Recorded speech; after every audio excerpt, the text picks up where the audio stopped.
off by stating that I'm a 25-year-old female, and I don't really consider myself to be an expert camper, if that's even a proper term. I'm somewhat of a novice, at least when compared to my boyfriend, who's been on countless of outings all over the country since he was a teen. I would never make it on my own, while he would probably find a way to send a smoke signal even on a rainy day. I think that should paint a clear enough picture of where we both stand on the subject. But if there's one thing we share in common, it's the fact that we've read and heard about all kinds of strange, creepy, and downright unexplainable things happening in remote locations. Of course, when it comes to the internet, you'll just have to take it all with a grain of salt. But even when it comes to some fellow campers that we've met on the road, you just never know. Sure, they don't really have a reason to lie, but then again, what's the harm? They tell some random nobodies a weird story that they came up with just for kicks, and in the process, they might even get them to scare themselves later on by overthinking it. Like I said, I'm not an experienced camper, but I'm no stranger to it either. Anyone that's ever gone camping will likely tell you that it's only natural to hear something weird every now and then. But hey, that's just nature for you. You eventually get over it, as my boyfriend said, but I'm pretty sure there's no getting over what happened to us. It happened on the second night of what was supposed to be a 4-day trip. The first thing I recall is suddenly waking up in the middle of the night with the weirdest sensation, almost as if I hadn't been sleeping at all before that, which is just weird to me. I heard some noise right outside our tent, and upon realizing my boyfriend wasn't next to me, I quickly came to the conclusion that the leaking sound outside was, well, him taking a leak. No big mystery there. No reason to freak out. He had gotten up to take a leak, and likely tried his best to make as little noise as possible. But because I have yet to get used to this sort of environment, I guess I can't help waking up due to the slightest thing, whether it's a sound, an itch, or whatever. It wasn't his fault, I thought, just as I was about to roll over and go back to sleep. But I couldn't roll over. I couldn't move. It didn't make sense to me, which was a good enough reason for me to start freaking out, if only fear hadn't gotten to me first. Just as soon as the words sleep paralysis popped in my head, I realized what was really going on. It's not that I couldn't literally move because my body wasn't responding, because I could tell that it was with what little sensation I had left before the chills took over.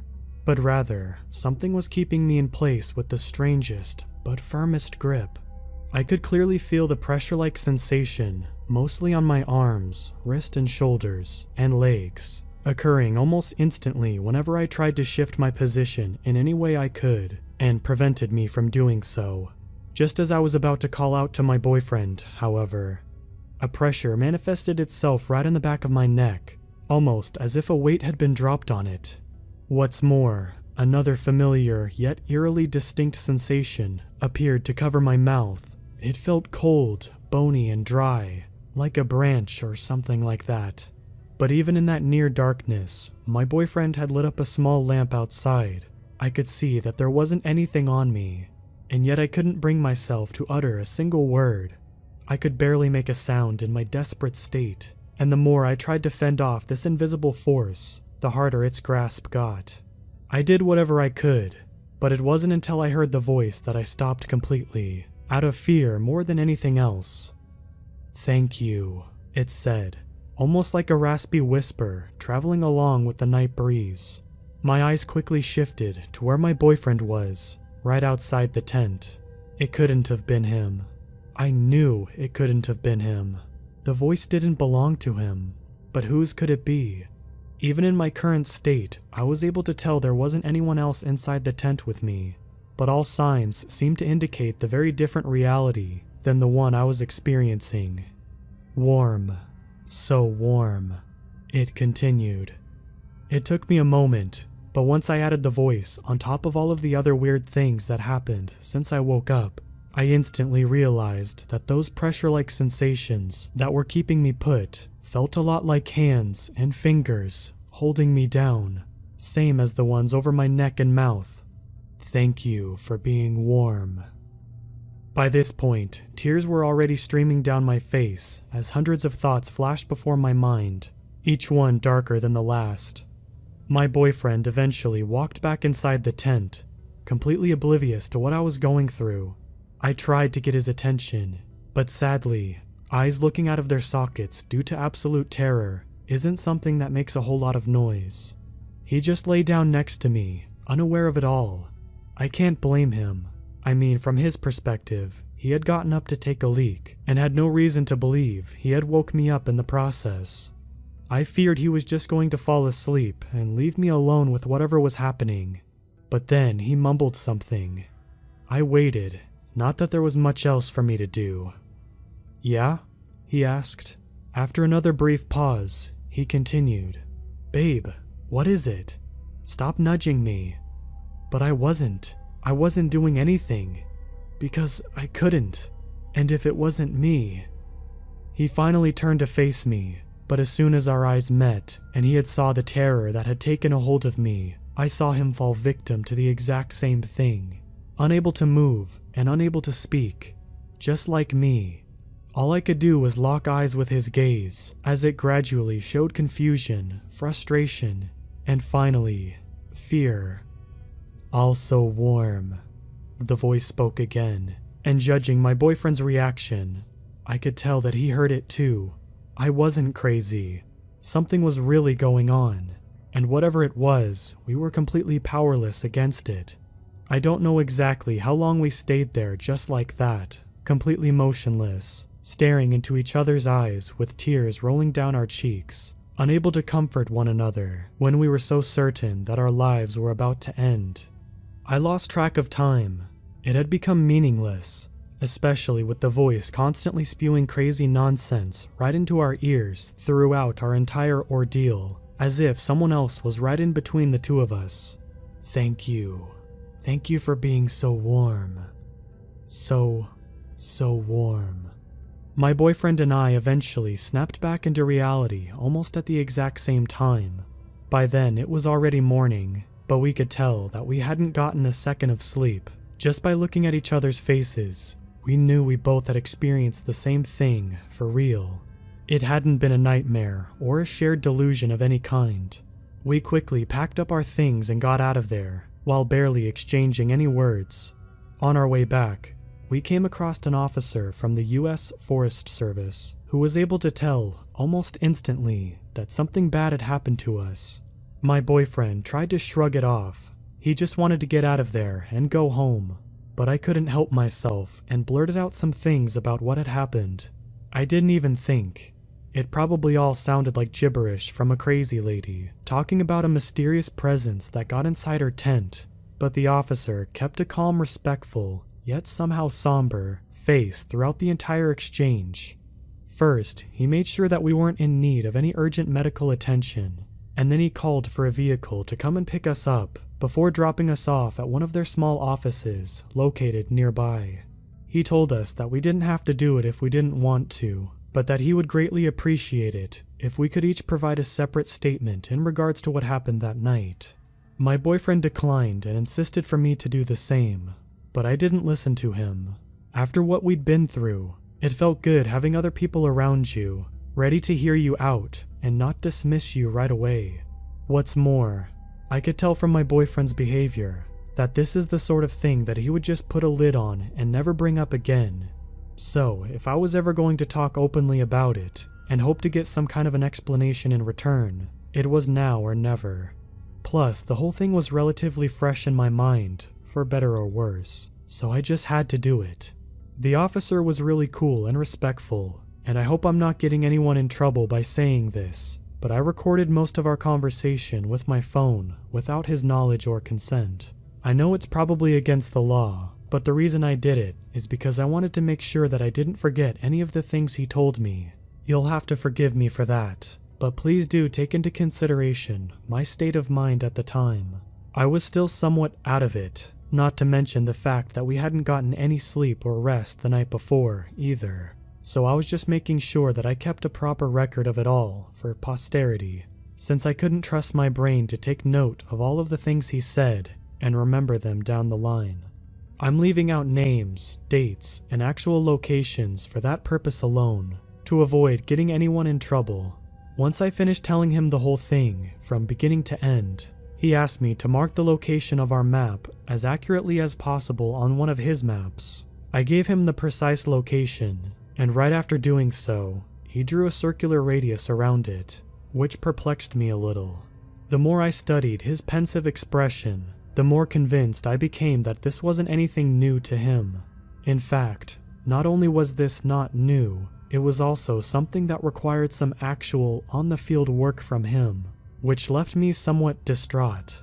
After all, if you tell most people a similar story to what happened to us, they would just shrug it off as it being your imagination's fault, I think. When I politely asked him what the deal was, he apologized, said it was nothing, and that they would take over from there and comb over the area to see if they'd find anything. I didn't believe him and called him out on it before I even realized it, much to my shame, but he was very understandable, and this is where I'll quote some of the things he said to me. "Look, I've been doing this for quite a while, and I've heard and seen all sorts of things. I can't tell you anything more than that, because it wouldn't be right, you understand? It wouldn't be fair to you. You just experienced something you can't quite logically, rationally explain, and now you want answers. I get that, but I'm not in a position to give those to you. Maybe it was all in your head. Maybe it wasn't. What I'm trying to say is, it's part of our job to shoulder that burden. It's not yours to carry. Many campers lose their lives each year, most in unfortunate but preventable accidents, while others... And then there's those who happen to experience some things that just make them come out of the woods all shell-shocked and the like, but certain that they'll never set foot in a similar setting ever again for as long as they breathe.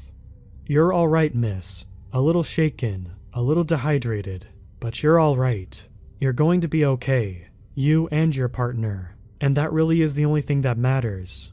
You're alive. You're okay. And the only thing that I wish for you is for you to forget about what happened, no matter how hard or impossible the idea may seem to you at this time. No, it's not worth it. Trust me on this one. If you try to figure things out on your own, not that I'm saying that there are things that need figuring out, mind you, you'll keep on spiraling down an endless rabbit hole. It's not worth it. What happened to you could have happened to anyone else. You just happened to be in the wrong place at the wrong time. It's not about you, and it has nothing to do with you. That much I can assure you, but you best be certain that we'll take care of it. It's what we do.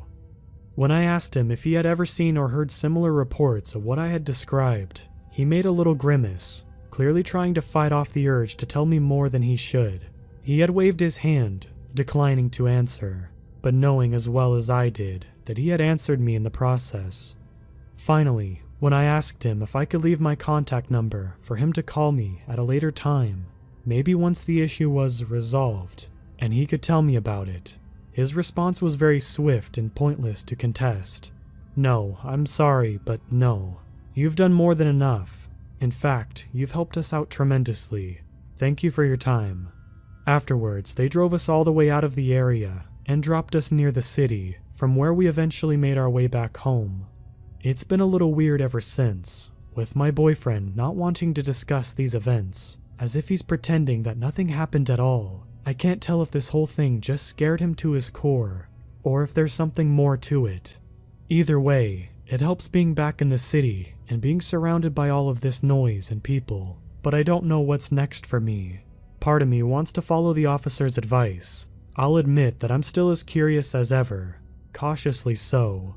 But I know the man was not only speaking truthfully, but from experience as well. I really want to let it go, because that's probably for the best. But it's not that easy, especially with the internet at your disposal just a couple of swipes away, and a whole world of information and people out there, ready to share their stories and knowledge with you. This incident might have put my boyfriend off from camping for a little while, maybe permanently for all I know, but I can't say the same for me, I think. Maybe someday I'll go back, on my own. I really don't know why I would, but that's just the me talking right now. Who knows? In time, I might just find a good enough reason.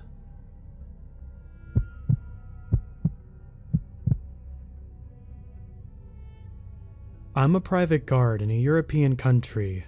My job is mainly at night, as I usually patrol the streets with my car. Here, the law about guns are quite restricted compared to the US. Our job is to prevent and report crimes to the actual police. We carry guns, but in fact we can't use them, as they are a mere dissuader to hostile subjects. My nights are made of me driving around, checking the outside of commercial buildings and answering alarms when needed. Usually in isolated places where cars don't usually pass by. My area is quite cold and humid, and it is not uncommon during the winter nights that a strong fog covers the streets, buildings, and entire villages, like in Silent Hill, a fog that would make you think everything is possible in those dark, isolated places. That night, I was doing my usual routine. I've almost finished my patrol. I was driving on an isolated road to reach one of the last clients, a warehouse for I don't know what kind of stuff.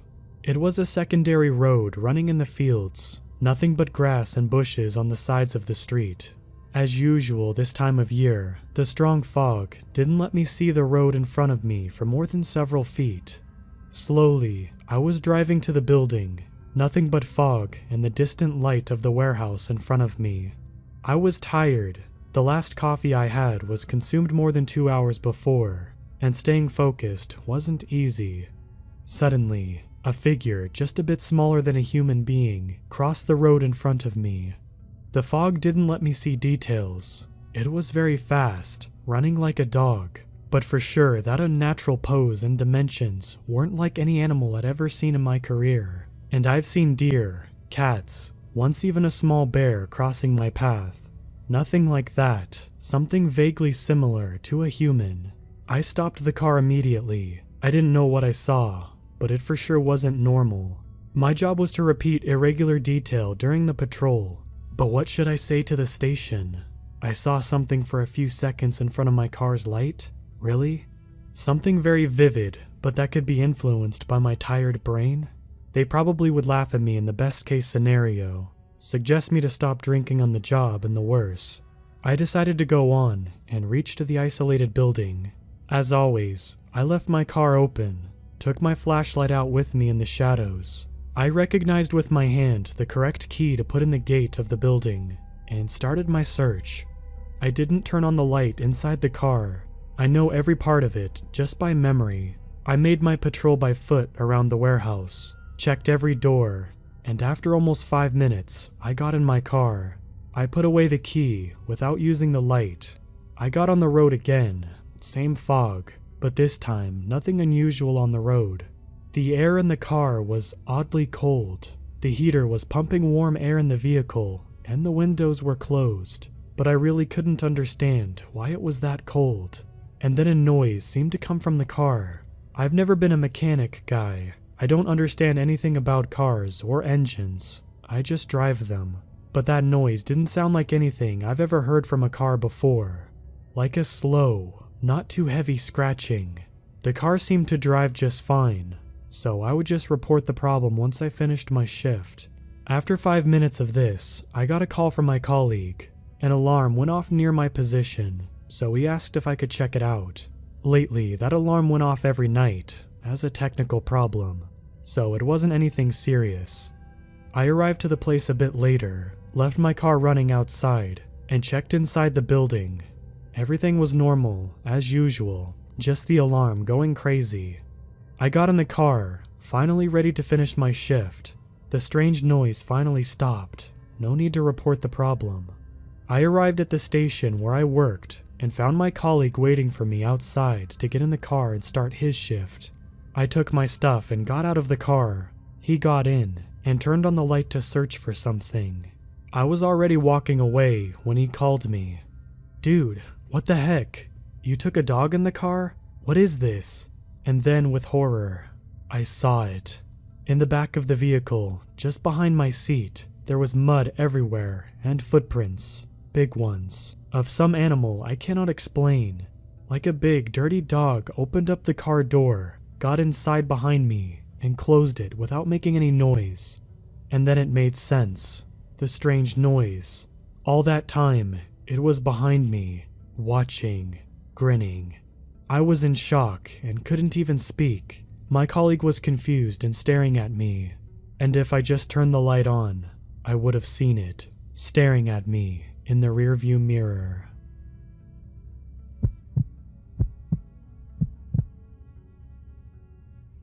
Pretty sure last night has ruined hunting for me for good. I don't know if I'll ever feel comfortable out in the woods after last night. You see, I have no family here in central Michigan, so I figured I might as well try to bag a buck. Well, I didn't see one. Just a very creepy guy, dressed as an officer. I got out to my stand around 3 p.m. Perfect timing for me, as I like to spend around 3 hours out in the quiet backwoods. It really doesn't matter to me if I get a deer, it's just a bonus. The real treat is escaping reality for a few hours and enjoying nature's beauty. I didn't see much, a couple squirrels and a small doe, which of course I passed up. It was getting to be around 5:30 p.m. when the sun was quickly fading. I knew I had roughly 20 minutes of enough light before I knew the evening hunt would be over. Just as I was about to quietly gather my gear and get ready to leave my ground blind, a twig snapped to my left. My heart began to beat a little quicker as I envisioned an 8-pointer strolling out just before nightfall, offering me a clear shot. I slowly leaned my head forward so I could try to get a better look of the animal that was approaching. Something stopped me though. The forest was unusually quiet. The air began to fill with a very odd smell of what I could only describe as iron. I'd smelled it many times before, as I've shot plenty of deer throughout my 29 years of life. A bleat rang through the woods. Instantly I froze, and my heart was beating for a whole different reason: fear. This was no ordinary deer bleat. It sounded like a person was trying to mimic a deer. I sat as still as a stone as the crunching of my unwanted guest slowly walked closer and closer. It was almost pitch black now, and I was left feeling more terrified than ever. Something felt extremely off about the whole situation. Most people that called for deer used a deer call, which would have been hard to tell apart from an actual deer. This, however, sounded painfully obvious that it was someone using their own voice. It blasted through the forest again, this time maybe 10 feet away. My heart was beating uncontrollably at this point. Whoever was out here had to know I was there. It is rifle season, and it's incredibly stupid to be out here wandering in the woods, let alone trying to make yourself sound like a deer. The smell of iron was getting to be unbearable, as whatever was out here was getting closer. I decided to bring my .30-30 to my shoulder and prepare to defend myself if need be. That's when I finally saw movement through the flap of my blind. It was a tall, lanky man, wearing an officer's uniform. For a second, relief washed over me, as the feeling of not being alone was much better than being by myself in the dark woods. Then, as he took another step, I noticed how off everything was about him. His arms were too long in contrast to his short legs. Now that he was within 10 to 15 feet of me, I could see just how tall he was. He had to be close to 7 feet tall. He stopped directly in front of me and threw his head back, making that awful bleeding noise again. That was when I got a good look at his face and almost threw up from the amount of fear that I was feeling. His mouth didn't move as he bleated, but I could see his cheekbones moving. His mouth drooped in a sad-looking expression. Blood dripped down the corner of his mouth. He bellowed again. Seeing it a second time was when I noticed what was wrong about him. His face wasn't his. He had the skin of someone's face pulled over his head, most likely the officer's face. My heart started to beat so loud, I actually feared he would hear it. I don't know how, but he still didn't notice me, only about 15 feet away, sitting in my blind. I prayed he wouldn't.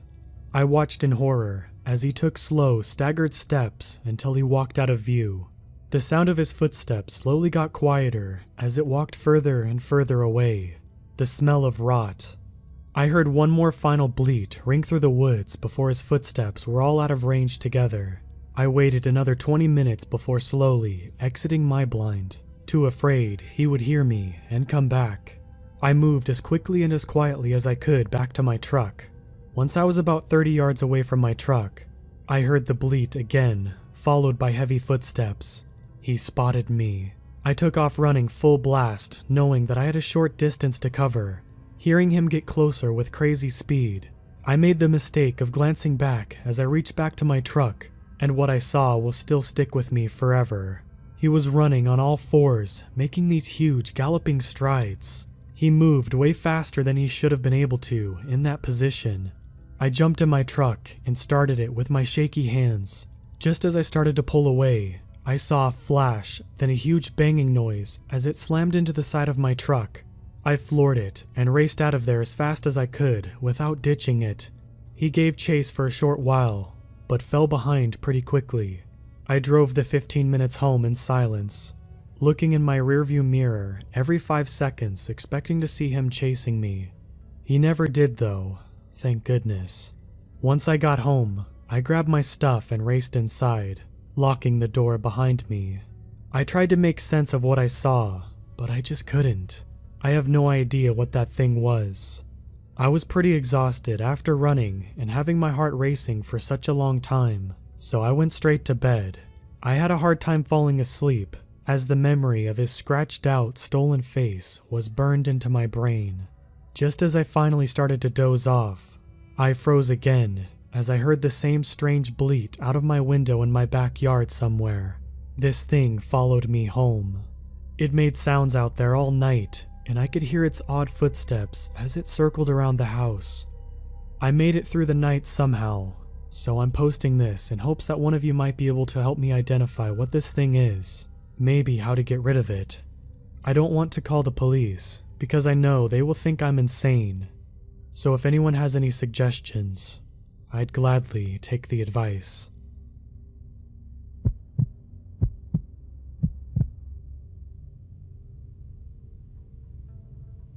We all have those calls that haunt us. There's not a 911 dispatcher alive who doesn't have at least one of those that sticks with them for the rest of their life. To be honest, most of us have too many to count. I always thought I was above that. I'd never let this job or these calls get to me. I was tough. But then September 12th happened. I worked the night shift in a very secluded county sheriff's office. A little over 1,200 square miles, with the population of 31,000. Not a lot in the way of heinous crimes happened. There were those out-of-the-ordinary UFO calls every now and then, but most of the time it was loose cows and car/deer accidents. We sure do have our share of crazies, and that night, my caller was one of them. It was about 3:01 in the morning. My partner Tasha and I were watching reruns of 90 Day Fiancé when the 911 call tones went off. Totally routine. I try to answer the phone faster than Tasha because she's the quickest hands in the West when it comes to taking calls. And unfortunately, this time, I got it. County 911, what's the address of your emergency? Silence. Hello, County 911? More silence. I look at my call screen where the coordinates are. Updating the call, it finally phrases the correct coordinates to the map, roughly where the caller is. Hello, County 911, what's your emergency? I repeat again, entering the coordinates in. It maps to a residence in our second largest city, and immediately I know who the caller is. Marjorie Cannonberry. Don't let her name fool you. She's not a sweet old lady, but rather a 32-year-old drug user. Extensive history in our in-house records, and I don't even need to look her up. In my 3 years of dispatching here, I can't recall just 1 week where I didn't have a call with Marjorie. Hello, Marge? Do you have an emergency? I ask again. We're on a first-name basis. Yes, I finally hear her whisper. Okay, what's going on? She pauses, her breathing trembling slightly. There's something in my closet. There's something in your closet? I asked, quickly typing into my call narrative. How do you know there's someone there? Do you see them? No, not someone, she whispered again. I could tell she was truly terrified. Something. I don't know what it is. At this point, I'm convinced Marge is having another drug-induced hallucination. It wouldn't be the first time. Describe for me what it looks like. In the background, Tasha is dispatching our area deputy. "Please send someone," Marge whispered. "Yes, I have a deputy on the way, Marge, but I need you to tell me what you're seeing," I said. "When you said something, what did you mean?" "It's tall," she said. "It has to bend over to fit, and it has long claws." She paused, and I could hear her sniffling. She was definitely crying. "It's tapping them on the floor. Can you hear them?" She paused, and I listened carefully to see if I could actually hear anything. Maybe it was my imagination, but I thought, just barely, I could hear a rhythmic tapping. "Do you hear them?" she asked. Almost desperately, like she was begging me to believe her. I ignored her question. "What else, Marge? What else do you see?" Her voice trembled. "It's all black, and it has really big teeth. It keeps licking its teeth." "So it knows you're there?" "Yes," she said shakily. "It's staring right at me, glowing yellow eyes." For the first time in my life, a shiver went down my spine from her words. Every horror movie I've ever seen came to mind. Though I knew better, my supernatural bone was piqued. Could there really be a demon in her closet? "Are you able to leave the room, Marge?" I asked, typing all of this into our dispatch narrative. "Can you go outside until my deputy gets there to see what's in there?" "I don't think so," she sobbed. "If I move, it'll get me." "Have you been drinking tonight, Marjorie?" I know how incriminating it sounded, but it was a legitimate clarifying question. Call me heartless if you want. "No," she sobbed again. "Please believe me. I know I've done stupid things before, but this is real. I haven't been drinking, and I haven't taken anything recently. I don't know what it is, but I'm so scared. It keeps tapping. Its claws. You have to hear them, don't you?" The phone crackled as she held it out at an arm's length. There was no mistaking this time. I could hear something tapping. A pit formed in my stomach. What? It was like the sound of long acrylic fingernails. "Okay, Marge, I'm going to stay on the phone with you until the deputy gets there." I look at our mapping software. He's not super far out and shouldn't be too much longer. "Okay, thank you," she whispered. "It's just staring at me." "Does it have a face?" I asked, against my better judgment. Did I actually believe that there was something there? "Yeah, but it's all teeth, like it's smiling." "And it hasn't moved since you saw it?" "No, it's just there, staring and tapping its claws." "How long has it been there?" "I don't know. I woke up to the tapping noise and just saw it there, so I called you right away," Marge said. "You don't believe me, do you?" "It's not that I don't believe you, Marge," I answered. "I've never heard of this sort of thing before. What you're describing sounds like a demon from a scary film." "I think it is." Another shiver. Her voice sounded so convinced. Real or not, she was legitimately seeing something, whether it was an actual demon or a hallucination. Part of me felt bad for her, being absolutely convinced something like what she was describing was staring at her. It would be terrifying. Marge suddenly gasped, and the phone rustled as it fell from her hands. "What's going on, Marge?" I asked quickly, my tone dropping in seriousness. "It's coming towards me," she screamed. "Oh no, it's claws." "My deputy is almost there, Marge," I said loudly, over her screams, but I doubt she heard me. If I hadn't freaked out by then, I was now. Those screams were ones of pure and unfiltered terror. My pulse was flying as I was trying to type everything I heard into the call. Next to me, Tasha was relaying the info to our deputy. Come on, I thought. Get there already. The problem with a secluded country was that we didn't have as many deputies on as others, so our response time was significantly longer. This particular night, the city's officer had called in sick, so it was the county's job to cover if there were any calls. 333, be advised. She's screaming and not answering us anymore, Tasha said to our responding deputy. 333, 10-4, 2 minutes out. 332, to dispatch. It'll be 1076 as well. Our other unit in the area piped up. I had seen him making his way towards the area before, but now he was going emergent. I repeatedly tried to get Marge to come back on the phone, but all I could hear were her screams. I could also hear things being thrown around, like she was smashing into them with her body. And suddenly, as quick as it happened, everything went silent. "Marge," I shouted. "Marge, are you there?" The phone crackled. "He's going to get to me," Marge said monotonously. "He knows who you are now. You're next." And then the line went silent. If I had a handset phone, it would have fallen out of my hand. How could anyone not get unnerved by something like that? The movie lover in me was terrified. "You're next." 333 dispatch, I'm 1023. The first responding deputy advised he was on the scene. His name was Jason, our youngest deputy on the department. He's a super nice kid who was probably the best person that could have responded to help Marge. Tasha held radio traffic just for that call, and we waited for what seemed like an eternity as Jason went into the house. 333 dispatch. It nearly made me jump up out of my seat and my nerves on end.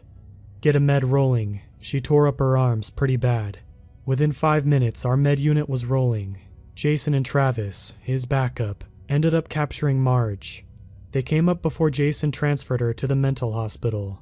After getting medical clearance and explaining everything that had happened, apparently Marge was tripping out on drugs, my first suspicion, and decided to tear at her arms. She also trashed her apartment with her drug stupor, which would explain the crashing around I heard. "But what about the tapping?" I asked. "I heard the tapping she was talking about." "I don't know anything about that," Jason said with a shrug. "But it was probably something she was doing that she didn't realize she was doing." "Yeah, you're probably right," I said, but I still couldn't shake the bad feeling. "It's sad, honestly," Jason said, retrieving the papers off the printer that was printing. "She's so fried from the drugs, she's just crazy now." I glanced out the dispatch window to the lobby, where Travis was sitting with Marge. She sat with her head hanging down and her arms in bandages. Seeing someone hopped up on drugs was always a little disturbing to me. As if she knew I was looking at her, she lifted her head up and her eyes met mine. They grew wide, and she pointed at me, letting out another piercing cry. Travis stood up as she did, putting himself between her and me inadvertently. I couldn't shake the feeling that she wasn't pointing at me, but rather behind me. I told myself it was dumb, but why was it I couldn't look over my shoulder? Jason flew out the door with the paperwork he needed, and both struggled down to the front with her to load her up into the squad. In 2 days, hospital staff would find Marge deceased in her room, her head somehow twisted unnaturally around. It would never have a full explanation. Finally, after taking a deep breath, I turned around. There was nothing there. I let out a breath I didn't know I was holding and laughed at myself. Of course, there was nothing there. The rest of my shift went by smoothly, the whole 20 minutes we had left. When we finally left that night, I couldn't wait to go home and go to bed. That call had really rattled me and left me with a headache. I got back to my little apartment, greeted by my little white cat. After giving her more food, I took off my uniform and hung it up in the closet, making sure to close the doors.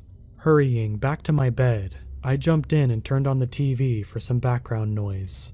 That night, I slept with all the lights on. Maybe it was just my imagination running wild, or the stress of a long week, but as I closed the door to my closet, I could have sworn I saw a pair of glowing yellow eyes staring back at me.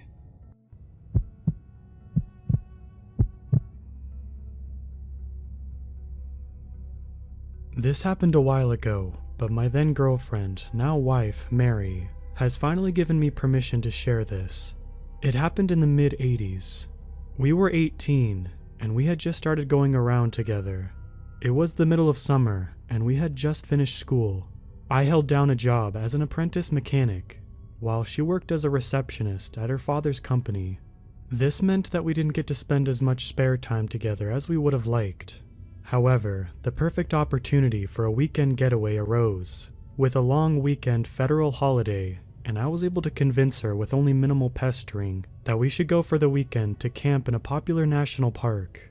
When that weekend arrived, I packed my truck with all of the supplies we would need and drove around to hers. I waited patiently on her front porch for her to be ready, while her father stood with arms crossed and a hard glare.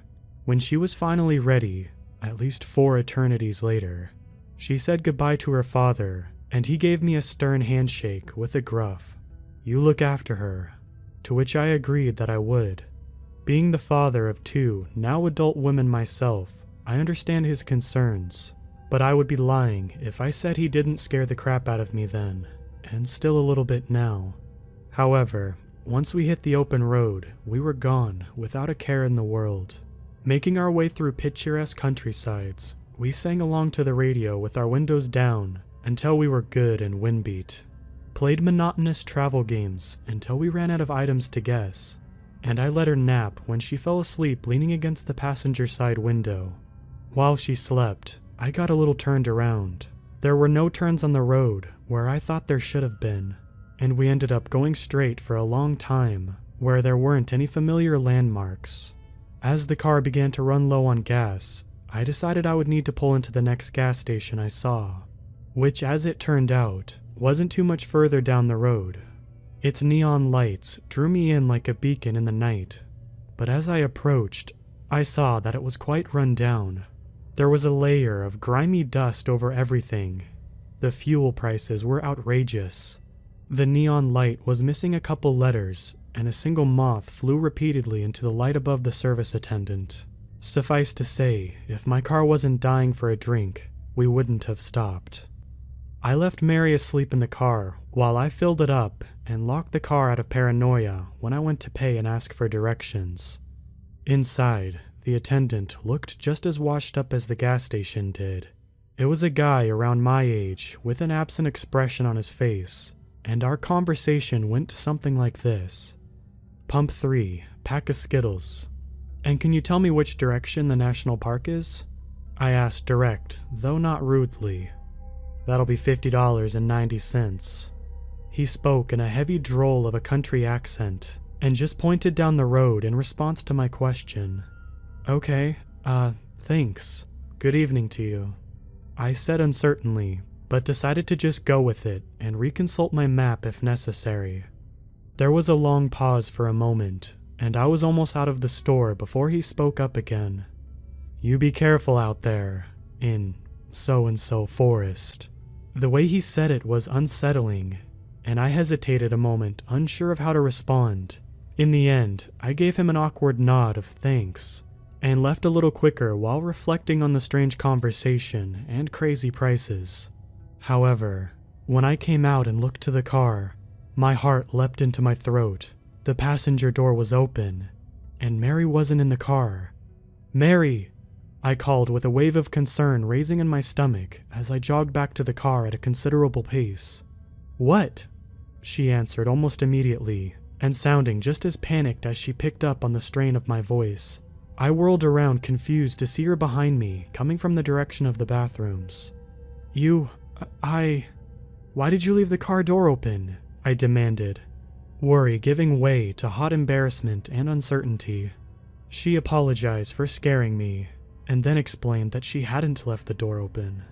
My initial thought at the time was that we had just been robbed, but upon searching the vehicle, saw nothing was out of place or otherwise missing. We assumed that she may have in fact just not closed the door as firmly as she thought, and that it had swung open after her.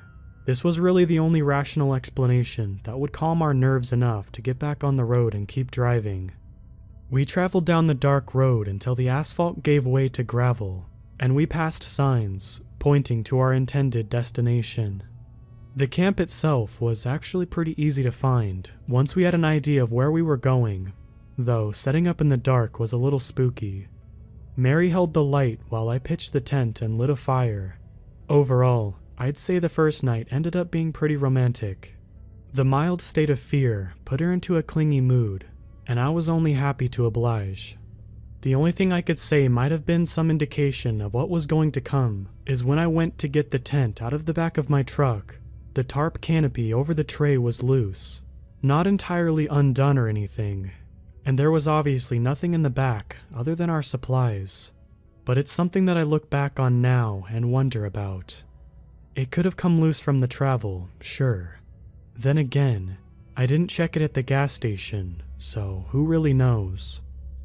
The following day, we woke up early to welcoming sounds of morning songbirds, and we ate breakfast, which was a gourmet assortment of beans and toast, in the company of a field mouse. As it turned out, we'd chosen a pretty good campsite in the dark. Situated near the edge of a clearing, there was a decent patch around us, with a clear view across the river to the hillside with deer grazing and thick woods behind us. Activities for the day included frolicking in the river and hiking. We settled into the evening drinking around a campfire with neighboring campers and exchanged stories. Our new friends, a couple of guys named Joe and Patrick, were excited to share stories about their experiences the day prior. They had encountered the odd fellow at the gas station as well, but Joe told us in a more hushed tone that other strange things had happened to them since arriving. They had heard the footsteps crunching the leaves around their caravan late at night, and seen unidentifiable shapes moving between the trees at dusk. This was about the time that Mary added in that while we were out on our hike, she felt watched, or like we were being followed, and kept glancing behind just to make sure. As she spoke, I could tell she was genuinely spooked, though she kept her voice jovial. Patrick noticed too, and was quick to interject that it was probably nothing more than wildlife. Joe, however, was equally as eager to inform us that he had grown up in the area and that this forest had a reputation for missing campers. Of the campers that had been found, their bodies were always discovered beyond recognition. Some were found seemingly skewered at the top of impossibly tall trees, while others had been strung up by their feet and torn apart. All circumstances were mysterious, and while each case had an official explanation, many locals suspected the police department was covering something up, since most explanations were a stretch at best. The conversation died off pretty quickly with that information, and Mary and I returned to our campsite. She was understandably unsettled and even suggested that maybe we should leave. I reassured her the best I could, promising that if anything unusual started to happen, that we would leave, and my drunken charm somehow managed to convince her, since it was only one more night anyway. Under the guise of watching the stars, I laid down blankets and pillows in the back of the truck, and we lay down together to snuggle. Naturally, things went the way I hoped, and before long, we were getting pretty heated, when we heard a soft snap from the forest. At hearing the twig break, she stopped and started to sit up. I did my very best to convince her that it was nothing, but the sounds of bushes rustling was undeniable. There was something moving toward us from the brush. At this point, I sat up and gently pushed her to the side and half behind me. I was assuming that it was maybe Joe or Patrick, drunkenly wandering over to us, so I hurried and found the flashlight while she struggled to find her stuff. However, once I turned on the light and pointed it in the direction of the sound, the noises stopped. It was then that we realized it was dead silent. Not a single insect, bird, or otherwise mammalian creature dared to make a peep. This is what truly terrified me. One of the most basic human instincts we have is that utter silence is bad. I scanned the trees and bushes with the light slowly. I could hear Mary barely breathing behind me and realized that I myself was holding my breath as a beam of light shone over empty leaves and branches. The moment it landed on something in the darkness is the moment I'll never forget. Set back between the trees was a pair of round eyes reflecting back at us. They were maybe 100 yards away, if that, and approximately the height you would expect a deer to be standing. Both Mary and I froze as we stared down this thing in the darkness, trying to determine what we thought it was. Then, it stood up. We saw the eyes elevate from deer height to what are we seeing height. This thing stood tall, 7 or 8 feet by my best estimation in the dark at a distance. Then it screamed. Now, when I say it screamed, I mean it let out the most unholy screech I had ever heard. It was simultaneously high-pitched and reverberatingly deep. It shook me to my core. And to this day, neither of us had heard anything even remotely similar, or have been able to accurately describe the harrowing sound it made. Mary and I sat terrified for a moment before we realized the creature was now running headlong at us, crashing through the undergrowth with fury. I only caught a glimpse of what it looked like. It was a mixture of bare skin and tattered patches of fur, gaping wide, loose-hanging jaw of a mouth, and sunken-in, oblong-shaped eyes with distinctive cheekbones. Sometimes at night, I still wake up in a cold sweat, imagining it coming for me, or sitting in the dark of my room just beyond the light of my phone screen. At the time, however, we scrambled ourselves out of the back of the truck and into the front. I fumbled frantically with the keys and pedals, trying not to stall the thing, while Mary chattering frantically about the impending creature getting closer. She told me later that it almost reached the tail of the truck before I put it into gear, and we tore off down the road at a dangerous speed. It was really a miracle we made it out in one piece, considering how inebriated I was, and how many times I felt the back end slide out on the gravel as we drifted around bends of the road. I didn't stop driving that night until we were more than halfway home. We passed by the creepy gas station in favor of another more populated and well-lit one in town. I'm pretty sure we looked ridiculous, two shell-shocked people staggering out of a dirty, scratched-up car and wide-eyed. When I tried to have a smoke to calm my nerves, my hands were shaking so bad I could hardly get it to my lips, and when the clerk asked us what happened, neither of us made any sense in our explanations. We checked into a hotel for the night, and made it home earlier than planned the next day. Neither of us mentioned anything to her parents. In fact, she forbid me from mentioning the story until now out of a combination of embarrassment and fear. I was only able to convince her to allow this now because recently, a group of high school kids disappeared in that forest. According to the news report, 4 went in and only 1 came out. The surviving teen was institutionalized for babbling incoherently about a monster in the forest.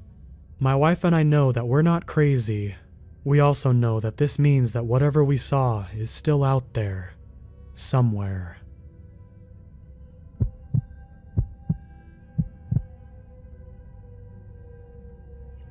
Before I begin, there's something you have to understand about the woods, and I'm talking about the deep backcountry, 50+ miles out from any station or any signs of civilization.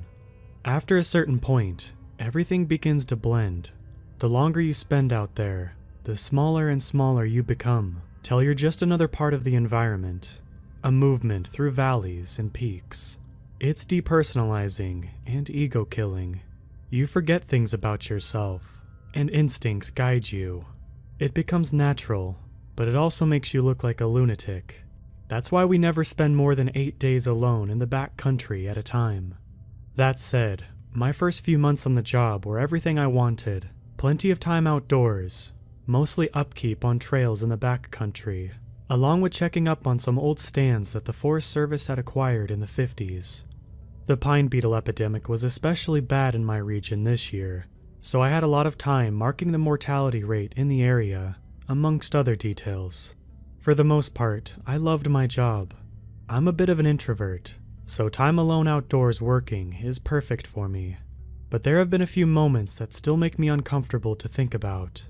A couple weeks after I started, I woke up early and drove down a pretty rough, forested section of backcountry with lots of elevation. I was trying to check on a site that some backpackers, who had just returned from a week-long trek, had reported seeing bonfires a few nights ago.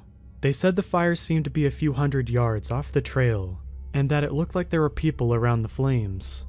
An aerial team couldn't find any signs of the fires, like the backpackers were describing, so they assumed it was falsely reported.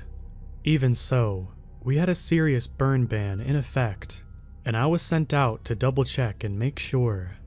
I got about 20 miles in before I found the section of trail I needed to go down covered in earth, destroyed in some sort of landslide.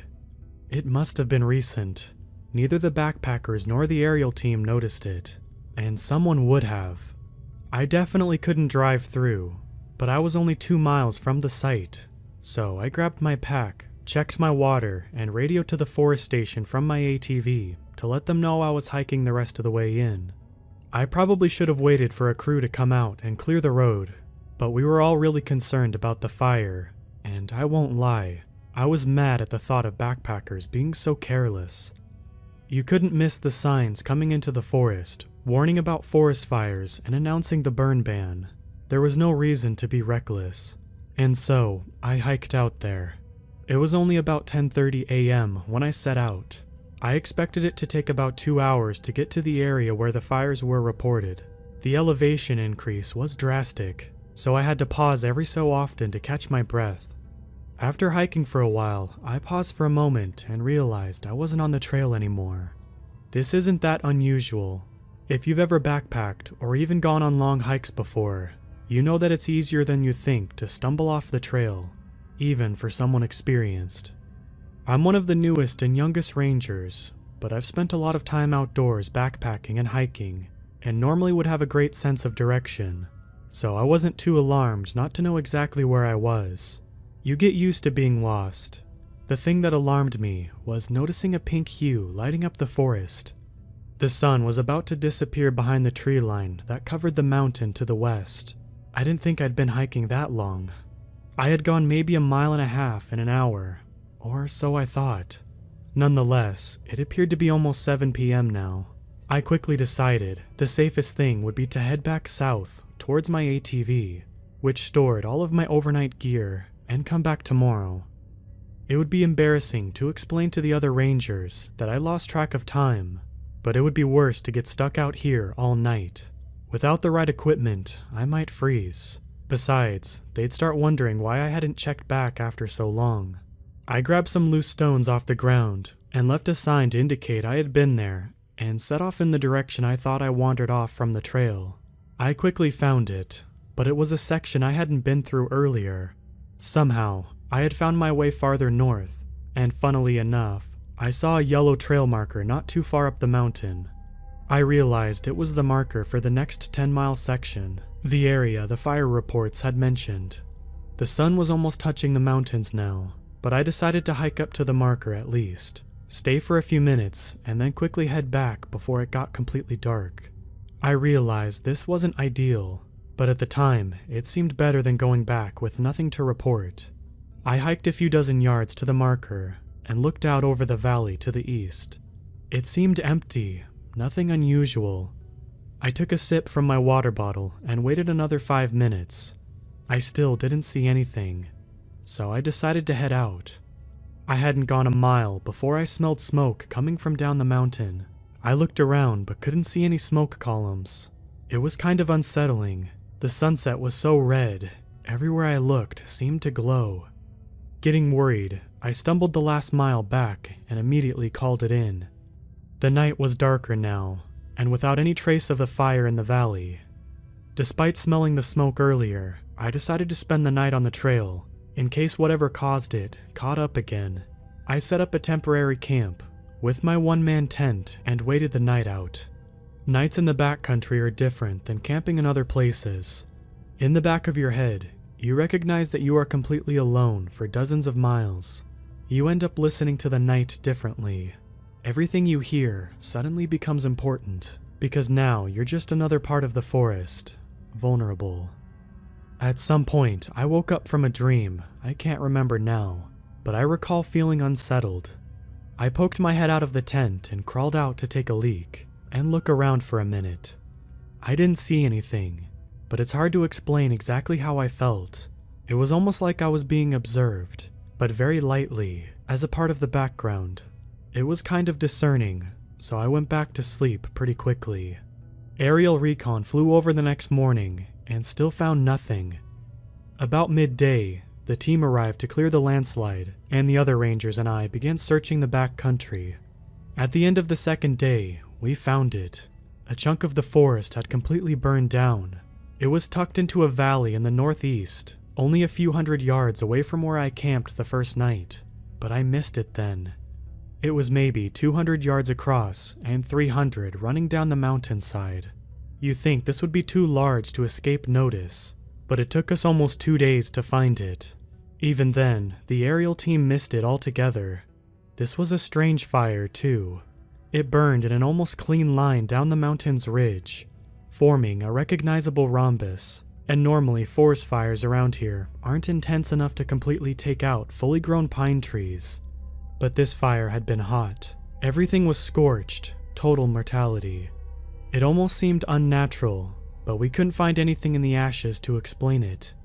I wondered if I had missed something a few days after we left, but eventually, after talking to the veteran rangers, I decided it was just one of those things that can't be explained. Apparently, it's not all that uncommon from what they've said. According to them, if you spend enough time in the wilderness, you start to see things seeing you. I didn't know what they meant by that, but we didn't have time to talk more, and I haven't seen them much since. A week after that, I found a couple of idiots trying to start a cooking fire at one of the trailheads. I yelled at them, probably harsher than I should have. They seemed to genuinely feel bad about it. Apparently, they missed all of the signs. I decided to let it go and began to leave. But before I drove out, I saw the spark and catch of a fire in the rearview mirror.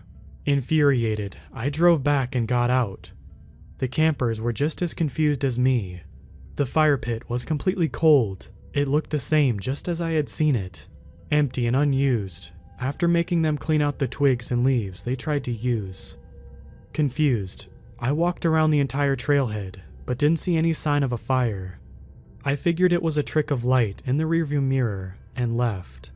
I convinced myself over the next couple months not to worry about the wildfire stuff, and nothing else out of the ordinary happened, until a few days ago. I was on trail maintenance with another ranger, Lauren.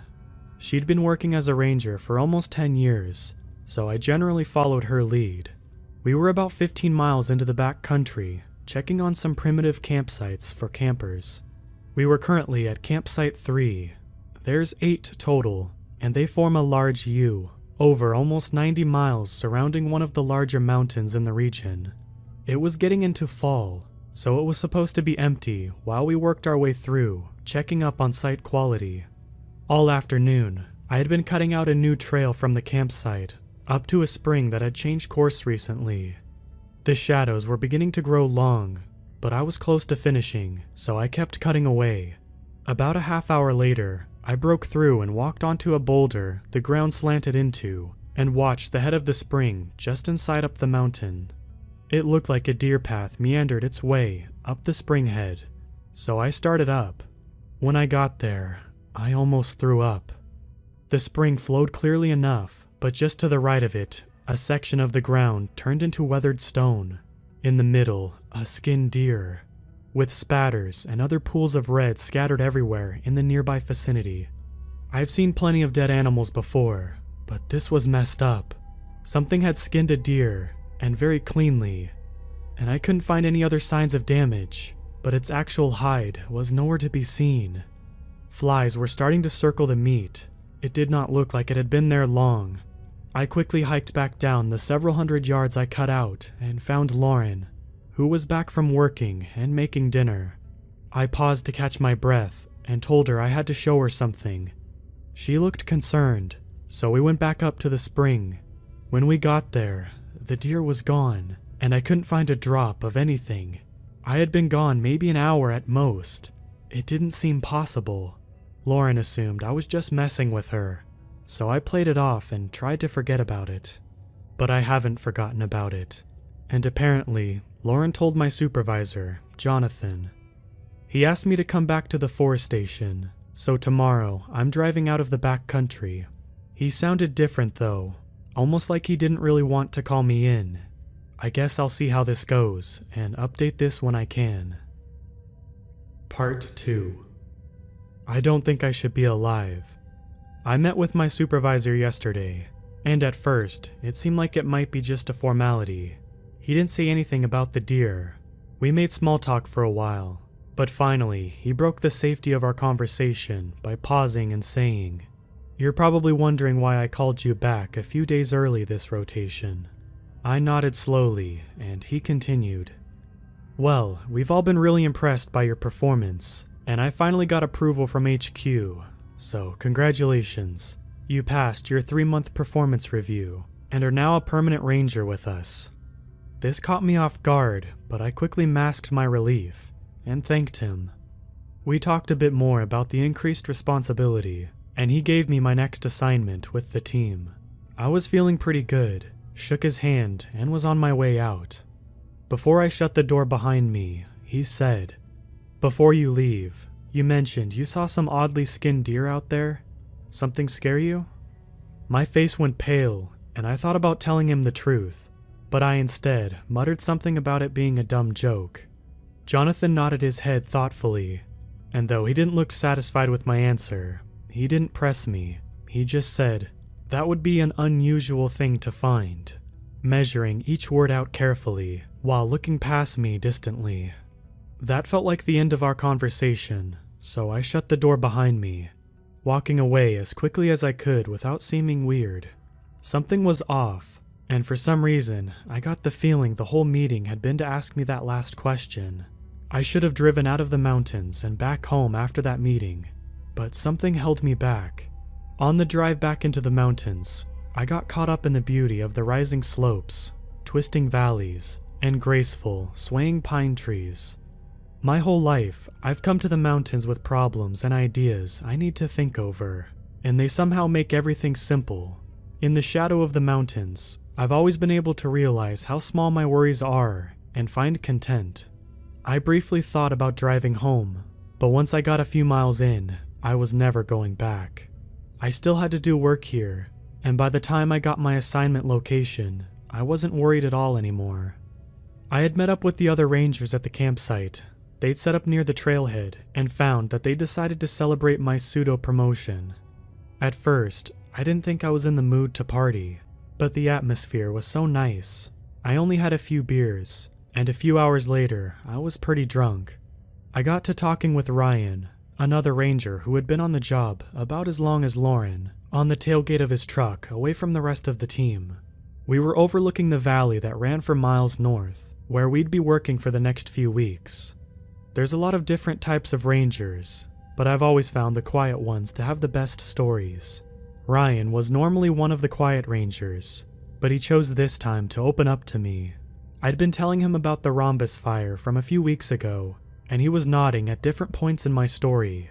When I mentioned I was walking off the trail and losing track of time, he looked alert. I laughed it off as a dumb mistake, but he took it seriously. I've heard of losing time like that before, but never so close to the forest station. I've always heard it happening deep in the forest, like 100+ miles out, and you weren't that far. This seemed to discern him. He took a sip of his beer. There's more too. I've heard it goes way back, to Native Americans even, but they called it wandering. They say that the people who become wanderers first wander through the woods from camp to camp, never staying anywhere overnight, preferring to keep to the caves and hollows throughout the pines. They eventually accomplish what they seek in a way, becoming a part of the wild. They adopt animalistic qualities and disappear from society, reappearing here and there in stories and folktales, separate from time. He shook his head. Those are just old myths, but I do believe there's something off about these woods, and I don't know. I wanted to bring up the deer, but I didn't quite know how to bring up the subject. Ryan ended up talking about something more interesting, so I kept listening. "The thing with the fires is weird though," he said. "Don't let yourself be convinced it's not. Those backpackers said they saw multiple fires with people around them, so why would they lie about something like that?" Ryan had also been there while we searched through the ashes and knew that it wasn't really resolved, though it was filed away as a natural wildfire. Whole thing sorta reminds me about this woman that went missing out here, maybe 5-6 years ago. Some backpacking trek turned around after 40 miles when one of their people got sick. Well, it wasn't until they returned to the trailhead that they realized they were missing one of their party. A young woman vanished at some point on the way back, and no one remembered seeing her leave or when she disappeared. She was just gone. Somehow, no one noticed. An SAR team came in to look for her, and even they admitted it was bizarre. We all wondered if foul play might be involved. How does someone disappear without being noticed over a 40-day return trek? He shrugged and said, "We found her a few weeks later, and not where we expected to. Normally, these types of people show back up around the trailheads and primitive campsites along the trail after a while. Not this girl. We found her way up in the mountains, above the tree line. And honestly, we probably never would have found her on our own. We were only out there looking for anything because someone reported a huge smoke column coming from up behind this peak. We went to check it out and didn't find any fires, but we did spot a bright red jacket, one exactly like the backpackers said she'd been wearing. He leaned in. Over the next couple days, we brought more people. Another SAR team eventually found what was left of her. Closing his eyes, he paused for a moment. Someone had filleted her, as it looked like from the scratch marks gouged around her. She was already rotting. She had been there a while. She wandered so far, too, almost 70 miles from the trail she had been missing on. Sometimes people go in the wrong direction, but 70 miles wrong? Her group was shocked. Police investigated, but it was obvious none of them had any part in it. I sat speechless. It couldn't be a coincidence. The deer was not the first. A family of owls began hooting down in the valley, and we both listened for a moment. That was a long time ago, though. I try not to think about it too often. Suddenly, he looked nervous, like he'd said too much. Anyways, I'm pretty tired. I'm gonna catch some sleep. He patted my back and walked away. There was no way I was sleeping now, so I decided to walk down into the valley to clear my head. It was late, but the moon was easily bright enough for me to follow the trail down. I walked maybe a half a mile before moving just off the trail to sit on a rock ledge that overlooked a high slope. Watching the stars, the pine trees swaying gently in the wind, I began to relax. I sat there for a while and closed my eyes, trying to empty my mind. But very gradually, an unnerving feeling began to wash over me. It was very slight at first, like the sense of being observed I felt before the forest fire, but it grew stronger until I was almost certain that I was being watched by something intelligent. I was still laying on the rock, scared to move and startle whatever this presence was. My science teacher in elementary school told my class about this when I was a young kid, but I never actually experienced the feeling myself. He told us about wild cats, apex predators, that stalk their prey so efficiently you can't see them, but you instinctively know they're there. Your brain subconsciously observes very small details that, on their own, are meaningless, but together are unsettling, because they only mean one thing. Something is watching you, and you don't know what or why. I remember thinking it was cool at the time, but now it was terrifying. I tried to remain calm while I thought about what to do, but I realized I only had one option. I stood up and started sprinting back to the trail towards the trailhead. As soon as I hit the trail, I heard a distant thumping of some sort of running gait behind me that sent me up the trail faster, adrenaline allowing me to ignore my lungs, which were beginning to burn. I glanced over my shoulder once and saw some sort of semi-humanoid shaped figure running after me. It looked like it had the skin of a deer, but it seemed to conform to a different contour than that of any animal I've ever seen. Its back was painfully twisted forward, its skin ragged and pulled down to the hoofs, which it used to move unnaturally quick over the trail. I couldn't see its face in the moonlight, but I could see elegant antlers arching on both sides of its head. I ran harder and finally saw the campsite ahead. I burst into the clearing and crashed into someone in front of me.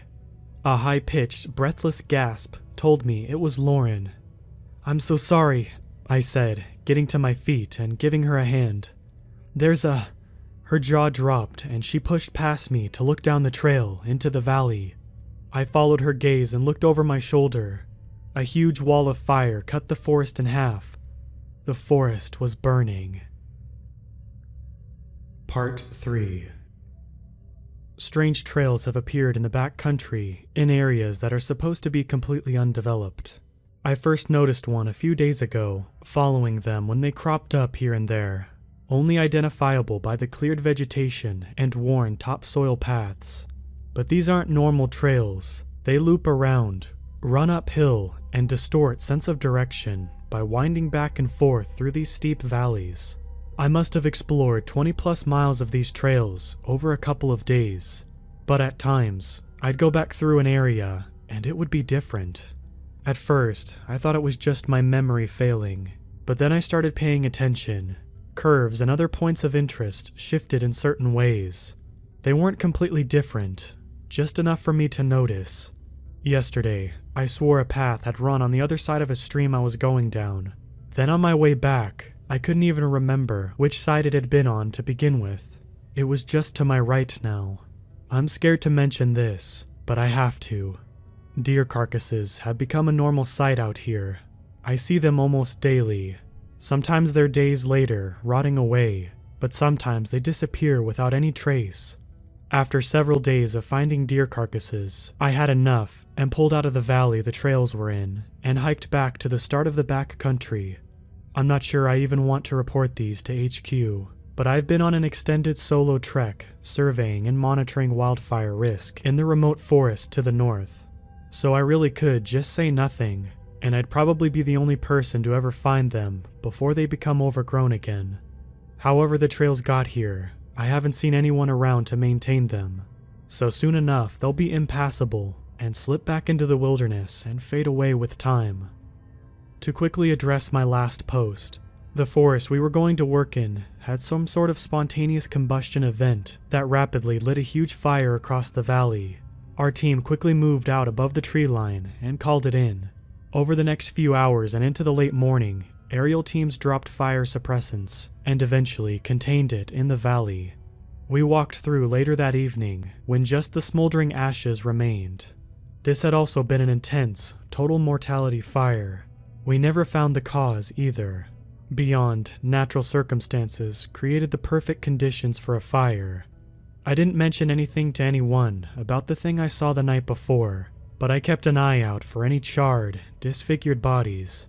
The other rangers and I were pretty shaken up after the whole ordeal, but our supervisor didn't seem to sympathize. He told us there'd been an unannounced control burn, and due to some critical error, we got sent out to the wrong place. This seemed totally out of the norm to me, but no one openly questioned him. He gave everyone the next day off, but when we returned, he split everyone up to separate assignments across the forest. I ended up on a solo trek in the north. Other than the trails, it's been a quiet assignment. I wish I could talk to Ryan about the thing I saw, but I haven't gotten a chance. It almost seemed like he avoided me after the fire. The more I thought about it, I think whatever I saw out there was the dark tricking my eyes. It doesn't seem that unlikely that some deer got spooked when the fire went off and ran up the trail, and I mistook it for something else in the moonlight as I glanced over my shoulder. But I have become a little paranoid since seeing the deer thing. It validated my concerns from the first fire. Something is out here, and I won't let it scare me away from being here. I'm just more careful, always carrying overnight gear, rations for a few days, plenty of water, and even a rifle. We're not really supposed to carry guns, but if I get crap for it, I'll just say it's for bears. Better to look foolhardy than let them know what it's really for. I guess that brings me to the realization that I don't trust my supervisor at all. I've got a strong gut feeling that something's up with him. I just don't know what yet. I'm not sure how much I trust the other rangers either. They seem to readily accept Jonathan's explanation about the fire that almost killed us. If there is some sort of cover-up or conspiracy going on, there's no one telling how high up it goes, or who all is involved. Anyone could be in on it and have an incentive to keep quiet. I should also tell you, I'm probably going to get pulled from my post in the north in the next couple of days, unless something changes. A young girl went missing yesterday in the southern part of the forest. They've kept it quiet so far, but if they don't find her soon, they're going to have to pull us all in to help look for her. Normally, they'd leave this kind of thing to search and rescue, but I heard from one of the rangers who works closely with Jonathan that some big people in administration aren't happy with another missing person, so we're getting looped into this too. Whatever is going on between the dead deer, bizarre fires, strange trails, and the missing girls, it all feels connected. As much as I want to, I can't leave now. Whatever is going on, it's messed up and I don't want to stop until I get to the bottom of it. I spent all last night downloading low-res satellite and topographic maps of the forest where the girl went missing, since I haven't worked there that much. Whatever people were even doing down there is beyond me. It's a mostly forested, mountainous region with an incredibly rapid elevation increase of several thousand feet. And I spent a lot of time looking this up because I couldn't believe it. But the area this girl went missing in is also supposed to be mostly undeveloped. Besides an old mining outpost that was forcibly closed in the 30s after environmental concerns. The Forest Service is normally pretty relaxed as far as conservation goes. But from the old news reports I've found, this place was responsible for killing off large amounts of game, polluting the entire watershed, and spreading horrible illnesses amongst the miners. The search effort isn't coming within miles of this place for whatever reason, but the nature of its closing makes me wonder if there's something more to it. Most of the old mines around here closed during the 60s, after it became apparent that there wasn't an abundant amount of gold in the mountains. None of these mines were particularly careful about conservation. And like I said, the Forest Service doesn't normally stick their nose in, so how this one closed struck me as odd. Ryan's story about the Native American wanderers got me curious about other folklore from this area, but I haven't been able to find anything.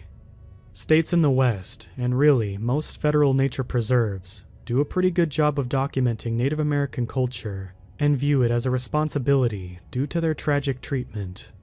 But I couldn't find much besides a list of a few tribes that may have passed through here in the initial land migration thousands of years ago. I dug a little deeper and stumbled across an old nature-themed internet forum talking about weird stuff in the woods that mentioned strange tales. The poster was someone homesteading off cheap government land in the mountains who discovered a huge system of trails. They were a little larger than deer paths and led off the poster's property and through the forest for over 40 miles. These didn't sound like the trails I found, but they were similar enough to keep me interested. They specifically mentioned that these weren't documented in any map, so how could such an extensive system of trails remain undiscovered?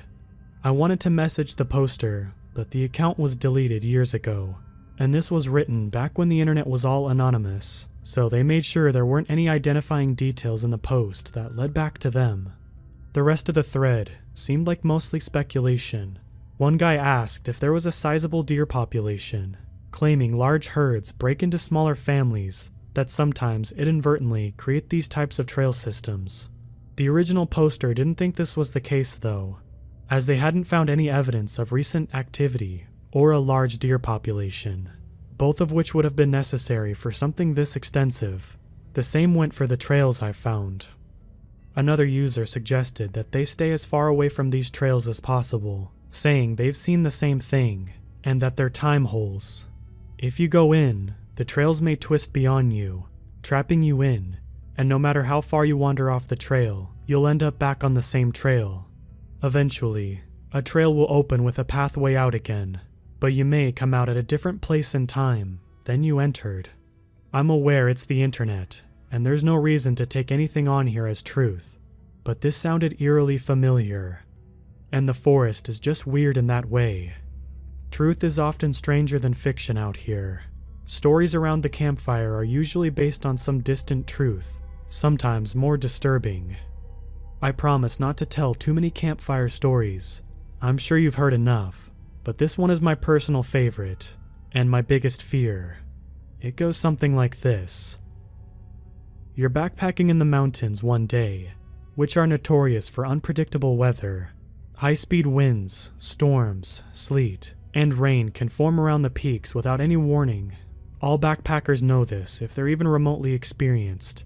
So everyone always carries gear and equipment to safely survive any type of weather you might experience.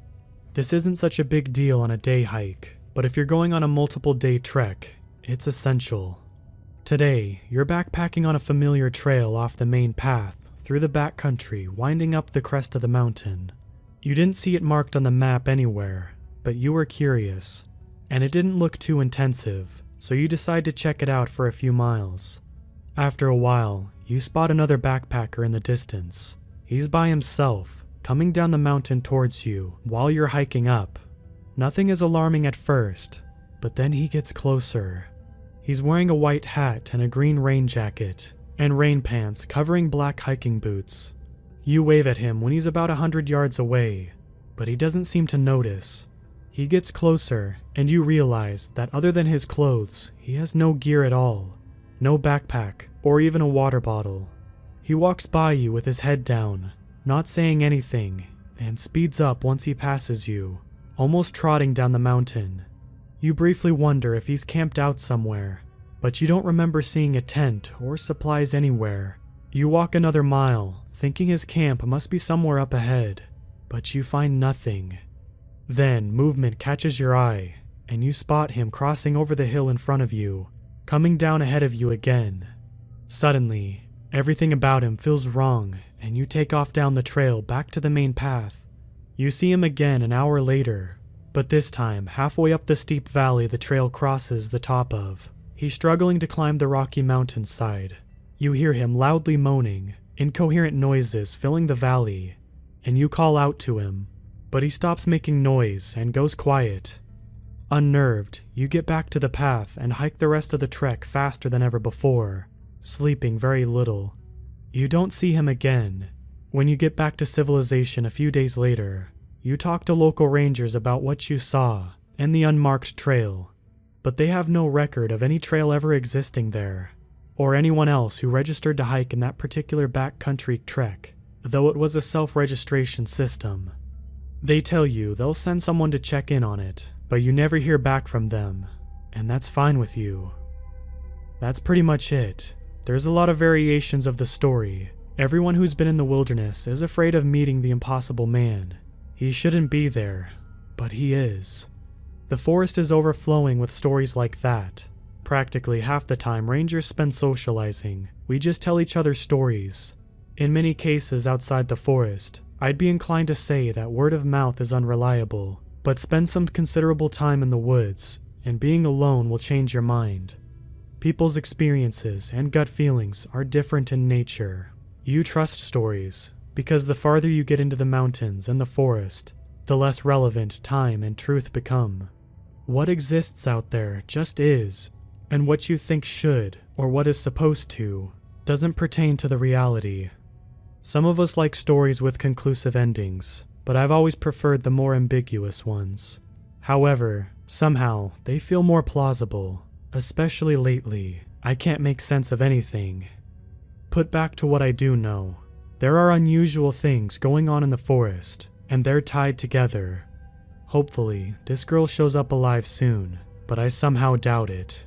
Once I get reassigned down there, I'm going to see if I can sneak away and check out the old mining outposts. It seems like a good start. If you don't receive another update, assume the worst, and stay away from the strange trails in the forest.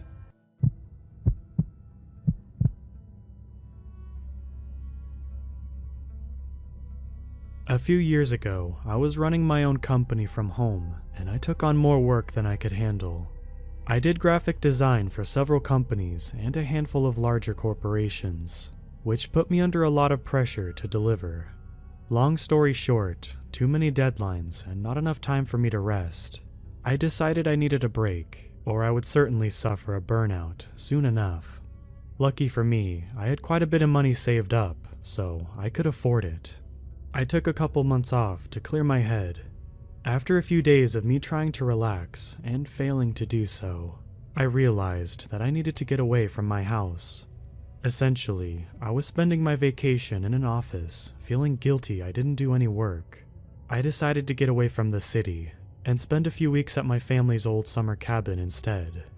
I packed my bags and headed out of town early the next morning. While driving, I was a bit nervous. Nobody had been in the cabin for at least a year, and there had been a few severe storms during that time, so who knew if the cabin was still standing? Well, in any case, I was about to find out. When I arrived, I was relieved to see that the cabin looked exactly like when we left it last year, and so did the shed. The lawn was a bit overgrown, but that was okay.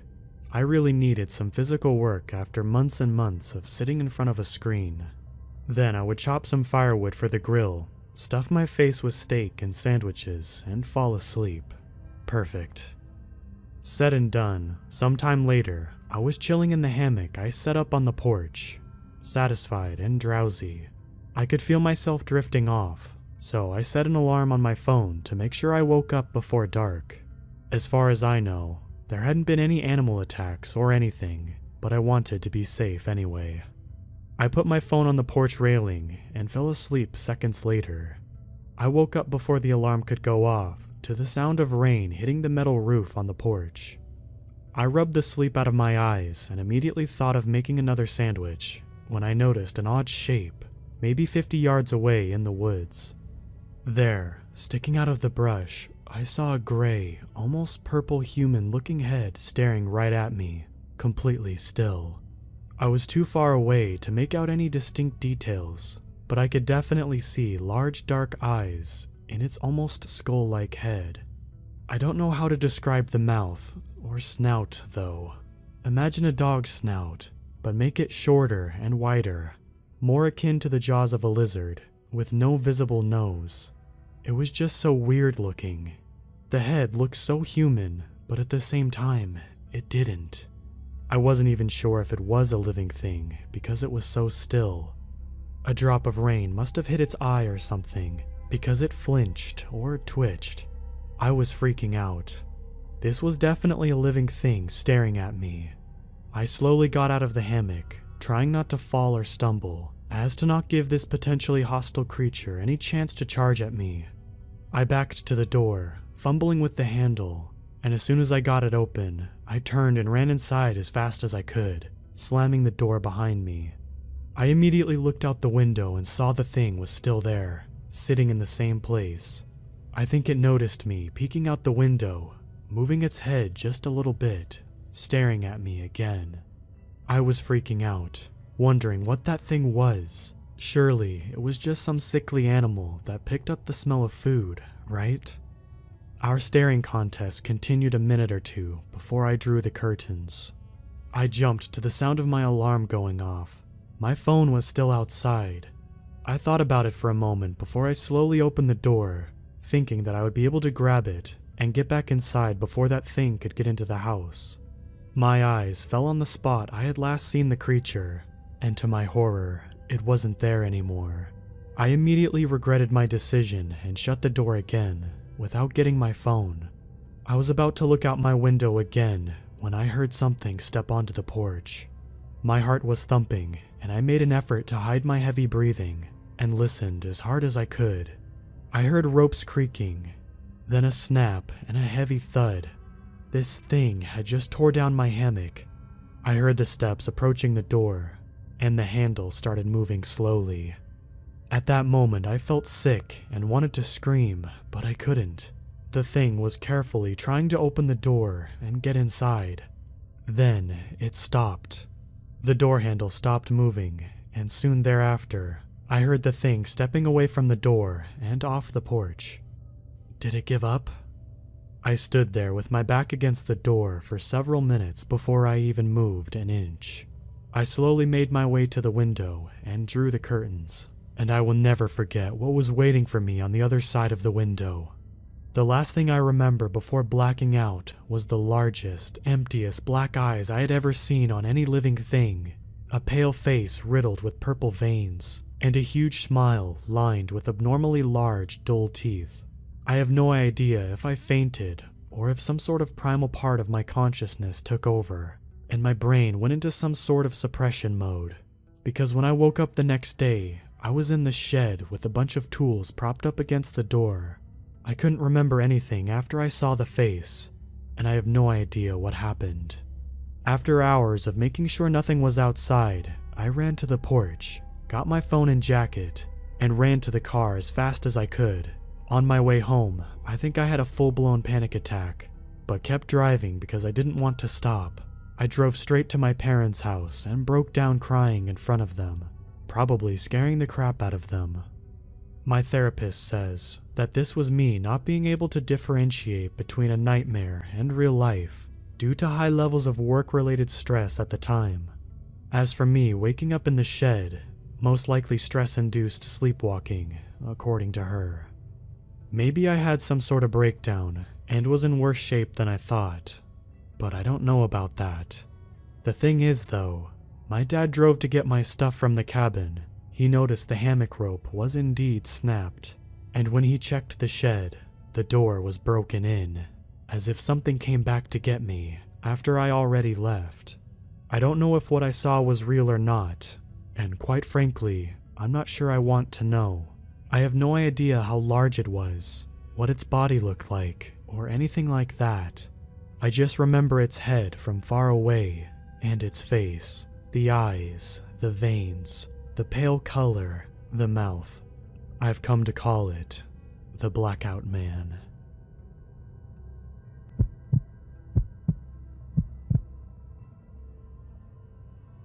The outdoors isn't something I would consider myself acquainted with. The potent air from the moist soil, the non-stop chirps of life in every nook and cranny, and the ambiguous emptiness I feel when I'm among the trees are things that do not suit my daily life, nor my personality.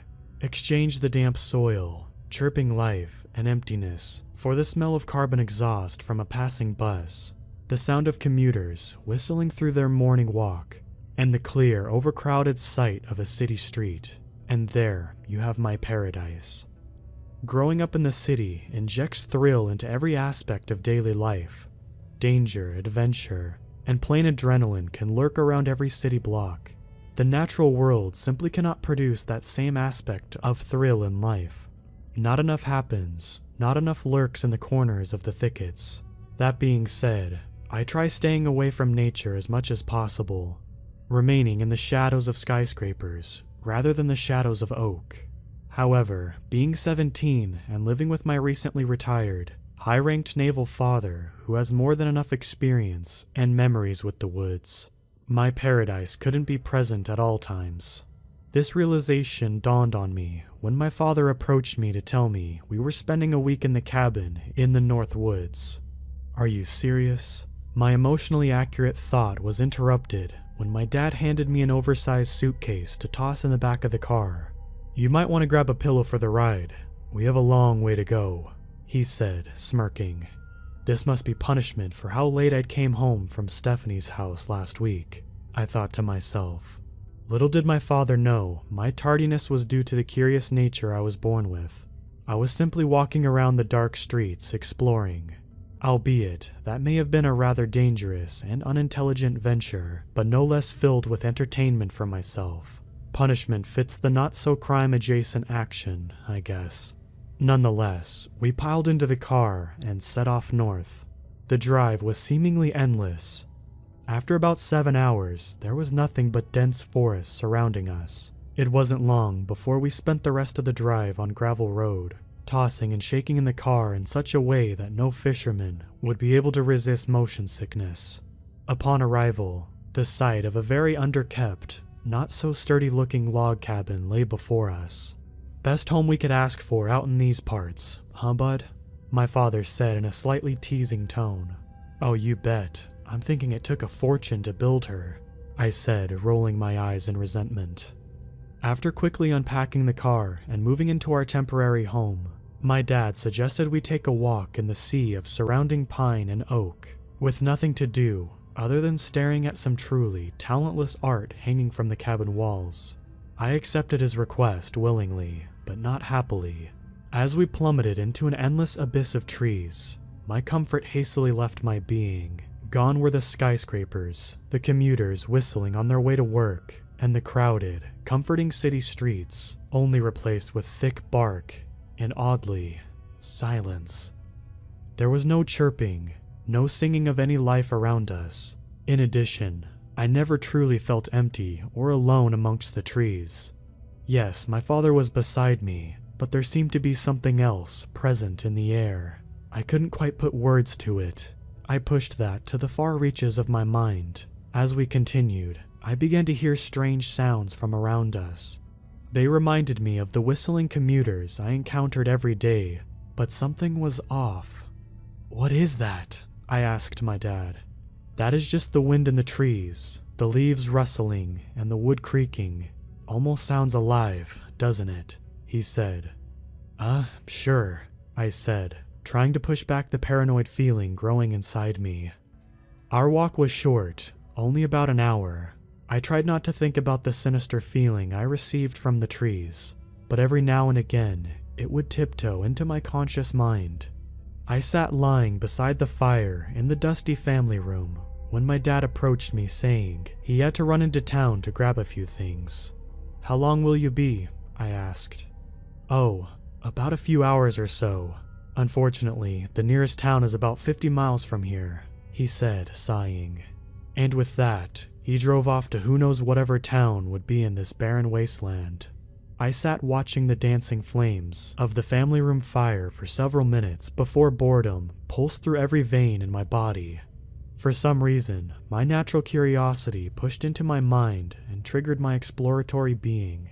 Why not go for a little midnight stroll? As I stepped down the stairs of the rear patio, I noticed that the forest was filled with the sounds of crickets, frogs, and basically anything that dwells in the mud. This was a pleasant surprise, but the empty, lonely aura surrounding me was not. What? You're going to be lonely no matter what until Dad gets back. Might as well explore. And with that thought, I set off for a little moonlight adventure. I never noticed how beautiful the natural world was, honestly. Everything was just so primal. The chirps of the crickets, the croaks of the frogs, the light of the fireflies briefly illuminating the area, and the wind in the trees. Wait, where was the whistling noise that accompanied the breeze earlier today? As if whatever higher power was out there was playing a sick joke on me, the orchestra of nature ceased. There was nothing but silence. Even the wind came to a halt, causing the leaves of the tree to sit motionless, hanging from their branches as if they were in the gallows. The only thing that remained were the fireflies, still blessing their surroundings with short bursts of light from their posterior.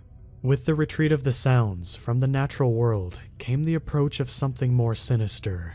The approach of being accompanied by things that I simply could not lay my eyes on. As that feeling coursed through my body, the familiar sound of whistling filled my ears.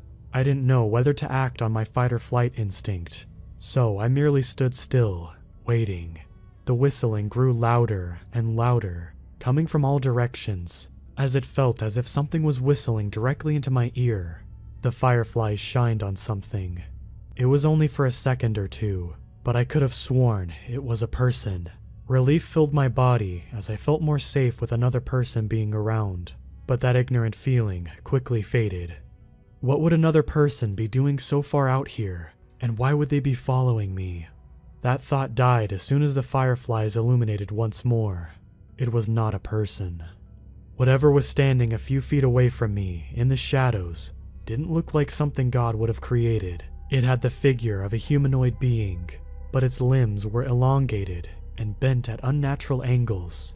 Atop its disfigured, human-like body was a round head that housed two sunken, pale eyes, and a gaping maw filled with needle-pointed teeth. However, that was the only one that stood directly before me.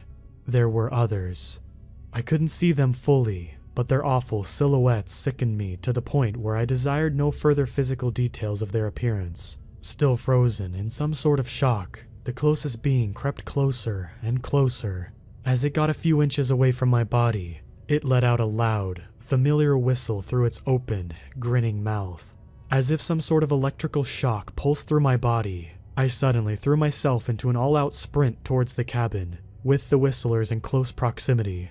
I hadn't realized how far I walked out into these woods, but the approximately 15-minute sprint gave me an idea. As the cabin lights filled my vision, I looked back to see my pursuers were about 50 feet behind me, and there were too many of them to count. They ran in such unnatural ways that the mere sight of it made me nauseous.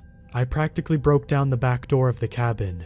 After bursting through, I managed to close the door and lock it behind me. I quickly did so with each door and window throughout the cabin, then barricaded myself in the upstairs closet, waiting for my dad to get home, and hopefully get me out of this hell he put me into. All I could do is sit and try to keep quiet. I heard thumps and scratches coming from the ceiling, most likely from those things crawling on the roof.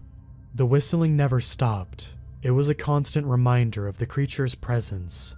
I sat in fear for what felt like an eternity, until the whistlers erupted into what sounded like crackling, maybe laughter.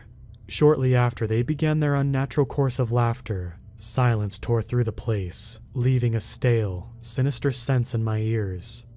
Maybe it's safe to come out.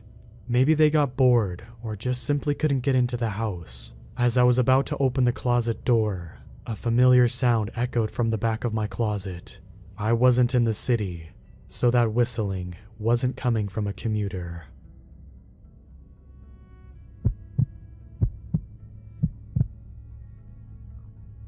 My family has owned a log cabin on the edge of a lake for generations. Well, I shouldn't say they owned the log cabin, since the actual building has been torn down and rebuilt from scratch several times since the original owners built it, well over a century ago. No, my family has owned a large, beautiful plot of land in one of the only clearings around the lake, would be a more appropriate way to put it. The current iteration of the family cabin was built from the ground up in the 80s by my father, who left it vacant for a while after its completion for reasons I've never actually learned.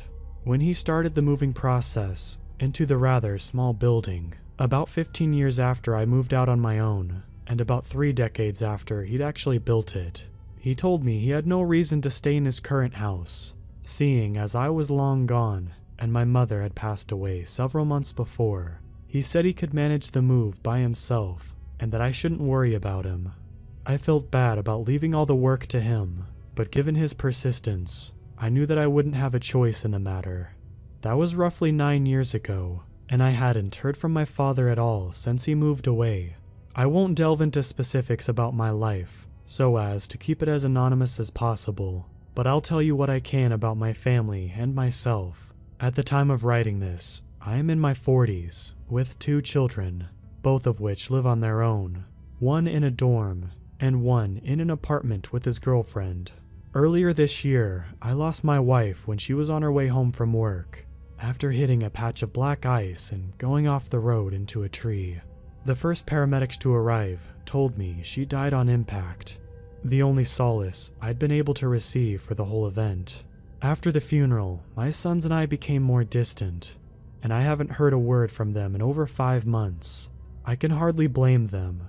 They loved her very much, and they were still more than likely recovering.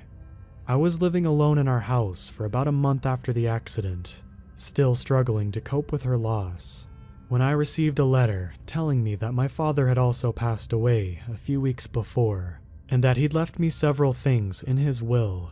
The 2 standout items had been a sum of money that I could easily live comfortably on for the rest of my life and never have to work again, and the deed to the land on the edge of the lake. Not having any reason to do otherwise, I decided to pack up what few things I thought I would need, and within a week, I was on my way to my new cabin. When I first arrived, I wasn't sure of what to make of the location. A small cabin comprised of a kitchen, master bedroom, living room, and bathroom that was only accessible through a 10-minute drive down a dirt path didn't seem all that appealing, and had me considering turning around and heading home almost immediately. However, despite my initial feelings, I decided to give it a shot, at least spend a night there to give the place a fair chance. After settling in, I decided to cook up a simple meal with some groceries I'd picked up on the way, grabbed a book from the rather generously stocked bookshelf, and sat in an old recliner by the window with a perfect view of the lake. Time flew by, and before I knew it, I looked at the wall-mounted clock, only to find out it was 11 at night.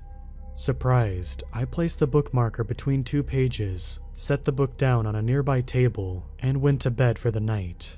The sound of nature at night proved to be a fantastic lullaby, and I ended up having the best night's sleep I've ever had. Officially sold on the idea of calling this place my own home when I woke up the following morning.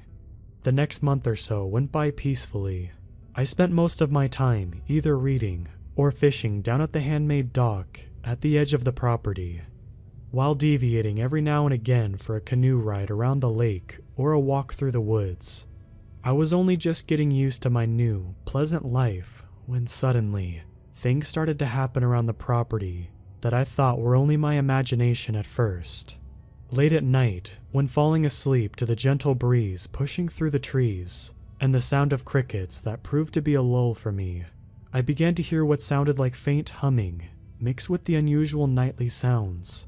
It was faint at first, making me think it was only my mind playing tricks on me, but over the course of several weeks, the sound had become more pervasive, becoming louder than simply a quiet instrument of the night's orchestra, but not so loud as to sound more than a whisper. The hums did not come every night. In fact, there wasn't much consistency when it came to most of the chilling things that I'd experienced in my time there. Shortly after the humming began at night, things started to happen during my daily routines that I couldn't explain. On my occasional trips around the lake in the canoe, I'd look over the tree line and swear that I saw something that looked like a person, and even though at first I tried calling out to them, only to be met with silence, I assumed it was my mind playing tricks on me for spending most of my time away from civilization, except for my occasional grocery run. On my walks around the woods, I would hear twigs snapping, as well as crunching leaves from pretty much everywhere that wasn't in line of sight. On one venture, I even came across a rabbit that looked like it had snapped its neck, which seemed almost impossible for it to do, seeing it was in a small, flat clearing. After that encounter, I stopped my walks through the woods, sticking only to the property and never venturing into the trees. It was around the end of my 3rd month there, where I found myself hardly able to tolerate all the strange things happening around the cabin, and thought about leaving it, until the night that put all of the other oddities to shame. I noticed when I went to bed that night that the woods around me were alarmingly quiet. Not a single insect made a noise. No wind blew at all, and the only sound that kept me company was my slow breathing as I attempted to sleep.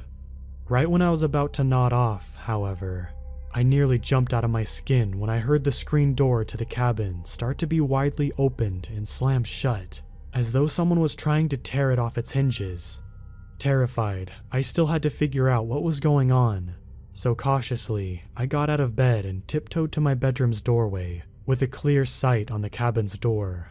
The blinds on the windows on either side of the door were pulled shut, only allowing the bright moonlight to shine through the crack at the bottom, and the door was still being slammed shut with brutal force.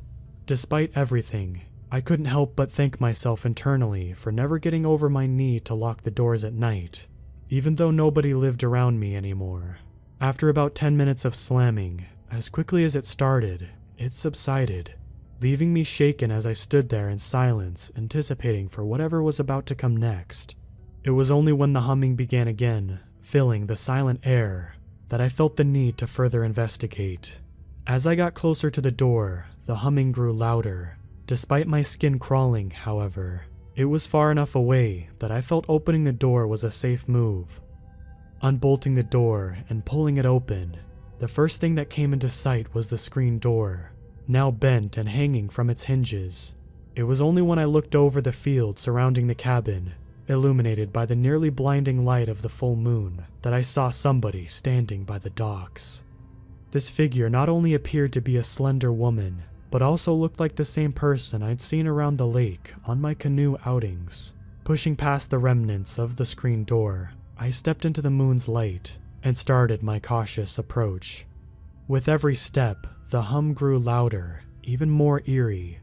What was first a soothing sound to fall asleep to, now felt like the soundtrack to my nightmares. When I reached the tree line, only a couple dozen feet in front of the woman at most, the humming paused as she started to turn towards me. I was terrified at first, expecting to see something out of a horror movie staring back at me, but my dread was replaced with confusion, and the feeling of a knot in the pit of my stomach as her face came into the moon's light. Standing in front of me, roughly 4 months since her funeral, was my wife, looking just as she always had. My heart sank as I watched her pale lips form a smile, only starting to hum again once I'd seen her. I called out to her, only to be met with the same haunting melody as she began to take slow steps away from me. As she neared the end of the dock, I found the shock wear off just enough for me to burst into a sprint towards her. Before I could reach her though, she fell backwards into the water, but made no sound as she fell in, not even causing much of a ripple in the otherwise still lake. I knelt down on the edge of the dock and reached into the water with one hand, calling her name frantically as I searched for her. It wasn't a deep section of water. She would have been able to grab my hand. Only when something finally did, it wasn't her.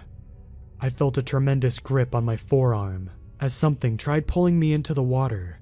I anchored myself to the dock on one of the wooden supports as I fought, struggling and enduring a harsh pain to stop myself from falling in. After what felt like an hour of struggling, my arm was freed from the grasp of whatever was luring me into the water, and I wasted no time as I bolted back into the cabin. I didn't even look back, even when the humming started again. I slammed the door shut, bolted it before sliding the old recliner in front of it, and ran to the corner of the room where I waited through the rest of the night for sunrise to arrive. As the sun rose above the trees and cast a light on the cabin, I gathered my belongings and ran to my car, making record time as I packed everything inside and jumped in, tearing down the dirt road with no comprehension of how fast I was actually going. With the money left in my inheritance, I was able to stay at a hotel until a nearby apartment freed up for me. Once I was settled in, I decided to do a little research on the cabin and the lake itself. It was only then I found out that every one of the previous owners had lost their spouses shortly before moving into the cabin, and every one of them had drowned in the lake several months after taking up the residence, including my father. I didn't want to know any more than that. I had all the answers I needed. Several days after that discovery, I looked up a company willing to demolish the cabin, and another that would be willing to plant trees in the area to fill the gap caused by the sudden absence of any structures. I've given it thought, and despite everything that happened, I'm choosing to hold on to the deed to the property. I won't let whatever killed my family members by making poor replicas of their spouses have any opportunity to strike again. The knowledge of that cursed plot of land and the wretched cabin that once sat upon it now lives and dies with me.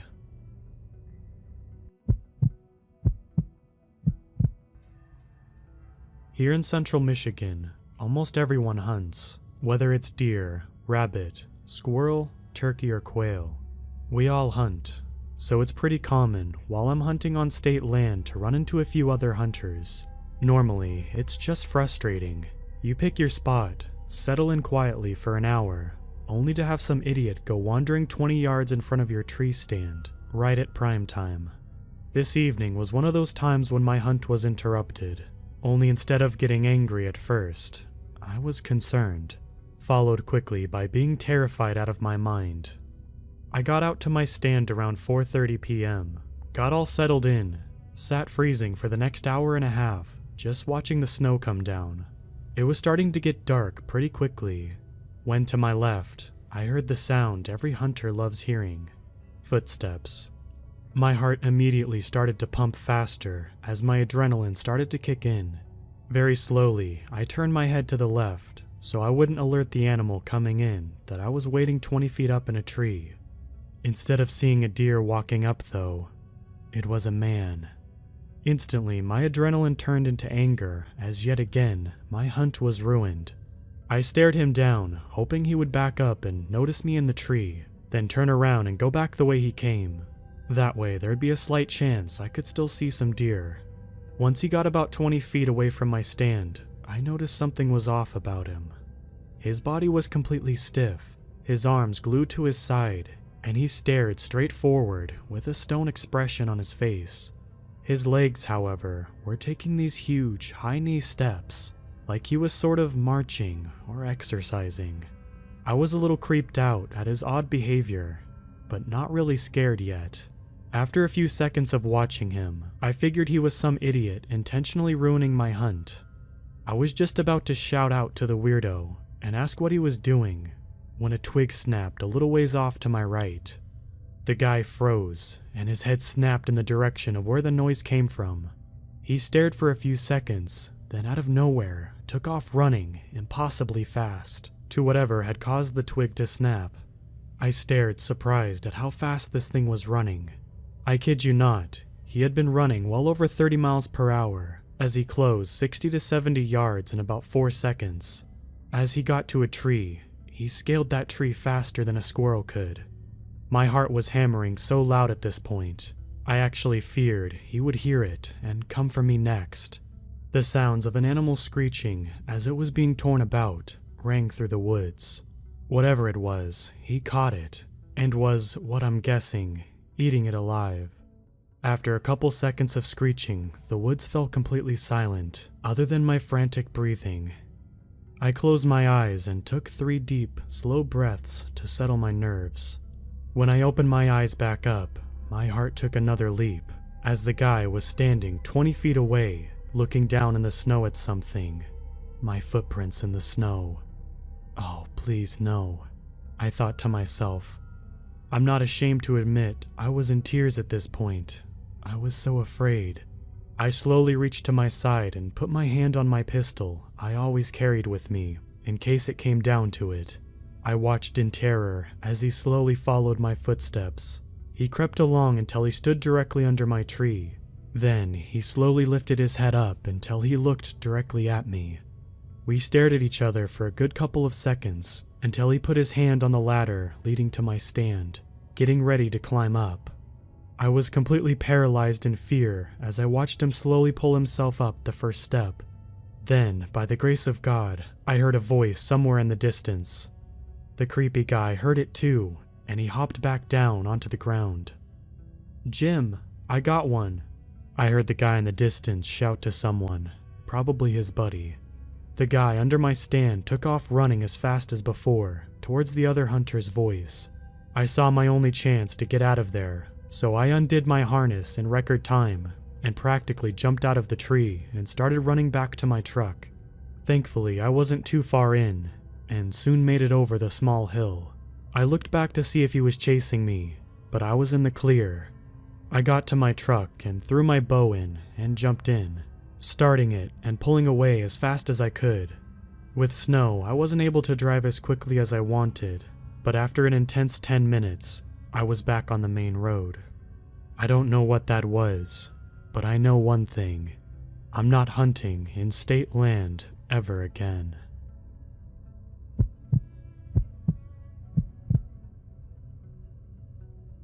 Once, my uncle told me of a story about how he had seen skinwalkers by Shiprock, New Mexico. My uncle was a long-haul truck driver. He was coming back from Colorado and had pulled over by the Shiprock to stretch his legs and let his dog pee. We are Navajo, so he knew better than to be walking around after sundown. But he was always mischievous and curious. His dog Moose got out and peed right away and wanted right back in the truck. No matter what my uncle did, he couldn't convince Moose to take a walk with him, even though they'd been in the truck for over 10 hours. So, my uncle takes a walk toward the actual Shiprock, and it's almost sundown. He continues to climb the rock. See, his friend told him a story about a secret cave up on top, and he wanted to see if it was true. He continued to climb and circle the mountain. Soon, he felt the hairs on the back of his neck stand up. He felt wrong in the pit of his stomach, but he had to see what was going on up there. Soon, he began to feel a weird vibration in his feet, but before he could process what was happening, he heard chanting. He began to climb again. The higher he went, the louder the chants got. It was almost as if they were calling to him. Soon, he began to see a glow on the rocks. The closer he got, the more he could see the fire dancing against the rock walls. He carefully slid up a rock, and he was shocked to see 4 men dancing in animal skins. They circled the fire, always dancing, always chanting. Soon they began to change right before my uncle's eyes. My uncle was hidden low, but unable to move. The men's legs began to change as they danced. They were throwing some sort of herb into the fire and danced round and round. My uncle watched as their hands began to turn into paws, but they still danced. Soon their faces began to morph and blur. My uncle felt a sickness take place in his chest and stomach, but what could he do now? He had to stay hidden. Their coyote faces still chanting, and their long coyote legs still danced. Soon their melodic chanting turned into howling. They danced with 2 legs. The night was dark. There was no moon, no light except the light that came from the fire. My uncle wanted to run, but he knew if he ran, it would be sure death. While he was thinking, all of a sudden the Skinwalkers took off in a blink of an eye. They ran down the mountain as if it was nothing. My uncle watched as they all went in different directions. He knew this was his only chance to escape. He tore down the mountain like he had a rocket strapped to his back. He finally made it to his truck. His hair was still standing on his arms. He jumped up to open the door, and there by the handle was a giant coyote print. It was red. He dared not to touch it. He opened up the door and started up his truck and got out of there as fast as he could. He started to head towards Gallup, New Mexico. He was doing 70 down the highway, trying to get as far away as he could. When he looked out his passenger side window, he saw a giant coyote keeping pace with him. My uncle said it was almost like it smiled at him. It then ran off into the desert, and he never saw it again. He got the courage to go back up the mountain in the daytime a couple years later. He couldn't find the cave, and there was no evidence anything had ever happened there. He was sure some sort of bad medicine made it possible for them to do what they did. He also told me that he was wearing his cedar berry necklace my grandma had made him. It had shielded and protected him. He died about a decade later, having bad luck the rest of his life. Respect the old ways. Don't be going out at night looking for evil, because it just might find you.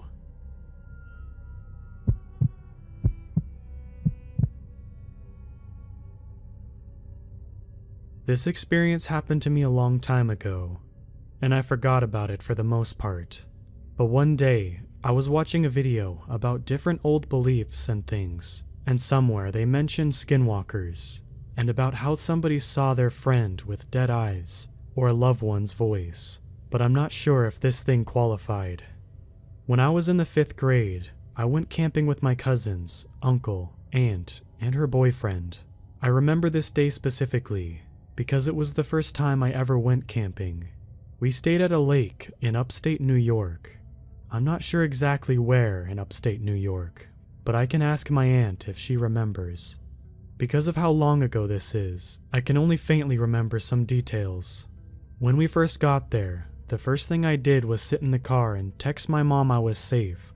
Unbeknownst to me, that was a lie. It was evening, so we decided to unpack some things. There was a wooden platform for tents, and we set up our tent surprisingly easily. Quickly, the day turned to night, so we ate some sandwiches that were pre-packed, and my uncle tried to teach us how to make a campfire. After making a circle of stones, putting wood and sticks in the form that he told us to, and ripping pieces of paper and tissue up, lighting the fire came next. Given my experience with matches, it only took me a few tries to light up the first paper, but marshmallows quickly came after. We were all getting tired, so we stopped feeding the fire until it got low enough to put it out with water and feet. After this, I sat in the car again and texted my mom I was going to sleep. My mother was very overprotective, and this was necessary for her to sleep soundly back in my apartment. I didn't own a sleeping bag, so I wrapped myself in a quilt and shared the tent with one of my cousins. The other slept with her dad in the bigger tent, 3 tents total.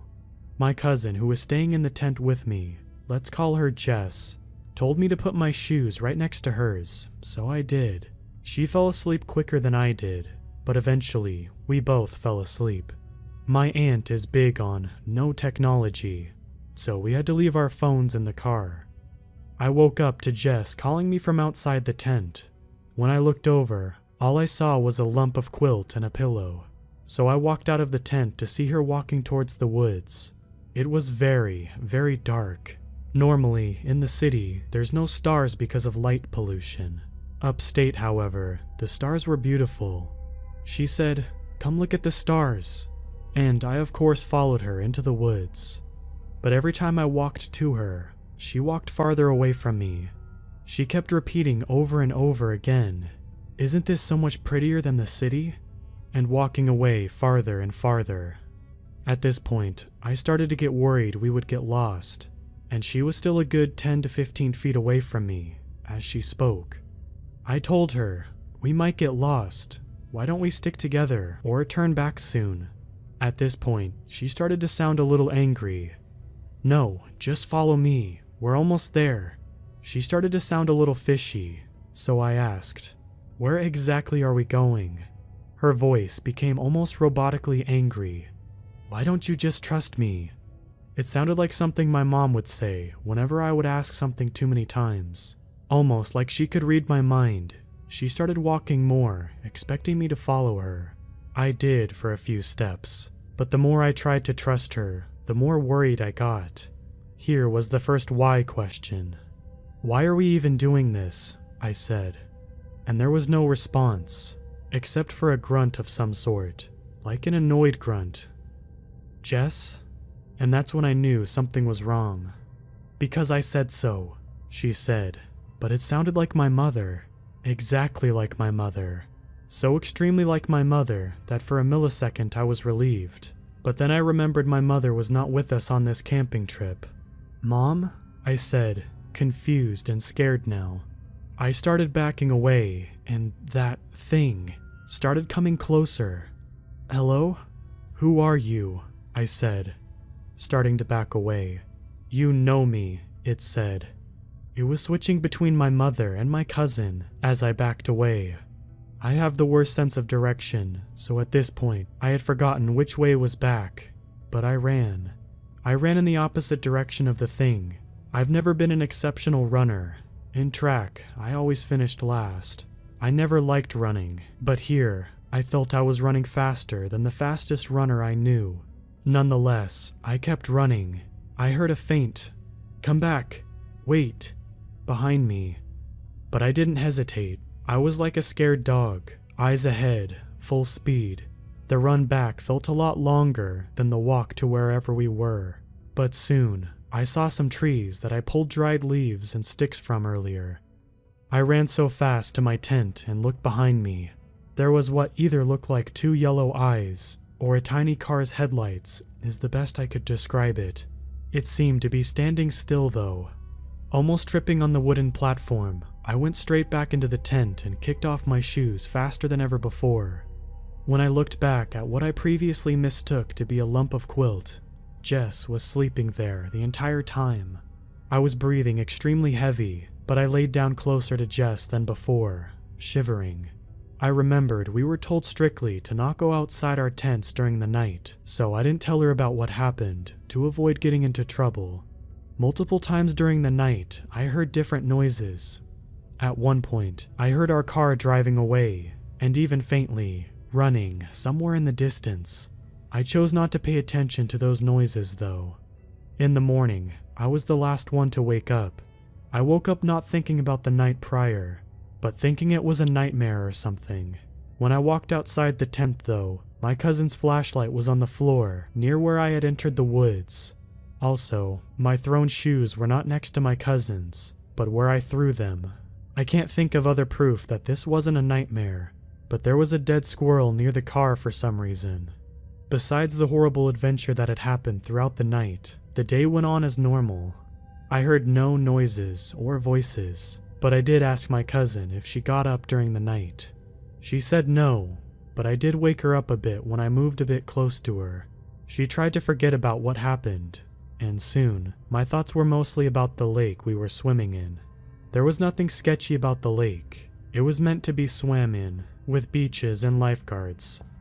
After the beach, we got ice cream, ate at the picnic bench, and my other cousin taught me how to play a card game. Another strange thing though, my phone mysteriously disappeared during the night. It was not in the car when I checked, and it wasn't in the trunk after we pulled everything out. I was in 5th grade though, and it was just a small free phone my mother gave me to contact her. She wasn't too upset about the loss of this phone. After arriving back to the city, I didn't tell anybody about the experience until school started again. I told a friend or two in my class, but it wasn't mentioned again. The surreal, horrific experience was truly scary.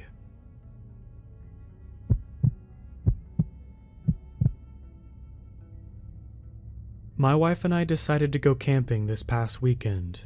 It was the first time we both had time off together in months and wanted to spend it unplugged from the rest of the world, just the two of us. We chose a scenic spot in the North Georgia mountains, about a 2.5-hour drive from where we live in Atlanta. It wasn't too far out, but we'd heard from friends that once you get up into those hills, you feel completely isolated from the modern world. We both have been camping before, but it had been a while. I was in Boy Scouts, but I wouldn't call myself a natural in the wilderness. Despite our lack of survival skills, we ended up booking one of the park's backcountry sites. For those that may not know, that means you're more separated from the rest of the campers. There is no electricity or water, and you have to hike a fair bit to get there. You feel like you're really on your own that way. Our site, in particular, was very wooded and felt particularly isolating, in a good way. Or at least, that's what we thought at first. We got there early in the day because we wanted to make sure we had plenty of time to unpack and set up camp. We also wanted to get in some good hiking while there was plenty of daylight out. After several hours of hiking, we got back to our campsite around 7 p.m. It was really starting to get dark at this point, so we lit a campfire and made dinner. This is all sounding pretty normal, right? You're probably thinking, this is a pretty basic camping trip. Why did this guy post this here? Well, it wasn't until we turned in for the night that things started getting weird. It wasn't late when we went to bed, mainly because we were exhausted from the day, but also had an early start planned for the next. After a few uncomfortable hours trying to sleep in a small tent, not designed for my 6'3" frame, and my wife huddled next to me, I was awoken around 1 or 2 a.m. I don't know for sure because I was honestly too scared to check my phone for the time. There was a weird, sudden noise outside the tent. At first, I sort of just wrote it off as just some random animal running through the site. The initial high-pitched sound was far enough that I felt like I didn't need to worry. But then I noticed the sounds weren't leaving, and they weren't getting farther away. Suddenly, startling squeals interrupted by the sound of leaves being trampled, like something was running between our stuff, broke the sharp silence of the woods. So, at this point, I'm pretty awake. I laid there, still, wanting to make sure that whatever it was didn't get into any of our stuff, but also worried just enough to not dare reach for the zipper on our tent door. I started listening more closely and began to notice different variations in sounds. Like all of a sudden, all the movement would stop. I could hear light, slow sniffing, like it was trying to memorize our scent. I was getting used to the faint sniffing sound, only to be surprised by the sound of rushing, determined footsteps barreling toward the tent. They stopped just short of the spot where the top of my head grazed the tent wall. It started to sniff again. I could now feel something, its nose probably, pressing against the thin wall. Now that it was closer, I could sort of make out its size, about that of a large dog, like a German shepherd, maybe bigger. Maybe someone's dog got out and was running between campsites. Hard to tell while you're holding your breath and keeping one eye shut. When the sniffing stopped, I heard feet shuffle back quickly away from the tent, as if it had gotten a whiff of something it didn't like, possibly me. That's when it started growling. The growl is sort of hard to explain. It wasn't a dog, that's for sure. The best way I can describe it is like a cat who is pissed off, but much lower pitch. Too low, maybe for a cat. Almost like a guttural sounds of a wild hog, but even that wasn't quite right. Over and over it growled at me. It felt like forever. Now my mind was racing. I didn't know what to do. Should I try and scare it? Make lots of noise? Maybe there's something in my tent I can grab and use as a weapon. I thought about everything within reach. My flashlight was within my finger's length, and my backpack against the wall by my feet. I knew I had a pocket knife in there, but I didn't think I'd be able to get it without making a lot of noise. Probably too much noise. The next few moments I think I will remember for the rest of my life. The creature started moving again, only this time slowly. It circled the tent like a lion stalking its prey, stopping every once in a while to get a sniff here and there. I think it was getting its bearings, trying to figure out where the smell was strongest. It made a full circle right back to where my head was pressed up against the wall. The growling sounded even more irritated, even more guttural. I knew my wife was awake now, I feel her hand working down my arm before wrapping her finger around my wrist in a death grip. It was then I realized the creature outside was now pressing against the wall. I could make out a shallow hole and points through the thin fabric. Teeth? Lots of them. It began to lick the tent wall, grazing its teeth on the fabric like it just wanted a taste. The next thing that happened is the real reason I had to post here. After what felt like forever, the creature stopped. It stopped growling, stopped moving. For all I knew, it was just standing there outside the tent, thinking about its next move. I braced for something. I wasn't sure what, but I just continued lying there, waiting. Was it about to pounce? Was it done? As the seconds ticked on, my fear dissolved into anger. I was sick of lying there, simply wanting for something to happen to us. In a moment of dumb bravery, I grabbed my light and my backpack, thinking maybe I could use it as a shield, and ripped open the tent door. I stepped out and waved my light around the campsite. I saw nothing, not even a rustling of leaves in the distance, as if something was running away. I suddenly felt stupid. It had to have been some random animal I tricked myself into thinking was some sort of wilderness monster, rearing to eat me and my wife. I took one last look between the trees before turning around to get back in my tent. That's when I saw it. Right outside. Right where my head had been resting against the wall. Were footprints. Unmistakably human.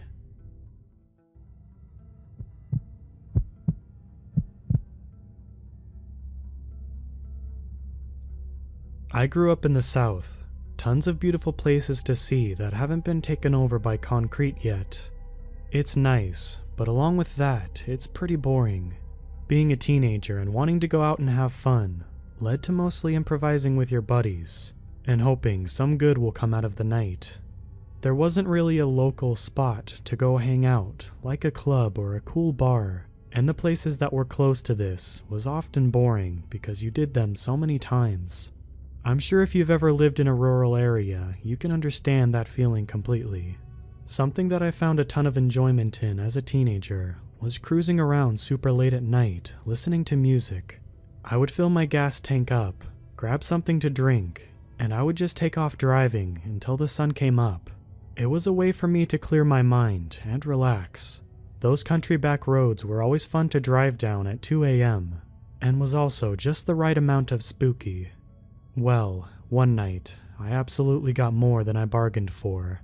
I can't remember what month it was exactly, but I know for a fact it was in the summertime because I was out of school, and I also remember it being a comfortable, chilly night. So if I was to guess, it had just been around July or August. I was cruising around like I always did, and was completely worry-free. I had music blaring, and I was in my zone. I decided to head down to a park, just out of pure boredom. This particular park is at the very end of a long stretch of a desolate country road, but it's a really pretty drive because of that. When I say desolate country road, I don't mean it's one of those dirt roads that go through the woods or anything crazy like that. It's a normal paved road, but there is really nothing on it after a certain point. The entire road takes about 20 minutes to drive down to and get to the park. And after about 10 minutes into the drive, the houses start getting spread out further and further, to becoming no houses and just road leading to the park. I think a lot of the reason I like this drive at night is because of how creepy it was, and I looked at it as some sort of an adventure or whatever. The park isn't open for camping or anything. It's mostly just a lot of land, with walking trails and biking trails set up through miles of woods. So obviously, at around 3 in the morning, it's pretty quiet. I made it there, and just did a slow, normal little loop around drive of the park. The night before, it stormed very badly. So badly, I remember my parents and I had to take shelter because of the threat of a tornado touchdown. There ended up being no tornado, but the storms were pretty rough. Because of this, I came up on a fallen tree in the road that looped around to the exit of the park. That must have happened because of the storm. It wasn't some massive tree or anything, but I knew for a fact that there was no way I could have gotten over it in my car. It was pitch black everywhere besides the front of my car because of my headlights, and because of that, I immediately ruled out backing up the entire way I just drove when I entered the park.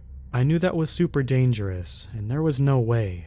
At this point on the road, there was flat land on each side of me.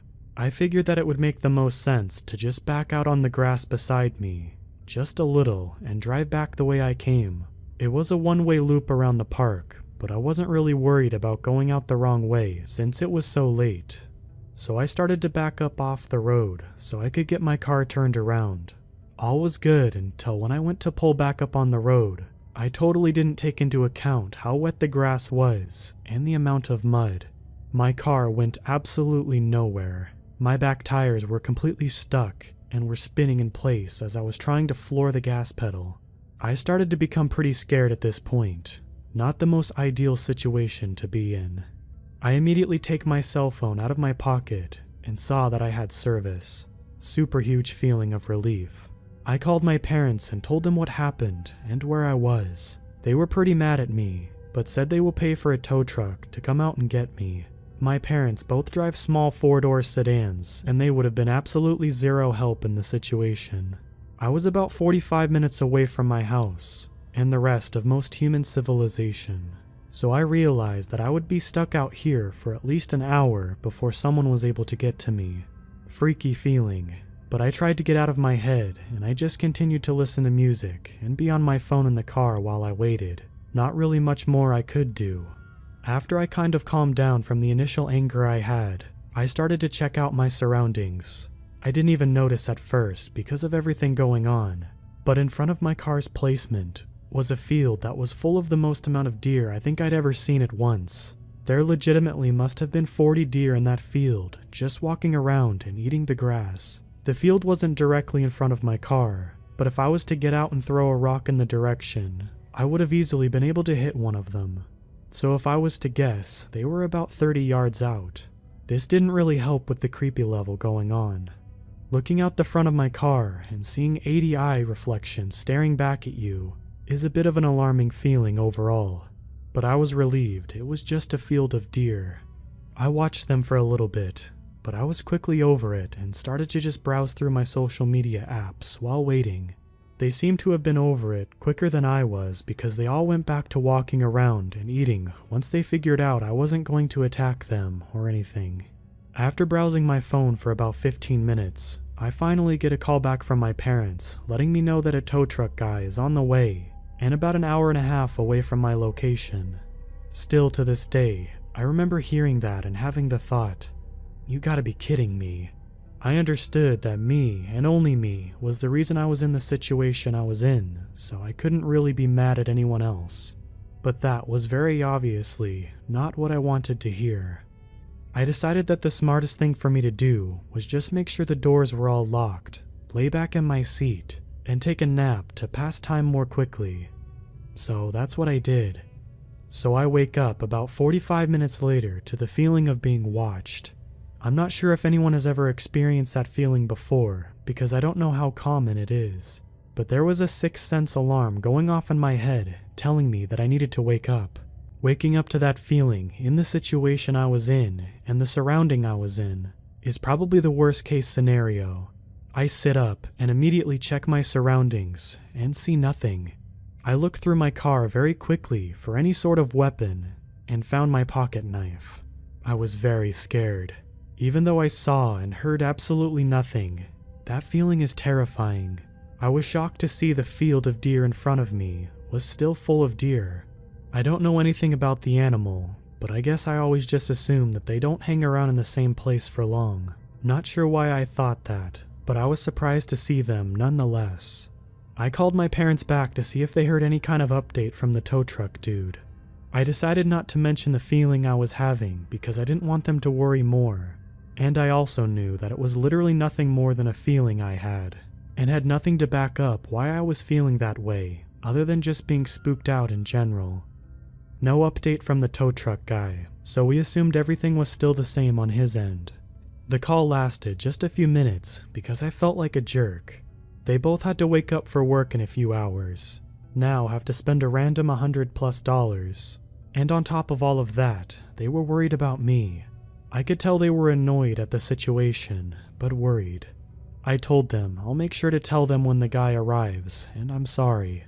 We hang up and I look up from the phone and immediately went from 0 to 100 in panic mode. The deer in front of me were all completely perked up, staring in the same direction. Let me remind you, there are around 40 deer in this field. Every single one of them were stopped dead in their tracks, standing completely still, looking at something. I put my high beams on and started waiting for absolutely anything to happen at all. Nothing. I tapped my horn real quick. They didn't even budge or look my way. They were all completely glued to what was by them. The way the tree line was, I couldn't see that far over the field. I know they were looking into the woods by them, but where I was at, I was only able to see them. I could hear my heartbeat. I grabbed that stupid pocket knife and just waited for something to happen. I would say it was about a minute after I honked. Every single one of them, in unison, started to run the opposite way. They were all running at full speed, and within 20 to 30 seconds the field was completely empty. I was petrified in fear. I knew that staying in my car is what would be the safest thing to do, but it's the worst feeling in the world when you feel like a sitting duck. My head was on a swivel. I was freaking out every way possible. I assumed it was a bear or something, but it could have been absolutely anything. I was convinced at that point it was the devil himself. I didn't know what to do. I knew the tow truck was close by, but I had no idea where he was. I began to shake because of nervousness and just looked around to make sure nothing was by me and focusing on the field in front of me. I did this for what felt like an eternity, sitting in complete silence and darkness in the middle of nowhere. I was waiting for something to jump out and attack me. 15 of the longest minutes of my life go by, and I start to see lights break through the tree line on the road. As it gets closer, I see it is the tow truck guy. The lights on his truck felt like it was Jesus coming from heaven to rescue me. He gets up to me, and I jump out of my car and immediately ask him if he has a gun on him. I told him very quickly what happened to me, and that something is definitely out here, nearby. He let me know that he had a shotgun in the truck and assured me that it was most likely a bear or a bobcat. He gave me the whole, "they are more scared of you than you are of them" crap. The tree was small enough for him to sort of bulldoze it out of the way with his truck, and then he attached my car to his and pulled me out of the spot I was stuck in. He was very nonchalant about what I had just experienced, but I was pretty badly shaken up from it. The whole time he was doing his thing, I still had my eyes glued on that field, waiting for something. He was completely done with everything in about 15 minutes and told me to follow his truck out to the main road again. I got in my car and was ready more than anything to get out of this park. We started to drive away from the spot I was in, and I still had my head on a swivel, completely shook up. As we were driving away, I looked in my rearview mirror. We were down the park road just a tiny bit, but I could still see the spot I was stuck in, partially lit up from the vehicle's lights and the moon. I watched in my rearview mirror a man come out of the tree line behind where the car was and walk into the middle of the road to watch us drive away. My heart stopped beating. I lost my breath and my eyes started to get full of tears because of how absolutely scared I was in this moment. I couldn't see any sort of details, like how he looked, or even necessarily what he was wearing. To be honest, I don't really care. The feeling that I felt driving away from that spot, knowing he was right there the whole time watching me as I freaked out, looking around, watching me as I was completely alone for a long time, maybe even coming right up to my window and watched me as I slept. That's the feeling I can't necessarily put into words. All these years later, it still messes with me quite a bit. The entire time we were driving off, as long as I could see him, he didn't move. Just watched us from the road. A million things went through my mind. I was scared there may have been multiple people up on the road waiting for us. I was trying to figure out if I should start beating on my horn like crazy to get the tow guy to stop or not. I decided that all I wanted to do was get out of there, more than anything. The second we finally got out of the park and was able to see the 2-lane road again, I flew past the tow truck driver and did nothing below 70 miles per hour the entire way home. I flew through stop signs and red lights. I absolutely did not care. The only thing on my mind was making it home. I got home, ran inside, very quickly acknowledging my parents and said sorry and thank you, and went to my room. I didn't get a single second of sleep the rest of the night. I was just searching for any sort of record of things happening in that area. Escaped convicts, similar stories, etc. I came to the conclusion that the man was some sort of squatter or homeless. I read many things online of how common it is for homeless in secluded areas to build shelters in the woods, which does make sense to me entirely on why they would do that. But obviously the unknown is the scariest part of all. What if he wasn't homeless? What if he was going to hurt me? What if? There's so many possibilities of what could have happened, but the outcome that did happen is what I am most grateful for. I never told my parents this story until many years after it happened, and I was already an adult and moved out. It freaked them out too when I told them. I never went back to that park, ever. Even though I no longer live by there, I still have no desire at all to ever go back there. I don't even think I could in broad daylight with a ton of people around. I also made the decision to stop doing those late night cruises. I did a few after that time with people, but even then, I felt very uneasy and on edge.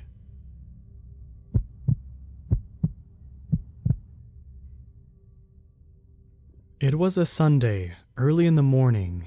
I live in the suburbs, but my parents own a farm that I enjoy going to, because I get to see my dog. Her name is Molly.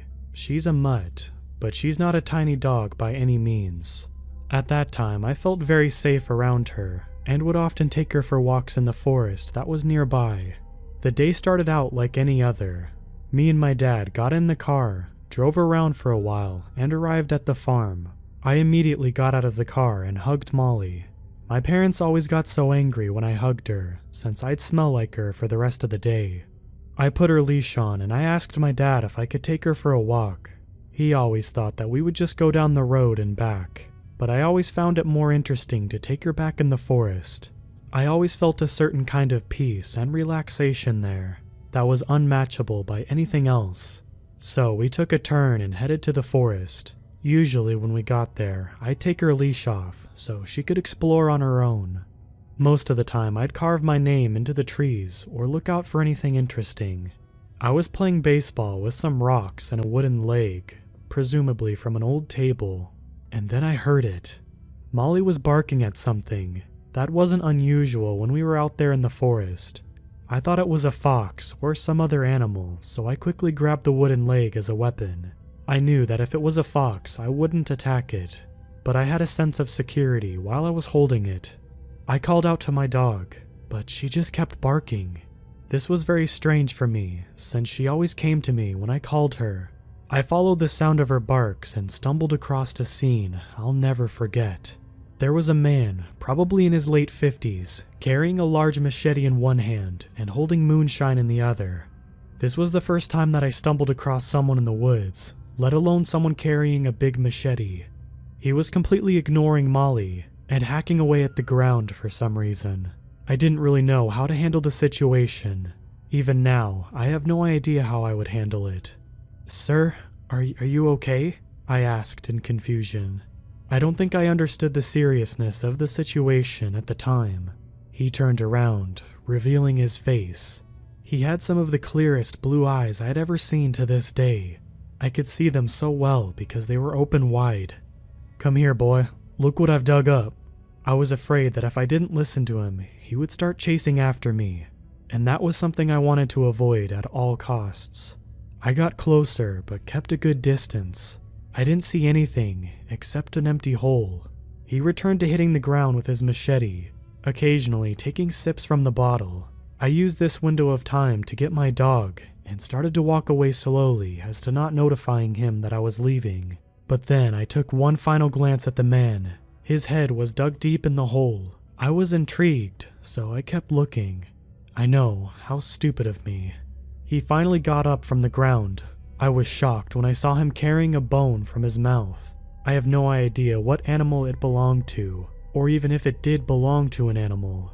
I had seen enough and started sprinting with my dog. As we ran, I heard him laughing, and then I saw something flying in the corner of my eye. It was that machete. I heard him yell. This made me run even faster. I know the forest very well, so I wasn't afraid of getting lost. I ripped through branches and bushes until I got out of that forest, but I didn't stop sprinting until I arrived at the garage, where my father was testing out lights on our tractor. I didn't tell him a single thing about the man, since I was afraid that he'd get angry and wouldn't allow me to walk Molly anymore. Needless to say, I never went into that forest alone, ever again.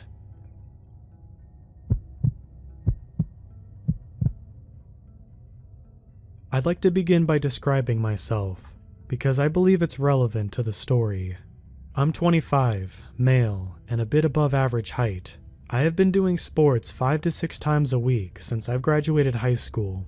My favorite hobbies are mountaineering, hiking, and bouldering. I've just recently purchased a new pair of high-altitude mountaineering boots because it's near the end of summer season and they were on sale. The plan is to wear them in the Alps next summer on a few ascents. I live in a European capital, one that's surrounded by wonderful nature with many trails and opportunities for hiking.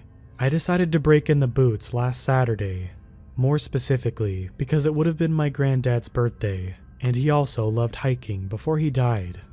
These boots are overkill for these woods, but I needed to try them. I selected a nice route that's about 25 kilometers and set off about 9 in the morning. It just rained the day before, so I expected a fair amount of mud and not so many people, as they are usually scared off by bad weather. Since the summer was excruciatingly hot, it was a nice change of temperature, especially between trees and such, where it's a few degrees cooler than in the city. In the not-so-distant past, my dog would have definitely joined me on this hike, but she's turning 14 this year, and she doesn't enjoy long-distance walks anymore. My girlfriend had something to do for work on short notice, so I knew from the moment I woke up, I would be doing this hike alone. The first half of the hike was perfect. The altitude difference along with the trail is minimal. I barely broke a sweat, and I misjudged how many people would be out due to the storm the day before. I met at most 6 or 7 people during the first 2 to 3 hours, and most of them were cross-country runners. It's worth mentioning that I wasn't walking quickly. I stopped on many occasions to take pictures or study some animals' tracks. There are deer and wild boars in these woods, nothing more menacing. Not animals anyway, but I won't get ahead of myself. Between 12 and 1, the path ran into an actual road, one where cars can go. The road is asphalt, but deep in the forest and can only be used to reach certain landmarks that are there, so cars seldom go here. My trail required me to take the road for a few hundred meters. As I was walking along the road, I heard a car approach from behind me. It went past me, not too quickly or too slowly. It was an older, green SUV with fresh registration. You can tell by the license plate, probably an import. Anyway, I thought nothing of it at the time. Then I heard it come back. It drove past me for a second time, now very slowly, and I could clearly see 2 men sitting in the front seats, wearing baseball caps and sunglasses. Both had stubble going on as well. I assumed they were gamekeepers, even though those cars have a crest on the hood and both front doors. As I hike a fair amount, I know these things. I see them around quite a bit. They would also not be driving a car like this. They would have Jeeps, which are more suitable for the forest. Still, I felt no discomfort, and again, I thought nothing of it. Then, my trail left the asphalt road and began snaking in the woods again. I walked ahead serenely, gazing at the trees and whatnot. Then, I suddenly had a strange sensation that something, or someone, was behind me. An engine sound was becoming more and more clear as well. At this point, the trail was quite narrow, but if, for whatever reason, you'd want to drive a car on it, you could, just about. Now, when I turned around, the aforementioned SUV was basically in my face. It was an arm's length away from me, and it stopped just as I did. I looked at the driver, who was staring back, as I could only assume he was wearing sunglasses. I calmly asked him, "What's wrong? Shall I let you go?" in a polite tone as his window was rolled down. He didn't speak. He slowly started reversing and soon disappeared behind a curve. Now, I was quite uneasy. I also noticed that he was alone in the car, unlike earlier. I listened intently, standing still, since I wasn't sure what was going on. At this point, I was not scared, but there was this faint feeling of unease in the air, and bad thoughts began gathering in the back of my mind. I heard the car and the engine stop behind the curve. I heard a door open and shut, but nothing from that point on. I turned around and began walking towards my destination at a much faster pace than before. Now I was a bit scared. I didn't understand why he didn't answer, and why he just reversed and left without a word. I wasn't sure what to make of it, and I had no desire to ask him again, or to see him again for that matter. I had just walked enough for these unpleasant thoughts to slowly be erased from my mind. As I had been drinking a lot of water, as I usually do, I decided to take a leak. I saw a perfect spot, a very narrow path off the trail that led quite clearly to a little hunting tower. I walked over to the tower, put my bag down by the ladder that led up it, and began taking a leak. I was also interested on checking Google Maps to see where I was, but since there was no signal, I decided to check my map. I also had a sip of water. I had been sitting there for a good few minutes before I headed back at the trail from where I deviated to take a leak. Right before I arrived back to the main trail, I thought to myself how extremely quiet it was. No wind, no noise of any kind, absolutely nothing.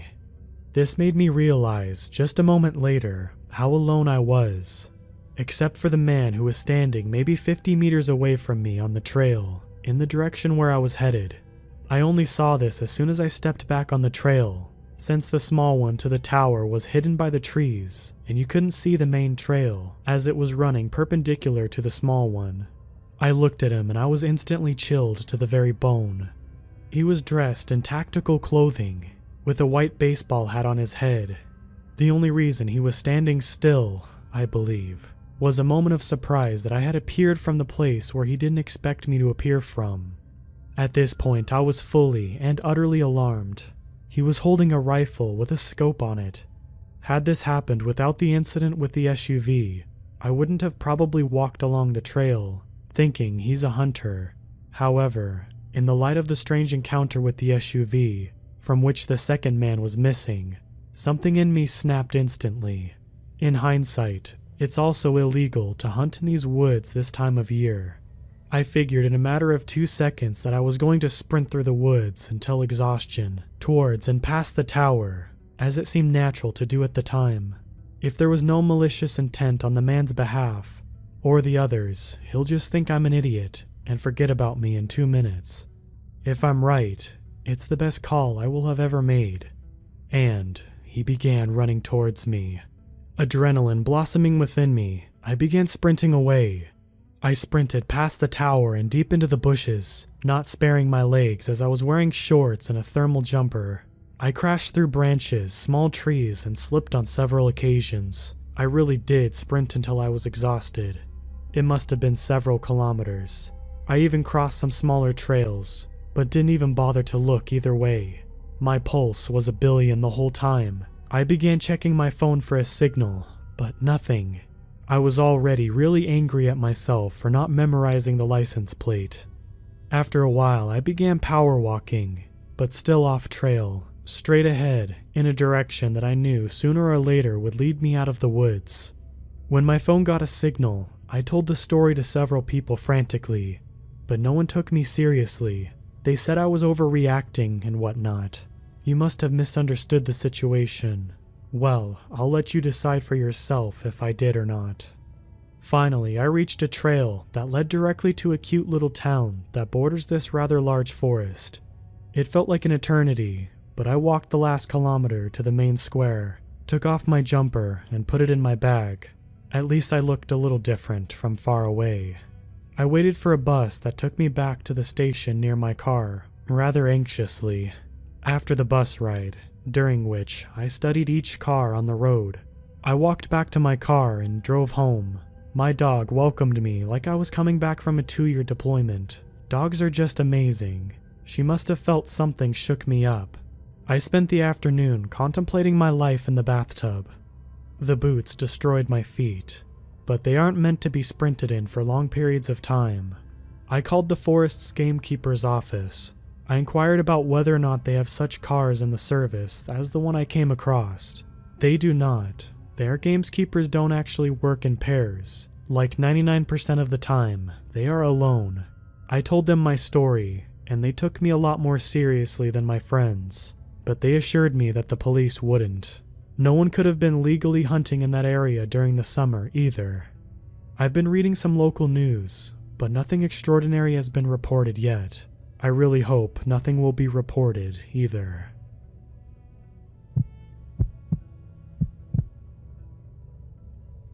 My husband and I are amateur mushroom hunters. 3 seasons out of the year, we spend our weekends in the forest, along nature trails and rivers, looking for edible and interesting wild mushrooms to harvest. Springtime brings the most exciting hunt, which is for the highly coveted morels. We know of a special stretch of shoreline along the river that has a few dozen morels each year.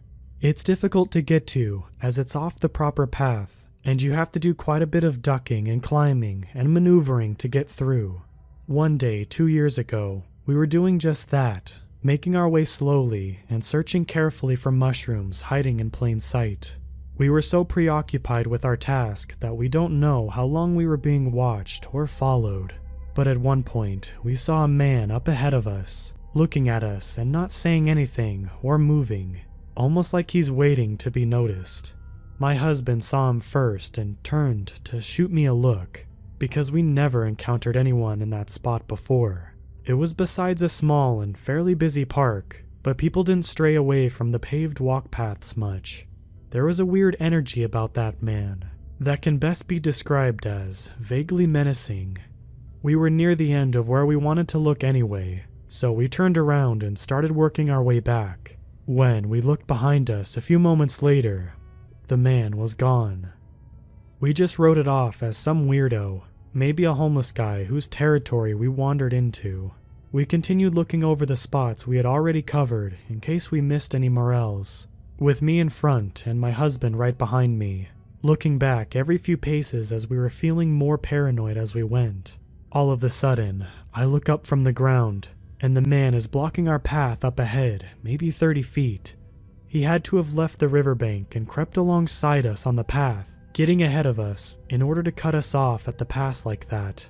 I whip around with huge eyes at my husband, who looks over my shoulder, sees him, and starts moving up the hill on our right, grabbing my hand to pull me with him.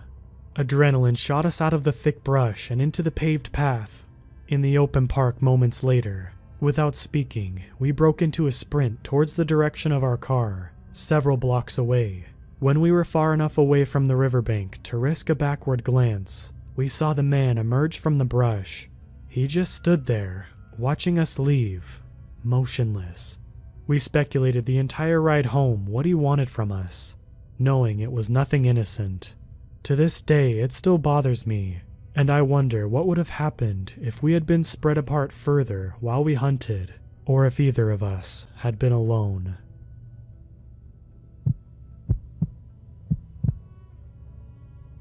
I'm a 21-year-old guy. This happened to me back when I was in high school, about 5 years ago. It was my senior year. Classes were winding down, and teachers were finding less to talk about as we were excited to get out of there. This one teacher I had was super quirky, kind of weird but cool to me, as he always had interesting experiences to share. He and the group of my friends in the class became acquainted, among the other students who wouldn't listen to him when he attempted to speak about his past shenanigans. One day, he brought up this oasis, as he called it, a place in the woods he would visit when he was young. It was a clearing deep within the trees, complete with dunes and a small beach, not too far from where we were going to school. We, of course, didn't believe him, so he showed us on Google Maps. Our naive selves thought that after school we could attempt to reach this place. Entering from a backyard closest to the clearing, we should have known that 40-something years later, the layout of the place would have changed. Come the end of the day, I gather up my closest friends. We all agree on the plan using Google Maps as our GPS. After convincing one of our moms to drop us off with a lie of hanging out at a friend's place, We made our way to the edge of the forest. I wish we called it quits then. We started out alright, I guess, making our way closer by climbing through hordes of bushes and weeds. It was probably the most run-down, gross, dumped-on parts of the forest with broken car parts and trash everywhere. Eventually, as we get closer to this supposed clearing, we hear a dog viciously barking in the distance. My alarms went off. What was a dog doing in the middle of the woods? It was fairly residential, so no hunting, but also no trails or any reason for it to be out there. My friends were a mix of angry at me for suggesting this and extremely anxious about how we were going to get through it.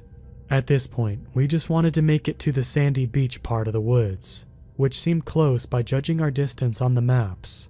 The closer we got, the louder the barking became. At this point, we weren't saying much to each other as I led. We were literally screwed with nowhere to go. The barking seemed like it was coming from everywhere. I could see a dirt clearing ahead, so I just told everyone to make a break for it. At least in the open, we could see what was coming at us. This was not the clearing we were hoping for, and one I could not find on the map when I tried looking for it later. Off in the distance was a medium-sized makeshift building. It appeared to be made out of plywood painted gray and black. Above the door hung a giant animal skull with horns. I felt a pit in my stomach because I immediately knew this was the source of the barking, being as it was at its loudest. After managing to snap a couple pictures, I stood there frozen, unsure of what to do next.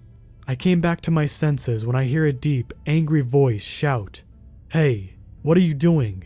from somewhere close by the building. I'd officially had enough of the situation. I'd gotten all my friends in this mess, so I felt responsible for their safety. I told everyone we're just gonna have to bite the bullet and run blind through the woods. It could have been my mind playing tricks, but I swear I felt like the dog was chasing us, almost like somebody let it loose. After kicking through the dense wilderness and trees, we were so scraped up and bloody by the time we got far enough away that we felt safe. Huddled together and practically crying, I called my mother and told her the mess that we were in. I gave her the street closest to the side of the woods we were on, and she gladly came and picked us up. She said that when she saw us on the side of the road, it looked like we had been through hell and back. After that day, we barely spoke about it. We didn't even tell the teacher who started the whole thing, in fear of somehow getting him in trouble. Creeper with the skull hut. Let's not meet.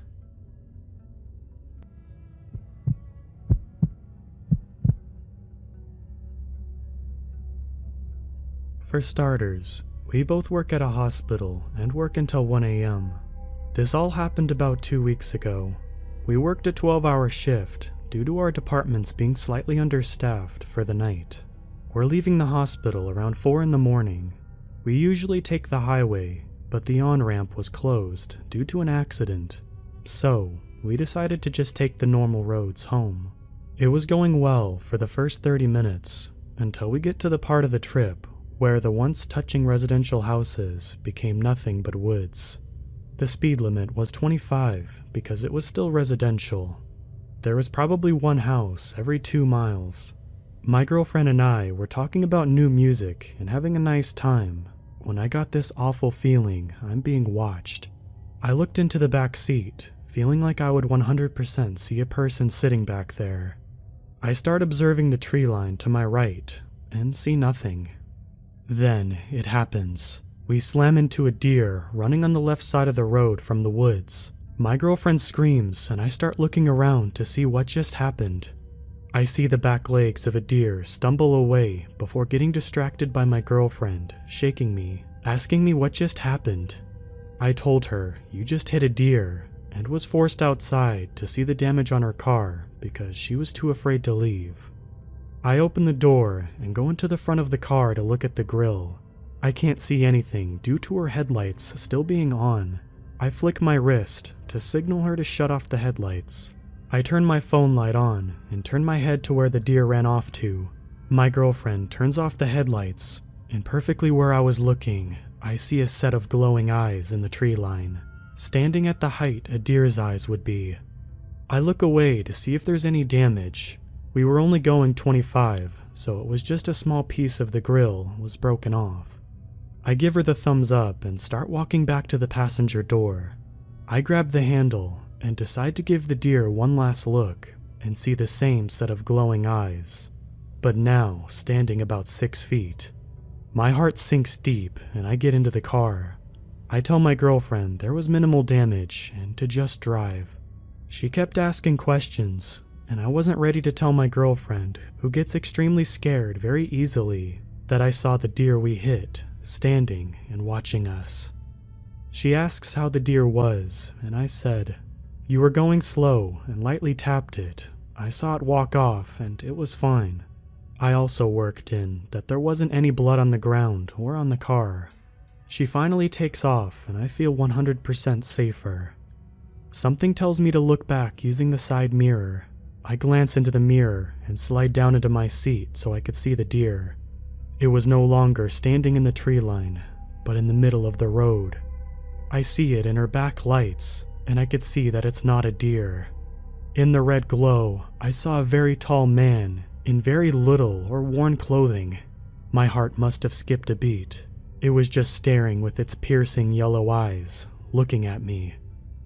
I didn't say a word to my girlfriend the whole way home, and haven't since. We drove in silence for about 30 minutes or so until we got home. Then she starts saying how lucky we were. I was asking her why she said that, thinking she would know what I just saw. She says it could have rolled up on the hood and into the windshield. I breathe a sigh of relief. We get out and start looking at the car. The grill had more damage than I remember seeing, but it wasn't too bad. I apparently missed seeing a thick branch in the grill. My girlfriend takes it out and throws it on the ground like it's nothing, but I'm thinking to myself, why would a deer have a stick on them? Or how would they, is the better question. We go inside and start making dinner. The image of that thing's eyes are burned into my every thought. I try to stay focused, but can't. I excuse myself to the restroom and take out my phone. I start looking up its features and compared what happened to me to other people's stories.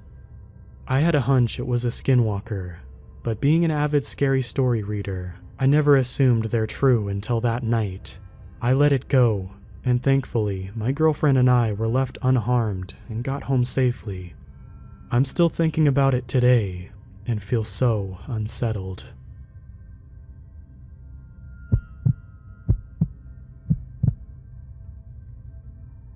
First, some backstory.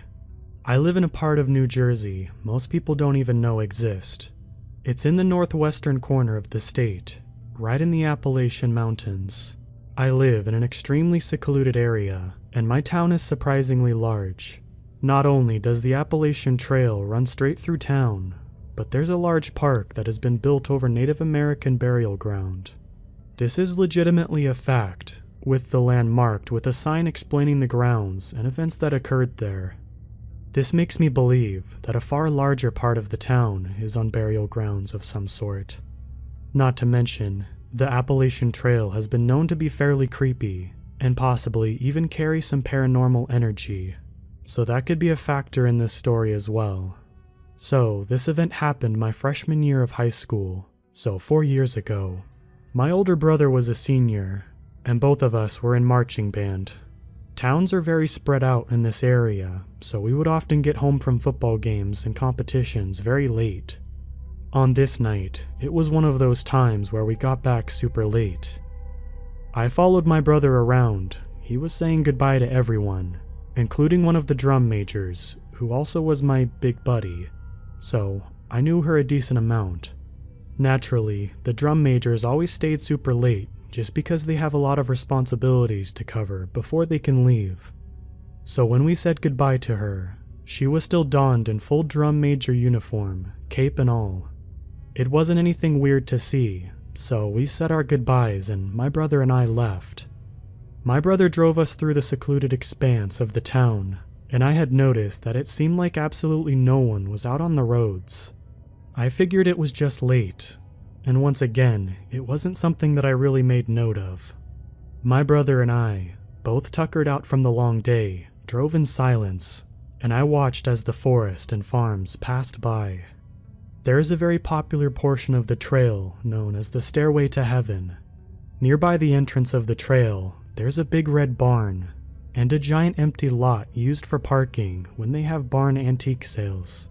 As we began to get closer, we could see a bright, flashing headlights coming from the lot. My brother slowed down a bit, and when we passed it by, I saw something that still chills me to this day. In the lot was a car. It had the lights within it on, and the hood was open. Getting out of the Jeep-like car and standing beside it was no other than my drum major donned in her full uniform, cape and all. I couldn't believe what I was seeing. No one would ever leave the high school in their uniform, and she looked visually in distress. It was definitely my drum major. I could see her blonde hair coming out from her hat, and it was the same body shape and all. I thought I was just tired and I was seeing things, but after we passed by, my brother finally spoke up. "Was that Kate?" Yeah, that was definitely her. We were silent for a moment. "Should we turn around to see if she's okay?" No. We drove back the rest of the way home, the air now tense. When we got home, we tried to assess the scene. My brother knew her better than I did, and I knew that wasn't her car, nor did she live anywhere near where we lived. Again, the town is very spread apart, and she lived on the other side of town. She was in her full uniform. It was completely clear it was the drum major uniform, and it was the spitting image of her, but she looked like she was legitimately in distress. No one else was around on the road, seemingly, as if this was something we were meant to see. She was the last person we had said goodbye to, and now here she was, looking as if she was in trouble. Plus, my brother is not the person with an interest in the supernatural. He honestly just tries to avoid the topic of it. I, on the other hand, am very into the paranormal, and have had a pretty big share of experiences. The females in my family tend to be very sensitive to weird paranormal things, but nothing ever like this. I tried to look up what it could possibly be. It seemed like it was an entity that was using some sort of mirage of something we had both seen, and making it look as if the individual was in some pretty deep distress, as if it was luring us in. The fact that my brother spoke up first confirmed that he had seen the exact same thing also was jarring, especially with him being less interested and sensitive to this kind of thing. From what I've been researching, it's possible that it was a skinwalker or something. It was near the trails and the burial grounds, and seemed like it fits well with these Native American folklore creatures. I don't know if this is important to add, but I recently found out that a great-grandfather was married to a Native American female, so I do have some Native American in me, but it's not a huge percentage. I don't want to be that white person who has like 2% of Native American in the gene pool and equating it to being super in tune with that side and proclaiming that I'm Native American, but I decided I'd mention this just in case it maybe lends a hand in figuring out what this thing may have been. If anyone has any clue to what my brother and I have encountered, I would really appreciate some feedback. I'm still chilled by this experience. Whenever I try to talk about it with my friends, it scares them too much for me to even fully explain what happened. What's most unnerving is the fact that it was deliberately showing us an image of a friend in distress to lure us in. The thing is, I'm so lucky I had my brother with me, because I was considering turning back, and I'm still haunted by the thought of what could have happened if we had.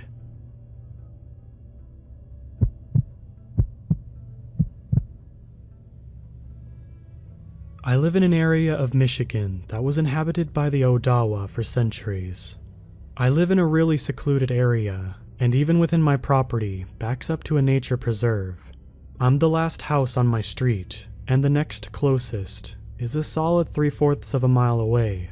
I'm a smoker and an insomniac, so I end up outside smoking at like 3 in the morning pretty often. Note, I'm not a writer, and I suck at creating suspense, so I'll try to just tell it like it happened. I think I should also mention that I'm a staunch atheist, and generally don't believe in any gods, demons, spirits, fairies, or any of that other stuff. So some random night, I'm out smoking. This is maybe a decade ago. It's after midnight, maybe before 2 a.m. I'm on my deck and I hear a woman scream from the woods. Now I know many of you are thinking it was either a coyote mating call, or maybe a bobcat, or maybe some smaller animal getting killed, all of which do sound like a woman screaming. But I've heard all of those plenty of times, and have learned how they sound. And besides, this one was screaming a combination of help and the most guttural, desperate sounds I have ever heard. It was a woman. My body ran cold. I had never experienced this before. I'd read it in books and heard it described when people freeze up in movies. But I'm telling you, I felt the cold go from my heart and spread throughout my torso and limbs. Some long asleep lizard part of my brain had just woken up. I felt like I was prey, and I'm a 6 foot, 200-pound guy who long ago was a college linebacker, so I don't scare easily. I was frozen for what seemed like an hour as this woman's screams persisted, and then were cut off abruptly, but it was probably 20 to 30 seconds tops. At this point, I kind of regain my senses and decide a couple of things. Firstly, I'm going to go investigate because I need to know what happened, no matter how afraid I am. And at the time, I figured somebody just got murdered. Secondly, I need a weapon. I've got an old 30-40 Krag I inherited from my dad, who had got it from his dad, who had carried it in World War I. I don't use this gun for hunting because it leaves too much damage, but it seemed to be appropriate for this. So I loaded it with 4 rounds, chambered the first one, grabbed the mag and went out the door. There's a hiking trail that runs by my house and comes to a T about a half a mile off, and led in the direction of where I'd heard the woman, so it seemed to be the best bet. I set off down that trail, going quickly, but as quietly as possible. In a couple minutes, I'm to the T. The screams came from north of here. I turn left, shine the light, and there, maybe 150 yards down the trail, is the biggest buck I had ever seen. Or so I thought. I'm actually pretty scared now, because a hunter will tell you the most realistically dangerous thing in those woods is a buck in the rut. And I decided to slowly move up just to see if I can get close and then spook it away. I've probably closed the gap to about 30 yards when this buck stands up on its hind legs, looks me right in the face, and says, "Hey." I know it's a bit anticlimactic, but that's what the thing said. It absolutely was not a buck snort, and it was a clearly male and human voice that said, "Hey." What I have since determined to be a skinwalker, I had no idea at the time, then slowly takes a few steps toward me. I level the 30-40 at it and held my ground, not saying a word. It closes the gap another few steps and I let out the loudest scream I could muster. Rather than run, it breaks into a sprint towards me, and bam, I fire off a round. I'm working the bolt, trying to get the next one chambered, when the thing takes a hard left and loops into the forest. Now on all fours, running like a white-tailed deer. I would have liked to search for the woman, but frankly, I was scared out of my wits. I pretty much walked backwards the mile to my house, all of the while shining my flashlight around in panic, trying to spot the thing. I made it back to my house, locked all the doors and windows. Then I looked at the phone. Should I call the cops? Well, this was 10 years ago, and I have a grow-op, so I didn't. And besides, I figured if they did find the woman's body, they'd probably pin it on me. I didn't sleep at all. I just sat at the dinner table with the 30-40 and a bottle of Smirnoff in front of me. And as soon as it was in the morning, I went out to search that area. No signs of the woman, no signs of distress, no blood, no tracks except for my own from the night before. I checked the local paper for weeks, and the regional affiliate, and never heard anything about a missing woman. The worst part, though, is that on half a dozen occasions since, I've been out smoking late at night, and I'll get that cold feeling, and then I'll hear from a ways into the woods, "Hey."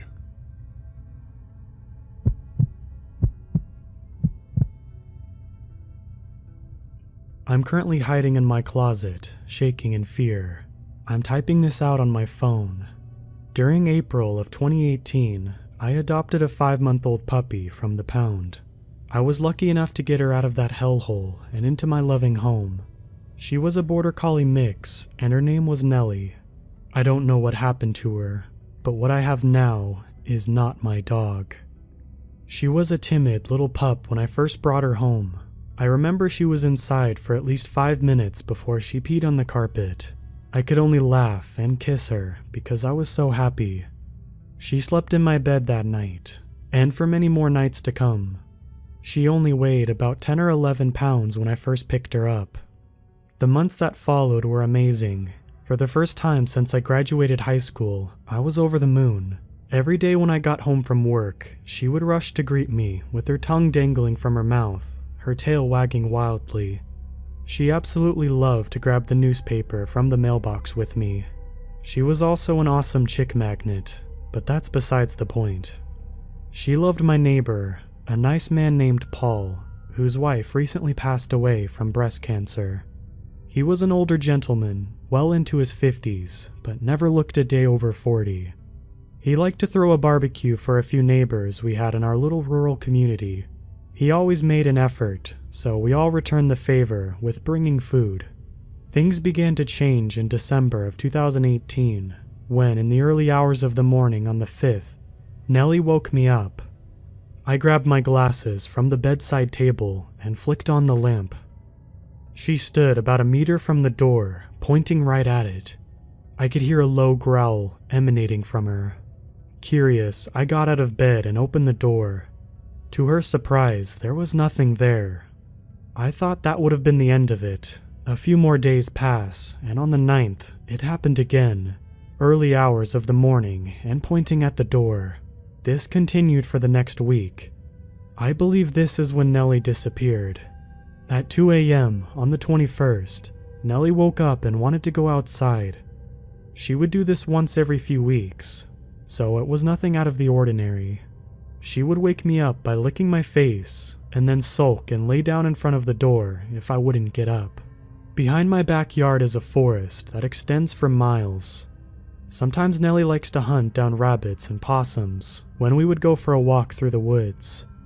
When I let her out that night, she walked about 5 meters before the tree line. I watched her and she started her way back to the house. That is, when things didn't go exactly as planned. She must have heard something because she whipped around and pointed at the trees and growled. I thought it might have been a rabbit, but thinking back on it now, it was probably something much worse. She barked and then made a beeline for the trees. She disappeared into the thickness before I heard more barking. Then nothing. Absolute silence. I was about to grab a flashlight and put on my red bands, but then the trees started rustling. There was no wind. It was distressing, to say the least. Then they stopped. I called out her name and waited. About a half a minute later, she wandered out of the trees and back inside. I thought nothing of it and promptly went back to sleep. I should have thought about it. As the months continued, things got weird. She stopped wanting to go on walks. She cut back on her food and began to get skinnier. I decided to change up her diet from dog biscuits to meat. She liked that. She really liked that. Sometimes she would run off into the woods and go hunting for rabbits or anything she could get her paws on. I also noticed she began to get bigger. Not fat bigger, because as she got bigger, it looked like she got skinnier. Then she stopped playing with her toys. That weirded me out the most, because she loved her squeaky duck toy I got for her the day she came home. Now it lay gathering dust in the corner of my room. But she began to show a liking to the barbecue get-together Paul would throw. A little too much. Honestly, that should have been a warning sign. That day was the 26th of February, 2019. In the following weeks, people unfortunately died. It was small to begin with. That makes it sound better than it was. Old people died first.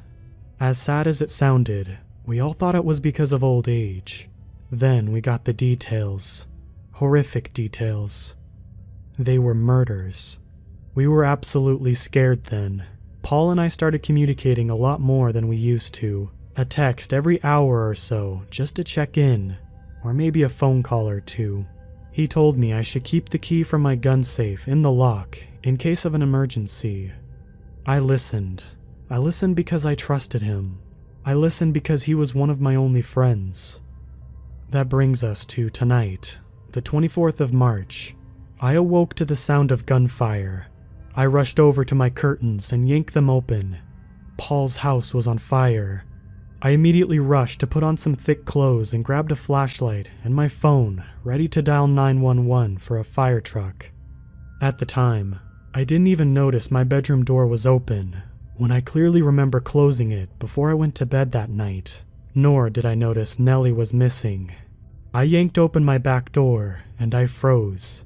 It was illuminated by the bright fire of Paul's house. It stood on its hind legs, tall and lanky, completely black with white highlights over its body. Its eyes were almost glowing yellow. Its claws were massive, and sadly, one set was clearly protruding through Paul's chest.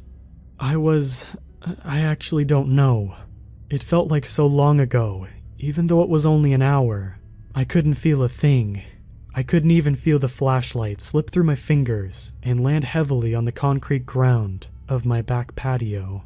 I instantly realized my mistake and saw it look at me. It looked at me deep in the eye, and I saw her. My sweet girl. My Nellie. Or more rather, what was pretending to be Nellie. It dropped Paul to the ground and terrifyingly reared its head up in the air and howled deeply.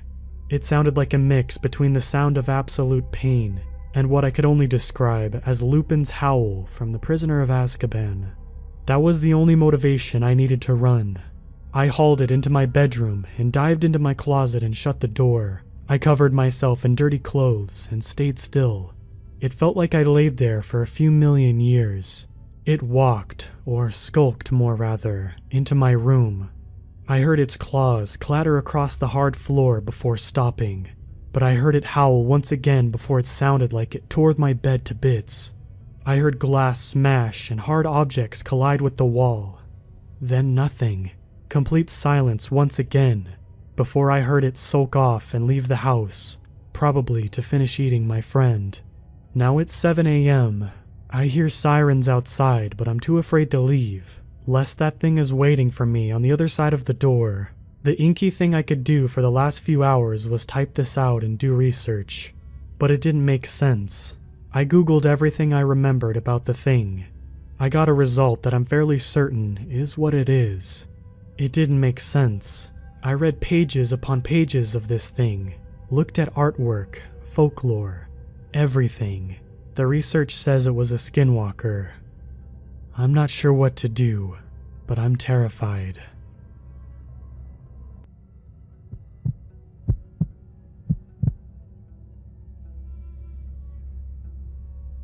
This was 3 years ago, and I started college down in the country. I was 18, female, and on Tinder. I never actually met anyone off it, but I would swipe through guys just to be nosy and see who was on it. I was swiping right on some, and about an hour after, got a message from a guy who, according to his account, was about 20 kilometers away. We made some small talk. It was awkward, and I stopped replying. A day later, I got a friend request of him on Facebook. Mind you, I have a common enough name, so it would have taken him ages for him to find me. We have no mutual friends, and my Tinder photos is not on my Facebook page. The only thing that I had on it was the university I was attending, so maybe that's how he found me, but I don't know. I then quickly got a follow request on Instagram, and he somehow found my Snapchat username. I don't have it on any of my social media, and it's a variation of my full name with extra added in vowels and an underscore. I was freaking out at this point. I messaged him asking how he found out my full name, and he just replied with, "I think we have a connection. I really want to get to know you better." I unmatched him, deleted my Tinder, and blocked all of the accounts he tried to add me on. After that, it was quiet for a few months. I was staying in digs, and was knuckling down as I had a lot of assignments from the get-go. This was towards the end of November. I had no assignments due for 2 weeks, so I decided to go out with some friends. One of my friends stayed in the student accommodation, and the other was commuting, so she was staying with the other friend. I decided to walk back to my digs, as my landlady would probably freak out if I wasn't home that morning, and I really wish I got a taxi instead. My walk back was about 15 minutes from the local nightclub we were at. It was about 3 a.m. at this point. I was at the front door of the house, opening it up. The door was annoying, as it had 2 different locks, and I had to pull the handle towards myself to open it up. It's also tough when you're tipsy and trying not to wake up the family you're staying with. Anyway, I finally unlocked the door. A dark car pulls into the housing estate I'm staying in. It's quite big and has a big green area in the middle for children or people to play in with their dogs. The car comes toward me, so I quickly get inside and lock the door. The car pulls into the driveway of the house I'm staying in and just sits there with the headlights on. I'm there shaking and too afraid to move up from below the door, as there's frosted glass about halfway up. As I get the courage to go upstairs to look out my bedroom window to see who it is, the car pulls out of the driveway and speeds away. A few days later, I get a new friend request of the creepy Tinder guy on a new Facebook profile, as there was no photos on this account, just the same name. Blocked. It was enough that it caused me to transfer universities the following year. Thankfully, I haven't heard anything since. I don't know if it was just bad timing, or if it was that creep on Tinder that sat in the driveway, but it was terrifying. If you take anything from this, be careful who you let in on social media or dating apps, and what information you give up. You never know what someone's intention is. Stay safe.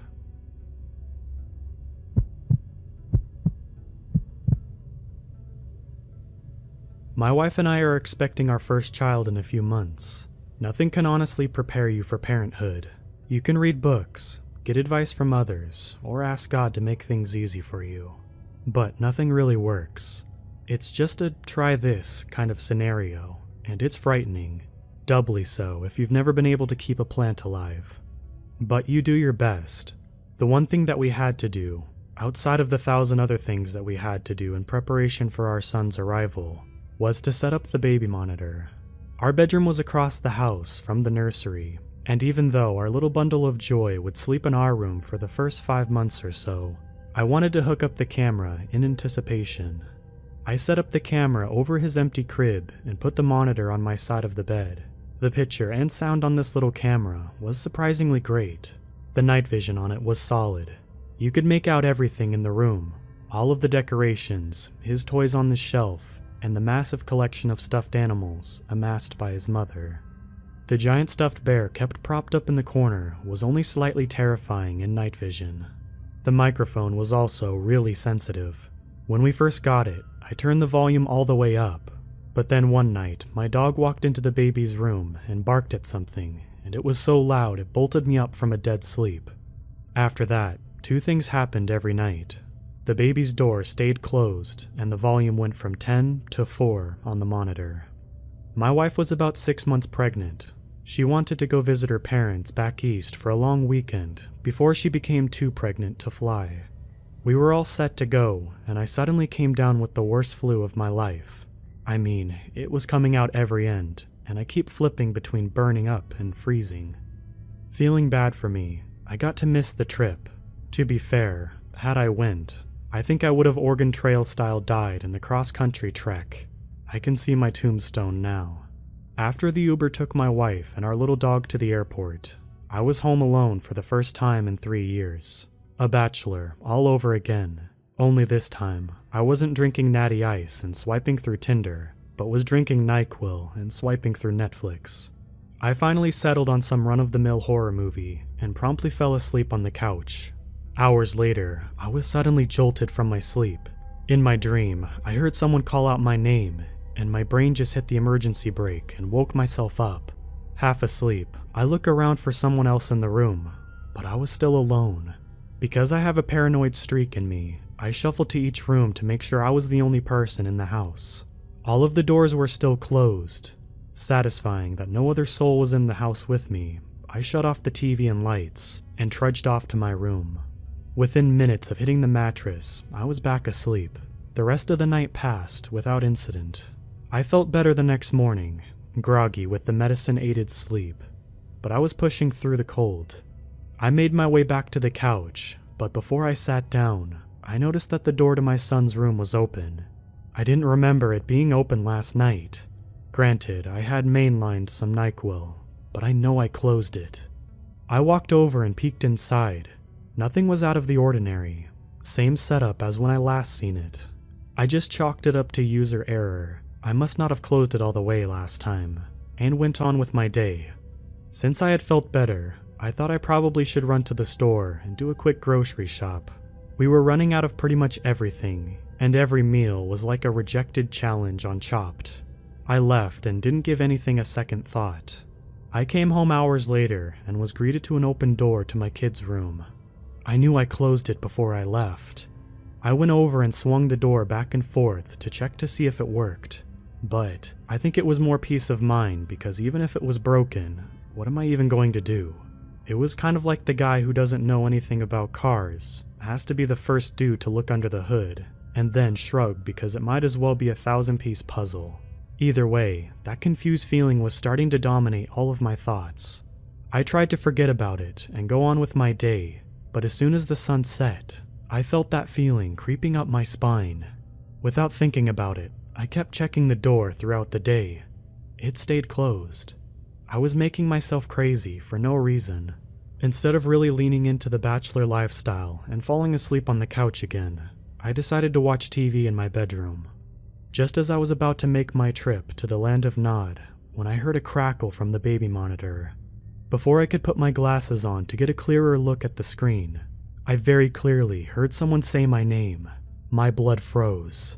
What was that? I knew I actually heard it this time. It wasn't a dream. I took a deep breath and finally looked at the screen. There wasn't anyone or anything in the room, but I did notice something was off. The giant stuffed bear in the corner was missing. That's when I heard, faintly, a music box rendition of Ring Around the Rosie start playing from somewhere inside my son's room. I'd normally be fine with this, but there was one small problem with all of this. My son doesn't own a music box. I stood up and looked around my room for something I could use as a weapon. I didn't know what laid beyond my door, but I did know I wasn't going to confront it with just my fists. I finally settled on a closet rod I had bought but yet to install in our room.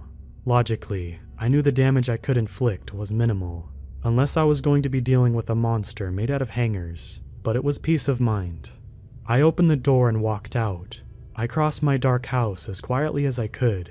My eyes adjusted to the dark. I noticed the door to my son's room was open again. Whatever was in there was now out here with me, or worse yet, wanted me to think they were out here. When I was just outside the hallway of my son's room, I could hear the music box playing. It was slowing down. Each note was a distorted, metallic ping. I swallowed hard and reached over for the hallway light switch. I counted to 3, and then darted my hand out and flipped on the light switch. The music box stopped, but I heard the running of footsteps in the room. I pushed open the door and flipped on the light as the closet door slammed shut. Someone was in the room. I could feel myself get lightheaded. I never really assumed that I would find anything, but now the only thing that separated me from whatever horrible imagination could conjure up was a thin, wooden sliding door. I said a quick prayer and then ripped open the slider. There was nothing there except a few hangers. I don't know why, but I laughed when I saw those hangers. I was holding a closet rod, the perfect defense against my foe, baby hangers. I poked my head in the closet and didn't see anyone. I checked every corner of the room and didn't see anything. The windows were locked. Everything seemed to be in place except the giant stuffed bear was missing. It would have been easy to spot in the kid's bedroom, and it was nowhere to be seen. I closed my son's room and went on a bear hunt in the rest of the house. I checked every square inch of the house and didn't see anything. It was like it vanished into thin air. I contemplated texting my wife and telling her, but I didn't want to freak her out. I was doing enough freaking out for the two of us. I went back to my bedroom and crashed onto my bed. I wanted to sleep, but I could feel the excitement pulsing through my body. What was going on? Was I losing it? Was the fear of becoming a dad warping my brain? I didn't have a lot of time to think about it though, because out of the corner of my eye, I saw a figure move on the baby monitor. I grabbed it and looked close, but the figure wasn't in frame anymore.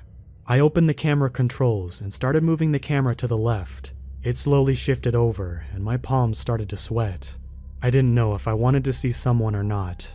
The camera stopped panning, and there wasn't anything in frame, just empty space where the bear used to be. Then, my door squeaked open. I nearly jumped out of my skin. The door swung open and hit the wall, and I heard footsteps running away from the room and back across the house. I glanced at the baby monitor and saw a figure blur past the camera in my son's room and head out of frame. I hopped off my bed and ran into the room, fueled more by curiosity than cowed fear. The door was open again. I ran in and stopped immediately. The closet door was open, and I noticed the lid to the crawl space inside was popped open.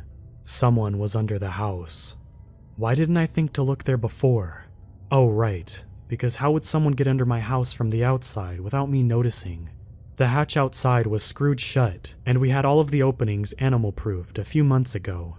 I scanned the room to make sure someone wasn't hiding in the curtains or a pile of stuffed animals. There was nothing. They had to be under the house. I walked out of the room and closed the door behind me. I wedged a kitchen chair under the handle to keep whoever inside.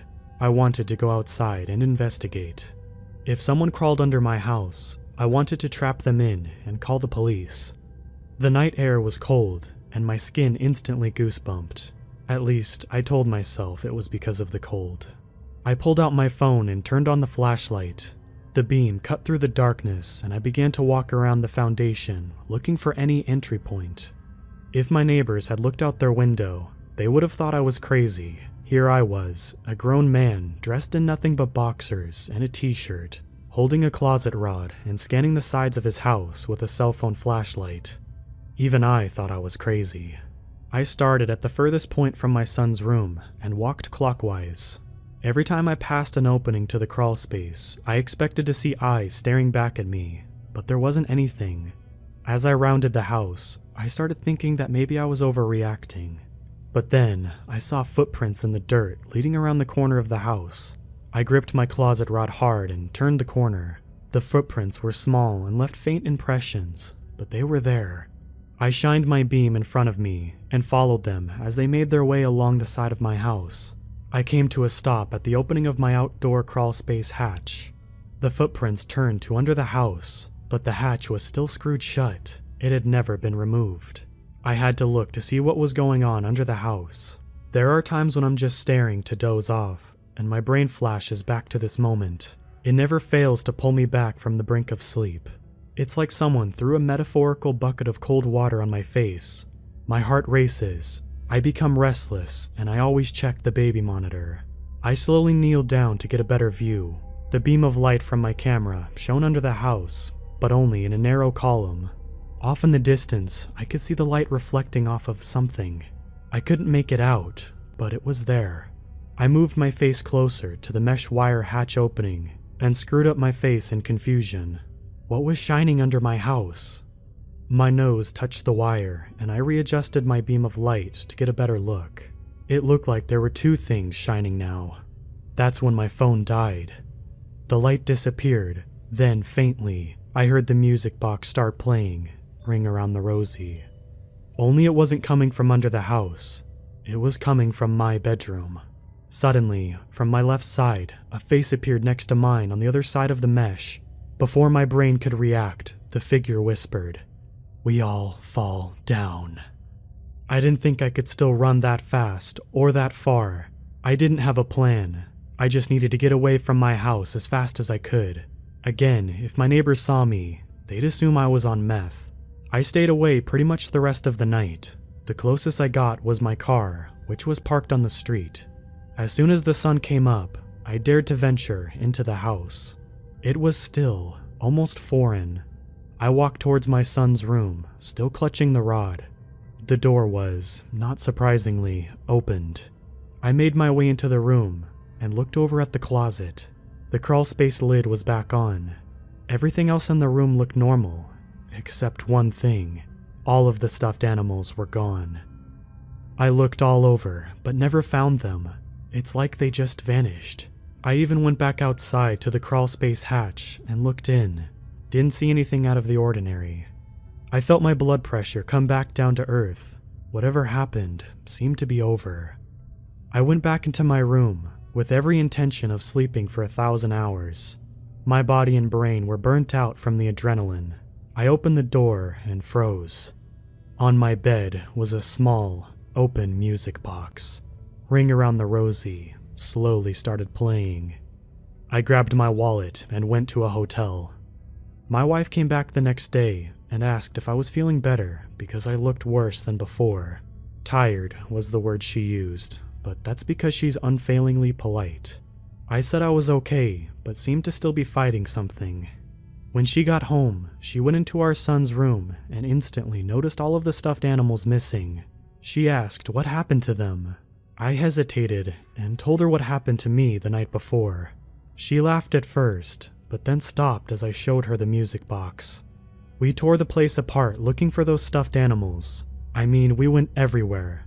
I was in the attic, in the crawl space, all of the rooms, the closets, the nooks, the crannies. We didn't find one hair of any of those stuffed animals. They were just gone. That day, we called over a priest to bless the house. He said that things were fine, but how would he know? It was just a peace of mind thing, and it mostly worked. In the days that followed, nothing too strange happened. I swore I heard footsteps on the camera and had some buzzy feelings like I was being watched, but nothing weird.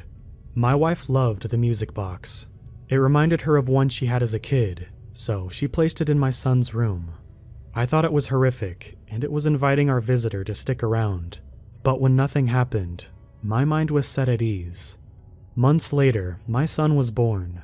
I was really hesitant to bring him home, but my wife said I was just being crazy. He would be with us for the first few months, and nothing would happen. Every once in a while, I would hear footsteps in the house at night, or the music box would randomly appear in the room, or I would hear it going off on the baby monitor. There was nothing mean-spirited, but more reassuring. After a while, you just kind of forget someone else was there. As weird as it all was, the weirdest thing came almost a year later. Late one night, my wife and I heard scurrying underneath the house. This was unlike anything we'd ever heard before, and that's because rats had made their way in. They chewed right through the outdoor metal hatch. I had been underneath my house enough for 5 lifetimes, so we hired an exterminator to come over and get rid of our rats for us. He was under our house for about 10 minutes before he came crawling back out with a quizzical look on his face. "You shouldn't store things under the house." "What are you talking about?" "The stuffed animals. There are like 30 or so, including a big bear. The rats are ripping into them." "We didn't put anything under the house." "Well, someone did. I can show you." Underneath the house in the corner near my son's room were all the missing stuffed animals. I know they weren't there because I went looking for them, and there was nothing. We took them all out, and they were all dirty and rat-infected at this point, and threw them away. I felt guilty doing it, like we were taking something from our visitor. That night, I decided to make things right. I took the music box and put it by the outside door hatch. If we took away the visitor's animals, I wanted to give them back the music box. My wife thought I was nuts and planned on bringing the music box back into the house in the morning. Later that night, I woke up around 2 in the morning. I assumed my son was making noise and was hoping he'd put himself back to sleep. However, when I looked at the monitor, he was asleep. I still don't know what compelled me to do this, but I decided to move the camera to the right, towards the closet. The screen slowly shifted until I saw, on the floor outside the closet, the music box. I watched as it opened and started playing. Just then, from behind me, I heard someone whisper, "Thank you." I nearly jumped out of bed from fright. When I looked back at the camera, the music box was gone.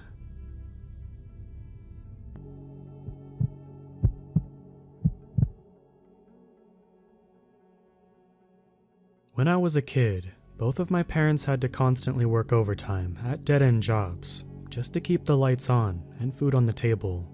This meant that not only did we have to live very frugally, but I also didn't get to spend time with them nearly as often as a kid should. It wasn't all bad. At the very least, I knew my mom and dad cared about me and would do anything to make my life a little easier, even if they were barely ever around to show it. We were also lucky enough to live in a neighborhood that, while relatively poor, was full of neighbors who looked out for each other. But our biggest saving grace was my uncle, Chris. He was, to put it lightly, loaded. Though I never found out the specifics of what he did for a living, I knew that he had some sort of position at NASA. Even with his busy lifestyle, he still found time to visit us at least once a month to help us pay bills, and sometimes to bring a little something special for me. Despite Chris's frequent visits to our house, however, I have to admit I never really felt like he was part of our family. Sure, he was nice and all, but every time I looked at him, he had an unreadable look on his face, like his mind was somewhere far away from our shabby home. He never felt like he belonged, even at larger family get-togethers, when all manner of wacky characters showed up at our house. This wasn't helped by the presents he gave me. They were always from his work. They were given to me with little to no explanation, and always weird. One time during the holidays, he handed me a glowing rock. Yep, a straight-up glowing rock, without saying what it was or why it was glowing. It stopped glowing after a week and just became a normal rock, but still. Another time on my birthday, he gave me a handful of what he called special eggs, and told me to put them in water. I assumed at the time that they'd hatch into sea monkeys or something like that, but instead, they turned the water black and made the house smell like sulfur, leading me to dump the whole thing into a storm drain.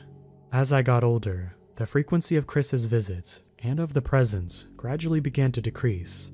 My parents always expressed their sympathies, as they themselves couldn't afford much for me on special occasions. But I think secretly they were glad not to have to put up with whatever Chris decided to bring into our house next. Nevertheless, Chris continued to support us financially, and as selfish as it sounds, I think we were content to accept his money without actually having to interact with him. Then one day, when I was on winter break and around 15 years old, he showed up unannounced. It had been snowing all evening, and my mother had finished preparing a meager meal of chicken soup on the gas stove. We were all just sitting down to eat when the knock on the door came, and he was standing there, tall, broad-shouldered, and covered in white powder, looking like an oversized snowman. My mom expressed her surprise and excitement. He was still her brother, after all, and pulled him into a hug in the doorway. He simply patted her on the back, his eyes as far away as always. After sitting down with us, Chris had explained that he had been working very hard at his department at NASA for the last few years, but he had recently accomplished something very big, allowing him to take some time off to rest. Of course, he couldn't say what he had accomplished. He had always been secretive about his job like that, but we didn't want to get him into trouble for revealing classified information or anything like that, so we never pressed for details. "Oh, Eli," he said, turning to me. This startled me enough to spill a little bit of soup on my lap, lightly singeing my legs through my pants. Chris rarely called me by my name, and almost never expressed any actual interest in talking to me as he did now. Yeah? What is it, Uncle Chris?" I answered, trying my best to sound polite. "I brought a little something for you at work. After dinner, how about you come help me try it out?" I saw my parents exchange tired, knowing looks, not only at the return of Chris's infamous presence, but at the fact that this was one that apparently needed to be tried out. Still, he had been paying our bills for all 3 years. The least we could do was let him stay with us for a bit, and to entertain whatever it was he had planned for me. Chris got up from the table early, telling me to stay put while walking out the front door. From the window, I saw him rummaging around the trunk of his car before lifting out a sizable cardboard box and disappearing from view as he carried it around the back of our house. A few minutes later, I heard the back door open again and Chris's voice calling for me to come outside. I looked at my mom, who simply nodded, as if to say, "Go out there and humor the guy." After putting on my ratty coat and water-damaged boots, I stepped into the snow-covered yard, mentally preparing myself to see whatever knick-knack he had stolen from Area 51. It had stopped snowing at that point, and as my eyes adjusted to the dying light, I was surprised to see it was just a telescope. No fancy levers or buttons attached. It looked about as ordinary as telescopes come. He smiled when he saw me, or at least attempted to do what he thought a smile looked like. "Sorry, I couldn't get something cooler, kiddo." "Oh, no, this is great," I replied, quickly realizing that the relief in my voice could easily be mistaken for insincerity. Maybe it was better that way. Maybe it was better that he didn't know a normal present was all I ever really wanted. "Well," he said, "might as well show you the ropes." He proceeded to show me how to work the telescope, how to adjust the focus, and when that was done, enough stars had come out for him to show me how to find a few famous constellations. I was having so much fun, I had barely noticed how late it was. Chris paused in his explanations to let out a yawn, and it was only then I realized just how tired he looked. The bags under his distant eyes were much deeper than the last time I'd seen him. Perhaps this so-called project at NASA had really taken its toll on him. When my mom came out to check on us, Chris told us he'd better go to bed now. I asked my mom if I could stay out a bit longer and work the telescope on my own, and she agreed, as long as I came in if it got too cold. I think she was just happy I had the opportunity to play with something normal for once. As the night wore on, I continued to gaze into the eyepiece, observing the clear night sky in detail I'd never experienced before. I could see the star-dusted arms of the Milky Way, individual craters on the moon, and even convinced myself I found Jupiter and was looking at its own moons. Eventually, my parents went to bed, leaving me out in the cold, silent darkness with only the stars to keep me company. I paused to look up from the eyepiece, my left eye slightly sore from being squinted shut.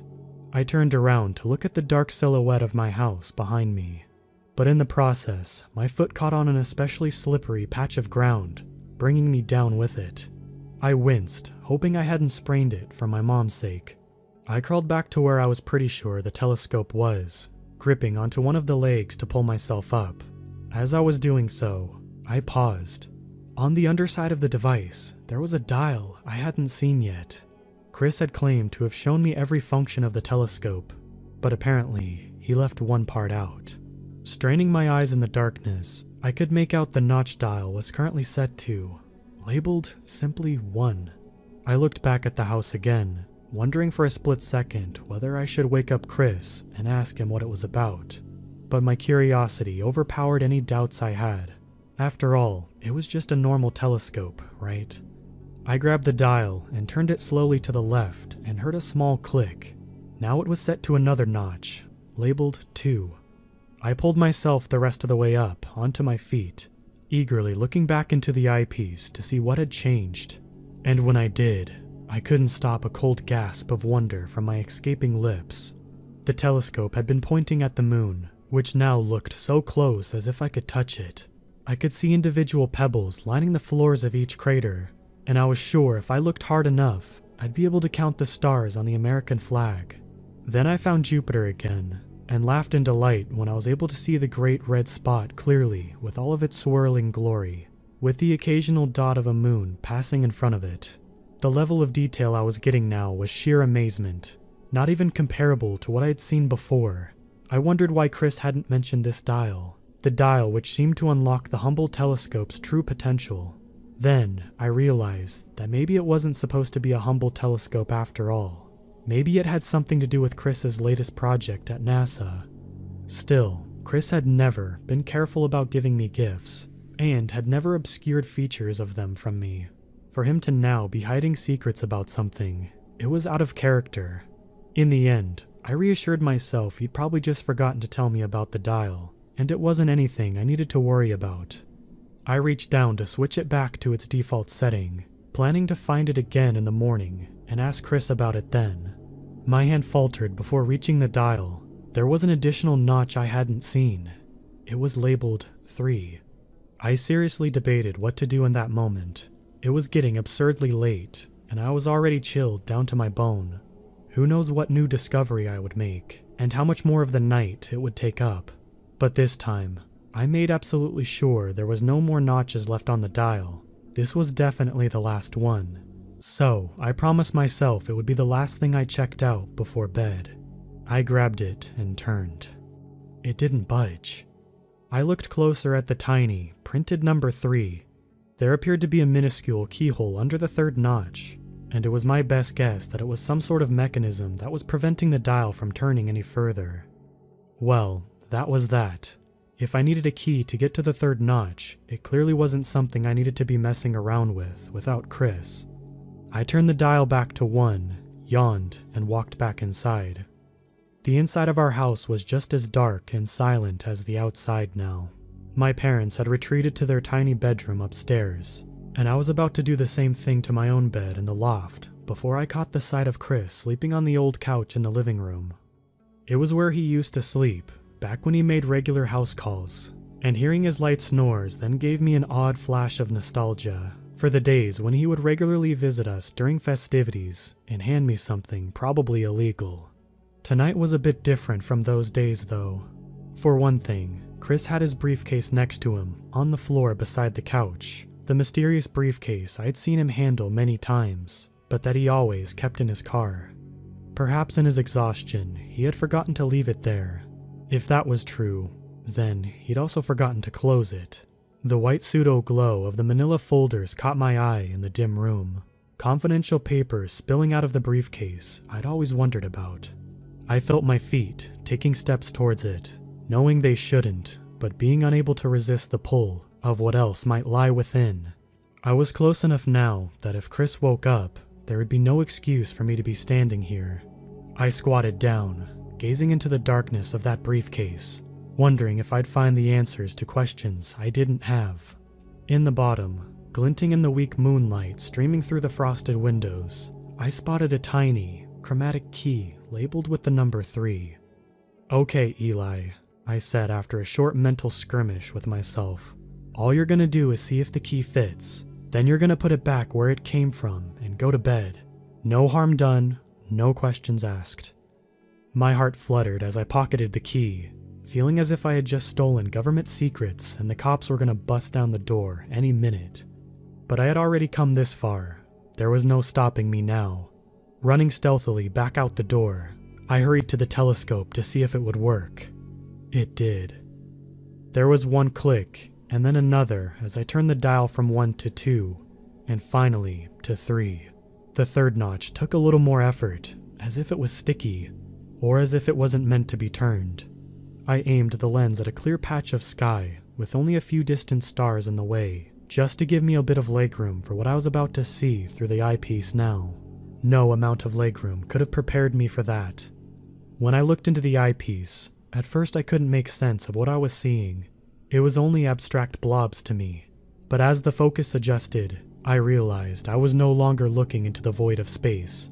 It looked like some sort of desert, a gray, sandblasted desert with towering dunes and a brooding, amber sky crackling with distant lighting, and facing each other on one of the dunes were two things.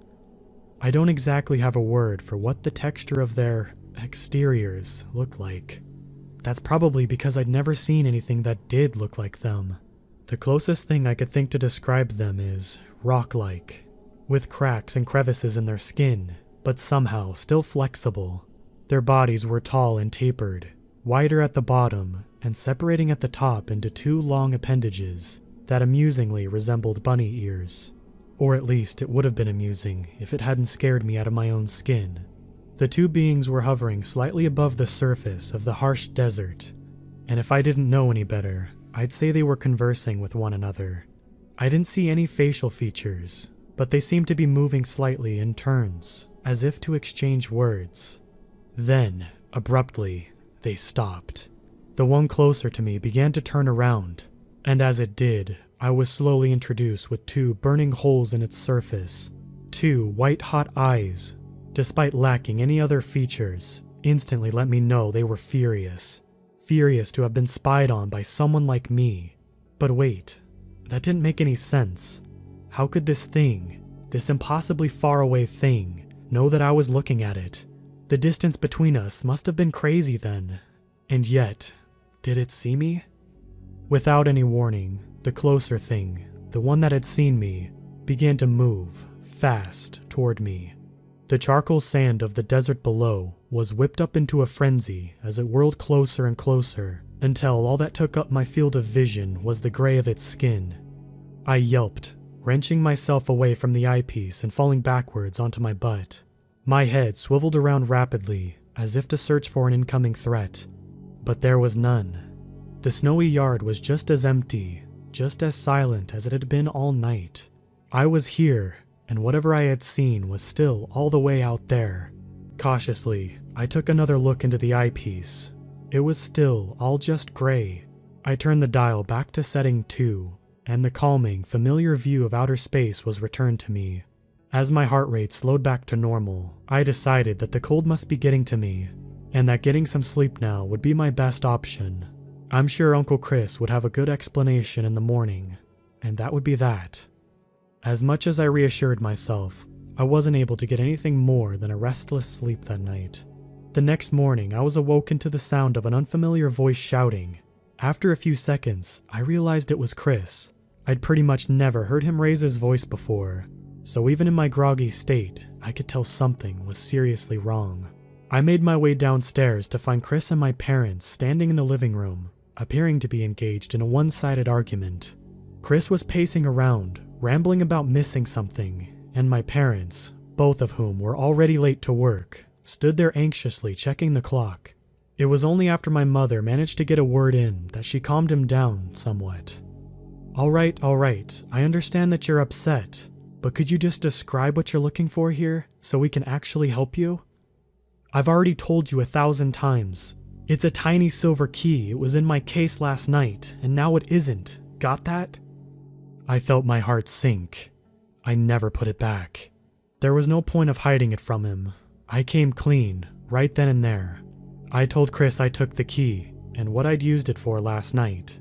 I wasn't expecting to get off completely for stealing it, but at least I expected him to calm down now that he knew where it was. Quite the opposite happened. His already pale face was drained of what little color it had left. "You two can go to work," he barked toward my parents. An unusually assertive comment from him. They were already late though, and were gladly to be free of his shenanigans. Once they were out the door, he turned to me with his frenzied eyes. "Show me exactly where you put it." I led Chris outside to where the telescope stood in the snow. A fresh dusting lightly covered its shiny black surface. I pointed to the tiny key, still in the slot where I had placed it to unlock the 3rd notch. Chris urgently bent down, turning the dial from 1 to 3 again. After a moment, he looked back at me. His eyes were finally here and not somewhere else, and said only one thing: "You need to leave." And that's the story of how my family got set up in a new luxury modern home on a secluded rural property. Chris never explained why he bought a new home for us, nor why it was so far away from our old one. But of course, my parents were ecstatic about it.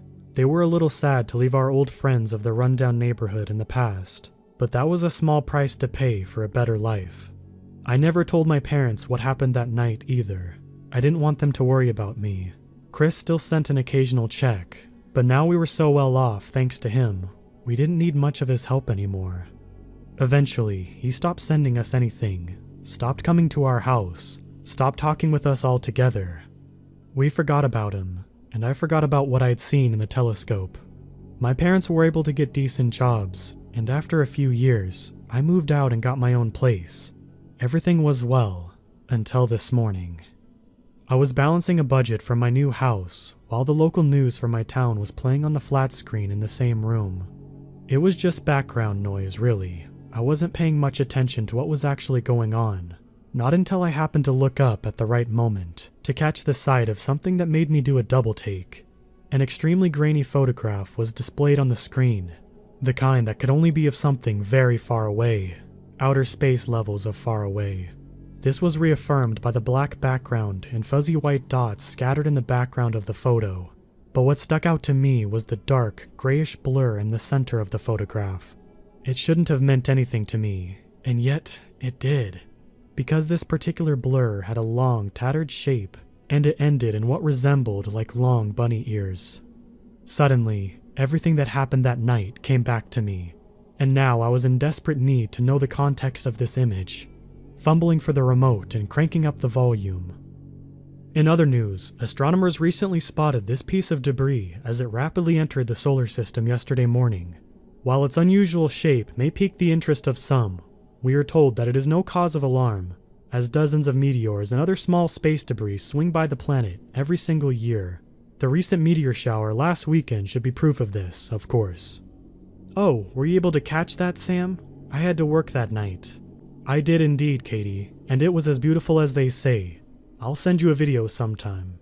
Now here's the weather. The sounds of the TV meant nothing to me, as they were replaced by the pounding of dread in my ears. I wanted to call Chris, to call someone who would understand, but I realized I hadn't had his number in years. I don't know who else I could talk to about this, but I do know one thing. That debris isn't going to simply swing by planet Earth. It's coming for me. After I told you all about my uncle's telescope and what I saw through it that haunts me to this day, many of you expressed interest in keeping you informed as to what happened next. At the time, I had bigger things to worry about than writing about my own demise, such as preventing demise from happening in the first place.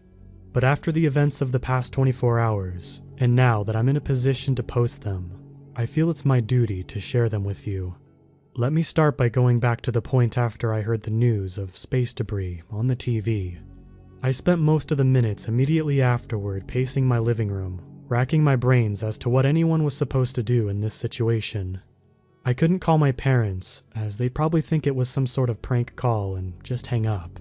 If I reported an alien rapidly approaching to my location to 911, I'd be more likely to get thrown into a mental ward.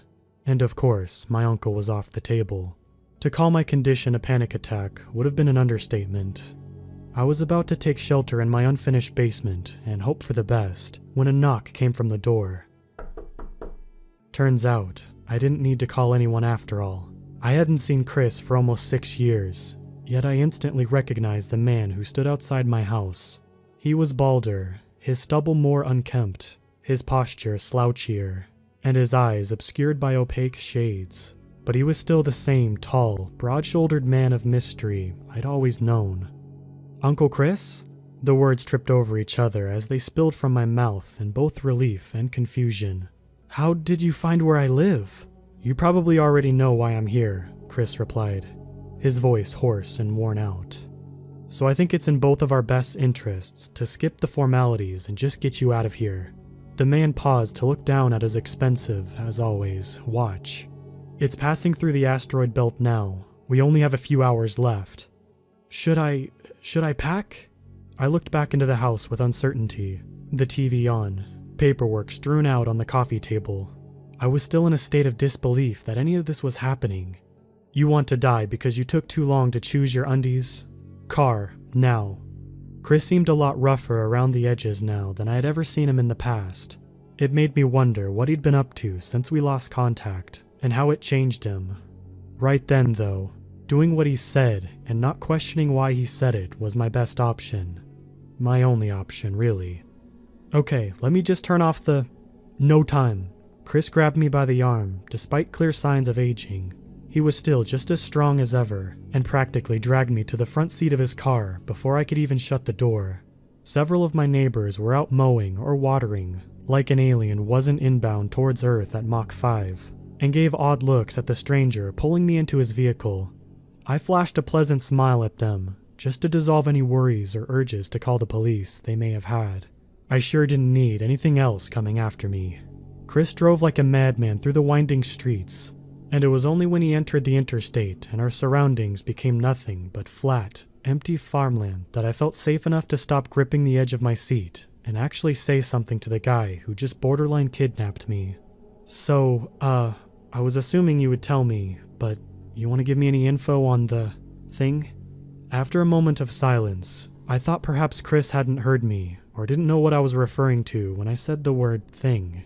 I was about to clarify, but the emergence of a long, harrowed sigh from the man's mouth signaled he knew exactly what I meant, and clearly didn't enjoy talking about it.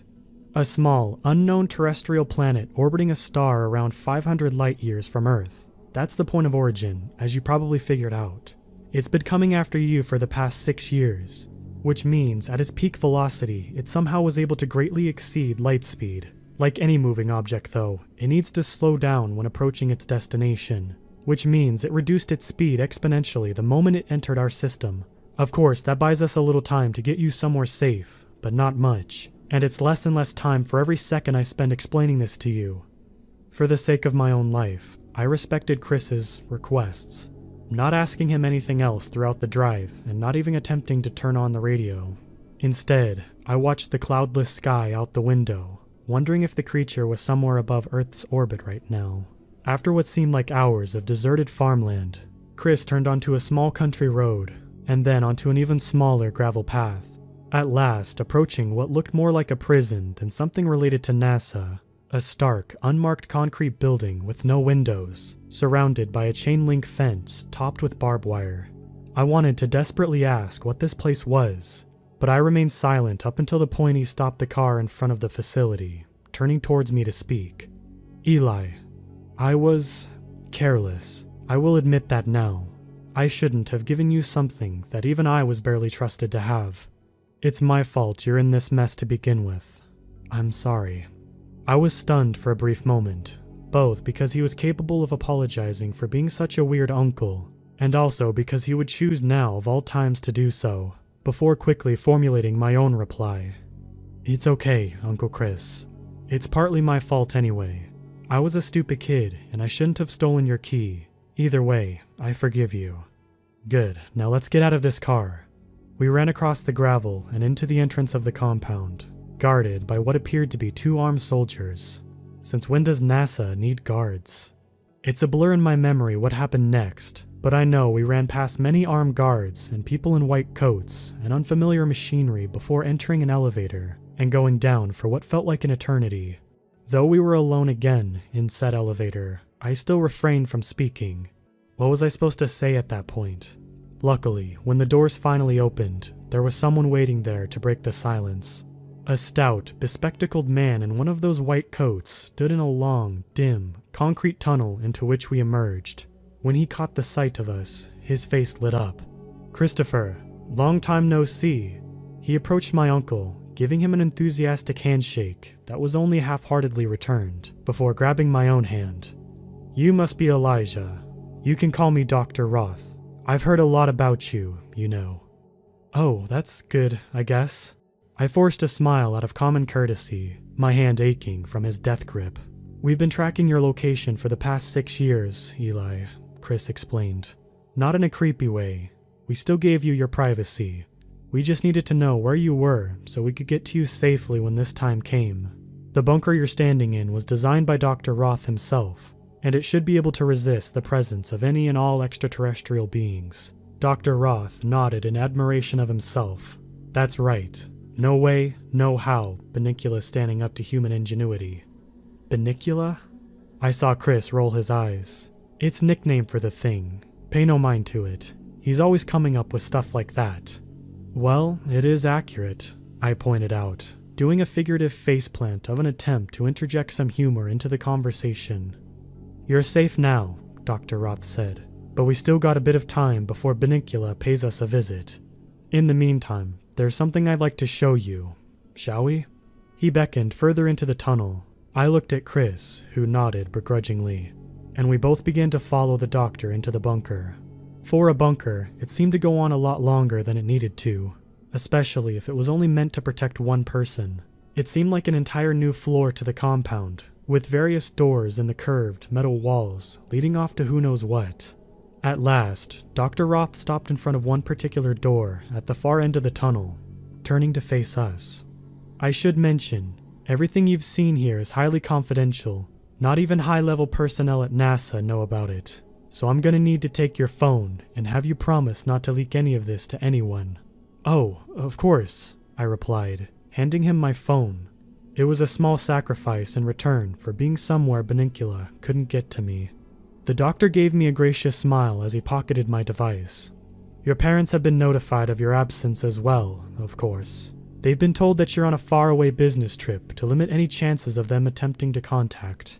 Now, without further ado, Dr. Roth punched a code into the metal door, and it opened with a loud screech resonating through the tunnel. He flourished his arms in a welcoming motion, ushering us in, before following suit and shutting the door behind him. The room behind had a strangely high ceiling and seemed to stretch far beyond the bunker, exceeding the boundaries of what would be able to protect me. But that didn't faze me, because my focus was on what occupied all that space. Stacked high to the ceiling were dozens and dozens of cardboard boxes. What's in them? I wondered out loud, my voice echoing throughout the chamber. Dr. Roth strolled past me until he reached the base of the cardboard mountain, reaching for one of the boxes that stood by itself on the floor. With surprising strength, he tore back the cardboard flaps until the contents of the destroyed box stood fully exposed. Look familiar? My eyes widened in recognition. It was disassembled, but I still recognized the parts of the telescope. Well, not the telescope, but the same model. An exact replica of the one Chris had given me all those years ago. Could all of the boxes in this room really contain one? Chris stepped further into the room behind me, his hands stuffed in his pockets. Dr. Roth was a partner of mine for a good number of years. He and I worked together to design a scope that would be able to see closely to observe worlds light years away from our own. I mostly handled manufacturing of components, but Roth's the real mastermind behind the project. In fact, he's the only person that actually knows how it works. Dr. Roth concurred. No other telescopes like these exist outside of this room. I continued to stare up at the dizzy heights of the stacked boxes. But I don't get it. Why did you keep making so many more? Wasn't the first one too dangerous to be kept around? Been asking myself the same question for years, I heard Chris mutter under his breath. Dr. Roth walked back to me until he was standing directly by my side, turning his head toward the ceiling to mirror my own. Oh, well, the answer is very simple, Elijah. You see, your uncle thought your experience with the telescope was a sign that we should abandon the project completely. I, on the other hand, saw it for what it really was, an incredible opportunity. We've been observing the planet's surface long before your uncle gave you that telescope, but you were the first one to actually catch sight of its native life. How great of a coincidence was that? I guess it was pretty lucky, I admitted, withholding the fact that I wish I'd never seen that native life. No such thing as luck, Dr. Roth chuckled. This is the future, humanity's future. I'm sure you've heard the saying, offense is the best defense. Well, that applies to both on our world and off it. Now we can finally observe the threats from a distance. Humanity has the upper hand to anticipate attacks before they even happen. We can finally take the universe as our rightful domain and destroy any opposing forces that get in our way. Attacks, my brow furrowed, realizing that what Dr. Roth was saying was beginning to not make sense. But the creature I saw is attacking me, not the planet. It's the only reason it's here in the first place, because I looked at it through that telescope. Before Dr. Roth could respond, an echoing boom sounded from above, seeming to shake the entire foundation of the compound. Yellow fluorescent lights flickered, small chunks of plaster and concrete showered down from the ceiling, and I swore I could hear a distant screaming. Out of the corner of my eye, I saw Chris fumble to look at his watch, checking something I could see from this angle. When he looked back up, the unfamiliar presence of raw terror was in his eyes. It's here, Roth. We need to get to the back of the bunker, now. Dr. Roth didn't move. Roth! Chris screamed in exasperation before dashing back to the door and attempting to wrench it open. No luck. It was locked, and we were on the wrong side. My heart began to race as I realized we were in an atrium, a perfect environment for something to crash down from several levels above. Had Dr. Roth planned this? Why would he possibly want this thing to find us, to be in the same room as us, as me? I began to hear it, a sound that turns my blood to ice when I think about it. The sound of multiple layers of steel and concrete being crushed to powder as an unimaginable force forged its path directly down to where we were standing. It was headed right for me. Eli, help me get the door open, I heard Chris cry out in a final act of desperation. I ran to help him, preparing to give it my all, and catching sight of Dr. Roth's face as I did. He was wearing a sickening smile. I never reached the door. The upper layer of the ceiling was penetrated instantly, sending shockwaves through the chamber and knocking me off of my feet. I caught sight of something, a blur that was enormous, and yet fast enough to appear almost graceful, shoot down to the floor. The tower of telescopes collapsed, glass flying everywhere. I raised my arm to protect myself, and when the barrage had stopped, I cautiously lowered it to the sight I hoped I'd never see. It was here. It was about 10 feet tall, and its stone-like skin was heaving, a steam-like substance radiating from its body. It hovered just above the collapsed heap of glass and metal, its bunny ear appendages twitching, observing us just as I had observed it. Then, abruptly, it hurried itself the rest of the way down onto the floor, breaking the already smashed telescopes into smaller pieces. It rose back up again, only to repeat this process, to continue to smash the telescopes, to relentlessly fling its body against the floor over and over again, until it made sure that not a single one was left intact, until each and every shard of glass was pummeled to dust. I have no idea how long we sat there watching it, but I do remember the dread hanging in the air when it finally stopped and continued to just stare at us. Fascinating, I heard Dr. Roth mutter from behind me. It was targeting the object that had observed it, but all along that object was the telescope itself. No matter, I can always make more. I looked at Chris, the disbelief on his face disheartening. Not even he knew what was going on. What was happening right now hadn't been a part of the plan. We briefly made eye contact, and I think seeing that I was still alive and kicking, was enough to knock him out of his stupor. "Roth, you crazy idiot," my uncle screamed. "What are you trying to do?" Roth turned around, his face and voice disturbingly calm despite the presence of an unworldly being right in front of him.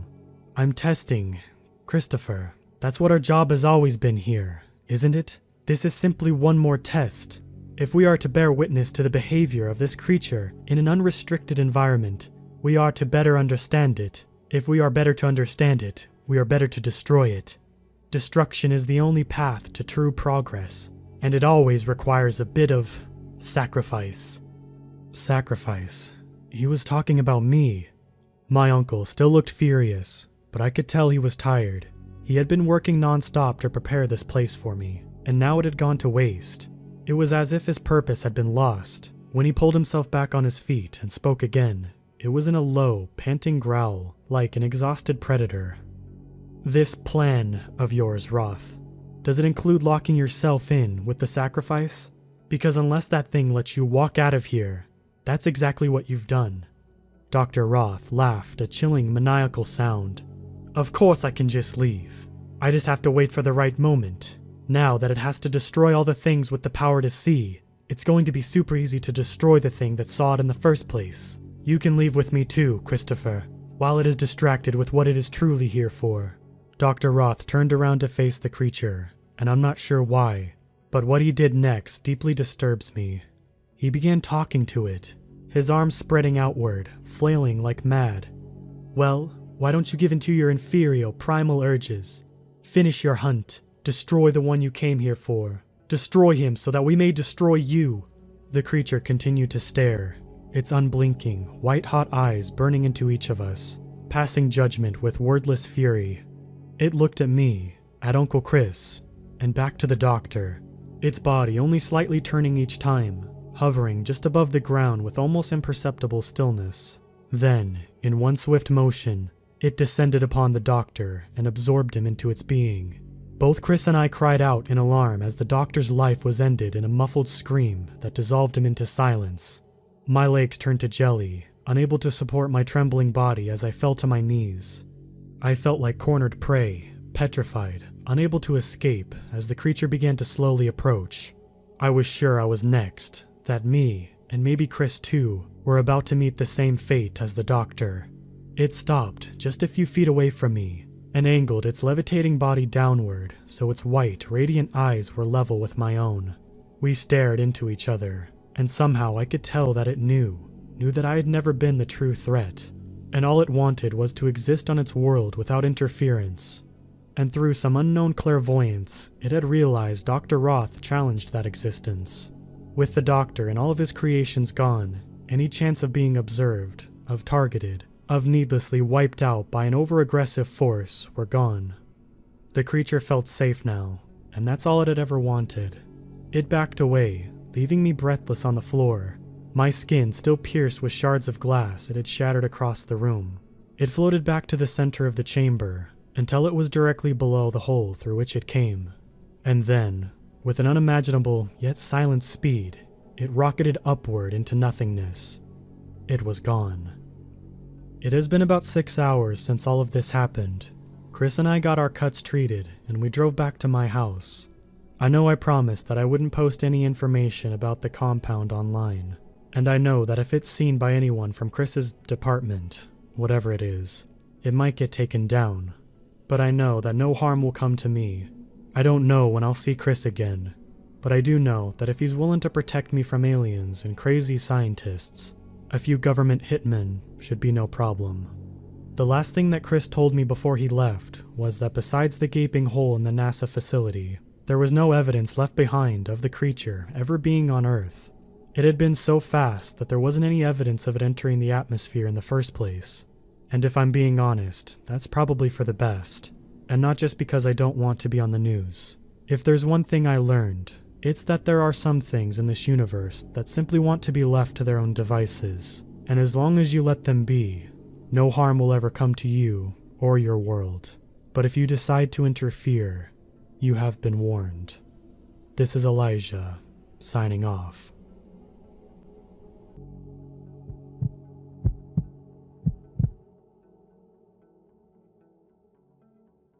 I've been what some may call a wilderness expert for almost 2 decades now. I plan my trips to various forests very carefully to ensure I make it out alive. I bring all of the supplies necessary to survive for a couple weeks in case I get lost, and I also bring a satellite phone, GPS, and a weapon as a last resort. Sometimes getting lost in the woods is part of the fun, as long as you know what you're doing, that is. The story I'm sharing with you today is of a young man who didn't take all the precautions I would recommend for a journey into an unknown forest. On my most recent expedition to the Superior National Forest in Minnesota, I came upon a journal hanging from a tree. There were only a few pages left in the journal. All the rest were torn out, to be used for kindling as the writer addresses in the journal. The contents of the journal are very strange, and I'll touch on that later. But without further ado, this is what the journal said. My name is Anthony Lawrence. I am a student of Bemidji State University. I don't know what the exact date is, but I first came out here on August 3rd, 2017. I think it's been about 2 weeks now. If you find this journal, you can stop looking for me. I don't have much paper left in this journal, so I'll have to try to keep this short. About 2 weeks before coming out here, I got a message on Facebook from some guy saying he's looking for healthy young adventurers who want to earn some money. He said that he'd give me $1,000 to spend 48 hours in the woods, using whatever resources I came across to stay alive. Apparently, he was writing some kind of book about wilderness survival, and wanted to see what people did in their 48 hours to stay alive. He would provide each individual with a backpack containing limited supplies, and a GoPro camera to record the adventure. I used to be an Eagle Scout, so I figured, sure, 2 days in the woods is nothing, and with that kind of money, I could buy a new gaming chair for my dorm and have enough left over for pizza for the whole next semester. I messaged him back, and we set up a time to meet. I was to bring nothing other than some sturdy clothes. He said he'd provide everything I would need to survive in the woods for the 2 days. When I met with him, he seemed like a nice enough guy. Clearly, he was very wealthy too, as he dropped me off at my spot in the forest with his personal helicopter. On the flight over, he explained that the backpack had a GPS tracking device in it, so that he could find me wherever I was after the 48 hours, and he'd come pick me up. I thought it was safe to assume this guy knew what he was doing, considering all the prep work he'd put into this, so I trusted him.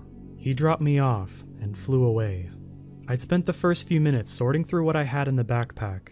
There was a simple pocket knife, which I stuffed into my front cargo pocket on my pants for quick access. I was given a small journal, which I also put in my cargo pants. The rest of the contents were a matchbook with 2 matches, a full water bottle, one of those silver thermal blankets, some rope, and various other supplies you'd expect to see in a survival kit that I doubted I'd be using.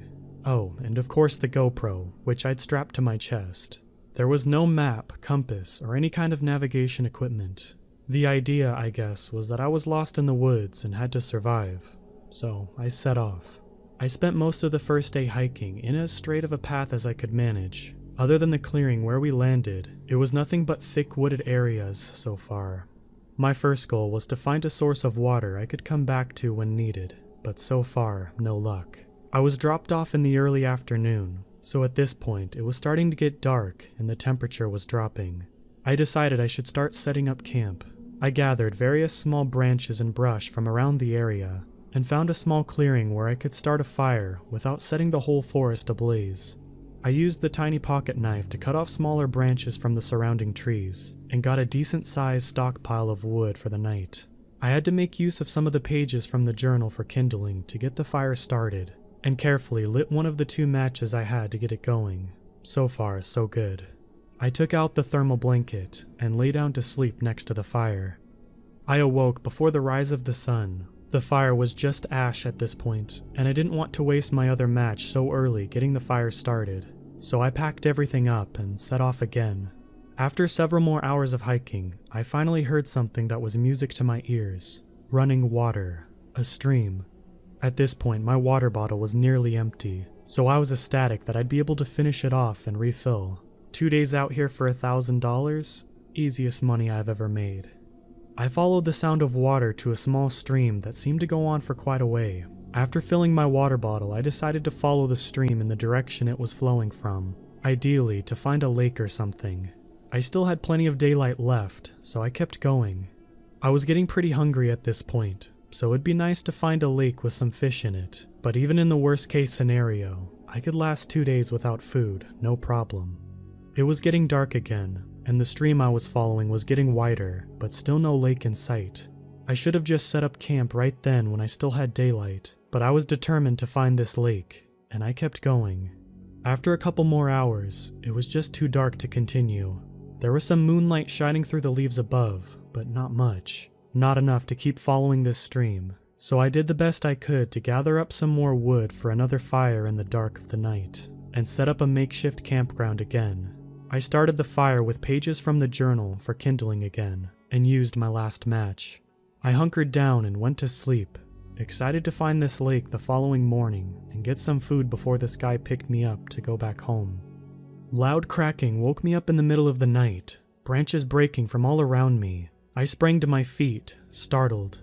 I wasn't sure what kind of wildlife was out there, but it could very well be bears or wolves. Adrenaline began pumping through my body, and I tried to listen for where the sounds were coming from, but I could barely hear over my heartbeat. I had to do something, though. I couldn't just stand here like an idiot, waiting to be eaten.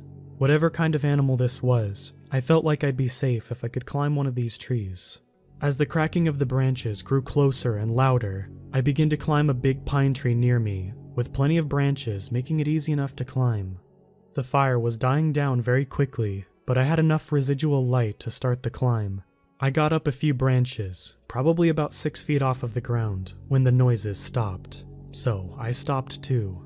I strained my ears to listen, but again, it was difficult to hear over my heartbeat. I sat there for what seemed like an eternity, 2 of my hands gripping adjacent branches above, one of my feet supporting me, and the other foot hanging freely. Nothing but silence around me now. I had thought maybe whatever it was had gone now, and that I was safe. I adjusted my grip on the tree when the branch my foot was on broke off, and I lost my grip on the branches above. I fell backwards and hit my head on the hard ground below, knocking me unconscious. I don't know how long I was out, but when I awoke, it was still dark. Even darker than before, it seemed. I wasn't on the ground where I had landed though. I was on a flat surface, like a table. I tried to sit up and look around, but I couldn't move. I realized then that my hands and feet were bound to this table. I panicked, flexing every muscle in my body, trying to get free of this trap. I screamed over and over again. As I struggled, I heard what sounded like voices all around me, but could not discern what the voices were saying. I thought I was alone out there. I was literally in the middle of nowhere. Who is out here? Who is trapping people down in the middle of the forest? I continued to convulse my body, feeling the bindings that were holding me down loosen ever so slightly. That's when it got really scary though. I don't know if I was drugged or what, but really crazy stuff started to happen. I heard a loud thumping noise. I heard branches breaking. No. Trees. Entire trees being snapped in half from the sound of it. Something was getting closer to me. The voices around me got louder, sounding like some kind of chanting. I quickly realized that I was some kind of sacrifice. Maybe this was all in my head. I don't really know. The absurdity of it all makes it difficult for me to believe that whatever was happening was real. The thumping and cracking of the woods grew louder and louder, until I could make out some kind of silhouette against the backdrop of the woods in front of me, barely illuminated by the moonlight. Whatever it was impossibly huge. I was freaking out like I never freaked out before. I screamed as I continued to try to get free of the bindings holding me down. As I watched the forest being torn down in front of me, the chanting from the voices grew louder and louder. The beast was probably 100 yards away from me when I got one of my hands loose. My face was a mess of tears and snot from crying, which I hadn't realized I'd been doing until now. I broke my hand free and quickly wiped away at my face before getting to work on the other bindings. Once I had that one hand free, I was able to make quick work of the other bindings. I got my other hand free, and the creature let out a deafening roar. The chanting voices around me stopped. I hastened my pace, and shakingly got to work on the other bindings on my feet. After a mere couple of seconds, I was free from these as well. I sprang up from the table and began to run. I fell over almost immediately. I was incredibly dizzy. They had to have drugged me. I got back up and continued running away from the beast. I could still hear the forest being torn down behind me, but I did not turn around to look. I just kept running, struggling to overcome the dizziness and keep upright. Whatever this thing was, it was either very slow or just didn't care enough to pursue me. After a few minutes of running, I could no longer hear the creature, the breaking of the trees, or the chanting voices. But I did not stop. I could not stop. Even if the creature didn't continue in my pursuit, chances are the source of those voices would not let their sacrifice get away that easily. Eventually, I saw the sun rising on the horizon, and I figured I'd been running for long enough. I stopped, leaning my back against a tree, and slouched to the ground. I was so scared and in so much pain from the fall from the tree, the binding on my hands and feet, the tumble to the ground when I got free, and all those thorns I ran through during my escape. I put my head between my legs and sobbed uncontrollably. Once I was done with my episode, I wiped my face off with my shirt and assessed my situation. I no longer had the backpack or the GoPro. In my cargo pockets, I still had the small pocket knife. I wish I'd realized sooner that I still had this, and the journal, but that was all. I almost had a psychotic break when I realized that without that backpack, the guy who brought me here would have no way of finding me. I had to get myself together and figure out what I was going to do. The stream I was following the previous night was nowhere near. I had no idea where I was in relation to the stream, my starting point, or even the area that I had just run from. I was lost to begin with, but now I was really lost. They say that if you get lost in the woods, you should stay where you're at so that you're not continually running away from whatever search parties they may send to find you. But I couldn't do that, not with whatever creature was out there, and the cultists or whoever they were that were helping it. I had to keep moving, and I had to come up with a plan now on how I was going to get the backpack back. After a few minutes of collecting myself, I stood up and began to walk. I didn't know where I was going, but I figured I had like a 50% chance of finding my starting point, the cultist area, or the stream I was following if I just kept walking. It was a few hours yet to the 48-hour mark, so he'd have to come looking for me soon. Maybe if I heard his helicopter, I could somehow signal him. I walked for hours, and everything was so unfamiliar. The sun was at its highest point, but still no sound of a helicopter. I didn't even know how far those people brought me from where I was at. I could be miles away from where I thought I was. I kept walking all day. Eventually, it was getting dark again, and I was still lost. I had no supplies. All that I had was my pocket knife and my journal.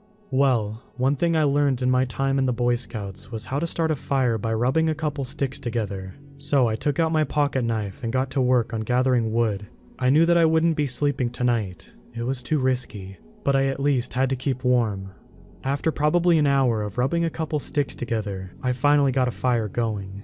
I had to use more pages from the journal to get the fire started, so at this point I needed to conserve the pages. I didn't know how long I was going to be out here. As anticipated, I didn't sleep at all. I just sat by the fire all night, trying to keep the flame small not to draw any unwanted attention. Nothing ever came to bother me though. Morning came, and I'd been out here for almost 3 days now. I was overcome with hunger and thirst. If I was to be out here for a while, I absolutely had to find that stream again. I tried to remember which way I was walking those first 2 days, based on the position of the sun. I think I figured it out, and I started walking in the opposite direction, perpendicular the way I had been walking the day before. I had walked all day in that direction, and still nothing. So I set up camp and actually slept a little bit that night. The next day, I finally found some water. I don't know if it was the same stream I saw before, but it didn't matter. At least I'd be able to survive a little bit longer. I brought my face down to the stream and gulped directly from it like an animal. I was amazed at how much I was able to drink and how satisfying it was. I used some of the water to wash my face and feet and set off to follow the stream to its source. I followed this stream for several days. I didn't want to stray too far from it, as it was the only thing really keeping me alive. Eventually, though, I came across a larger portion of the stream, where I saw several frogs and tadpoles. I was starving at this point. I didn't really care how disgusting it was. I was going to eat these frogs. So, that's what I did. I started a fire using the same technique that I was starting to get pretty good at, and I cooked some frogs and ate them. People say it tastes like chicken, and, well, they're not wrong. I continued this routine of following the stream for the next couple of days, and it was getting wider. I was starting to think that I had found my way again, and the theory was confirmed when I saw ashes from my fire from the second night. Luckily, I had daylight to work with this time. This is where I fell from the tree, and they took me away somewhere. I'm not an expert tracker by any means, but there were definite signs of broken branches that I was able to follow, hopefully to where they brought me to. I followed this trail for a long, long time, and when I was starting to think I wasn't going to find what I was looking for, I saw it. I saw an opening in the forest where the beast had come through, and I saw the table where they strapped me down. I kept my distance, assessing the area. I didn't see any signs of human or animal life, but if they took my backpack, it had to be near here. That brings me to now. I'm writing this all down just in case I fail, and I don't get the backpack. I'm going to hang this journal from a nearby tree. If I don't come back for it, that probably means that whatever is in these woods has got me. And like I said, you can stop looking. Whatever that thing was, if it wasn't in my imagination, I have no doubt that it could kill me without much trouble. If you are reading this, I am definitely gone. And that's all there was. There was no more blank pages to write on if he wanted to. He had used up the rest of these pages for kindling, I guess. I searched around the area. I found the journal to see if I could find any evidence of his encounters, but I don't see any cavities in the forest from a large creature, and I don't see any kind of table that he might have been bound to. There's no sign that any of this actually happened from what I can tell. The date he wrote down was 2 years ago, so I did some research. As I mentioned earlier, there was something really strange about all of this, and I'm not talking about the creature he described. It's likely that the knock on his head had him confused, and his mind was filling in the blanks for something that didn't really happen. I looked him up on Google first, and found a missing persons report from August 2017, so he definitely existed. And this wasn't just some prank journal left in the woods. Then I looked him up on Facebook. His last Facebook post just said, "Going camping for a couple days, won't have phone service, talk to you all soon." So he didn't really tell people what he was doing. I got a hold of the boy's family and gave them this journal and tried to get more information from them. Obviously, this was very hard for them to take in, but curiosity got the better of me, and I had to know more. I convinced them to sign into their son's Facebook account, which they were able to get into as his password was saved on his home computer, and look for the message he talked about in the journal. We found the message he described in his journal from the guy offering $1,000. Only thing is, the guy was a ghost. He never existed. His name doesn't turn up in any results, and if it was truly a wilderness survival guide author, I would for sure have found something. But no, it all seemed to be some kind of scam. Whoever this guy was, he actually convinced this kid to go into the woods by himself, promising to pick him up after 2 days, likely with no intention to actually follow through. How many people did he do this to? Was there actually some kind of cult out there he was working with, bringing them sacrifices? Well, hopefully the police will be able to find something out. I doubt I'll ever hear the results of their findings, but I just really hope they find this guy. I'll leave you with a little piece of advice. Never go out into the woods alone, especially without any kind of communication or navigation equipment. And please, let someone know where you're going.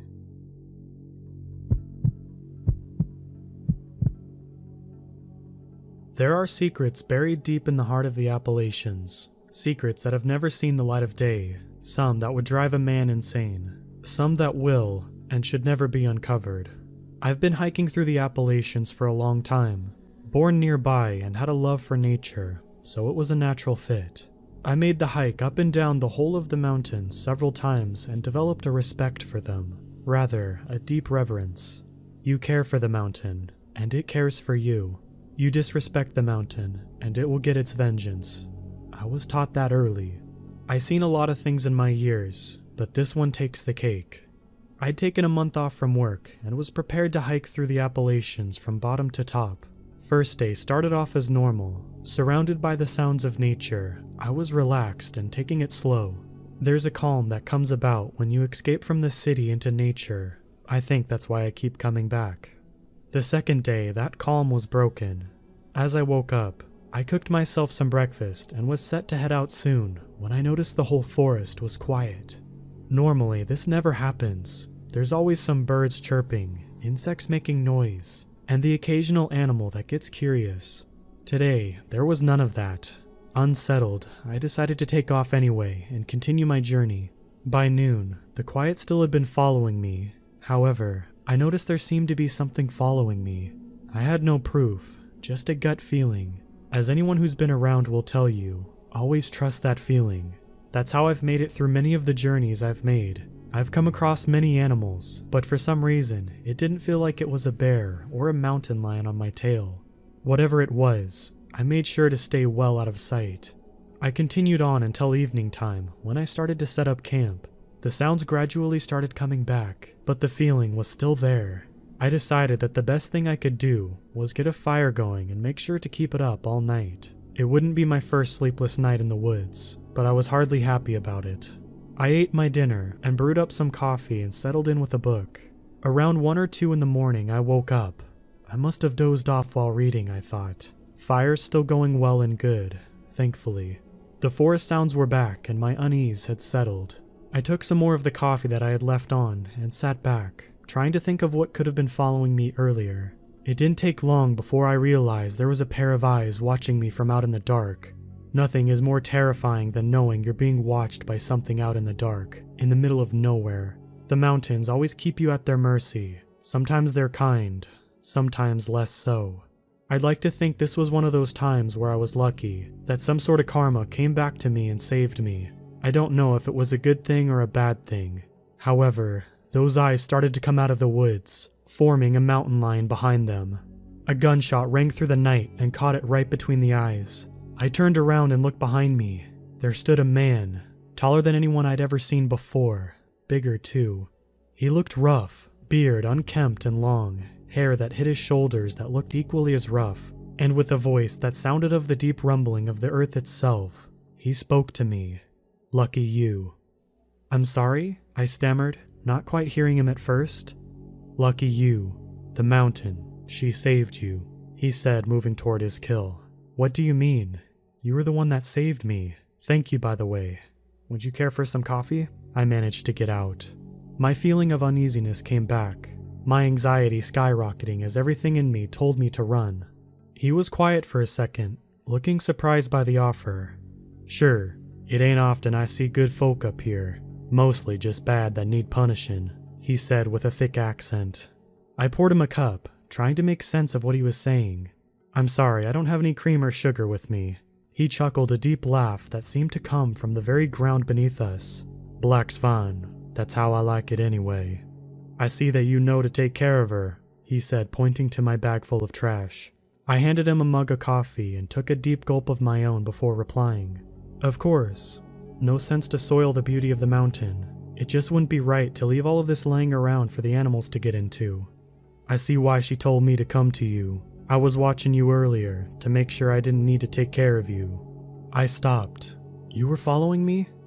When? I barely got out, all aware of his rifle around his shoulders.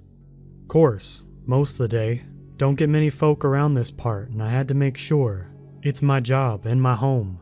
I gotta take care of the mountains. She's kind to me when I'm kind to her, just like how she sent me here to save you.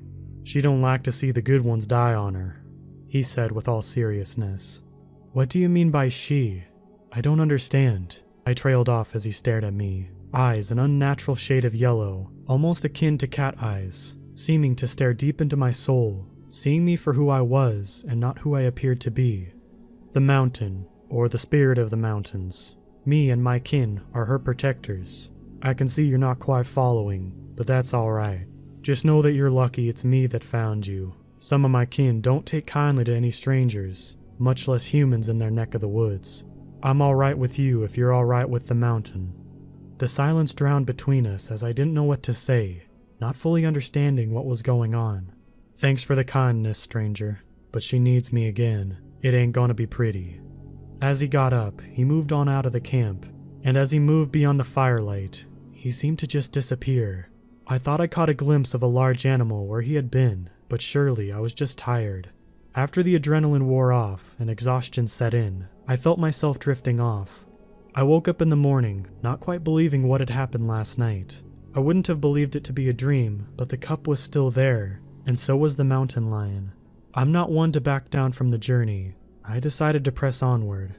Everything seemed to have returned to normal. That is until about lunchtime. I started to smell something wrong. I made my way forward. Recognizing the smell of blood, I made my way into what seemed like a mess of a camp. There were 3 tents, but not a single sign of anyone nearby. Trash was thrown everywhere, and the stench was heavy. I took it upon myself and made my way to the nearest town, about half a day away, to report it. But I knew they were gone, whoever they were. At the moment, it all became so real. The mountain chose to spare me, but she was not kind to those who had disrespected her. I still go back, but with more reverence, and now, fear.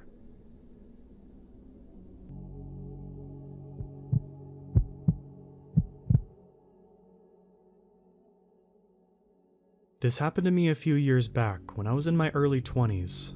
I'm a 4'10", 140-pound female.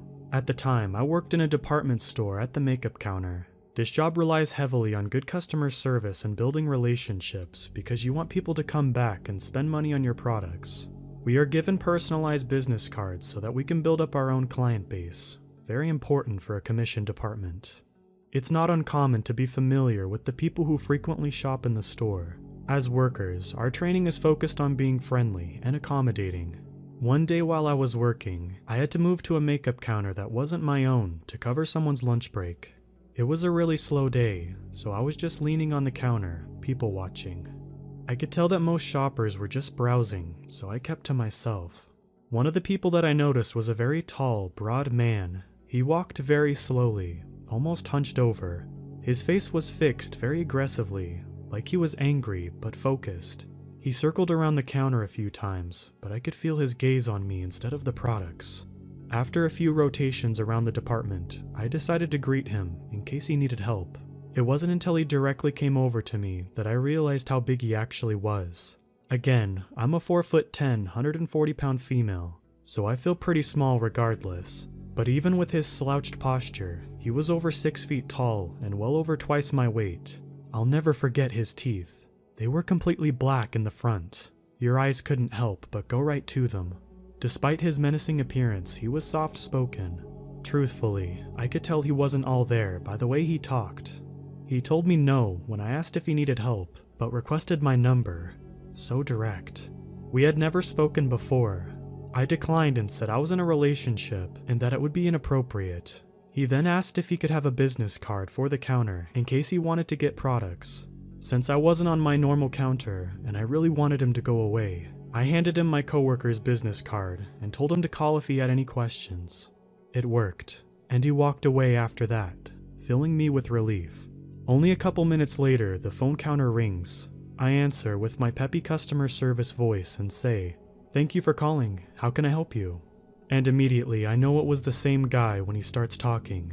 He asked me again for my personal number, and I explain once again I cannot do that, but he just wants to talk, he explains. Since he wasn't getting the hint, I say, I should have told you that I'm married. you can't have my number." Politely, he apologizes and hangs up. I thought that would be the end of him, but for the next few weeks or so, I spent much of my time at work anxious that he would show up. I would see him every week, and he would lurk around the counter looking for me. Anytime I would see him, I'd immediately drop what I was doing to run and hide, or run to the closest customer and offer any bit of assistance to make it look like I was busy so he wouldn't talk to me.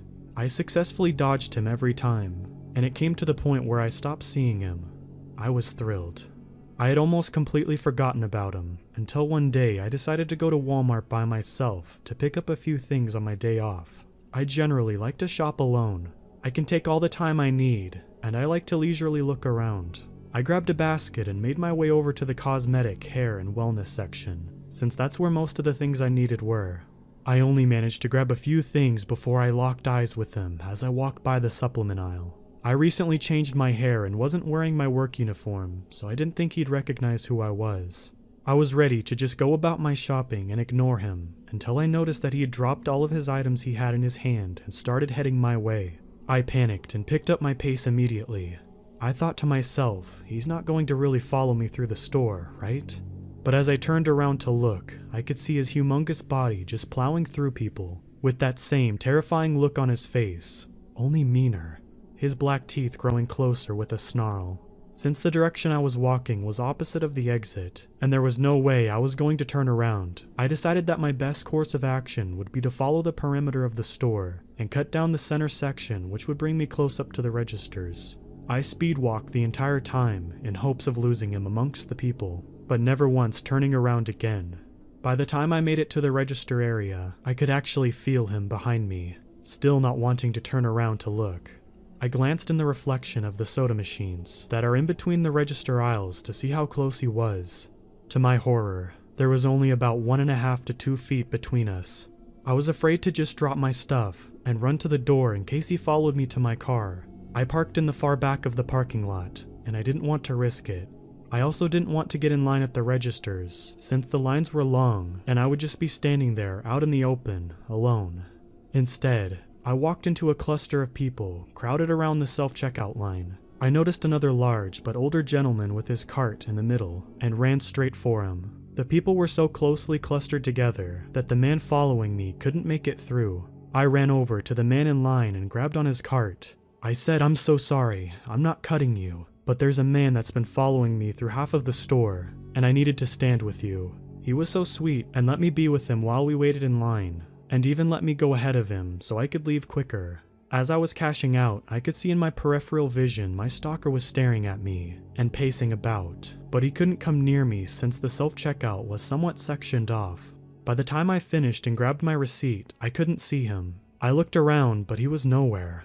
I thought about asking the older man to walk me to my car, but he wasn't finished at his register, so I decided to call my boyfriend and make a run for it. Staying on the phone, I explained to him what was going on as I sprinted to my car in tears, frantically looking around in case he tried to follow me outside. I made it to my car safely and rushed right home, breaking down to my parents about what just happened. I could feel it in my bones that this man wanted to do something to me, and thankfully I didn't find out what that was. His aggressive aura was palpable. To this day, I can still remember the adrenaline, nervousness, the sheer terror I felt when he followed me.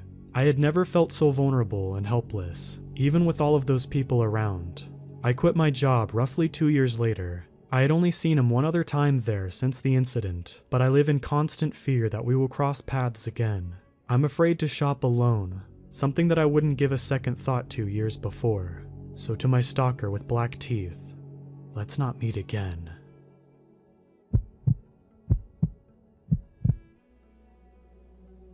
I used to lead an outdoors club, and one of the trips I would always take people on was the Smoky Mountains in mid-October. The Smokies are beautiful, and we would do a 4-night backpacking loop using the backcountry 3-walled shelters along the Appalachian Trail. The weather was perfect, fall colors, cool nights, and the classic fog that gives the Smokies their name. It was the last night on the trail, and we were staying on top of Mount LeConte, one of the tallest mountains in the Smokies. I had reserved all of the spots in the shelter, about 12, and there were no other campsites on top of the mountain, so I knew we would be alone. Here's some background, bear with me. The top of Mount LeConte has a western lookout point, an eastern lookout point, and a half-mile trail called the Boulevard that connects the overlooks and runs the ridgeline of the mountain. The trail is covered by scraggly evergreens that cling to the top of the mountain, and there were 1,000-foot drops along the trail edge. The shelter is about midpoint on the trail. All of my friends and I decided we would sleep under the stars next to the shelter because the Milky Way was incredible. Then at 5 a.m., we were all going to walk with our sleeping bags to the eastern lookout point to see the sunrise. But we stayed up late, and my friend and I decided that he and I would just go to the eastern lookout point at 3 a.m. and chat until the sun began to rise. It was a chilly night, about 27 degrees Fahrenheit, and the fog had rolled in. It pushed through the dense evergreens and limited our visibility to the bright white cones from our headlamps. My friend and I grabbed our bear spray and sleeping bags and started walking eastward on the boulevard.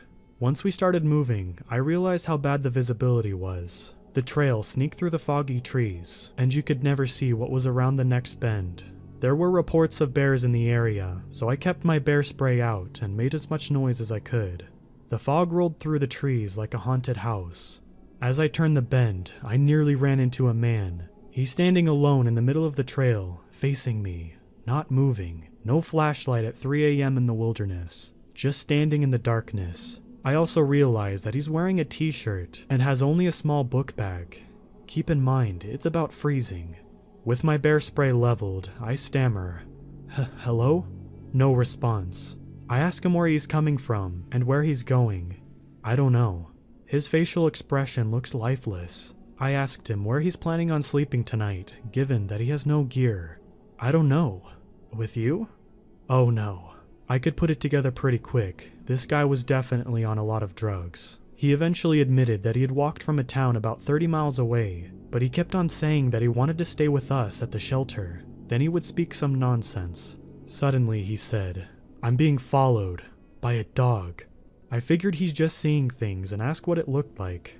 It's big and black, and it has an orange collar. I realize that it's probably one of the tagged bears in the park. This sketchy guy is being stalked by a bear and leading it towards my friends who are sleeping in the shelter. I tell him I know of a spot he can stay, a luxurious cabin compound about 15 minutes down the mountain where they can call the NPS. I tell him to walk in front of me, and I start directing him on where to turn.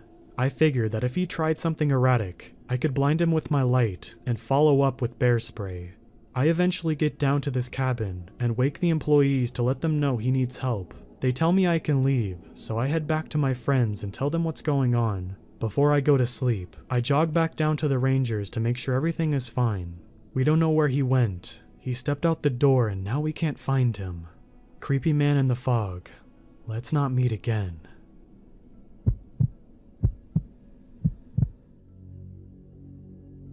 So just over 10 years ago, I was fresh out of college and moved back with my parents' house for free rent and food for 9 months or so before I was leaving out of the state for graduate school. Now my parents are super chill and gave me my own space in the house, but being a 22-year-old single guy living at a house in the sticks is certainly not ideal. But I didn't have any other options, so I started looking for some work, more so to pass the time than to save up money.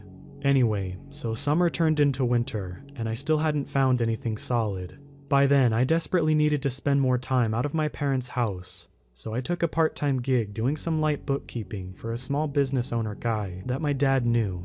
I didn't really want to do it since it didn't pay much, was short-term, and wasn't even a real office setup. But again, since my parents lived in the middle of nowhere Midwest, I knew I had limited local opportunities to make some cash. And this guy was going to pay me under the table as well. About the same time, a friend of mine in the city said that if I just paid him $200 a month and helped clean up, he'd basically let me crash in his living room until I was ready to move out of state. That was all I needed to hear. I took the job. So my dad's friend's family had a construction-type business. They helped out with building stuff a little, but ultimately was more focused on renting out a few bobcats and large augers they owned. Also, other various drills and then odds and ends like generators or other low-level construction or farming equipment that someone in that area couldn't afford to purchase but needed to use from time to time. This was a small mom and pop thing, where everyone knows everyone, and the office only opened up on the days that someone was coming by, and was just generally a mutual beneficial situation for the business owners and the locals. Since I had minored in a business-adjacent area, and my dad recommended me, they trusted me to go there for about 15 to 20 hours a week, and check and file the rental forms, make sure nobody missed a payment date. If there was a payment plan in place, answer an email or two discussing prices and availability, etc. Super easy gig. The old building where I worked was about 90 years old and at the top of this little hill, and the downstairs used to be an old country bar until the 1970s, when this family bought it cheap, cleared out the bar and fenced in the property to use its parking lot area to store their rental equipment and gear. I could generally come and go as I pleased, work any hours I wanted as long as the work got done. So if things were slow and there weren't any rentals for a couple days, I'd usually go in after 7 p.m. and stay until around midnight or 1 a.m. since I knew I'd be alone and could listen to loud music and take my time and all that. The office where I worked was on the second floor of a building above the old bar and looked out into a long driveway. From my seat, I could easily see out the window and once or twice saw a family of deer or raccoons scamper by. And I always glanced out the window when I saw movement since it was very noticeable. It was incredibly remote, very still and quiet, so if something unusual occurred or if something felt off, I definitely noticed it.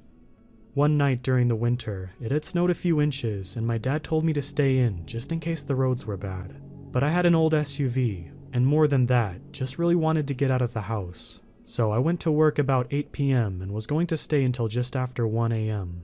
I always left the gate open at the bottom of the hill, since believe me that when I say nobody ever showed up at night, since we were literally in the middle of nowhere. I think the nearest occupied house was about 2 miles down the road, and to even turn onto our short road, you had to be coming to our specific building, and probably know it was there beforehand. It was a locals only type thing and very small, since the family inherited a lot of money and kind of did a rental thing on the side. Basically, someone would never just get lost and end up at our building. So I'm jamming to some music and having some coffee, and kept glancing at the snow outside here and there, since one of our streetlights reflected onto the ground at the gate and was causing the light to shine off of the snow in a really cool way. At one point around midnight, I went downstairs to the big bathroom to do my bathroom business, and then came back upstairs to get settled back into my work. I probably did about 5 minutes of work when I glanced outside and saw a huge imprint of something fresh in the snow just below the light. It seemed like it must have been a huge dog or substantial animal had just rolled around in the ground on its back or something. Since I didn't notice it just 15 minutes before, it had to have happened while I was in the bathroom, or maybe when I had my back turned, since I would have seen that type of movement for sure. I shook it off and assumed a dog or maybe even a farm animal had gotten loose and maybe was attracted to the light or something. Who knows? Around 2 in the morning I was leaving, and to be honest I had pretty much forgotten all about the imprint in the snow. But when I looked down, I was shocked to see that it wasn't just some disturbed snow. It was undeniably an imprint of a human-made snow angel. If you don't know what a snow angel is, it's when kids lie on their backs in the snow and push their arms and legs back and forth, so when they get up, it looks like an outline of an angel. I used to do this when I was a kid, so I 100% knew for sure that that's what it was, and it was deliberately made underneath the light post. But it wasn't from a kid.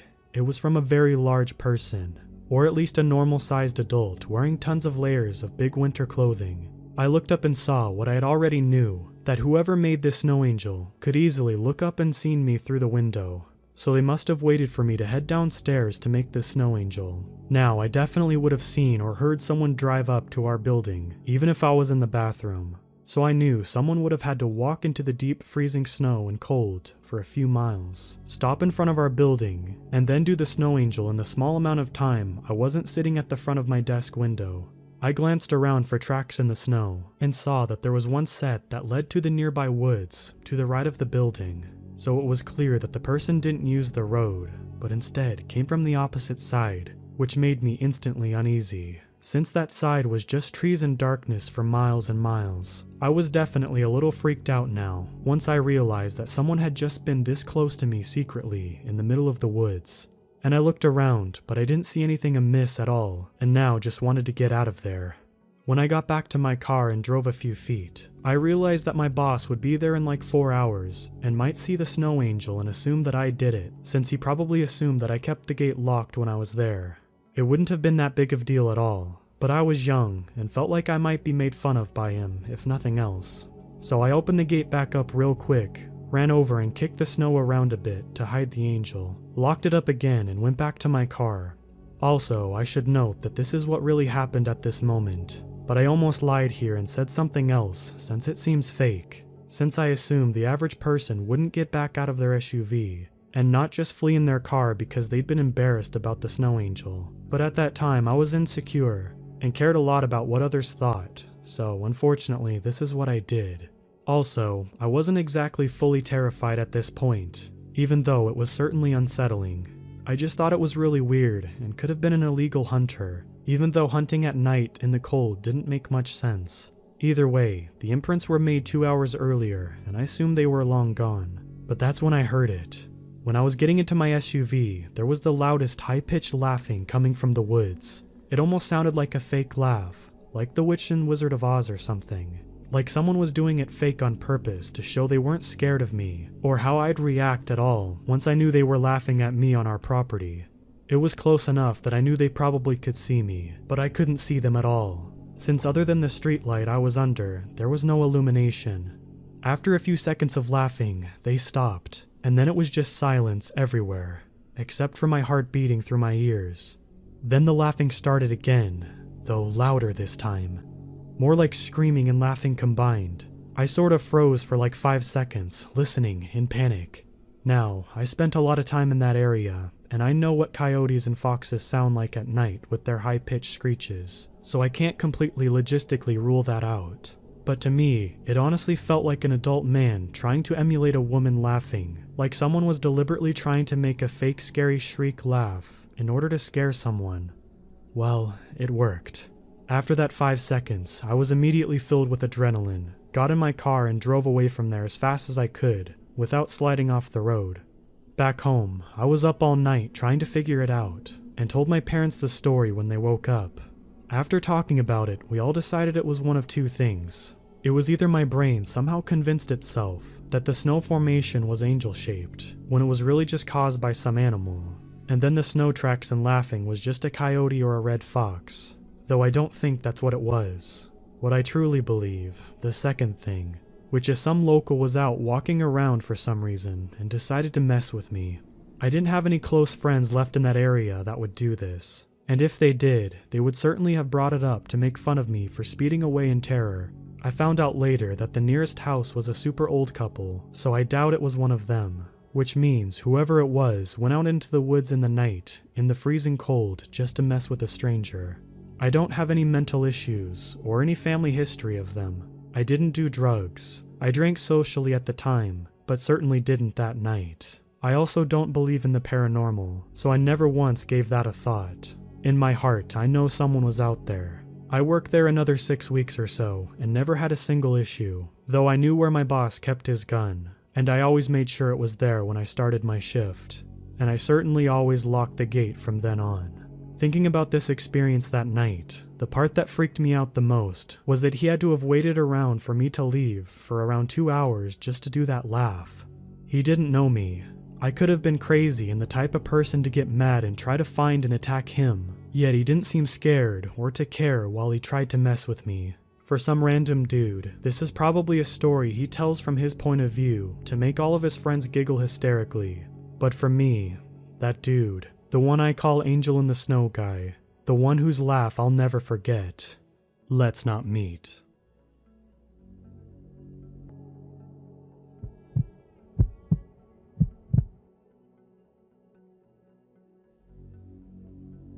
It's been 6 days and my world has changed entirely. I guess anything can be possible now. Like if I saw a unicorn fighting a werewolf tomorrow, I wouldn't be shocked after everything came to head 6 days ago. I'm 17 years old, and it's summer vacation. I won't say where I live, but it's in the north of the US. I have a sister who's 15. We're very close. We live a bit off the beaten path. Town and school are a good 20-minute drive from where we live in the woods. We have no neighbors out here. We never thought anything of it until recent years, when we'd want to hang out with our friends, but town is so far off. I guess that's why we're so close. We've always been kind of isolated from other kids, but we grew up in this old house with our mom and dad, so we never knew any other way. Our family was pretty solid and stable. The only thing that ever caused any issue was my mom. My mother had schizophrenia. This usually wasn't an issue because she took her meds, but every few years she'd skip a dose or just stop taking them. She would get weird, mean, paranoid, delusional, and scared, more than anything. Since my dad owned a business, he was at work, as my sister and I were left with an authority figure whose perception was way off. She would just arbitrate rules and punishments for us, based on events that she believed to happen. During one bad event, I feel like I was grounded for a year for doing things I'd never done. It would go on like that until she got bad enough that the police had to be involved. Usually because she'd run away, get lost in the woods, and she'd be involuntarily committed, stabilized, and come back as our kind, wonderful mom again. Anyway, my sister and I were enjoying our summer break, staying up late, goofing off in the woods, and something new. I could drive now, and I'd saved up money, and my dad helped me buy a cheap used car. It was 13 years old, but it was in good shape. It had been owned by an elderly couple who didn't use it much. So, my sister and I had the freedom to independently drive into town, go to the mall, meet up with friends.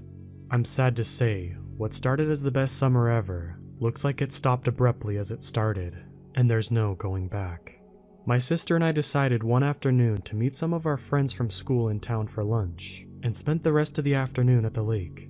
Mom had been acting a little strange, and we'd wondered if she stopped taking her meds. She just seemed a little bit more scared than usual, which is generally the start. But none of us wanted to hurt her feelings by asking just yet. She told us to be home by dark, and we were. I guess Dad was working late, because he wasn't home. Mom's SUV was in the driveway, but all the lights were off in the house. When we went inside, my sister announced, "Hey Mom, we're home." But Mom wasn't there. We looked in our parents' room, our rooms, then the rest of the house. We started to look in the yard, and we heard her voice further out in the woods, but we couldn't make out what she was saying. We didn't stop to think. My sister turned the flashlight on her phone on, and we started out into the woods. This was our mother. If she was lost out there, she could get hurt. And there was the concern because of her frightened behavior and her mental health history. We walked quickly for about 15 minutes into the woods, and we realized we were going further in a direction we'd never been. All of it was unfamiliar. Outside of the little trails and familiarity of what was nearby, our home was nestled between a human street and wilderness, what my dad called the deep woods. While he was leery of us getting too far into the deep woods in general, he specifically forbade us to never be caught out there after the sun was down. We were both realizing this when we heard what sounded like our mother's scream and animal growls. We didn't say a word, but blindly rushed through the trees, dodging twisted roots and thorny vines in the direction of the noises. We came to a stop in a little clearing. The trees were thick on all sides. The sky was visible but dark. No bright moon out to illuminate.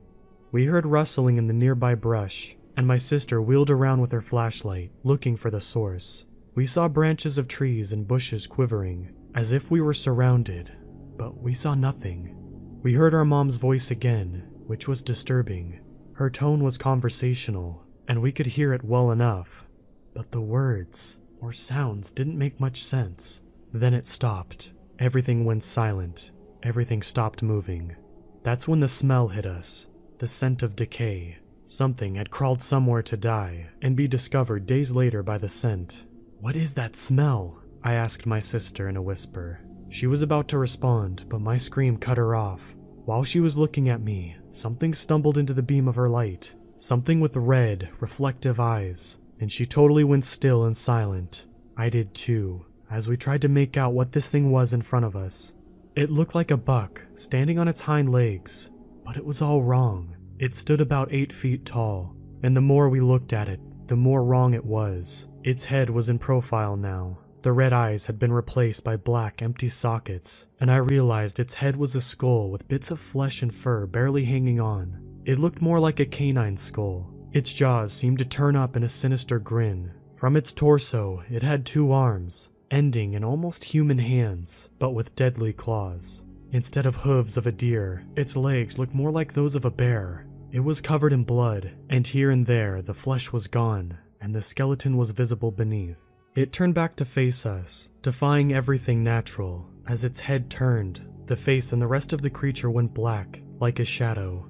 In spite of the light shining on it, it looked like a silhouette, and then some red eyes opened, and we could see the yellow fangs grinning, like a man's face. It looked like it was laughing, but then it began screaming. It was somewhere between a human and an animal's cry. The antlers had begun to change, wriggling like snakes. Then the thing took a jerky step toward us, then another, then another. As this thing started running on its hind legs, our fear paralysis broke, and my sister and I both broke into a run. She was ahead of me with a flashlight. I was behind her, and I'll admit, I had tears streaming down my face in pure terror. Even though we have never been that far out, we seemed to be heading in the right direction. We could see the lights from the house. Had we left that many lights on, Dad must be home. I didn't look back, for fear that thing would be there, and pounce, or whatever it would do. Then I heard my mom's voice. Psst. That made me stop. I turned to look. My sister ran a bit more, then realized I'd stopped. Come on, are you crazy? Let's go. But I had heard my mom. I swore I could see her, through the darkness, peeking out from behind a tree, beckoning me to come back, and I almost did. My sister grabbed my arm and pulled me back onto the trail, and we didn't stop running until we were at the front door, which was open. We hadn't left the front door open, so this was strange. We took a minute to investigate. My dad's truck was in the driveway, but not parked like he normally does. The doors of the truck were open. As we walked into the house, we saw dark tracks leading in on the hardwood, like those of a dog, or in some places, a bear. These tracks looked like mud, but became bloody. We followed them through the living room to the kitchen. We swung open the door to find our mom, pushing a mop, decidedly cleaning up the mess. We were so relieved. I think I approached her to give her a hug, but my sister grabbed my hand and stopped me. She wasn't mopping right away. I don't know how to describe it. She was just kind of raking the mop back and forth in a jerky motion, and the mop bucket wasn't out, so she was just using a wet mop to move dirty water back and forth across the floor. She actually wasn't standing the right way either. Her head was facing down, but rolled off awkwardly to one side, her legs positioned in odd angles where she stood. She stood up at us for a minute. I almost screamed again. Her eyes were hollow, and her mouth was full of crooked fangs that didn't fit in her mouth. But I blinked, and she looked normal, except the face. I don't know how to describe it. Her eyes didn't shine like they normally did, and in spite of a definite grin, her face seemed flat. "Hi guys, how was your day?" she asked, pronouncing some words strangely, in a bit of a staccato. "Good, where's Dad?" my sister asked. "Dad is gone," she said, cryptically, although a bit more natural. "He's been having an affair. He decided to leave us," with no emotion in her voice. Normally, this would be a huge shock, but I think we were both so overwhelmed with fright. As it was, we just left the kitchen, without a word, walked straight upstairs to my room, and locked the door. We just sat in silence for a while. Then my sister asked, "What do we do?" "I don't know." "That isn't Mom. That's the thing from the woods. The walking deer thing." "What are you talking about?" Apparently, my sister had seen a wolf the size of a horse, but where the tail end should be was another wolf. She said she saw it go all shadowy and transform into a giant figure with human-like features and the writhing antlers too, before it began to chase us. "Skinwalker," my sister said. I felt like this quickened some memories in me. We had always been fond of spooky stories and supernatural sort of things. From what I remembered, a skinwalker was a southwestern story, a Navajo witch who can change shape to do wicked things, like the Navajo version of a werewolf. I mean, after what I've seen now, I certainly don't doubt this. We were in the north, though. The native legends and lore surrounding us spoke about a creature or god called the Wendigo. I couldn't remember the term at the time, so I think I called it the dead god. I was trying to remember. There was different tales about the Wendigo, most often a giant emaciated corpse with antlers and fangs, like a Frankenstein monster made of animals.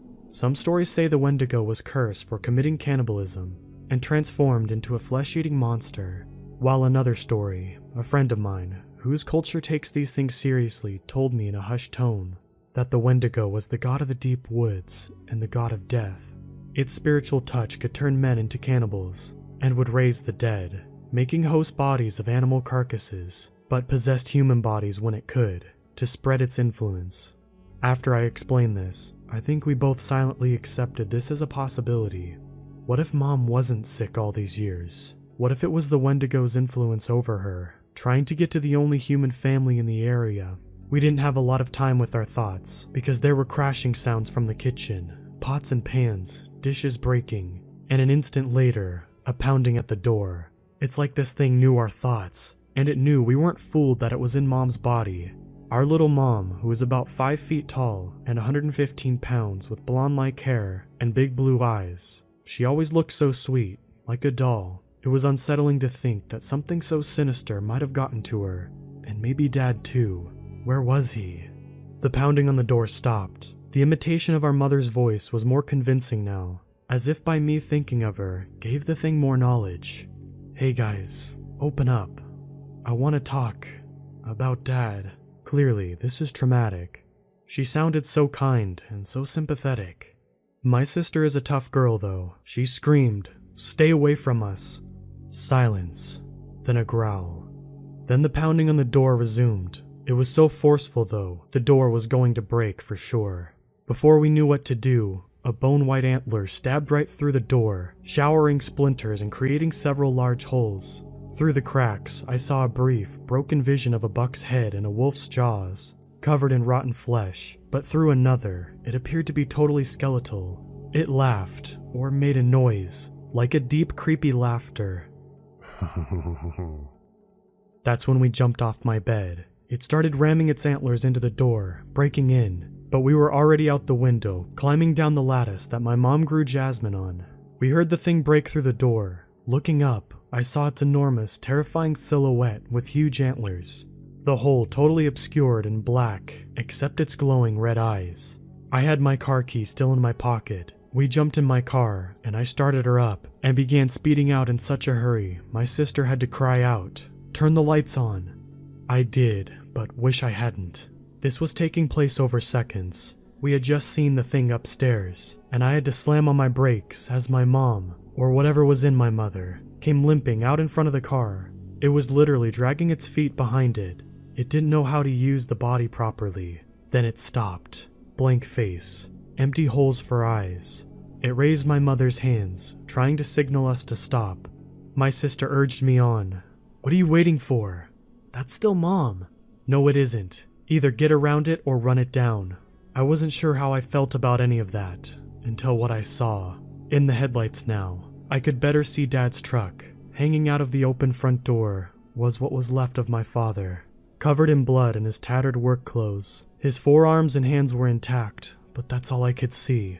I was filled with immediate sorrow and fear. Then, a blind rage took over, and I screamed. I slammed my foot against the gas and plowed into the shape of my mother. It flopped like a rag doll over the hood, then clung to the windshield. It looked at us with red, glowing eyes for a moment. Then the eyes went dark. As her back split open, a dark, shadowy figure jumped out, vanishing into the woods in a single leap. Then the body went flat, like a popped balloon or an empty snakeskin. It seemed to just blow away, too. We drove to the police station in town. Neither of us spoke the way there. My sister hasn't spoken since, or so I'm told. She's in the mental health ward of the hospital. They've asked me vague questions and treated me physically. I'm fine. But from what I understand, there's a lengthy investigation going on. I guess the house and some of the woods caught fire from a flash lightning storm sometime after we left. I'm just now able to access a computer, so I thought I'd write this all down and try to get it out there before the doctors and the police start making me answer questions and try to lock me up too. My whole life that I've known is gone. Nothing will ever be the same. I just want people to know what really happened before they say I've lost my mind. If anyone can offer help or advice, I don't know if I'll get it in time, but please, help me.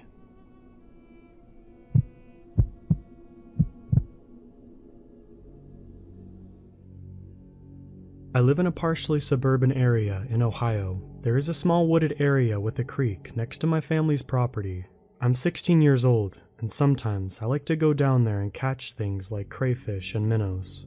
I have a room in the upstairs of my house, but it gets really hot in the summer, and I do not have air conditioning, so I instead sleep in the basement, which is a lot cooler. There's also a PS4 down there, so I can stay up late watching movies and playing games. In the basement, there was a very large window, and it is right next to the couch where I sleep. It all started one night, when I heard strange howls that sounded a lot closer to my house than usual. At first, it didn't scare me, because I often hear coyotes howling at night, and I just figured that there was one a little closer to my house than usual. Big deal. However, there was something off-putting about each howl. First of all, it didn't sound like a coyote, which have very high-pitched howls, and usually there are multiple coyotes howling at the same time. The howl that I was hearing was very low-pitched and went on for probably about 15 seconds at a time. I still brushed it off, and I figured it was a large coyote that was maybe lonely. These howls went on for a few more nights, and one thing that confused me is that I stopped hearing the occasional regular coyote howl. Instead, every night, there was just this howl. Remember, I had mentioned that this howl sounded closer to my house than normal, but that wasn't always the case. In fact, the howl seemed to change in volume every few minutes, like the coyote was moving while it howled. I did not see how it was possible, but the coyote was either moving at an impossible speed, howling at different points in the forest, or maybe there were multiple, but the howl didn't even sound like a coyote to begin with. So I just assumed that maybe an odd family of coyotes moved into the forest and scared all of the regular ones away. Some nights, the howl sounded close to my house, and then in the next minute, it sounded far away. This made me feel a little bit uneasy, but I just ignored it. So, I woke up in the morning and did my usual routine of feeding my chickens, practicing driving, and going for a swim in my pond. Then, once night came, I went down into the basement to watch Thor Ragnarok. Then, right about the time when Thor was fighting the Hulk in the arena, I heard one light tap on my window. This instantly broke me out of my investment into the movie and made my heart jump into my throat. I have always been a paranoid person. At first, I just laid there, not able to move, and then once it had been a while, I relaxed and decided it was probably just a bird or something. But then, abruptly, I heard another tap at the window, and at this point, I had reasoned that it was a bird, so I didn't feel scared of moving the curtains to see if there was a bird sitting there, stunned. When I opened the curtains, I immediately wished I had been more paranoid. What I saw was not a bird. It was a face. A terrifying, disfigured human face. I only looked at it for about 2 seconds before I ran upstairs to wake my parents, but I will try to describe it the best I can. Its face was longer than any person's face I had ever seen. It had no lips, and its teeth were yellow and so pointy. It looked like someone took sandpaper and did their best to carve spear points for their teeth. Its nose was gone and had no eyes, only sockets filled with blackness. And the most disturbing part was that the whole face looked like it was decaying. When I woke my parents, my dad agreed to come with me down to the basement to see what was there. But when he went down there, the creature was gone. Needless to say, my dad didn't believe me and just said that if I was scared, I can just go upstairs to my room to sleep. That is exactly what I did. I didn't care if my room was hot. I just wanted to feel safe. So I went into my room. I locked all my windows and locked the door. Then I went onto the internet to see if anyone else had any encounters like this. It turns out that what I think I saw was something called a skinwalker. And it started to make sense, since skinwalkers can shapeshift and turn into animals they kill. That would explain why the face looked like it was decaying. But then it hit me. This skinwalker had the decaying face of a human on it. I have never seen the creature again, and I hope I never do, but it still terrifies me to this day. Why was this skinwalker at my window? And who did it kill to get that face?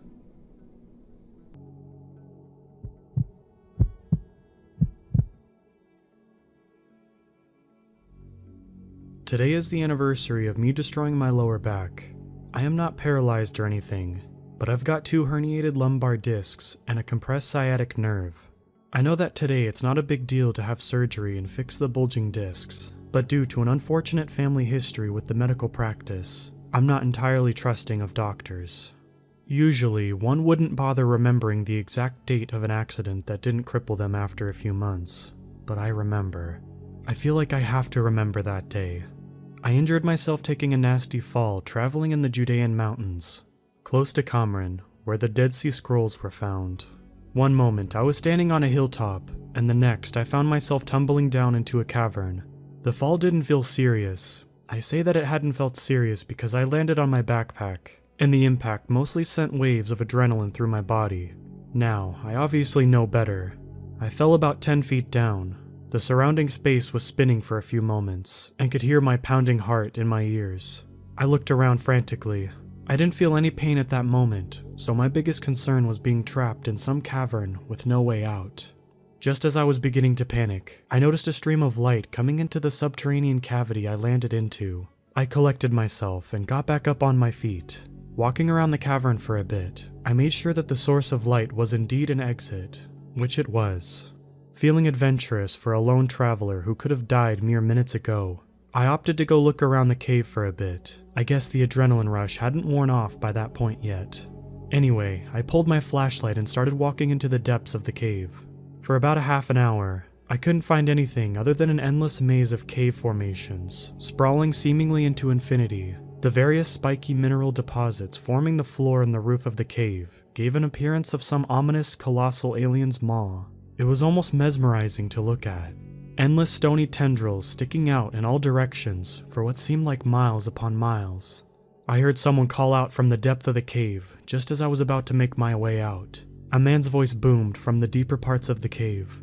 It sounded almost worried. "Who's there?" The sudden vocalization made me shudder in surprise, and I turned around calling back. "Hey, is anyone there?" "Hey." The voice trailed off. I thought someone was deeper in the cave. In my mind, it could have been someone who got lost or a patrolling ranger. "Help me." The voice called out again, seemingly closer to me. My heart raced, and I was sure it was someone who needed help. I took a deep breath and started pacing hastily towards the source of the sound. As I walked out, I called out, "Hey, are you alright? Do you need help? Who are you?" The voice called out again, seemingly closer to me. I was cut off. "Stop right there. Who is that?" The voice called out. Something about it sounded odd. My instincts were practically screaming at me to take my feet and turn around and run for it as fast as I could. Instead of listening to my gut, I just stood still and started explaining who I was and what I was doing in this cavity. No response came. Thinking whoever it was might be too hurt to keep on responding, I decided to run towards the location from which I heard the sound. "What are you?" That question was screeched at me from a close distance. My heart sunk as I was beginning to realize that I was in a bad situation. I sheepishly called out, "Hello?" As I carefully shined around my flashlight. "I just want to help you." I had called out again before I heard the sound of an animal claw scraping against the rocks. It came from above. I didn't want to look up. I knew I should have just blasted my way out of there and never looked back, but I didn't. I didn't do that because I felt something dripping on my head. "Help me," something said close to my ears. That's when I looked up. As the light hit the cave ceiling, I nearly had a heart attack, not to mention that I cursed under my breath. Above me, clinging to the ceiling like a lizard, was some sort of emaciated, sickly yellow thing. It looked human-like, but it was so skinny and freakishly long. As I stood there frozen with fear, slowly building up in every fiber of my being, that thing, it screamed at me, revealing its rancid, serrated, yellow rows of teeth. Time seemed to slow down at that moment. The same moment I had noticed that this thing had no eyes at all. There was just terribly stretched, sickly skin over most of its head. Without even consciously deciding to run, I felt my legs move on their own. I managed to move a few meters away from that thing before it jumped into the air, disgustingly twisting its body in the air, landing on its all four limbs. It charged straight at me, managing to grab a hold of my backpack. This thing tore it straight from my shoulders. I felt a tug and a lot of weight taken off my back. I just ran as fast as I could, assuming this thing was occupied with my backpack. Moments later, I heard the noise of scraping claws on the rocky surface again, followed by more calls for help. They were getting louder and louder with each passing moment. I ran and ran without looking back. The cave seemed to go on forever. Eventually, I could see the penetrating light of the sun. The exit was in sight. As I was about to escape from the cave, I heard the creature call out to me, My heart sank. It uttered the opening words of a prayer. I was inches away from the exit of the cave, and a surge of a sharp pain shot through my spine, starting at the center of my lower back and traveling all the way along my right leg. It was so bad, I just froze, and that monster slammed me to the ground. It growled at me, scraping its bony forelimbs at my body. The weight of this thing sent further waves of agony along my lower back and leg. The pain was unbearable, but I knew I had to keep trying to escape from this thing. I twisted and turned my body underneath that thing, and it bit my shoulder. I felt liquid running down along my arm. My heart was racing at this point, and something snapped in me. I started banging my fists on this thing. I don't know what I hit. I couldn't tell. All I could feel was its leathery skin. It let go of me for a moment, and I turned my back, forcing myself to kick the thing that was now looming over me. It barely budged backwards. It just screeched while displaying itself like some sort of bird, as if to tell me I have no way to survive this encounter. Whatever this thing was, its neck was completely twisted on itself. It looked like it had been snapped backwards. I kept on kicking at the abomination, while slowly crawling towards the exit. I have no idea why I did that. I just wanted to create some space between it and me. I felt something stab me in the hip, sending another gut-wrenching wave of needles down my leg. I turned to my side, and as I did, I felt my hand land on a rock. Instinctively, I tossed it at the monster, and it retorted by pouncing at me. But I managed to roll out of its way, and it landed in the light. It screeched and howled before bouncing on one of the cave walls again and scurried away into the darkness. While it let out some curse words I uttered when I first saw it, a mixture of fear and confusion took over my senses as chills ran down my whole body at once. I heard the thing mimic my speech, almost even mimicking my voice. My heart was about to burst out at that moment, and I forced myself to limp out of the cavern. I was lucky enough to encounter a couple of patrolling rangers. I told them I had fallen and gotten hurt as a result. At the moment, I didn't think telling anyone about the creature was a good idea. Legend states that King Solomon banished all of the demons and evil spirits from the land of Israel. Knowing what I know now, I can wholeheartedly say Solomon was certainly not very good at banishing demons.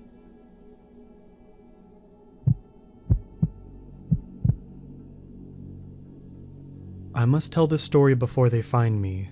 I'm writing this on a library computer on an account I made to tell the story.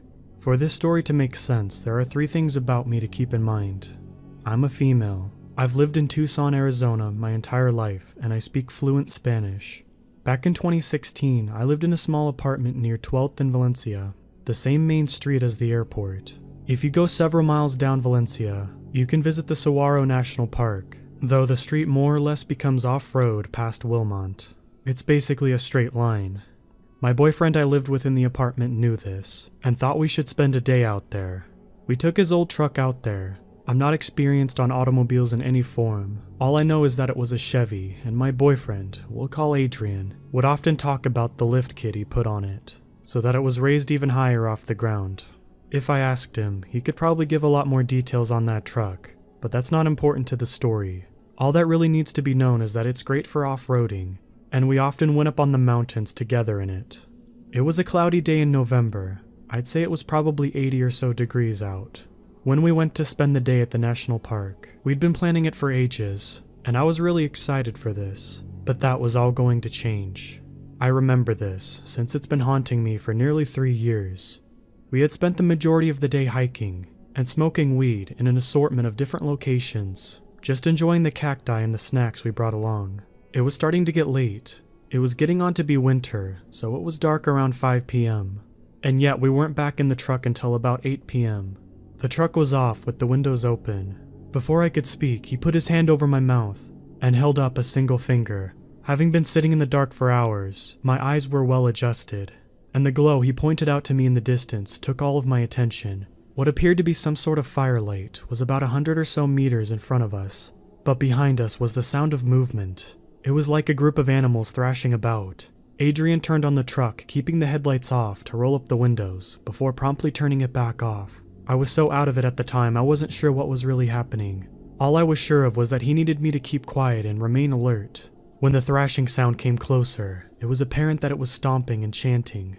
They were clapping and chanting about Santa Muerte. Now Adrian doesn't speak Spanish, though he's full Mexican. He just never learned, so I ended up whispering the translation to him. It was like one of those prayers on the candles you can buy. It spoke about asking the Holy Death for a blessing, but I don't remember what they wanted very clearly. What I do remember was the slam of a hand on the hood of the truck and the wild eyes of a boy. He looked to be somewhere between the ages of 18 and 20. Not very old, but not a young teen. He had paint around his dark eyes, and it haunts me in my dreams. To the best of my knowledge, this boy was all who knew of us at the moment. Adrian swore, but he didn't move. Instead, he just watched the boy, and I watched him. Adrian has always been the type of guy who's confrontational, and he's always been insistent on solving any issues we face. And being someone who hates confrontation, I was rather reliant on him to face the issues for me. The boy yelled for others to surround the truck in Spanish. In the moment, something in me snapped, and keeping my eyes trained on the mirror on the passenger side, I told him to reverse, darting my eyes back and forth between the boy and the figures coming out from the cacti as Adrian reversed and turned in a huge jerky motion before hitting uneven road. We were originally just parked at the side of the road. The feeling of being watched, hunted even, compelled me to tell him to head downtown, where we ended up spending a few hours at the Shot in the Dark, a cafe that's long since closed. For 2 months following that night, I had gradually got more and more paranoid about it. And although Adrian tried to convince me that I was overreacting, and there were no chance that we'd ever encounter them again, I just couldn't believe him, despite how desperately I wanted to. It was when we were nearing 3 months since that night, when the previously fixed hand dent was back, and heavily multiplied.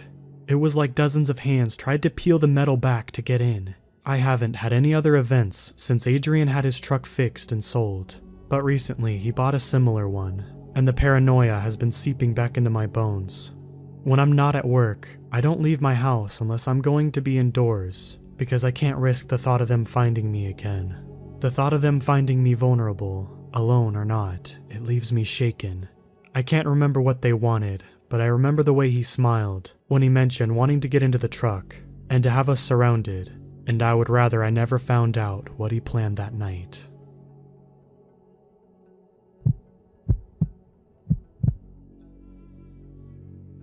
In July of 2016, I went with 3 of my roommates on a camping trip in New Mexico. We decided to hike into the Pecos Wilderness because of the beautiful pictures of the lakes and trails on the preserve. I don't know if camping on the preserve is actually allowed, but we were carefree and didn't check to see if we could.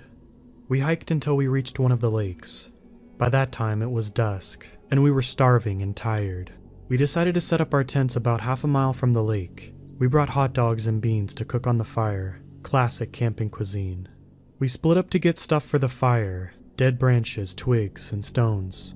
While getting firewood, I noticed a lot of coyote scat in the area. I made a mental note to keep my pocket knife close, even though coyotes aren't a huge threat. When I came back, I told my friends, but like me, they didn't think much of it.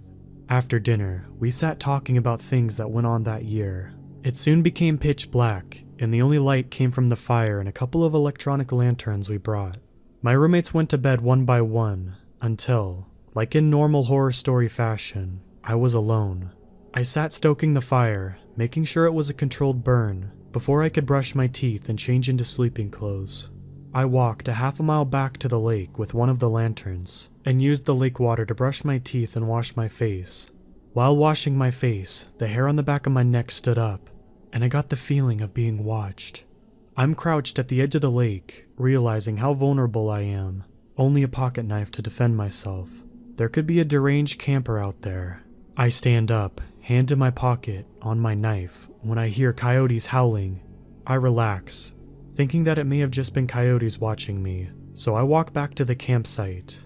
I make it back and go into my tent to get sleeping clothes out of my backpack. I'm about to start changing when I hear twigs break. I just thought one of my roommates came back out of their tent to go take a leak. I stuck my head out of the tent when I saw a coyote near the campfire. I froze, trying to take in what's happening. It looked like a coyote, except for a few characteristics. Its eyes were really bright yellow. It looked taller than a normal coyote would be, and it was crouching near the fire, crouching on its hind legs. I'm frozen, being stared down by the coyote when one of the roommates tries to get out of the tent. He sticks a foot and head out before he sees it. He stares and yells, "What is that?" The coyote runs at a breakneck speed into the darkness, but not normally, on its hind legs. My roommate continues to yell and wakes up the others. They asked what happened and we explained to them what we saw. They thought we were trying to fool them and didn't believe a word we said. The roommate and I decided to sleep in the same tent since I was the only one who brought a knife along. We laid there, cramped in the tent, too terrified to sleep when we heard noises. Twigs were snapping around our campsite, as if it was circling around us. We stayed motionless in the tent, not daring to see the time go by on our phones. Eventually, daylight came, and the noises grew further away. Our 2 roommates didn't hear the noises, and had to force us out of the tent in order to leave. We walked miles back to where we parked our car and decided that we should get a motel and spend the night in Santa Fe. When we get to our room, I immediately Googled the events of what happened the previous night, and learned of the Navajo legend. When you go camping, make sure you have something to protect yourself, and a way to get out of there at an instant.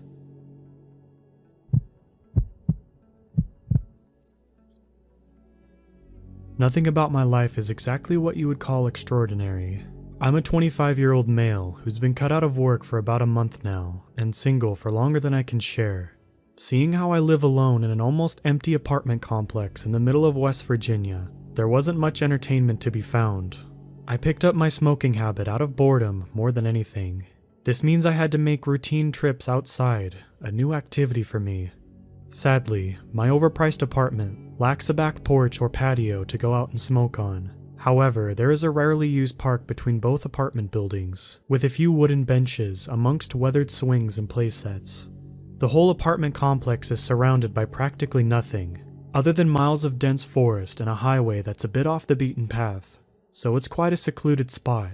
At first, it was pretty relaxing just to sit outside unoccupied, allowing my worries to wander with each drag off my cigarette. However, it only took a few nights before I started to feel uneasy whenever I went outside. Almost as soon as I would step out of my apartment, I would get an overwhelming feeling of being watched, as if a pair of eyes were constantly following me. Although, as soon as I looked towards the thicket of the woods behind me, the feeling would instantly disappear. At first, I shook it off as either being too paranoid, or that perhaps a noisy neighbor was simply spying on me. However, I would soon come to learn that neither of those guesses were correct.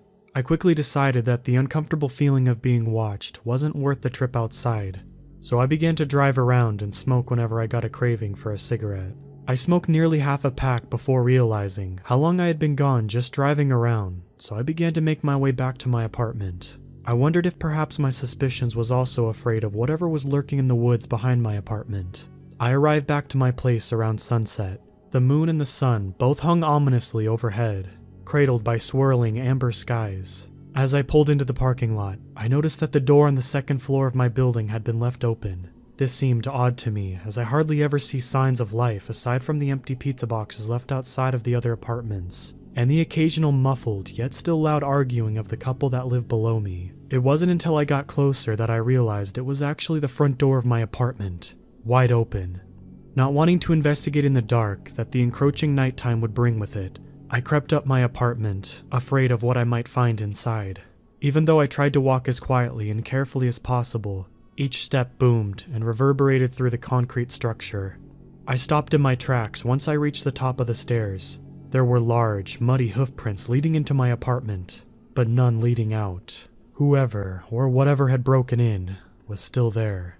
Feeling a newfound sense of bravery, I began to creep closer in my apartment, when I suddenly heard a floorboard right next to my door creak. I immediately turned around and booked it down the stairs and back into my car without looking back. Once I got in my car, I locked all the doors before throwing a glance back at my apartment. The first thing my eyes landed on was a leathery, black-clawed hand wrapped around the doorframe. Right above it was a single piercing yellow eye, glaring right at me before quickly retracting itself back into my apartment, slamming the door shut. Regardless of how terrified I was, I couldn't look away from the spot where that person or thing was just seconds before. I was paralyzed in fear for a few moments before eventually snapped myself out of it and searched for my cell phone. I hastily began to dial 911 when I realized how ridiculous it was going to sound when I told them that a black, clawed creature of some sort had broken into my apartment. Regardless, there was absolutely no way that I was going to step foot back into the apartment alone and unarmed. I decided that I would tell the police that someone had broken into my apartment, and I believed that they were still there. It took about 45 minutes before I saw the signature flashing blue and red lights pull into my apartment complex. I promptly met the cop in the cruiser and briefly explained the situation to him, leaving out the part about where the intruder, possibly being inhuman. We walked up the stairs together, with him leading the way and me following behind. He stopped abruptly as soon as we reached the top of the stairs. Even though I was still behind the officer, I could tell his eyeline was still fixed on the hoofprints leading to my apartment. Without hesitation, he slowly but confidently unholstered his handgun and gripped it with both hands, ready to shoot. He told me to stay at the top of the staircase. As he went to investigate further, I watched as he pulled the apartment door open, announcing his presence, and for the intruder to come out with his hands up. There was no response. The following silence hung thick in the air. He began to take a step forward into the apartment when I heard the same floorboard creak again. A quick flash of black jutted out from inside the apartment and slashed the cop across the face before pulling the door shut once again, leaving 4 distinct claw marks engraved in his skin. The cop fell back, stunned, before quickly gaining his composure. He jumped up, pushed past me, nearly tripping over his own 2 feet as he sped down the staircase and back into his cruiser. I yelled out to him, but he didn't even bother to look back. I ran down to try to stop him from leaving, but he had already put the car in reverse. His tires spun furiously in the gravel, throwing a cloud of dust and rocks at me as he sped off. I couldn't believe my own eyes. I shakily dialed 911 once again and explained the situation to the operator, but there was a strange tone in her voice. It was as if she knew something more about all of this than I did. They simply told me that there was nothing else that they could do, and to call again should any other problems arise. If the people who were put in charge to protect couldn't even help me, then what else was I to do? I fell down on my knees, feeling defeated, as tears began to pool in my eyes. Suddenly, I heard the apartment door creak open slowly, followed by 2 thunderous stomps. I felt the creature's eyes staring at the back of my head. I was frozen in terror, afraid to even take a breath or look back. The steps began to get closer, with each one being louder and more doom-laden than the one before. I started to accept my untimely demise when I heard a vehicle squeal into the parking lot.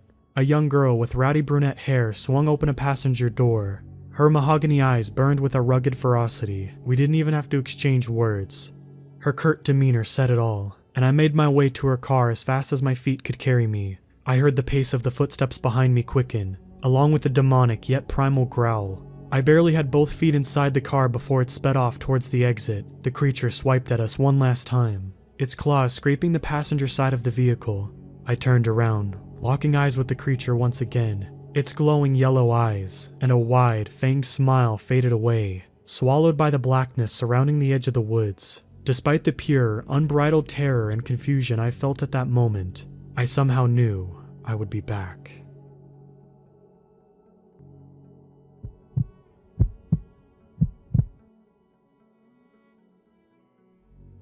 I live in a big house by a country road in Pennsylvania. I love the outdoors. Often I go hiking, hunting, fishing, or ride my ATV whenever I have a day off from work. There's a massive forest behind my house, and I have had countless adventures in those woods. Sometimes during the night, animals visit my backyard. I don't mind. They never cause me any trouble, but I have a security camera that monitors the backyard, just in case. Most of the time it's just deer, foxes, and one time a black bear. There are not a lot of houses in my area, so the animals are essentially my neighbors. Last year, I invited my friends and family to my place for a barbecue cookout during the 4th of July. The adults and I were on the deck telling silly stories of things that happened at work. Their children were either playing in the backyard shooting Nerf guns at each other, or inside playing games. After the party ended, I cleaned up around the house. Around 10 p.m., I was in the living room watching the news and started to hear loud shrieks coming from the woods. I turned on the lights in the backyard and looked through the kitchen window, but saw nothing. I didn't think much of it and just assumed it was a cougar. I have seen them a few times throughout the summer while hiking in the forest late at night. I turned the lights off and I went to bed. The next morning, I decided to check the security camera to see if any animals came into my backyard, but nothing happened that night. I was off from work that day, so I took my ATV and ventured into the woods. About 10 minutes of driving through the forest, I came across the remains of a deer covered in claw marks lying in the dirt. His eyes and tongue were ripped out. Upon further investigation, there was a massive slit under the belly, and all of its organs were removed. This was rather unusual, and I assumed that the deer was attacked by a bear, but I brushed it off and continued to ride my ATV through the forest. After 20 minutes go by, I got thirsty and stopped by a small rocky cliff near a creek. I drank my water while sitting on the cliff. It was very relaxing hearing the calm stream of water and the birds chirping in the trees. I saw a red-tailed hawk swoop down into the water and grab a large fish. This was an incredible sight, and things like that is why I love going into the woods. Just when I was about to go back to the ATV and drive home, I noticed that a corpse of a young man was lying at the bottom of the cliff, and red was smeared all over the rocks around the body. I walked to a nearby hill and got a closer look, and much like the buck I saw earlier, the corpse was covered in claw marks, and its tongue and eyes and organs were gone. This unsettled me, so I took pictures and showed them to the police when I got home. The police recovered the body for further investigation and told me to contact them if I find anything else suspicious in the forest. After they left, I went to the diner for lunch with my best friend George. "Something strange has been going on in the woods," I said. "I came across the husk of a deer and later a young man. Both of them had their organs, eyes, and tongue extracted by something." George had a curious look on his face. "I recently got a job with the local police, and there have been numerous reports of cattle, even human corpses with the same conditions for the past week," he said. What he told me gave me an uneasy feeling. Some farmers think this might be aliens abducting people and animals, but that's just ridiculous, George said. He drank his coffee and asked a waitress for a refill. He noticed a nervous look on my face. "What's wrong? You think aliens are doing this?" George laughed. "No, not at all. I'm probably still in shock from what I saw in the woods earlier," I said. George nodded his head. "I would be spooked too if I was in your shoes." "Well, at least you didn't go Logan Paul recording the body and making a joke out of it," George said. I chuckled from this comment, and after lunch, I headed home. As much as I love the outdoors, I didn't feel safe going into the woods anymore. So I locked all my doors and windows and played my PS4 for the rest of the afternoon. When it got dark outside, I started hearing the same screaming that I had heard last night. I turned the lights on in the backyard, and for a split second saw a pair of big eyes in the woods reflecting the lights before rushing deep into the woods. I kept hearing screaming throughout the night, so I went to bed with headphones on, listening to relaxing music. And I had a pocket pistol under the pillow, just in case something enters my room. Luckily, I was able to sleep well for the night. When I had breakfast the next morning, I checked the security camera. Nothing came into my backyard until 3:17 a.m. I was shocked at what I saw. A hairy humanoid with 6 long limbs crawled into my backyard. It had dark, shaggy hair hanging from them like an orangutan. There was an arm directly on top of each shoulder. It had big glowing eyes with no pupil. Massive claws on each hand, and its mouth gaped open with long, sharp teeth. It was dragging a massive bear covered in claw marks. The creature then began to eat the bear. When the creature finished eating, it came to the backyard and scratched on it like it was a dog trying to get inside. It snarled and slowly crawled its way back into the woods, leaving behind the bear's skin and bones. Of all those years I spent in the woods, I have never seen anything like this. I went to my backyard, and sure enough, the empty husk of the bear was lying in the grass. I checked my door, and there was no damage. I called the police immediately, and George came with them. I showed them the bear husk and the security footage. "This is horrifying," cried George. "Whatever that thing is, it's probably the one that got all of those animals and people." George and the other officer decided to contact the state police. Shortly after, a squadron came and searched the forest. After several hours, they didn't find anything, so they left the area. When I came home from work that night, I began to hear the same screaming sounds coming from the woods. I was outside and I heard the sound much clearer. It sounded like a dog or a hyena, but much deeper. I could not let this creature harm people and their livestock. I wanted to end this once and for all. I grabbed my hunting shotgun, pocket pistol, cell phone, and flashlight. I then started to walk into the woods. As I journeyed into the woods, the screams echoed all over the place. The creature could be anywhere. Suddenly, I saw it several yards away from me, eating an elk. I carefully aimed my gun at the monster, and then it noticed me. I pulled the trigger and shot it. The beast fell over, but quickly got up, brushing it off. The ape creature gave out an enraged roar, and charged me on all 6 limbs. I shot at it 4 more times, but they only slightly knocked the creature back. My gun suddenly jammed, and the creature jumped towards me. I swung my shotgun at its head like a baseball bat. I heard a snap and the creature cried. It fell to the ground, and its top pair of arms snapped its head back in place. The creature snarled at me, and I ran deeper into the woods. I tried shooting at it with my pocket pistol, but the creature got away. Exhausted, I walked back to my house. I checked my phone, and it was 11 p.m. I locked everything and went to bed. I woke up at 4 in the morning and started hearing loud banging coming from my back door. I put on my pair of night vision goggles and looked through my window. I was startled when I saw not one, but 3 ape creatures standing on my deck. One of them was able to smash the door open, and they crawled into my house one by one. Terrified, I tried calling 911, but my phone died. I could hear the beasts walking through the house. They curiously looked around the house, interacting with objects around them. I then noticed that one of them was right underneath my chandelier by the front door. I shot the chain holding the chandelier, and it fell on top of the beast. I then ran downstairs to the front door. The other 2 creatures began to chase me. One of them walked on the broken glass and cried in pain. The other one observed the 2 injured creatures, and then climbed on the wall, avoiding the glass as if it were an insect. I put my shoes on and ran for the car. Just when I was about to start the engine, the ape creature slammed into my car, nearly pushing it over. I started the engine and drove away from the house. I headed to a hotel near the highway and asked for a room on the top floor. I spent the rest of the night there sleeping. I called off work the next morning, telling them I was sick. I was able to charge up my phone in the hotel room and call the police. Besides the chandelier and back door, not much was damaged in my house. When the police investigated my house, all the creatures were gone. However, the police were able to find clumps of black hair around the house, as well as some blood around the broken glass. The samples of hair and blood they collected has only added more mystery to what happened. At first, it didn't seem like anything unusual, but one of the scientists in the crime lab discovered that their chemical makeup wasn't only organic, it seemed to be unexpectedly mechanical, an organic machine. The samples were then sent to a hospital lab for further research. After I got the damage in my house repaired, I adopted a young German Shepherd from the animal shelter. I take her with me whenever I go into the woods, and stayed out of there whenever it was dark outside. I haven't seen the creatures since then, but every once in a while, I hear them screaming in the woods. Occasionally, there are still reports on the local newspaper of animal and human husks being found in the area. Every time I am reminded of those things, I keep asking myself, what are they? But more importantly, how many more are out there?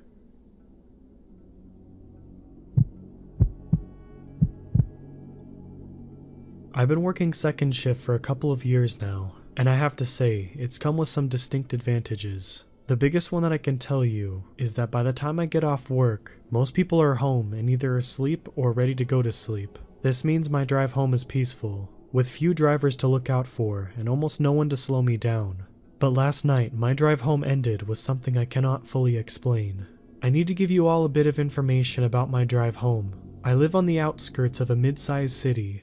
The drive itself is only about 25 minutes. I cut that down to 20 at night when I get to speed home.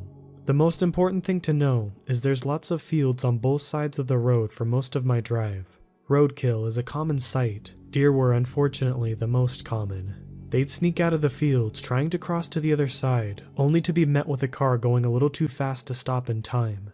It's unfortunate, but they would be left on the side of the road with contorted limbs, a bent neck, or gore spilling from their body, sometimes all of the above. A pretty gruesome and violent way to go, but something most people are desensitized to with how common it is. Day by day, the corpse would slowly rot. Each day I would see the decay as I drove by, until that day where it was just gone. I still have no idea where those dead deer go. I just know they sit there for days rotting, and then suddenly they're gone, and the side of the road waits for its next piece of roadkill. Nearly every night as I drove home from work, I would see a doe that would linger on the edge of the field, like she was waiting for her chance to cross. I would also slow down to make sure she didn't do anything stupid. There were a few times she stood in the center of the road and I would just have to lay on my horn to get her to move. I'd figured that I'd see her on the side of the road after a while, hit by some speeding driver. Well, last night, I was in a bit of a rush to get home. There was no particular reason for it. Maybe I was just hungry and wanted to get some food in my belly. Or maybe I just wanted to get home and relax. I'm not entirely sure myself, but I found my foot pushing a little too hard on the gas as I sped down the field-lined road. watching as my speedometer crept ever higher. I think by now you have a clear idea of what happened. I slammed into the deer at maximum speed. There was a loud thud and the car shook from the impact. She flipped clear over my car and landed behind me as I pushed my foot down on the brake pedal. I barely kept control of the car until it finally skidded to a stop. My immediate thought was to check and make sure I wasn't injured. I felt fine, other than the jerk forward from braking so hard. There was no reason to be injured. I looked myself over and everything was fine. I shamefully must admit that the next thought was not the deer who lay on the road behind me, but instead it was my car. I took a deep breath and opened my door. Stepping out into the dark of night, I moved to the front of the car to inspect the damage. In the dark, it was too difficult to see, but the front bumper and the hood had received damage, though it was nothing catastrophic. I hoped my insurance would cover it as I cursed aloud at the situation. Lastly, I decided to check on the deer. It was immediately clear that she was gone. Her head was bent so far back that it nearly touched her back, and I silently cursed myself for not slowing down and paying more attention. This could have all been avoided. I returned to my car to fetch a pair of gloves from the glove compartment. I wasn't going to touch that thing without some gloves on, but I had to get that deer out of the road so other drivers don't continue to run her over. It was the least I could do, so I grabbed the legs and began to pull the deer off the side of the road. She was heavier than I imagined, but it wasn't far. As I got her to the side of the road, I let go of her legs and noticed something odd. On her side, I could see a pulsating pattern, like the muscle underneath was moving. A death spasm perhaps, or maybe some sort of twitch. It was a violent way to go, so it didn't seem out of the realm of possibility. I watched as it continued, curiously placing my hand on the area and feeling the rumble underneath. But then something happened, and the pulsating grew more rapid, more violent. I removed my hand out of fear as the area began to bulge like something underneath the skin was pressing to get out. I watched the skin bulge, then relax, each time getting bigger, stretching the limits of the deer's skin. My heart rate was skyrocketing, but things were only getting worse. I was backing up now, but I could still see clearly when the skin ripped and out came a red hand, a human hand. I had seen enough. I ran to my car and tried to start it, but I was fumbling with my keys out of nervousness. I started to panic as I got the keys in place and started the car. Looking in the rearview mirror, I could see an entire body emerging from the deer. It had the head of a buck, complete with a set of gigantic antlers, but its body was human, covered in what was left of the deer. It stood on two legs, being nearly 8 feet tall by my quick estimation. It wasn't even possible for something like that to fit inside of a deer. I didn't have time to speculate on what it was or how it came to be. I put my car into drive and sped off as it turned around. I kept watch on it through the rearview mirror and saw it get down onto all fours, and to my horror, it started to run after me. The way it ran on all fours with a human body was startling. The unnatural creature somehow landed itself to a furious speed. Its eyes were filled with malice and copious amounts of drool dripping from its mouth. I floored it as it gained on me. There was no way it could outrun a car. But my car struggled to accelerate, and I could hear a low, grunting noise coming from the deer creature. He was so close now. My nerves were shattering. I had a crazy grip on my steering wheel as I prayed for my car to move faster. Its antlers scratched the back of my car as it disappeared from my rearview mirror and came back into my side view mirror as it made its way alongside my car. With quick thinking, I turned my wheel ever so slightly to the left in an effort to push him away. To my fortune, he stumbled and fell, losing all momentum. My car, having finally gained enough speed, roared down the road without an issue. I made a few last checks in my rearview mirror, but the deer creature was gone from sight. I got home safely, but there was no way I could sleep after an event like that. I altered between anxious pacing and sitting at my computer to search the internet. I searched everywhere for some sort of explanation. I read about skinwalkers, Wendigo, ghosts, demons, but none of it really matched or explained what this thing was. Half of it was fictional stories that people cooked up, and the other half were likely just fake too. As I paced past my window for probably the 100th time that night, my motion-sensing light in my front yard lit up. To my horror, it stood there on two legs in my front yard. The deer creature arched its head back and forth, almost like it was sniffing the air. I crouched down below the window, and before I knew it, I had found myself lying down on the floor in a fetal position, trying my best not to make any noise. Terrifying thoughts of him catching me and goring me with his antlers ran through my head. I don't know how long I laid there, but I only moved once the sun started to come up. I cautiously checked the front yard, and it was clear. I looked out every window in my house to make sure it wasn't just waiting outside, but I didn't see any sign of it. I tried to convince myself I was delusional. It was all just my imagination, or I was sick, but my car still has the damage from hitting the deer, and scratches all over the back from the thing's antlers. There was no denying that. A quick shower and a change of clothes had me feeling a little more at ease, but my lack of sleep was starting to catch up with me. I had to go to work though, and that meant going back down that road. I could detour around it, but I wanted to see if that deer was still laying on the side of the road. The car started as usual, and I found myself driving to work on autopilot. My thoughts went back to last night's events, and I nearly lost my nerve to keep going, but I reasoned that in the day it would be safe for me to go down that road. Traffic was heavier during the day, and for once I was thankful there would be more people than just me on that road. But when I was approaching the road, I saw multiple police cars with their sirens on. They were blocking off the road. Testing my luck, I rolled down my window as I approached the turn and decided to ask the officer what was going on. "This road closed? Something happened down there?" I asked the officer. "Yeah, the road's closed for now. You can go up the next road and cut through there if you need a detour." He was not forthcoming on the reason, so I tried a second time. "Can I ask why you're closing it? Was there an accident?" Right now, I can't say anything for certain. The policeman looked around before leaning in and speaking softly. "This was no car accident. All I can say." I gave him a quick thanks and began to slowly drive off. Peering down the road as best as I could, I noticed an ambulance there. An ominous feeling came over me and I started to think about the deer creature. I saw a group of men who appeared to be field workers, judging by their slightly dirty clothes and gloves. They all frowned as they silently sat outside the barricade of the police cars, and one of them appeared to be crying. I pulled my car over and decided to ask if they knew anything. "You guys know anything about why the road is closed?" I asked. The group of guys just looked at me and then at each other, but one of them stepped forward and spoke to me reluctantly. "Ain't no easy way to say it, but there's been a murder down on that road. One of my workers."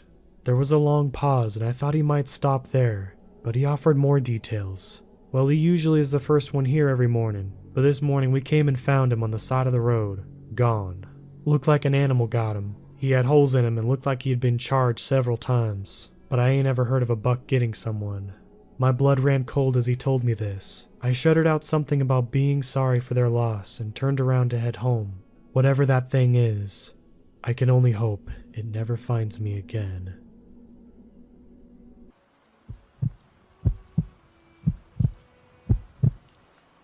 This is one of the most recent encounters I've had. Last night was a cold one, even for South Carolina, and my friend and I had just come from downtown Charleston. Oddly enough, we were on the hunt for any unnatural things, hoping that we'd attract yet another set of terrifying or suspenseful circumstances. Suffice it to say, our wish had been granted. So, without further ado, let's begin. My friend and I had a long day, filled to the brim with fun and adventure, investigations and whimsical things.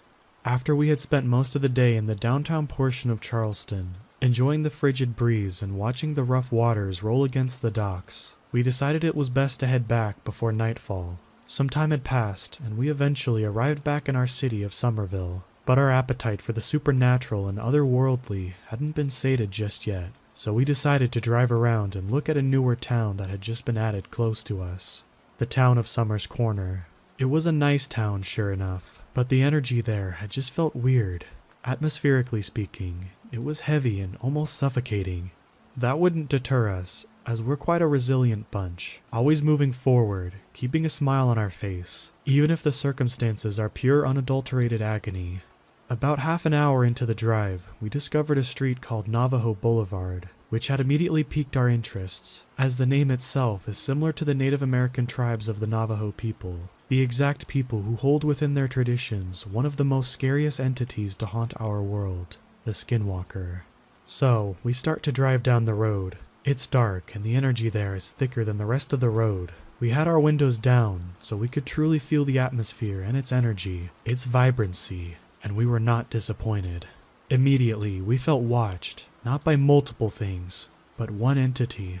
This thing did not want us there, at all, and we felt it come closer to us. Its presence was intimidating, quite malicious as well, and it put us on edge, our eyes peeled and ourselves readied for whatever might happen next. The night grew quiet, all the noise ceased, and the silence fell around the surrounding area. Where there had been no prior wind before, a heavy gust slammed itself into the side of my car and nearly shoved it off its left side. That's when we knew this was no mere entity.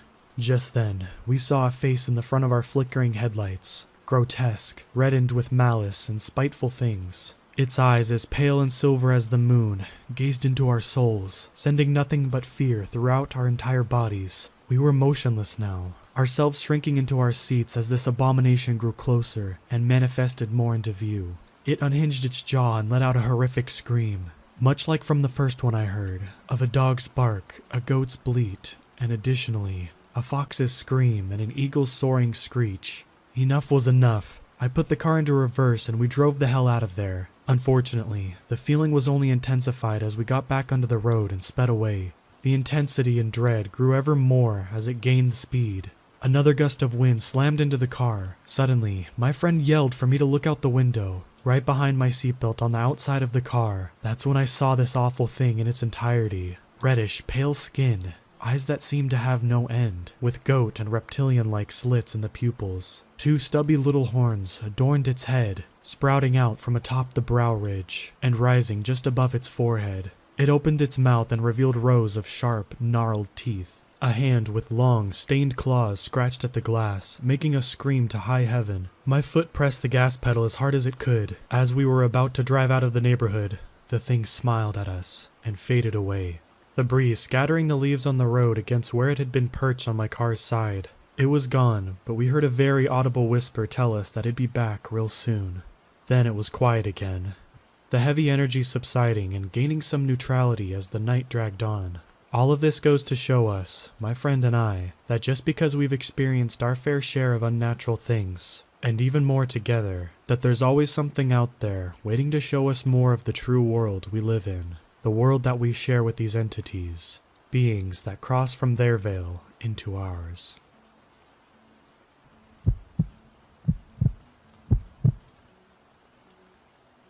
So I used to live in northern Arizona, in a town called Page. The town is on Lake Powell and nearby Horseshoe Bend, which are both massive tourist attractions recently. It also happens to border the Navajo Reservation, and has a population that is majority native. I'm currently 18. I moved away less than a month ago, so I lived my whole life in the town, essentially. I have heard stories, many stories from my friends, their parents as well, but these two stories are my actual experiences. The first story happened a year and a half ago. Since Page is a 60-mile drive from the next closest town, the nearby area is very popular among locals for jackrabbit, coyote, and bobcat hunting. This particular day, I was out on my own, pretty far back on some local dirt trails. Pretty recently after, I started hunting myself. My target was coyotes. This was before I had a call, so I had to look for them or bait them. And my firearm was a Springfield Saint AR-15, loaded with American Eagle 55 grain AP shells, which, yes, is an important detail. It was probably around noon, and I had wandered down into the wash that ran up into and across the bottom of one of the sandstone cliff sides of the area. While walking through the wash, I scared probably the biggest coyote I had ever seen up the side of the cliff face. As it was scaling, I took 3 shots at it, and I was able to hit at least one because it started bleeding as it made its way up and over the top of the hill cliff. I gave pursuit and probably scaled the face in 3 to 4 minutes of winded climbing. At the top, the cliff turned into a flat mesa, covered by shrubs and dried up bushes, probably about knee-high at most, with no coyote in sight. I started to follow the blood trail. After about 20 minutes of following, I was confused and somewhat concerned. The trail was still thick. Too much was being spilt to allow the coyote to continue in a straight sprint for that long, and I was hunting with the round that would drop a mountain lion in its tracks. After about 10 more minutes, the tracks from the coyote met up with the tracks from what I'm assuming were goat tracks. This is where I turned and got the hell out of there. Both of the tracks were recent, deep, and the sand was still loose enough to fall when I kneeled down to take a look at them. The tracks split from each other, the coyotes going far off to the left, and the goats going to the right. The blood trail, though, no longer followed the tracks of the coyote, but instead indicated that the goat had been shot. The tracks led down into another wash, known in the area for being bad news, so I got back to my truck fast after that. The second story took place near the outskirts of town and has a video that comes with it. My friends and I were out around 10 at night near one of the local jogging trails. At the edge of one of these trails, a storm drain tunnel sticks out. We used to joke about skinwalkers using it to hide from joggers or bikers, but had never paid it much attention. This night though, we decided to go into the storm drain to see for ourselves. I, of course, was the first one in, and had 5 people behind me. We were probably 300 feet in when I heard what sounded like claws scraping against the concrete ahead of me. I could only see about 50 feet in front of me with my light, so I shushed everyone behind me. As soon as we got quiet, a moan resonates through the tunnel. I had never backtracked on all fours so fast in my life. The storm drain leads to a nearby road, which the people who were too scared to go into the tunnel were looking at. But they were not on the road or anywhere near the opening of the road, and were taking Snapchats at the time of the noise, showing us that 1, it wasn't them, and 2, there were no cars on the road at the time. I can't prove these were skinwalkers, but they definitely weren't any person or animal I've ever encountered in my lifetime. Here's the video.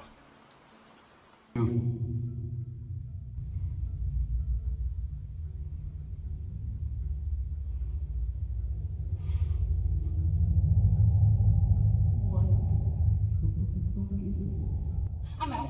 Go, go, go, go, go.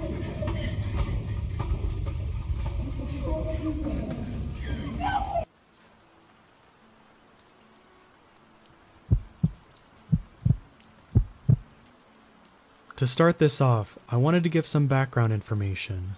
I'm 14, female, and half Navajo. I've never been on the res, and my mom and grandma never told me about these things. I'm pretty small and rabbit-like with how I act. Pretty much everything scares me, but given the chance, I won't hesitate to break someone's jaw. My girlfriend is 16 and mostly Russian. She usually puts herself in front of me to try to protect me if need be. These are important later on in the story. In my town, there's a plot of land that I believe that may have once been a golf course. I go to this plot of land with my girlfriend, we'll call her Casey, and my friends. This piece of land has become overgrown after no attention for a few decades, and is almost a plot of woods. It has long grass, vines, bushes, and trees. It's always full of life too. Rabbits and squirrels in the spring and summer, deer, foxes, and raccoons in the fall and winter, and it always has blue jays everywhere.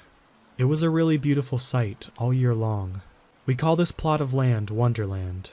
Flanking Wonderland is a set of abandoned train tracks that goes all the way through the town. We call this the Deer Trail because we see loads of deer all along it every fall.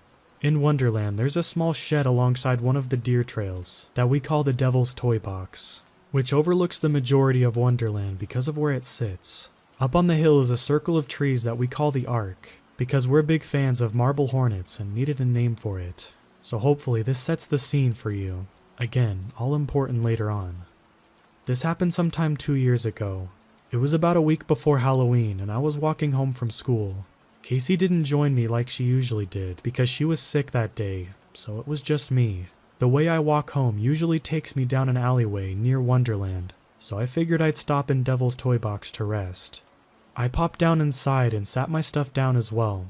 I took a moment to look around Wonderland to enjoy the beautiful fall colors being lit up by the sun. Up on the hill, emerging from the Ark, was a massive buck with these huge antlers. I just started to awe at the size of it. All at once, all of the blue jays stopped chirping, and the sun disappeared behind the clouds. There was a distinguishing stench in the air that I can only describe as burnt hair mixed with old dog crap. It was completely awful. I gagged and struggled not to throw up while the deer snapped its head and looked at me. The movement was all wrong. Its head and neck moved, but the rest of it stayed completely still and rigid, kind of like a statue. I studied the buck further and saw its skin was loose and seemed to be just draped over its body. I also started to realize that it was bone thin, and I could see its ribs. Its eyes weren't the dark eyes of a deer. They were strangely human and bright yellow. As I grabbed my book bag and prepared to book it out of there, the thing stood up on its hind legs. I know that deer can stand on their back legs to get a better look around, but I do know they can't walk for very long and sure as hell know they can't run like that. It started running at me. I heard an ear-piercing shriek that gives me chills to this day. It sounded like an infant's crying with a grown man's baritone screaming underneath, and it was all distorted. I threw my book bag over my shoulder and started running as fast as I could down the deer trail. I could hear its hoof steps behind me. When I got about halfway down, I turned around to see if it was still following me. It was standing at the edge of the deer trail and just staring at me with those evil eyes. I burned sage and smudged myself in my room as soon as I got home. My room smelled for a week. The next day, Casey was back at school. As we were walking home, she noticed a set of deep deer hoof prints in the dirt next to the deer trail. "Kate," she said as she looked from me to the hoof prints and back. "What are these?" I explained what happened the day before. As I talked, I could see her eyes growing wide. "Let's go." She grabbed my hand and pulled me along the tracks. The next time we went there, we brought sage bundles and other cleansing stuff. We haven't seen anything like that again after that. But the fact that something as evil as that thing was in a place of such serenity gives me chills.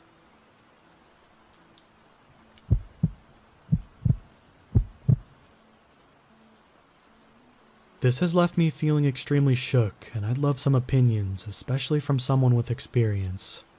Last year, I had a very strange experience in the National Forest out in California. I was by myself on a road trip with my dog, and I was driving pretty far into the Mendocino National Forest. I like to camp in national parks and forests because it's isolated, so my dog can roam, and they're free of charge. A trade-off for the sketchy rough drives into the park sometimes, and a lack of service assistance. Anyway, I was driving up this dirt road, kind of curling up the mountain, maybe around 5 p.m. It was very nice out, sunny and warm with a light breeze. Nothing serious happened, but I felt extremely uncomfortable driving into the area, and that feeling didn't let up. Driving up the mountain, I felt like I shouldn't stay there, and I even texted my boyfriend about it for as long as I could before my phone completely lost service. I was looking around for a sign of another person having been around the area lately, but didn't see anything. I pulled over and got out of my car with my dog and looked over the edge, and noticed a dead squirrel and some broken glass mixed in with the dirt and gravel road. Yuka, my dog, starts growling slightly. She's vocal, but I've almost only ever seen her growl at other dogs. I did see her growl at a possum once, so it could be something she smelt, maybe.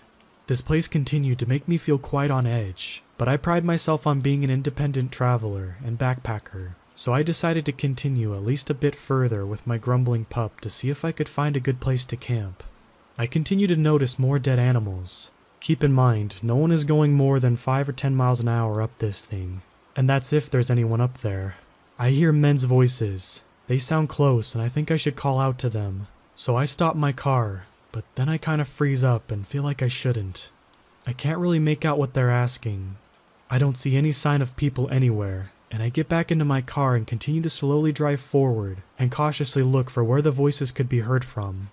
I've never ran into other people in the national park or forest when I've gone this deep in. The unsettling feeling grows about the voices, which have sort of come and gone a few times, and I give up and begin to turn my car around. I honestly don't remember how Yuka was acting on the way down. I was scared and focused on getting out of there. I just distinctly remember being surprised at her grumbling when we were standing outside of my car. Kind of dangerously, I quickly went down the mountain and not seeing any sign of anyone. I decided to spring for luxury and get a hotel for the night. I figured I was just fine. Huge and open spaces can be intimidating, I told myself, and the voices could have been echoing from somewhere off in the distance, and they just sounded close. Animals die, glass gets broken, nothing happened. Cool. But I remember this place.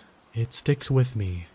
Whenever I'm watching scary movies, if I'm walking my dog in the woods at night, nothing compares to that feeling I had driving up in the mountain, and it's honestly kind of interesting to me, as well as frightening. I recently happened across some information as well as some Native American lore that made me extremely uneasy. Fast forward a year, I mentioned this place to a few people, and the haunting vibes it gave me, but nothing much more. I googled the national park once and didn't see anything, but didn't look much either. I like scary movies and things of that nature, hence my fascination in this little event. So my boyfriend and I were coming up on finishing our road trip just yesterday. We were in Wyoming for a wedding. There were only 2 to 3 hours left and the sun had to set, so we decided to listen to some scary podcasts and YouTube videos. We went from No Sleep podcast to X-Files and ended up on True Stories video dealing with the Native American lore. I'm half paying attention, petting my dog, playing Pokemon on an emulator, and I hear the narrator mention Skinwalkers and Wendigos. Very briefly says what they are, and casually mentions they can mimic voices. I mean it when I had the most horrible chills I'd ever had in my life crawl down my spine, and I stare at my boyfriend and ask him if he remembers the national forest. He says he does and reminds me that he texted me. I was probably close to a skinwalker. He did. I remember him saying that, but I didn't know much about their lore and thought he was just being funny, like, yeah, Bigfoot is probably stalking you, or some other dad joke. And he was like, no. I mean, I was mostly joking, but I said it specifically because you said you were hearing voices that you couldn't find a trace of. I feel strange, and I start Googling skinwalkers, etc. They are allegedly able to mimic human voices, and they would live in that sort of area. It all matched up. Obviously, there's a ton of questionable information out there, but I tried to find more reputable websites and authentic experiences. I then specifically looked up missing persons in the area, and the first headline that catches my eye is, "Another family goes missing in Mendocino." And I went through different websites and news articles of people going missing, but they are all a little hidden underneath the national park websites and pictures of trees. I remember looking up the forest about a year ago and didn't see anything and realized these stories didn't seem to be talked about much, which also piqued my intuition.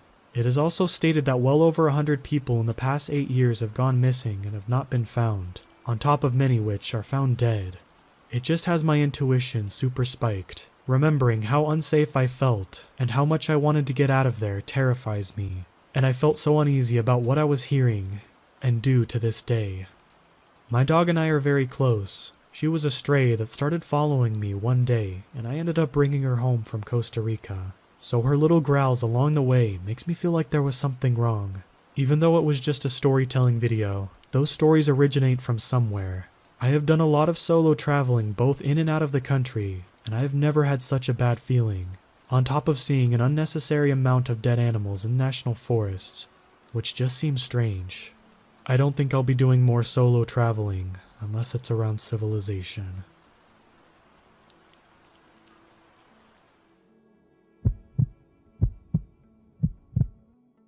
For as long as I can remember, my family has owned this little cabin in northern Michigan. Originally, it served as a hunting lodge for my grandfather and his friends, but when he passed away, my father inherited it. We spent many weekends there over the years, but once my brother and I left home, the place was used less and less. Eventually, my parents began renting it out to people looking for a quiet place to stay in the woods, an Airbnb type of deal. The cabin sits on 20 acres of land, deep in the woods. The closest neighbors are a half a mile away, and the nearest town is 20 miles away. Perfect for those looking to get away from it all. They've been renting this place out for years with no problems at all, until last winter, that is. Last December, a couple requested to book the cabin for a week.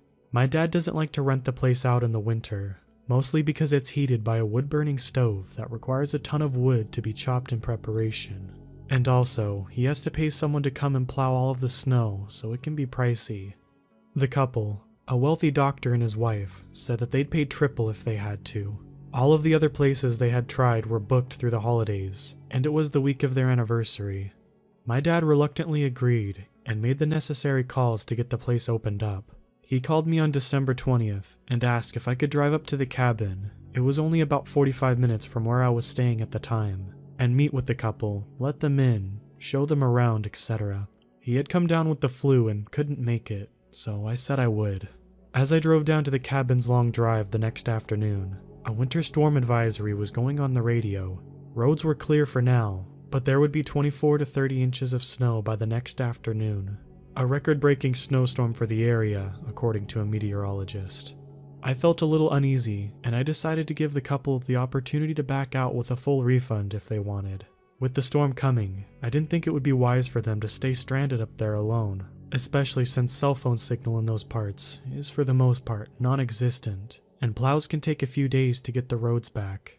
When I reached the cabin, I saw a shiny black Mustang parked out front, and felt a sense of dread that I could hardly describe or make sense of. I had the sudden urge to tell these people that the deal was off, and that they needed to go somewhere, anywhere else. Instead, I parked my car, got out, and walked over to greet them. I could tell that they weren't from this area as soon as I saw them, The man was wearing an expensive-looking suit, and the woman had on a fur coat and designer heels. Not exactly proper winter gear for the climate. "Hi, Claire Lane? My dad is the one who owns this place. I believe you spoke to him?" I said as I stuck my hand out to shake the man's and then the woman's. "Yes," the man said, looking over me. "We really appreciate him agreeing to let us stay in such short notice." He paused. "Of course, I'll make it worth his while." As the man whom I came to know as Dr. Grant Oswald and I went over the details of their stay, Mrs. Oswald came up the porch steps and walked over to the window, peering inside. "This place is perfect, Grant," she called over happily. "It's even better than the pictures." Grant looked at me and smiled. I took them inside and we walked through the front door. I breathed a small sigh of relief. The wood burner was going in the far corner of the living room, and the place was nice and warm. My dad's friend Jimmy from down the road had already been by and gotten the wood chopped and the fire started.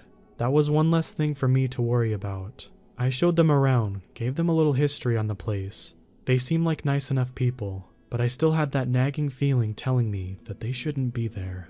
Before I left, I gave them their out. "Look, I don't know if you guys know this or not, but there's a storm coming.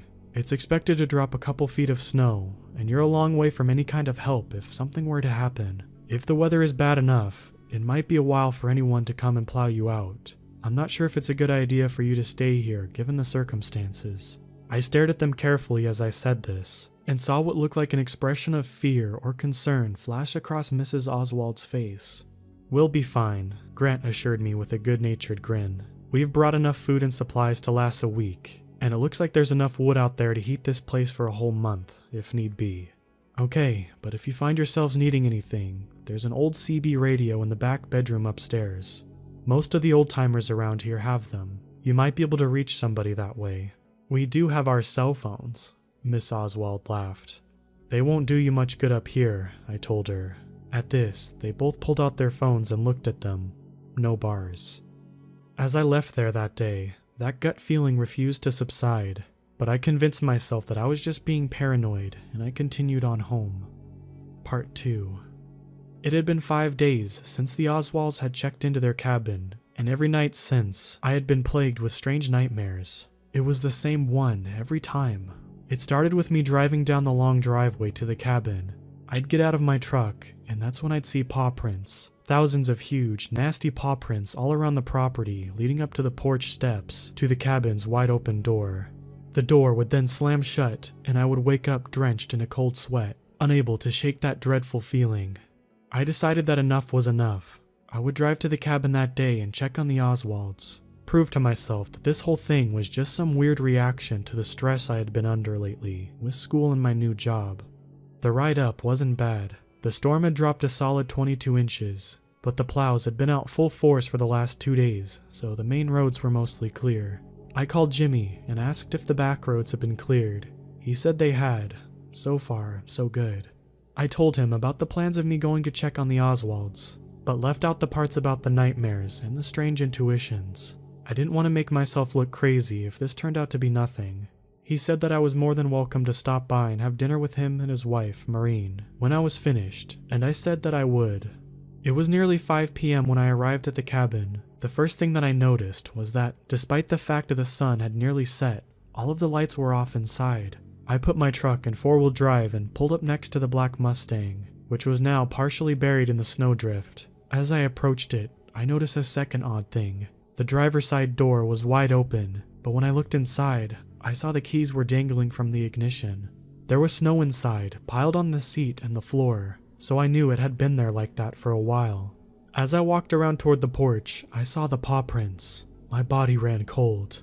I stood there for a minute, just listening, but there was only silence. I walked up the porch steps. The snow was knee-deep, and I could feel it soaking through my jeans. I could see the door was slightly ajar, so I quickly shoved it open with my foot and went inside.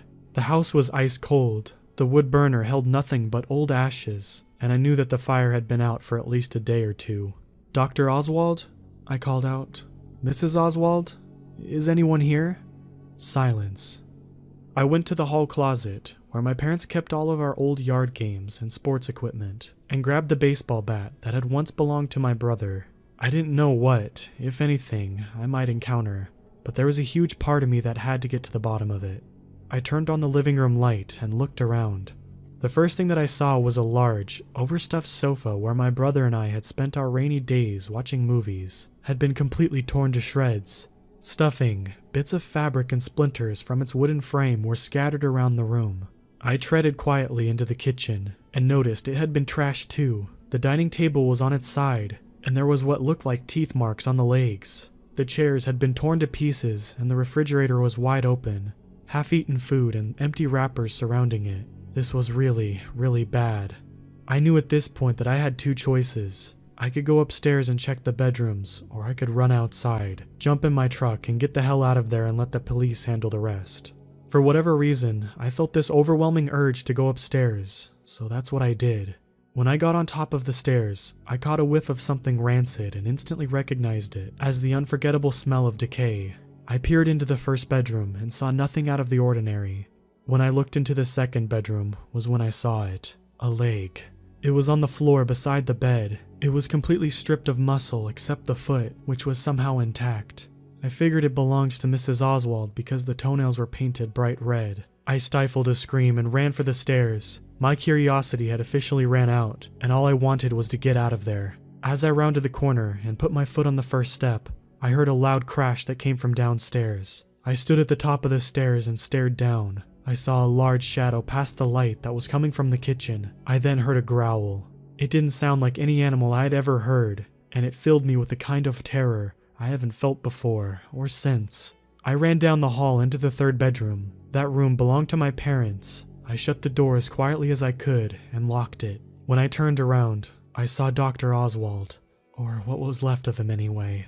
There was a ribcage laying on the bed that had been picked clean, and the rest of him was on the floor about 2 feet from where I was standing. His eyes were wide open and his mouth seemed to be frozen into a permanent scream. The walls and the carpet were covered in a dried red substance. I held my hands over my mouth to keep myself from screaming, but tears began to run down my face. I heard footsteps coming up the stairs. Slow, heavy footsteps. My heart felt like it was going to explode. I could hear the thing rummaging around the other rooms, and I knew it wouldn't be long before it made its way to the one that I was in. I laid on the floor and looked under the door. I saw a shadow of 2 feet walk by, and then come back and stop in front of the door. God help me. Whatever was on the other side of the door started sniffling, like a dog does when it's caught an interesting scent. I gripped the baseball bat in both hands, but now doubted it would do me any good. I had a moment of clarity and remembered the CB radio. It was on the floor behind me. It looked as if Dr. Oswald had tried to use it. I clicked on it and grabbed the microphone. "Hello? I don't know if anyone is listening right now, but I need help," I pleaded, just above a whisper. There was no response. "Please, if anyone can hear me, I'm at the Lane cabin on mile 7. Something terrible has happened. I need help sent right away." I shrieked into the mic desperately. There was no doubt that the thing outside had heard me. It began clawing at the door frantically, and I could hear splinters of wood hitting the floor outside. I knew it wouldn't be long before that thing broke through. I finally heard a voice come through on the CB, but there was too much static for me to understand what they were saying. I wasn't sure if they had even heard my message, and I was running out of time. The door was only seconds away from losing its battle, so I ran over to the window, opened it quietly. I climbed out onto the roof and looked over the edge. It was maybe a 15-foot drop, but I thought I might be okay if I managed to land in one of the snowdrifts. Just then, I heard the bedroom door inside break open. I looked back and saw the creature was standing in the window looking at me. I instantly knew what it was now. There was no confusion. It stood there for a moment, regarding me.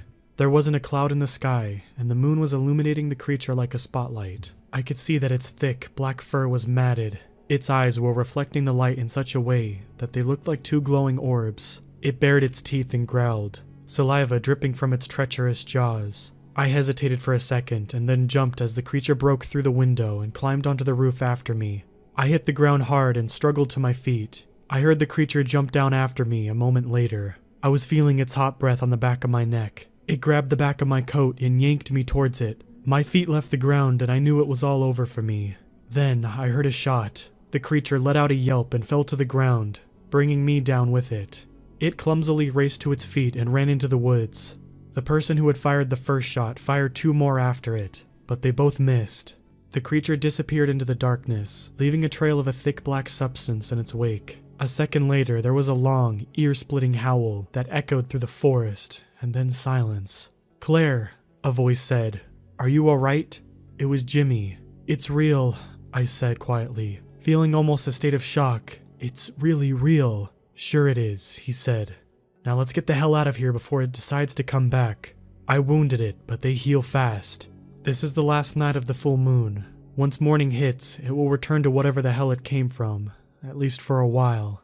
I thought it was a dumb campfire story that old-timers told us to scare the kids. "All stories start from a bit of truth," he said gently. He offered me his hand and helped me up off the ground. "Come on, you can ride with me back to my place and stay with Maureen and I for the night. We'll be safe there." "But the people who were staying there, I began to sob. "I'll call it down to the station in the morning. I don't want anyone else coming here right now, not until morning." I stared out the window as we drove. Neither of us said a word. The nursery rhyme from my childhood played in my head again and again, threatening to drive me mad. "Every 7 years in the full moon's light, there comes a dog who walks upright. Unlucky souls who cross its trail never live to tell the tale." Part 3. The police listed the cause of death for the Oswalds as an animal attack, and I guess they weren't entirely wrong. Jimmy and I didn't bother correcting them. Sheriff McCoy knew the truth as well as we did. The deep woods hold secrets only the locals understand.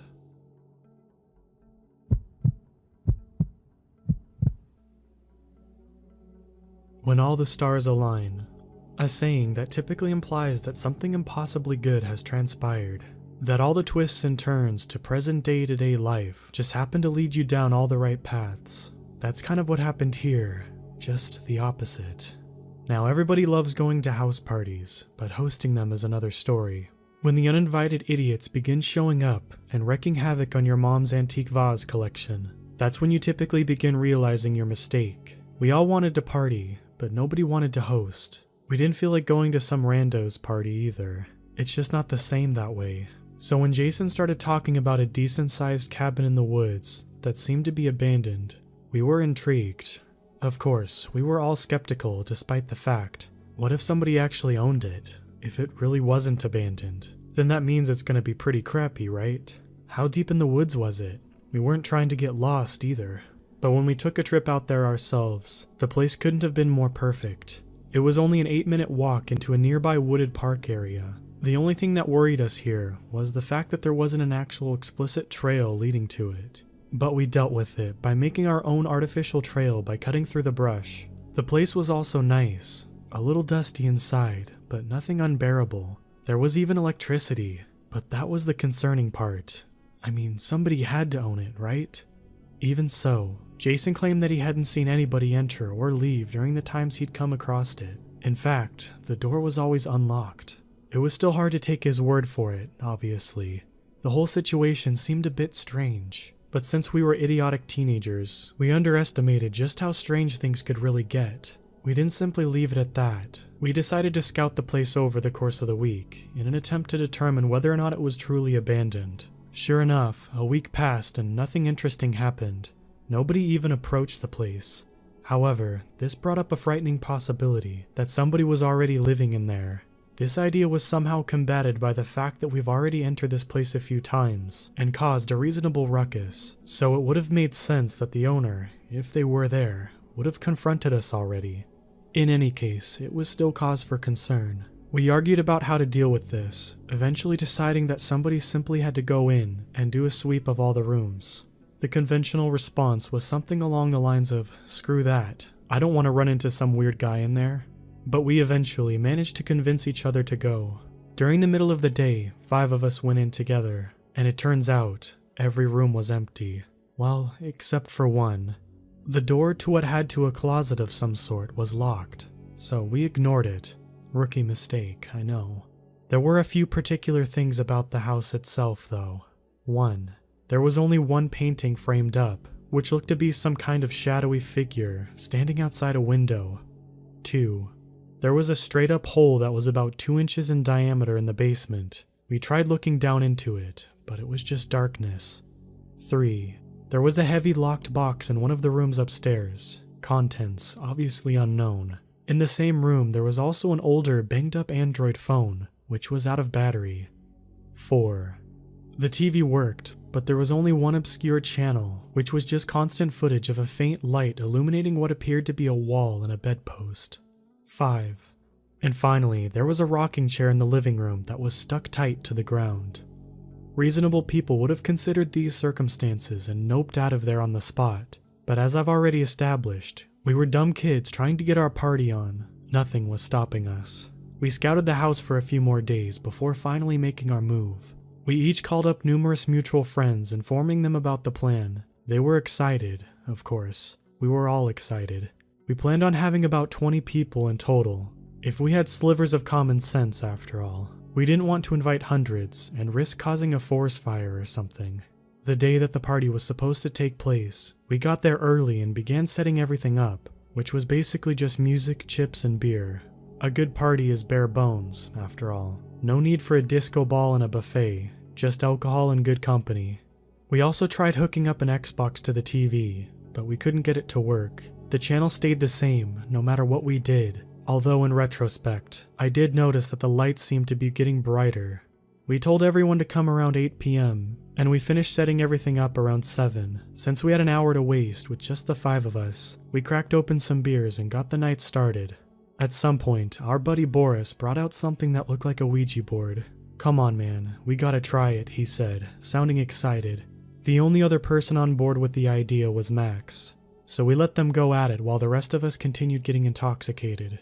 About 10 minutes later, Jason went to the washroom, leaving Chris and I alone. We looked over at the particular rocking chair. "What's the point of this sticking to the ground?" Chris said.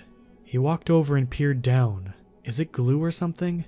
Can't tell." He inspected it for a few more minutes before getting into the chair himself and rocking back and forth. "Man, I haven't been in one of these things in a while." And then his face dropped. We both came to the same realization simultaneously. He got off the chair, and it immediately stopped moving.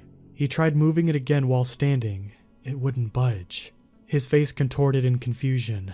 "What?" "Oh, come on." Max's outburst interrupted our thoughts. We looked over watching as he held the Ouija board. "What kind of board is this?" he said. "It's not even in English." I took a look at it myself, and he was right. On first glance, the characters appeared to be letters of the alphabet, but all of them were slightly off. For example, the A had 2 lines through it. I swear, it was fine when I brought it. Boris looked at the board, his face also supporting confusion. "Well, where'd you buy it?" Max asked. "At some moving away sale, $3. "Guys," I said as I checked the time on my phone, "it's 8:40. Where the hell is everybody?" They all looked up, checking their phones as well. "All right," Max said. "I'm gonna call Erin to see where she's at." He dialed the number and walked into the kitchen while the 3 of us stood still, a vague dread looming over us. I looked at the stationary chair and shivered. As far as I was concerned, alcohol didn't cause hallucinations. Jason came back into the room, now holding up a book. "Check this out," he said, opening it up. It looked comparable to a children's pop-up book, with crudely drawn animals and trees materializing themselves on top of the pages. "What about it?" Chris asked. "Look," Jason said, pointing at the space between 2 trees. I squinted to make out what appeared to be a large, gray hand coming out of the dark woods, grabbing onto the branch. "Dude, what the hell?" Chris said, staring at the bizarre detail. "Alright, this doesn't make any sense." Max stormed back into the room. Erin said that she arrived 20 minutes ago, and then she let out a weird laugh and hung up. Before we could even react to that, Boris spoke up. Guys," he said in a shaky voice. "I can't move my hand." His hand was firmly planted on the board. "Quit messing around," Max said, somewhat angrily. "I'm serious, man," Boris responded, his voice increasingly frantic. "I can't deal with this right now," Chris said, pacing back in the room. I was feeling something similar. There were too many things happening simultaneously, too many storylines to follow. It was frustrating, and as if things couldn't get any worse, I glanced over at the television, which had been on the entire time. The light had illuminated further, revealing the source of it to be a candle, but it revealed something else as well. A hand dangling over a bed, but it was interrupted again by Boris. He was still screaming about the board. We looked over, watching as his finger moved over across the letters. "What?" Max shouted, slapping the board out of his hands, or at least that's what he tried to do. Just like the chair on the floor, Boris's hand was actually stuck. Max staggered back, shocked at the sight. "This can't be happening," he muttered. His phone suddenly rang, and he quickly answered it. "Hello?" A faint chattering could be heard on the other line. As he listened, his face grew paler and paler. He put the phone down, and a few seconds later, "It was Erin. She said that everyone's in the attic, that we should join them up there." "Does this place even have an attic?" Chris shouted. Boris breathed a sigh of relief as he finally managed to unstick his hand from the board. That was weird. It spelt out a message, right? "What was it?" I asked him. "Yeah, I wasn't paying attention. Too busy freaking out," he responded. "This is pretty weird," Jason muttered, his eyes still glued on the pop-up book. Maybe these were just side effects of some bad alcohol, I thought to myself, despite the fact that I felt effectively sober. In hindsight, that was simply a delusion spurred on by the chain of unexplainable events. "Where did Max go?" Boris spoke up. We looked around, and sure enough, he was absent. For a while, nobody spoke. We were nearing our tipping point with all the madness going on, after all. "All right," Chris said. "You've heard the stories, right? Carbon monoxide makes you loopy. You see things that aren't really happening. If that's the case, then we need to get out of here." "What?" I responded. "How does that explain—" But before I finished my sentence, he hightailed it past me, right into the front door. I went after, screaming at him to get back. He ran all the way to the edge of the trees before stopping. "Look, man, if it was gas, I think we would be gone by now." I called after him, but then something caught my eye. Something between the trees. A large gray hand coming out from the dark woods. I raised my voice, ready to yell at him to get back, but he was snatched away before I could even mutter a word. "Oh crap," I yelled out, before bolting back inside, locking the door behind me. But truth be told, I wasn't so confident about our safety inside the house either. "What the hell's he doing?" Boris asked. I didn't bother responding. Instead, I sat down, attempting to make sense of any of this, but I couldn't. Everything was messed up. "Wait," Jason said. "You hear that?" Everybody went quiet, trying to discern what he was referring to. Eventually, it became obvious. There was some kind of mumbling coming from down in the basement. "That must be Max," Jason said. That seemed like an obvious explanation, but with everything that was going on, I had to be skeptical. Eventually, 3 of us decided to head down, just to confirm. Sure enough, Max was there, mumbling while kneeling down. He was also transfixed, staring into the hole in the floor. I approached him and strained my ears, trying to figure out what he was saying. Yeah, okay, I'll get him. I will. They're right behind me. I'll do it now." Oh crap, I thought to myself. Out of all of us that could have gotten possessed, it had to be the guy who practiced kickboxing. Max turned around and I winced upon seeing his eyes rolled all the way back, now displaying nothing but white. I tried running back upstairs, but he charged me, sweeping my legs. "What the hell are you doing?" Boris yelled at him, but his words didn't register. Max rushed at him as well, before delivering a devastating kick to the ribs. "Oh crap," Jason stammered out as he squared himself up. That turned out to be a bad move, as he was dropped in a single punch. I look over at the hole, which now had an eyeball stalk coming out of it. The sight of that put my fight-or-flight response into overdrive. While he was distracted, I kicked Max's legs, causing him to stumble. I lifted myself up before beelining up the stairs. I could hear Jason and Boris following close behind. Once the 3 of us got up, we blocked the door with a couch. As Max began trying to tear it down moments later, we decided that enough was enough. "Let's get out of this place," I said. Nobody argued with the proposition, so we packed up what we could and ran for the door. But things wouldn't be that simple. As I was about to begin sprinting, I noticed the painting from earlier, the one with the shadowy figure stalking a window. Oh, please don't, I thought. My eyes began moving towards the only window in the living room. Sure enough, the shadow man was right there, staring at me. A dark body with 2 bright white eyes. "What are you doing, man? Let's go," Jason said, holding his nose, which was gushing. I gestured toward the window in response. Moments later, Max's arm burst through the door. "Well, I'll take my chances anyway," Boris said, pushing past me, heading right out the door. About a second and a half later, he let out a curdling scream that abruptly cut short. A deep chuckling followed. I bounded over to the door and locked it again, only to turn back to see Max's head bursting through the door, like Jack Torrance from The Shining. He said something along the lines of, "There will be nothing when the old ones descend upon this cursed earth." However, since it was Max, I found it hard to take seriously. In any case, Jason and I realized that we were pretty much screwed if we didn't act fast. We both tried weighing our options. While Max was slowly breaking through, it still looked like he had a while to go before he was out completely. Max had left his phone, and it was being bombarded from texts from Aaron, most of them saying something along the lines of, "If you don't come to us, then we'll come to you." For that reason, we were hesitant about escaping upstairs, but that hesitation changed once Jason pointed out something horrifying. "Dude, the door's open." The door that he was referring to was the one that had been locked the first few times we tried opening it. I also noticed what was now the TV. It was us, Jason and I, both looking scared, seemingly being filmed behind a door that had been cracked open just slightly. We looked back towards the door in question, seeing a hand wrapped in barbed wire now, slithering its way out. In the meantime, Max's full upper body was through. We didn't want to go upstairs, but that choice evidently wasn't up to us. We sprinted towards and up the stairs, locking and pushing a bed up against the door. Our logic operated off of the idea that if the couch couldn't hold Max back, then a bed would, right? Luckily for us, there wasn't some additional demon waiting for us. However, we did happen to be in the room that contained the phone and the locked box, and that's where we've been ever since. I think we got a bit lucky though. It sounded like Max and whatever had been hiding in the locked room came out at the same time and became preoccupied with each other. I called the cops just before getting out my phone and typing this out. It's been quiet for a while now, but there's no way in hell that I'm going downstairs. Doesn't look like Jason wants to either. Looks like we'll just stay here, for now. Update.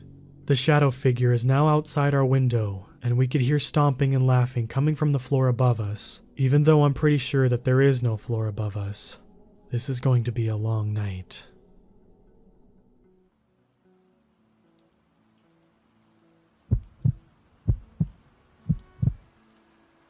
I used to love going for night drives, but I never want to do it again. My friend and I would go for night drives all of the time. Sometimes Jamie and I would find a spot where we could see the stars really well, and just lie back on the hood of his car. Driving around at night, we've had some incredible conversations, and occasionally, we see some really cool things. Driving is Jamie's thing. He loves it. Last night, Jamie was in an awful mood. He called me saying he needed to go for a ride and didn't want to be alone. But when he picked me up, he could barely talk to me. He was speeding, but he's a good driver, so I wasn't concerned. We got pretty deep into the countryside, and I didn't recognize the area at all. We've been driving for a long time though. At this point, it was just dirt roads and no streetlights. I suggested we go back, but Jamie says he couldn't go home right now, so we kept going. A while later, we were driving through the wooded area, and Jamie pulled over to announce he had to go to the bathroom.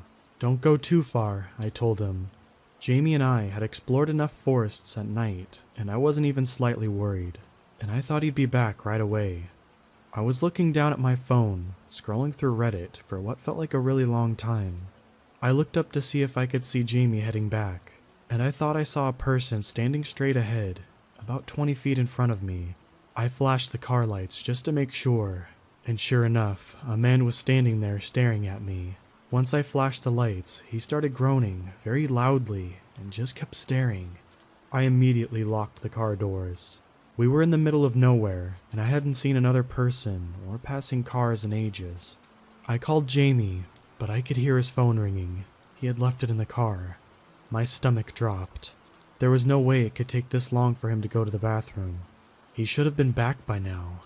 I started looking out the passenger window, looking for him. Making a silent deal with myself, if he wasn't back in 3 minutes, I was going to call the police and drive away to somewhere safe. When I looked back, straight ahead, I saw the man was only 10 feet away now, and instead of groaning, he was weeping, still staring very intensely at me. I decided to screw waiting 3 minutes and just take off, when Jamie reappeared. The man stopped weeping. I unlocked the door for Jamie and let him into the car. Jamie looked super pale and very stone-faced. I started freaking out and screaming at him that we had to go, but he just sat there. Suddenly, a bunch of people, covered in body paint, emerged from the trees. I started crying and pleading with Jamie to start driving, but it was as if he couldn't hear me. The people set the man on fire. The man didn't make a noise, and the people started chanting. Jamie started howling with laughter. He then proceeded to turn the car around, and we drove away. He was speeding faster than he had ever done before. I started to dial the police, but Jamie grabbed my phone. "Don't call the police, or you'll be next." He then gave the phone back to me. After that, Jamie returned to being emotionless and refused to talk to me, but he was muttering a ton under his breath. I couldn't understand any of it though. It didn't even sound English. I was too petrified to say or do anything, and Jamie dropped me off. Since then, Jamie texted me every hour on the hour saying, "Do you want the fire to spread?" I haven't responded to any of his texts yet. Something happened to Jamie in the woods, I'm sure of it. He sent me a new text a few minutes ago saying, "Let's go for a drive. I want to show you something." I don't know what to do.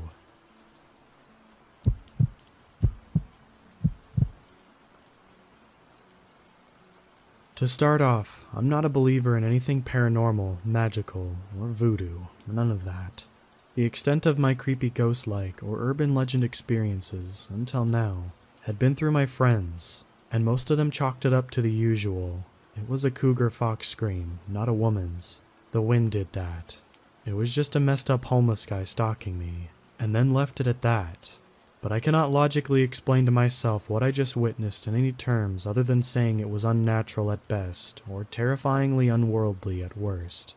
So this all happened just a few hours ago, when I decided to do something different after work, and take a hike by this little park my shop is by. I'm a mechanic. It's something my wife loves to do, and I decided to take some trails she likes to go on. Now, the thing about this park is it's basically just an oval, some roads to look at the scenery, and a place to fish and dock boats in the lake nearby. But after that, it's mostly trails. The trails go out into the woods about 10 miles, and after that, it's about 1,000 acres of no man's land woods, and blind cliffs owned by the state. People get lost, go missing, all of the time because idiots think they can rough it. And my wife had her own stories of going off the trail for a second and getting instantly turned around. In my college days, I used to do the same thing, but not anymore since I've had my fair share of getting scared after getting lost in places like that. It's by the grace of God I could always find my way back, but it's never a wise thing to do, even if you are confident in your navigation skills. I think you're getting the picture of the place that I was in. When I get there, I'm parked and I decided to take one of the relatively shorter routes, a 2-mile trail. Since it had been a while since I hiked the trails and I didn't have any gear on me, plus it would be dark soon, I grabbed a map from my office right by the start of all the trails, on the off chance I got lost or something, and thank God I did. I was pretty confident that getting lost wouldn't be that big of a deal, since one of the longer trails, also a round trail, about 10 miles made for camping on, went all the way around the parking lot, and my trail and my car being in the center of the whole thing. When in doubt, I could walk in any one direction and find it and get back home. So, starting off the hike, I wasn't worried, just ready to get some walking in, and then brag to my wife how I finally went out to see her favorite place. I'd say I was even excited.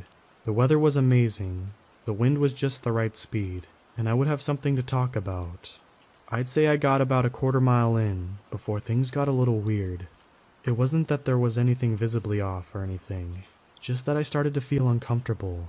Kind of like a nagging feeling in the back of my mind saying, "You should probably leave." I had already started and didn't really feel like turning around, so I kept going, looking at wildlife, enjoying the view when I could, and generally taking it slow. But that feeling never did go away. It was at the halfway point, at what my map said was the crest of the trail. That feeling got overwhelming. It was suffocating. Like my whole body wanted to just up and run out of that perfectly fine-looking trail. But I had already come so far, and there was no use in turning around since I was at the halfway point. I thought maybe I was just getting freaked out since I hadn't done it in a while, or maybe I was just having a panic attack from all the stress I'd been under for the last few days. So I decided to sit down and take a breather to calm myself down. It didn't. Around 5 minutes into me flipping through my phone and reading some random Reddit stories, I noticed how quiet the woods had gotten. The air was completely silent. There was literally nothing. You ever hear the phrase, "silence can be deafening"? Well, in that moment, it was so quiet I could hear my ears ring. It hurt it was so silent, and it unnerved me to no end. So I did what any husband does. I called my wife for guidance. The conversation went something like this, at full speaker volume since I was so desperate to clear the air. "David, what's going on?" She knew something was up because I rarely ever called, even for emergencies. "Hey, don't worry, I'm gonna be a bit late since I decided I was gonna hike that 2-mile loop today. But I had a question for you. What does it mean when the woods get, suddenly quiet?" She went silent for a bit, freaking me out more. "Where are you on the trail? How far in?" "About a mile. Why?" "I want you to get up and grab a big rock or a sharp, long stick or something and finish the trail as quickly as possible, but don't run. It's quiet because there's a predator around, maybe a bear or a cougar, something big at least. I don't want to freak you out, but I want you to know that it probably already knows you're there. And if it's a cougar, it's probably been following you. Make it know you're there, and don't run. I'll drive up to the trail and meet you when you get out." She hung up before I could properly freak out. Rather than puking up my anxiety or running as fast as I could, I got a stick, broke some of it off so it'd be sharp, and sent a quick "I love you, thanks" text to my wife. Our house is close, so I knew she'd be there in about 15 minutes or so. But it didn't calm me down. Not at all. For the next half hour, I'd slowed down to about a crawl as I looked around for whatever could be near me. All the while, the woods were still quiet. At this point, I was so anxious, I wanted to barf.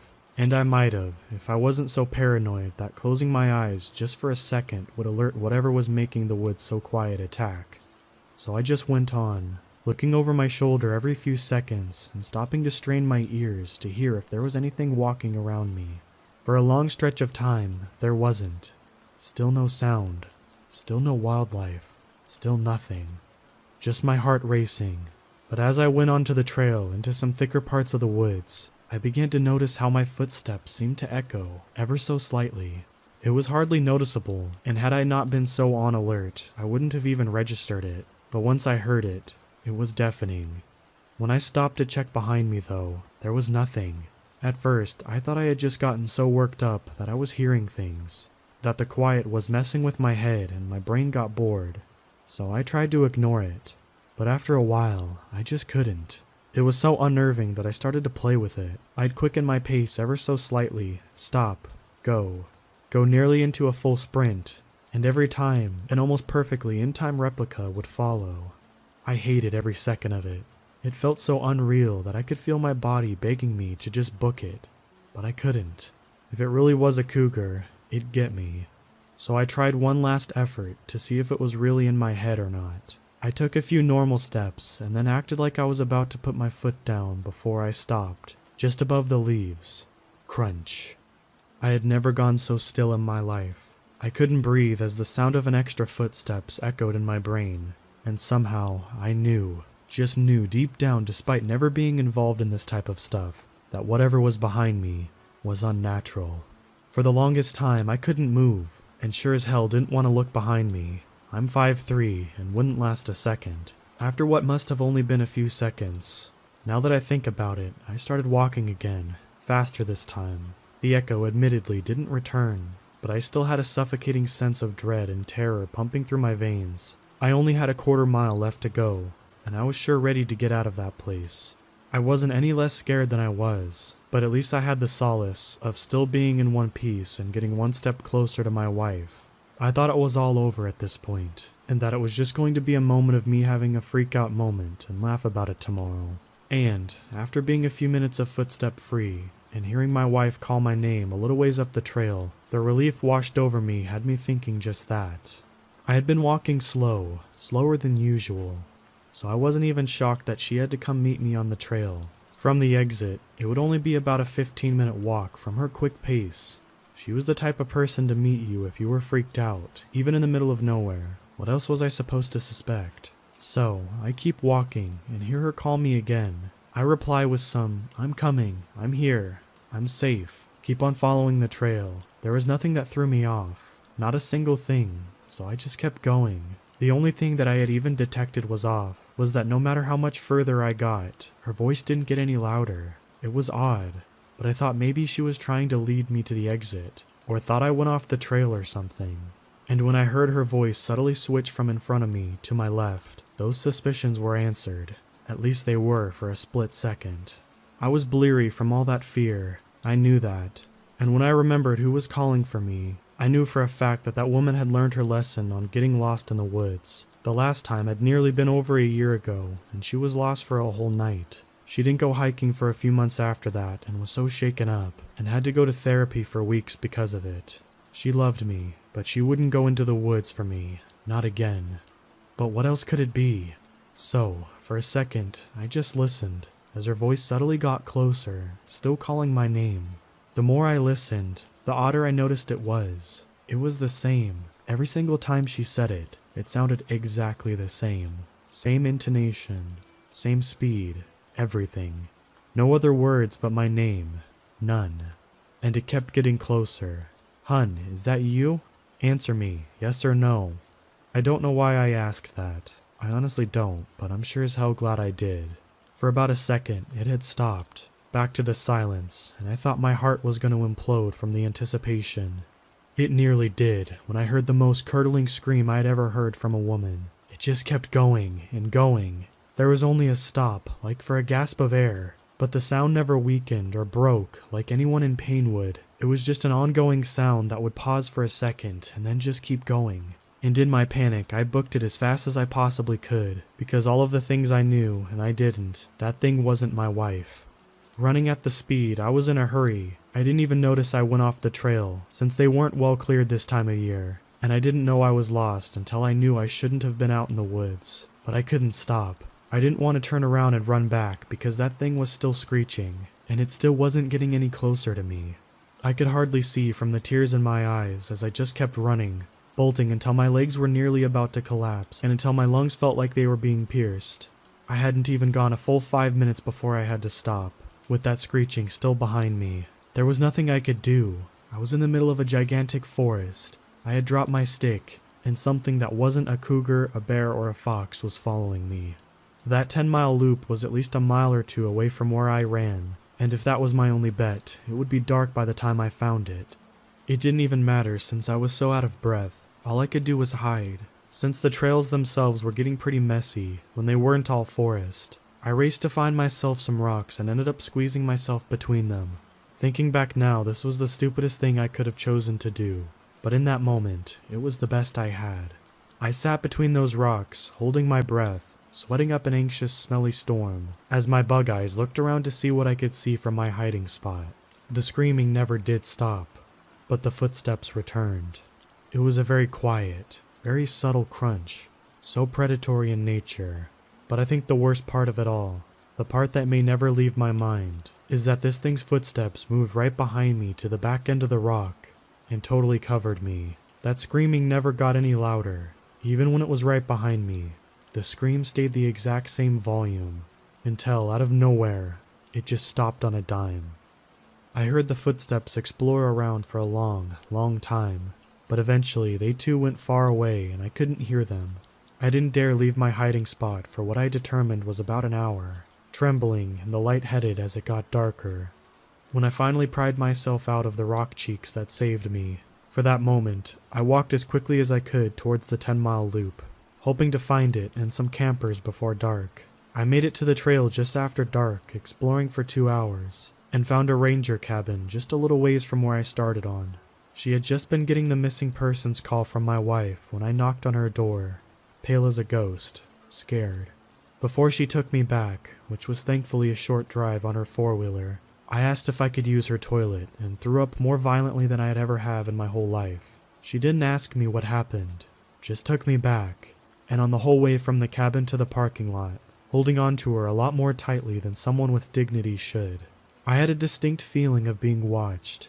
My wife nearly sobbed when she saw me. 5 hours later to the parking lot that I was meant to be. The cops and the ranger checked over me and determined that though shaken up, I was fine. My wife and I left and she pulled over into a nearby gas station to calm herself down. As she looked me over, utterly silent, I thought you had gotten attacked by a cougar or something, David. All I could say was, it wasn't a cougar. The silence that she gave me then, the look on her face as she just stared at me, will never leave my mind. Before she said freakier stuff that I could manage to describe what I had just been through. I know. I just got home about an hour ago, and I haven't spoken to my wife about it any further. We've just been quiet. I still have sticks in my hair, but I'm terrified to be alone. What did I just witness?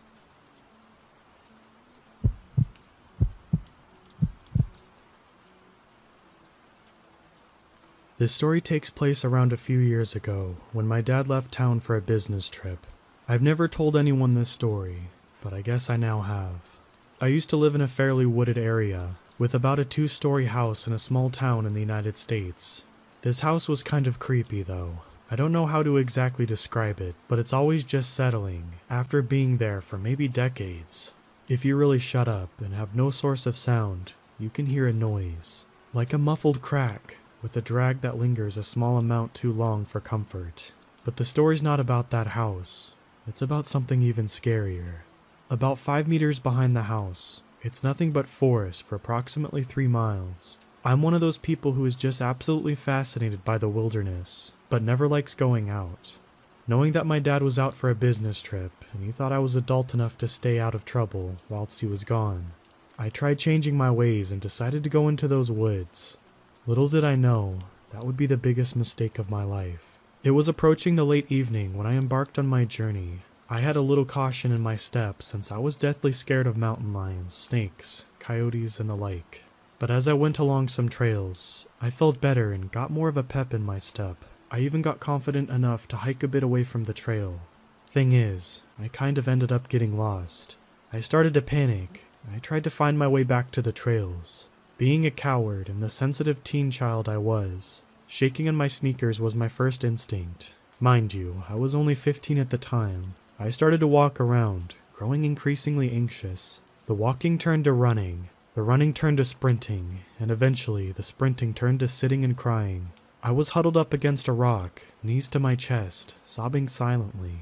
This was it. These are going to be my last moments out here. I don't have the guts to get an animal, and I wouldn't know how to light a fire. If it wasn't starvation, I'd definitely be taken by a vicious predator with malicious intent. It wouldn't be by natural causes, or in the military, or saving someone.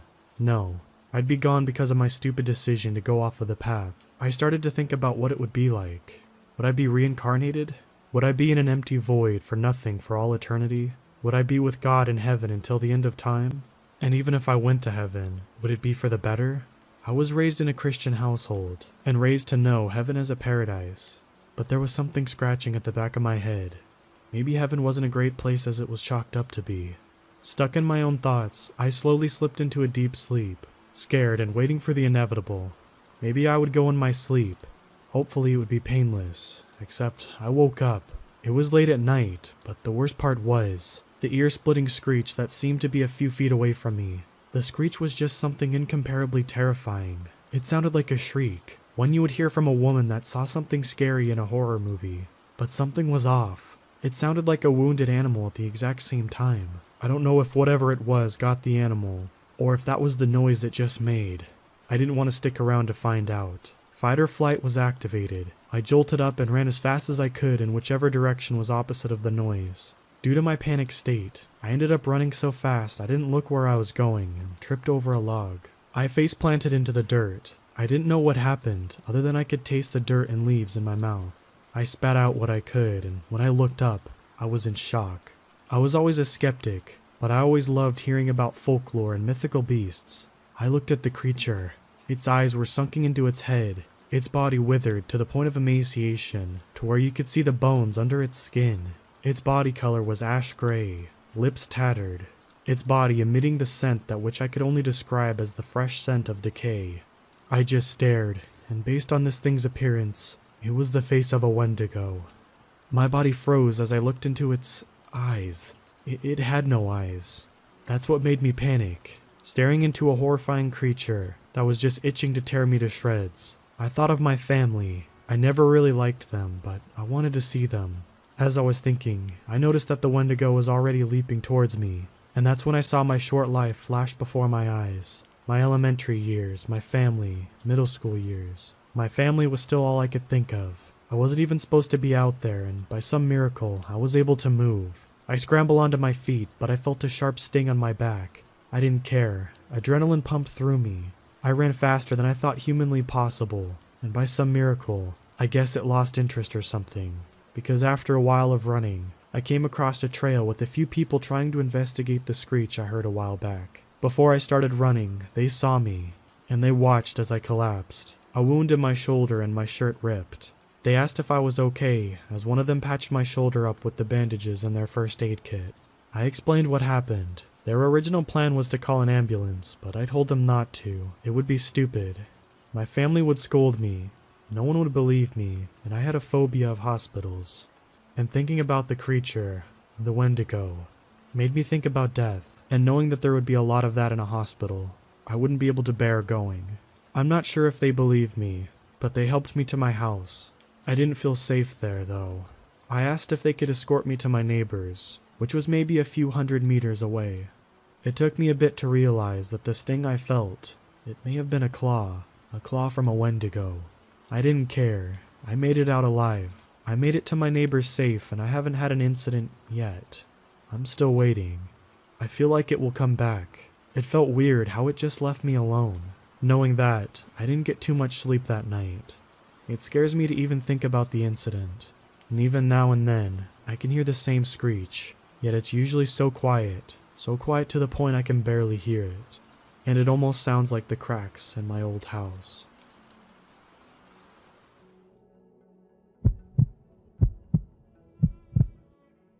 At the end of the street stands a house that is older than most of the houses in our town. It's worn down and weathered, and no one has resided there in over a decade.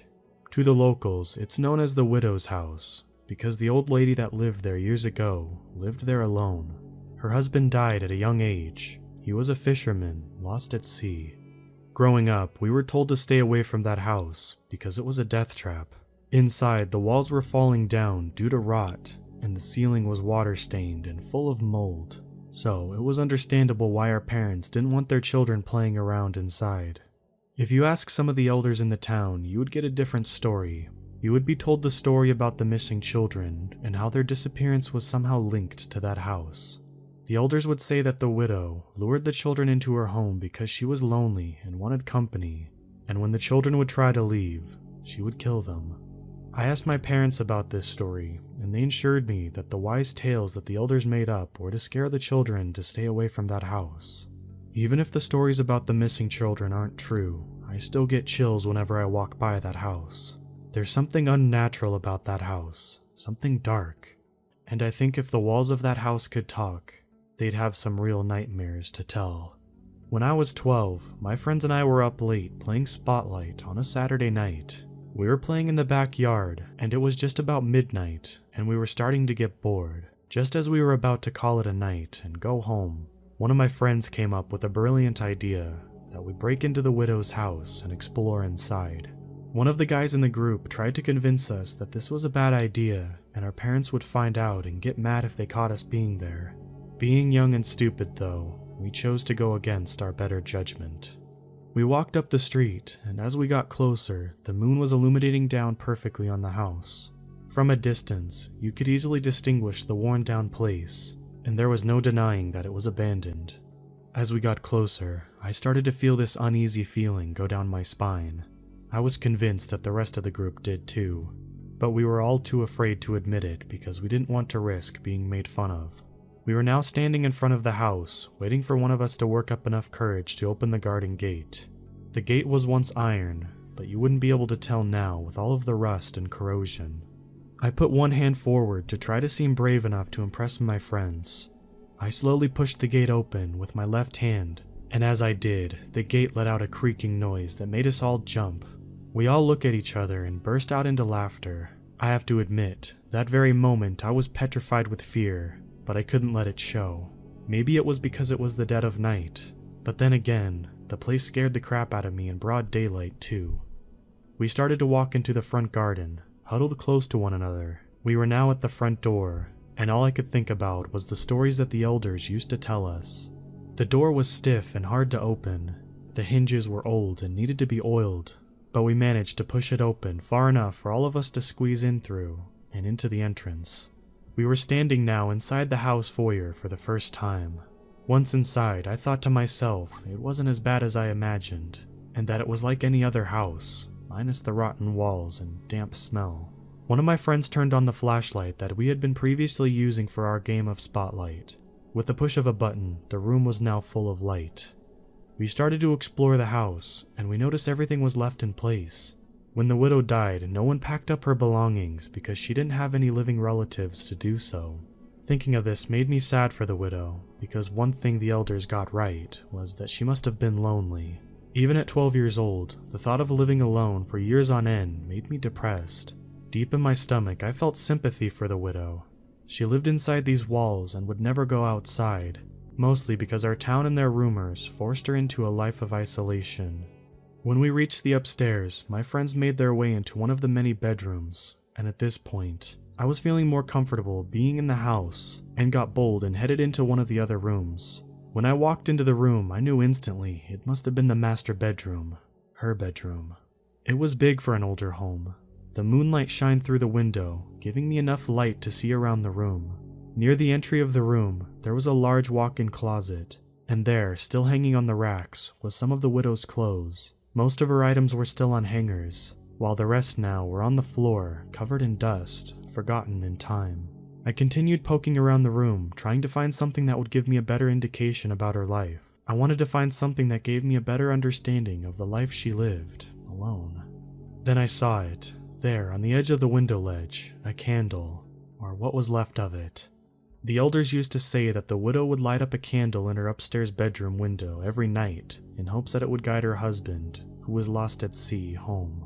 My own grandmother told me that there wasn't a night that went by that there wasn't a candle burning in the window. This was a tradition that most fishermen wives would do when their husbands were out at sea fishing. As I stood there taking in this scene, I felt a cold shiver go down my spine, and for a moment I felt like all the air in the room was sucked away. I gasped for breath and found myself unable to catch it. Then the cold dissipated and I was able to breathe again. I convinced myself that anxiety and panic got the best of me, and it wasn't until I was older that I realized what it could have actually been. The sound of a squeaky floorboard in the stairs pierced through the silence of the house. It was one of the sounds you would hear when someone was walking up or down the stairs. Panic started to set in again, because I thought that my friends were sneaking off without me as part of some stupid prank. I rushed out of the bedroom and made my way to the stairs landing, only there wasn't anyone there. I listened for a moment, and everything was deafening silent again. I yelled out, "Real funny, guys," in which one of my friends replied, "What's funny?" from the bedroom at the end of the hall. The hairs on the back of my neck started to stand. I realized that none of my friends had gone downstairs, but then reassured myself that the house is old and probably just did that. I made my way down to the bedroom that they were all hanging out in. I could hear them laughing. When I got to the room, I asked them what's so funny, but before anyone could answer, I saw one of my friends was wearing an old-fashioned bonnet. I told them to knock it off and put the bonnet back where they found it. I then told them that it wasn't funny, rather disrespectful to touch stuff that isn't theirs, especially when the person is gone. As my friend was putting the bonnet back, I heard it again, the sound of someone on the stairs, only this time we all heard it. A lump started to form in my mouth and I tried to speak up, but my voice cracked. Then one of my friends bawled out, "Who's there?" All of us waited for someone to reply. I think we were all hoping it was one of our parents coming to scold us for staying out too late, and for coming to the house when they all told us not to. We waited for what seemed like hours for a reply that never came. One of my friends said that it was getting late and that they should go home before the sun came up. We all nodded in agreement and started to walk towards the stairs, although it was a little faster than a walk. As we got to the stairs, we all froze in place. The door at the opposite end of the hallway started to slowly creak open. None of us wanted to hang around to see who or what opened the door, so we started to rush down over the stairs. We were all almost at the bottom when there was a crashing noise behind us. When I turned around, one of my friends had fallen through the rotten stairs, half his body still above, the other half in the hole. The group of us rushed to his aid and quickly hauled him out of the hole he had fallen through. We then quickly started running towards the front door. Before we left the house, I took one last look behind me, and I swear I saw her there, standing at the top of the stairs, looking at us. I didn't stop to take a second look. I just squeezed my way through the door and back to the front yard, pushing the door closed as I got out. We started to run away from the house as quickly as possible, but my friend that had fallen through the stairs was limping. Myself and one of my other friends ran back, and between the both of us, we managed to help him move quickly. We ran through the gate that was once iron and started to head down the street to the safety of my house. One of my friends stopped and turned around to face the house, and slowly lifted his left hand and extended his index finger to point back toward the widow's house. As he did this, we all saw why, rather what, he was pointing at. There, in the upstairs window, in the room that I was standing in 10 minutes prior to this, the candle's flame was flickering in the window. The next day was the first day in my life that I was grounded. My parents had found out that my friends and I had gone to the house that they told us to stay away from. They wouldn't have found out, only my friend who went through the stairs had to explain to his mother how he broke his ankle. Thinking back on that night, however, we were thankful that was the worst thing to happen in that house, when it could have gone entirely different. Flash forward 15 years later, that house still stands at the end of my street. Despite multiple storms and weathering, the house refuses to fall. I personally believe that evil keeps it together. The elders who once told us stories about the widow have all passed, leaving behind another generation to tell the stories in their place. I felt like my parents every time I tell my own kids to stay away from the house, only I don't tell them about the mold and the falling down walls. I'm honest with them, and I tell them about the night I saw the widow.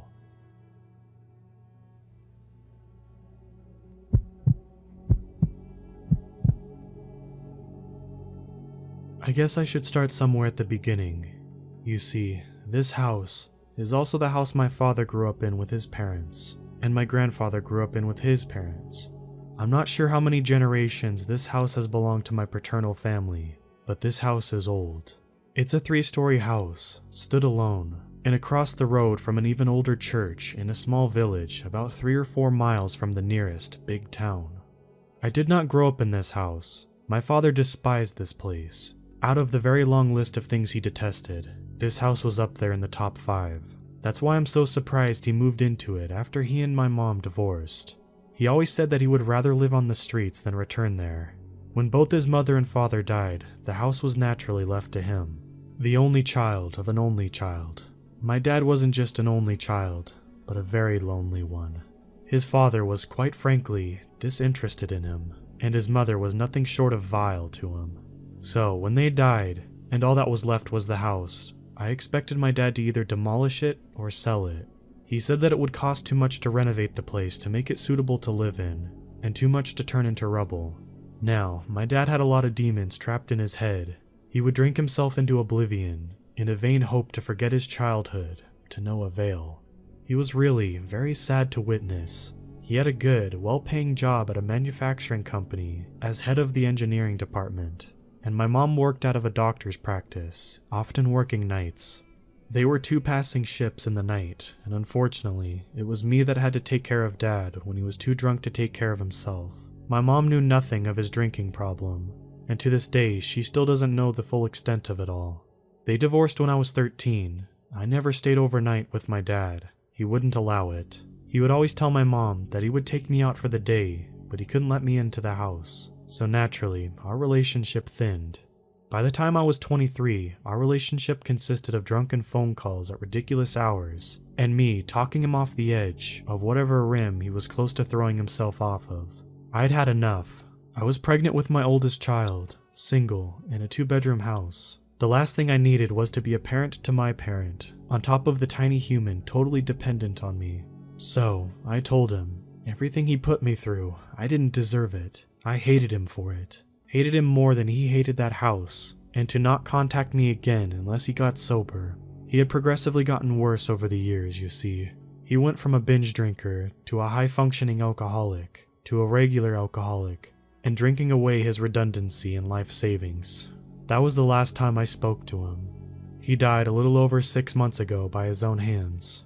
I cannot express how awful I feel now. I wish I had reached out to him when my son was born, and again when my daughter was born 3 years later, and the last year when I got married to the love of my life. I wish he could have shared in my happiness and been a grandfather. He was found after one of his many girlfriends couldn't get a response from him. He had only been dead 3 days, and was found, empty whiskey bottles strewn all over the house, stained with vomit, and God knows what else. He had a small funeral with only 3 guests, including the priest. He had his grave next to his parents in the graveyard at the church at the end of the street. The first I knew about it was when I got a phone call from a solicitor. I was the only beneficiary in his will, and I got the house. He had nothing else to leave me. What money he had left paid off his debts and funeral. I really didn't want to move here. It was my husband who convinced me. We were living in my small, 2-bedroom house that I had been living in since I fell pregnant the first time around. We had been saving as hard as possible to buy a house instead of renting, but it was proving to be difficult. We have 2 kids together who share a room and had no backyard at all. The house would be perfect for us. It took a while, but eventually I had to agree. The village wasn't too far from the town for school for the kids. We both drove, no mortgage or rent. It wasn't too far out for us to still get to work with minimal hassle. And I thought, maybe a way of making some kind of peace with my dad.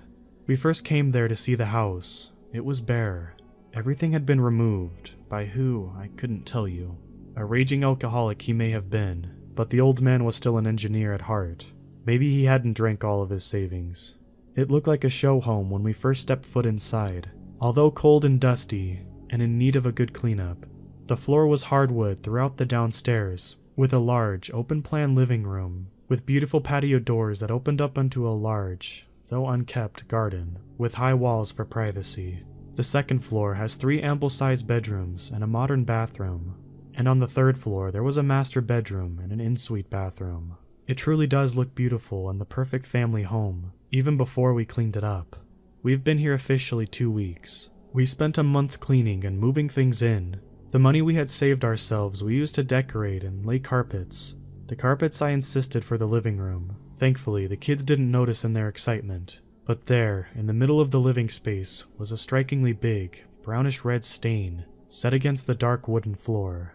You'd be forgiven for thinking that it was just a watermark on the wood, but I knew immediately what it was. That is where my dad was found, where he spent his final moments. I didn't want a constant reminder of that staring me in the face. Even placing a decent-sized rug wouldn't cover it.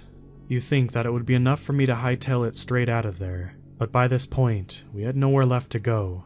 My mom couldn't take us all in. She simply just didn't have the space. We had already signed off on the house that we had been living in, waiting to move in at the end of the month. I can't believe I've been this stupid. Everything has told me not to come here. Every instinct, every sign. And yet, here I sit, on my patio, phone in one hand and gin in the other, letting it all out onto the ether of the internet. To make matters worse, my husband had offered a new job, one that requires him to be away for up to 6 weeks at a time. The money is too good to pass up, but I don't want to be here alone. He's packing his bags to fly out tomorrow afternoon. In the 2 weeks since I've been in this house, so much yet so little has happened. The first day we arrived, ready to get comfortable and spend our first night, no less than 6 birds flew straight into our patio doors and broke their necks. We put it down as us not having anything up in the doors to inform the birds that there was an invisible barrier there. Now I'm taking this as warning sign number 1. The same night, I woke up because a faceless someone was screaming in my ear. I put it down as a nightmare at the time. Now I'm thinking it as warning sign number 2. 3 days passed without much incident.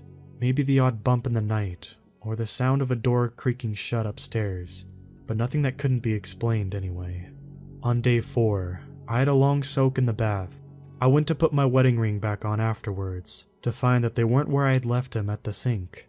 I found them on day 6, under my dresser. Every day something happens. My wedding photo has gone missing. My favorite perfume has vanished too. I constantly feel like I'm being watched. All the time the hairs on the back of my neck tingle and radiate down my back. I keep seeing black shadows in the dark corners of the house. I blink and they're gone. Doors are left open when I know I shut them, and vice versa. Specifically, the built-in wardrobe in our bedroom is always ajar, even when I know, as a fact, I close it until it clicks, several times, every day. Today has been the worst. I'm not sleeping well at all. I always feel on edge and uneasy. I'm snapping at the kids and my husband.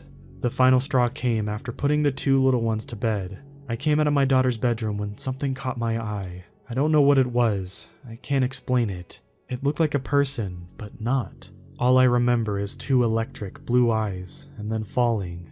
It almost felt like I was floating on top of invisible water. If it wasn't for the tightening in my stomach, it would have been a pleasant feeling. There was a white flash in my eyes and a searing pain shot through my entire head.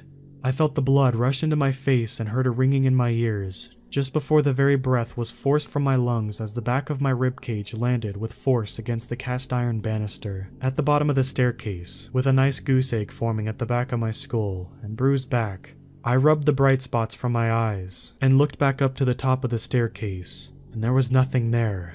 Nothing at all. And I still had the sense that I was being stared at. Apparently I screamed and my husband came running to find me in a heap, clutching the back of my head. The kids started crying because they heard their mom screaming so loud. They're asleep now after my reassurance that I'm fine. I haven't told my husband about the eyes. He found a bright red, very unmissable toy car at the bottom of the stairs and told me to be more careful after handing me a water and some ibuprofen. The toy car was not there. I know it wasn't. But I can't disprove it, can I? And how would I sound to him if I told him everything I've felt and seen? Most, if not all, can be explained by using logic and science. I misplaced my rings. I may not have unpacked the wedding photo. My perfume is probably just hidden amongst our daughter's little treasures. And I tripped over the toy car, obviously. But those eyes that I feel are the eyes that are always watching. I can't get them out of my head. My mom is visiting tomorrow and taking both the children away for holiday, as the school is broken up for Easter break. Then I will be alone. As of 4 p.m. tomorrow, I will be truly alone in this heap of wood and stone and glass. At least I think I'll be alone. No, I will be. I just need to document everything, so I know I can read it back to make sense of it all. What am I gonna do?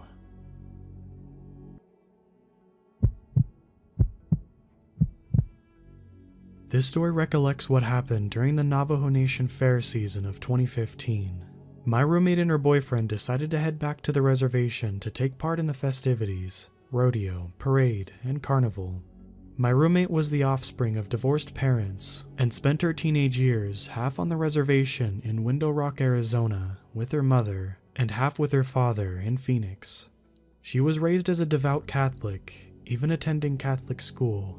Nothing paranormal had ever occurred in her life up until this point. Her boyfriend was an urban Navajo who was a Christian, having been born and raised off the reservation in Phoenix, Arizona. I am declarifying their religious ideologies and affiliations because neither of them believed in Navajo traditionalism or ghost stories. Late one evening, after both of them got off work, they decided to head out to make the most of their 3-day weekend. My roommate made prior accommodations with a good friend from high school. When my roommate was a young adult, her mother decided to move away from the res. If her mother still lived in Window Rock, she would have simply stayed there. The accommodations were as follows. Her good friend opted to stay close to relatives and offered her a 2-bedroom, 2-bath manufactured home at her disposal. The trailer was located off the road between St. Michael's and the first 4-way intersection when you are heading towards Window Rock from Summit. Many have called it the back road to St. Michael's. The old, original township of St. Michael's, that is. As you can imagine, they arrived to their Navajo Fair B&B pretty late. The trailer was off to the right of the main highway and was situated at the foot of a large rolling hill. There was no streetlights. First order of business, my roommate calls her friend to let her know they arrived safely. They walk up to the trailer and unlock the door and give themselves a tour of their accommodations. They turned on all the lights in every room they toured. My roommate had driven the entirety of the journey home, so she was a bit more fatigued than her partner. She asked him to get the luggage from the car. It was a hatchback. The car was parked about 40 feet away. She explained to me that it had rained some weeks before, and the dirt road leading up to the house was wrecked. To avoid bottoming out, she parked on level ground. She walks into the guest room and her boyfriend is already laid out on the bed. She pleads with him to go get the luggage, and most importantly, her makeup bag, so she can remove her makeup before bed. She compromises with him that she'll go out with him if he does the heavy lifting. She doesn't want to put her heels back on, so she decides to watch him from the porch. Yes, heels. She worked at a bank and always had to dress professionally, in a pantsuit and heels. So she is standing on the top stair of the small 3-stair porch, with the front door slightly ajar, her hand on the doorknob. Her boyfriend walks off into the pitch black. The light from his phone serves as the only beacon of light, signaling his location. As she watches his light grow dimmer and smaller in the distance, she hears what seems to be a pack of dogs howling and barking. She said it sounded like a rumble, a pack of feral dogs or coyotes fighting. The pack of dogs come barreling down the large hill behind the trailer.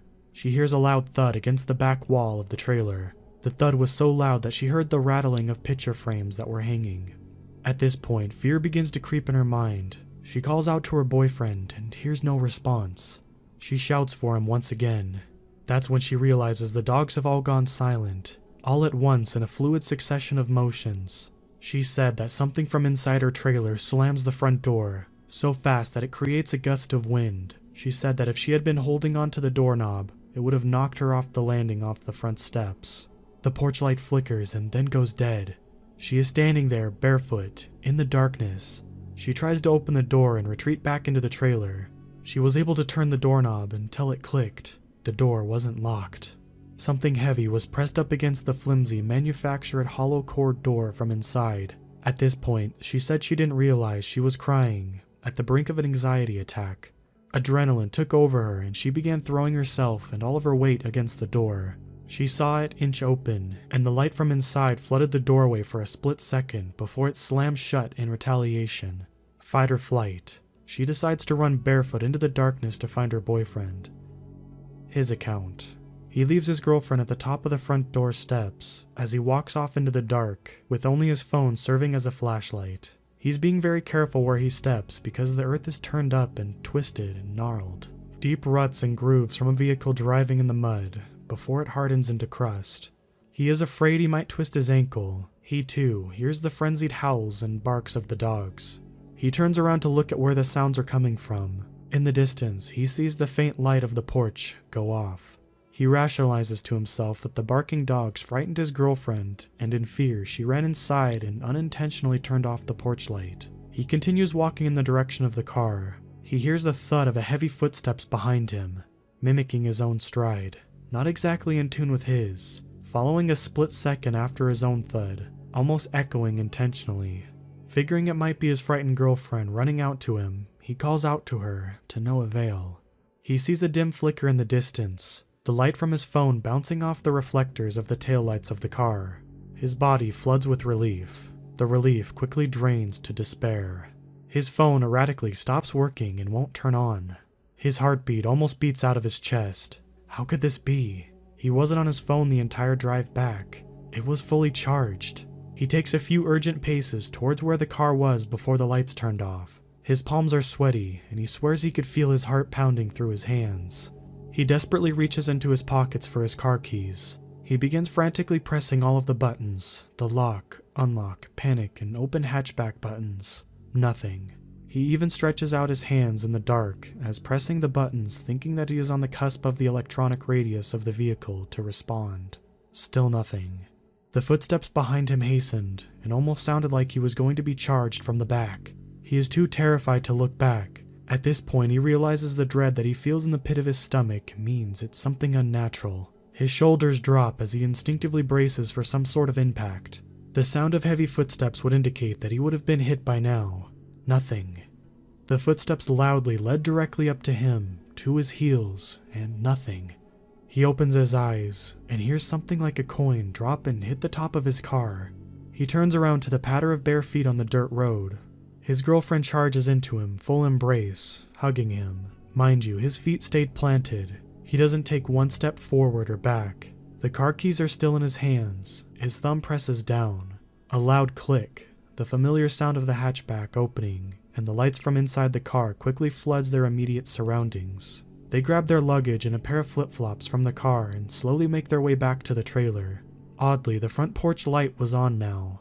My roommate makes her boyfriend go inside and check all of the rooms before she goes back in. He opens the door with ease. He checks each room meticulously. There is no one inside. All of the windows still locked from the inside. I have never retold this account to anyone, but thought I would finally share it before time and life erases the details from my memory. Once in the safety of their trailer, her boyfriend pulled out his cell phone and turned it on to the exact same battery percentage. They corroborate their experiences to recount what happened to each other. Both of them are dumbfounded at the fact that they were shouting at the top of their lungs for each other at one time or another. but neither of them said they heard the others yelling. Growing up on the res, you hear your fair share of skinwalker and ghost stories, but this was the first time I heard one where the perpetrator manipulated electronics to a great extent or even at all. It was also the first case where the perpetrator manipulated sound waves. Both of them swore that they were easily in earshot of each other, but weren't allowed to hear each other's cries. There were no structures or trees between them, obstructing the sound waves. He had heard the pack of dogs, but wasn't allowed to hear her screaming out for him. What also spurred me is that this massive amount of questioning from some Reddit users. If they exist, why haven't they been filmed or caught on camera? Skinwalkers are just as modern as you and me. Wicked as much as they may be, they are not stupid to deal with smartphones and technological advances as much as anyone. They walk the world as normal people during the day.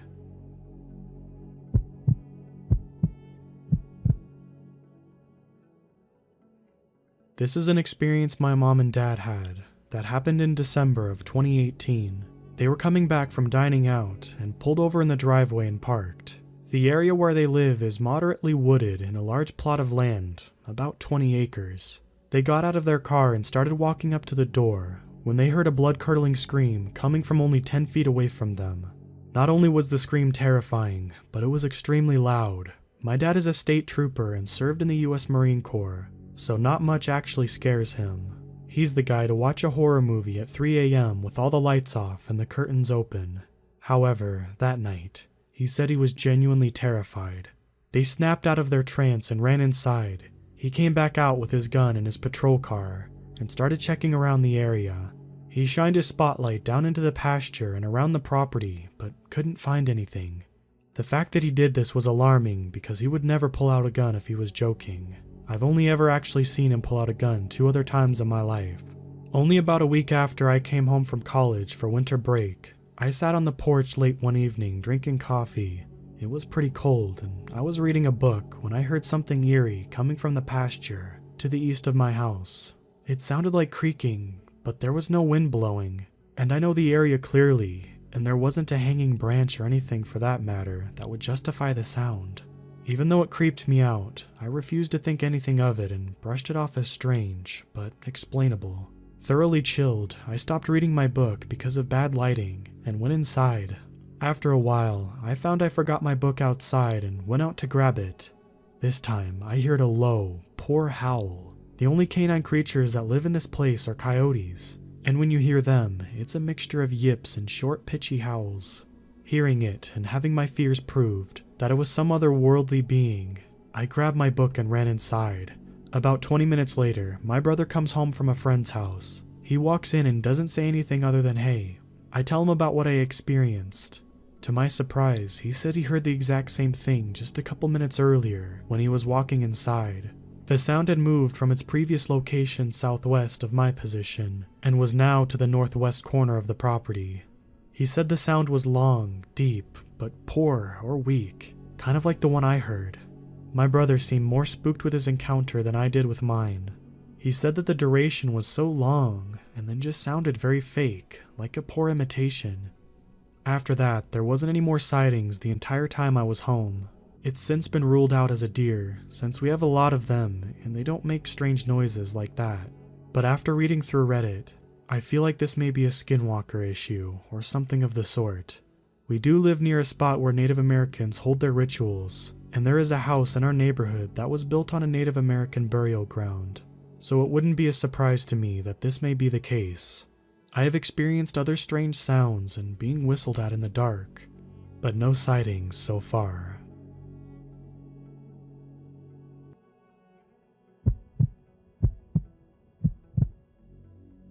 Back when I was 15, I picked my younger brother up from elementary school every day, and we would bus home together.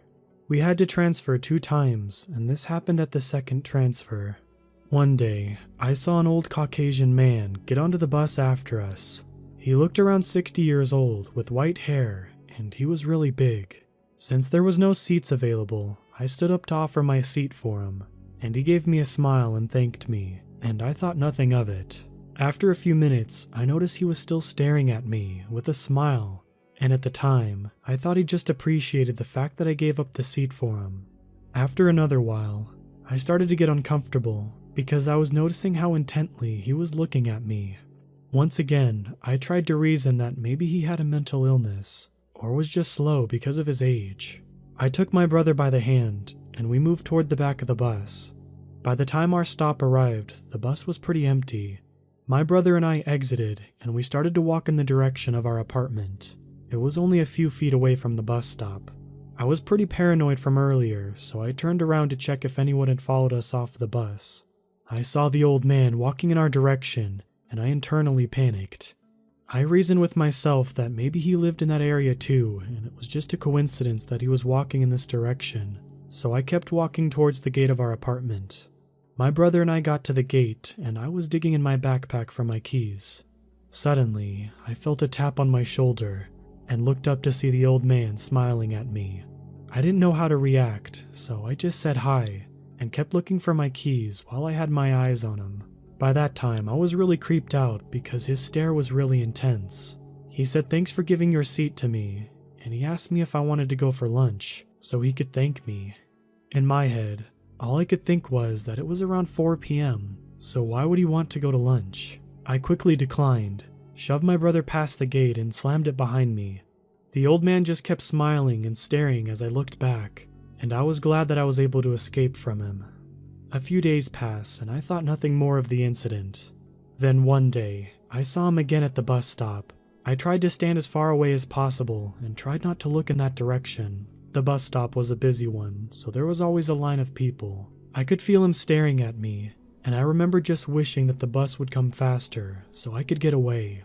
We got onto the bus and I could still see him smiling as he stared at me out of the corner of my eye.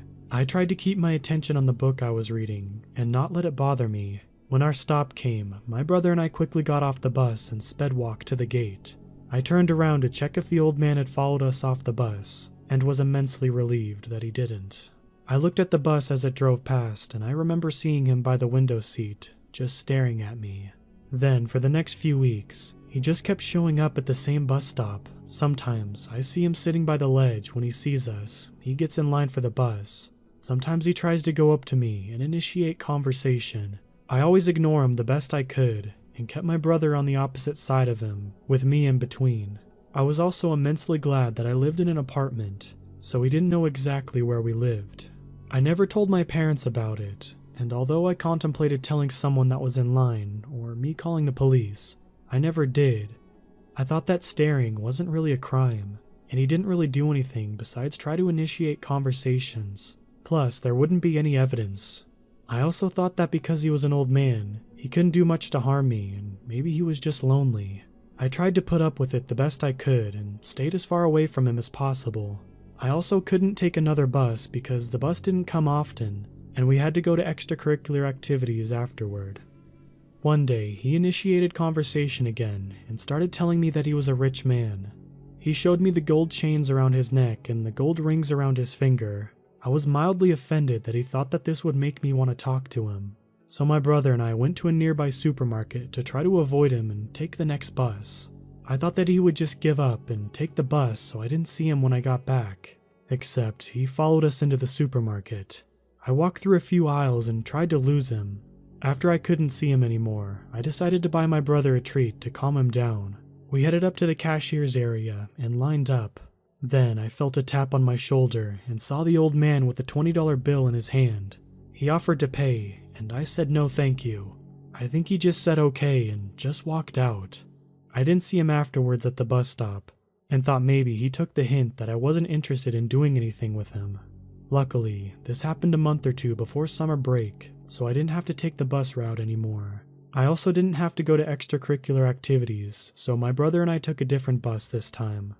Fast forward a year, I was walking my brother to summer school every day during the summer. On that route, we walked past a subway stop. One day, we saw the old man at the subway.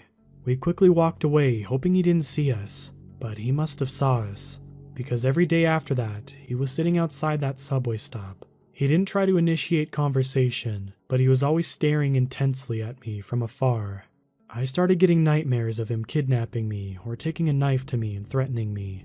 After a week or so, my brother and I took a different route to school.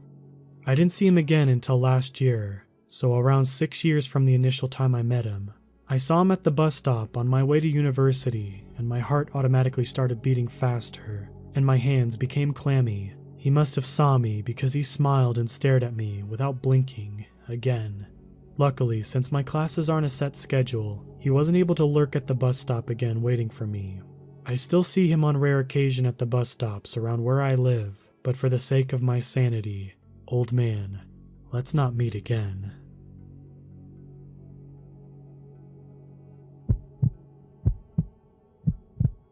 This happened a year ago. My husband and I were newly married, moving into our first place together.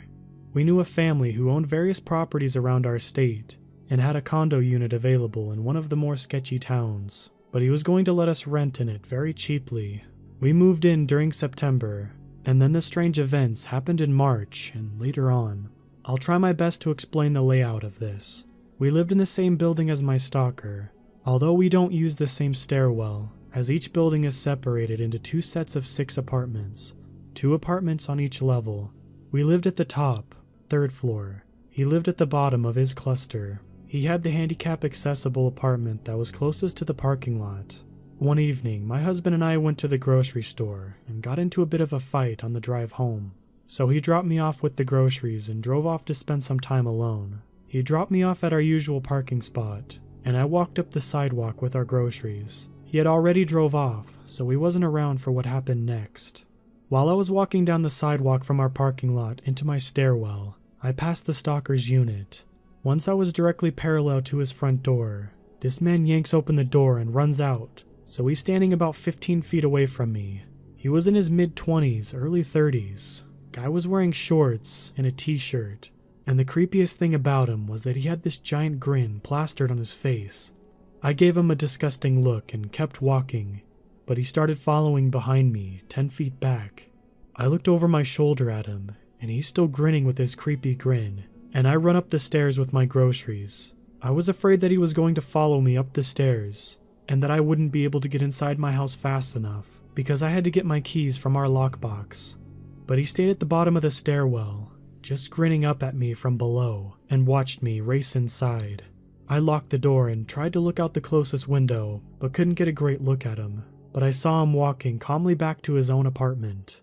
I was seriously freaked out. What just happened? Is he crazy? Is he just a gross, scary stalker?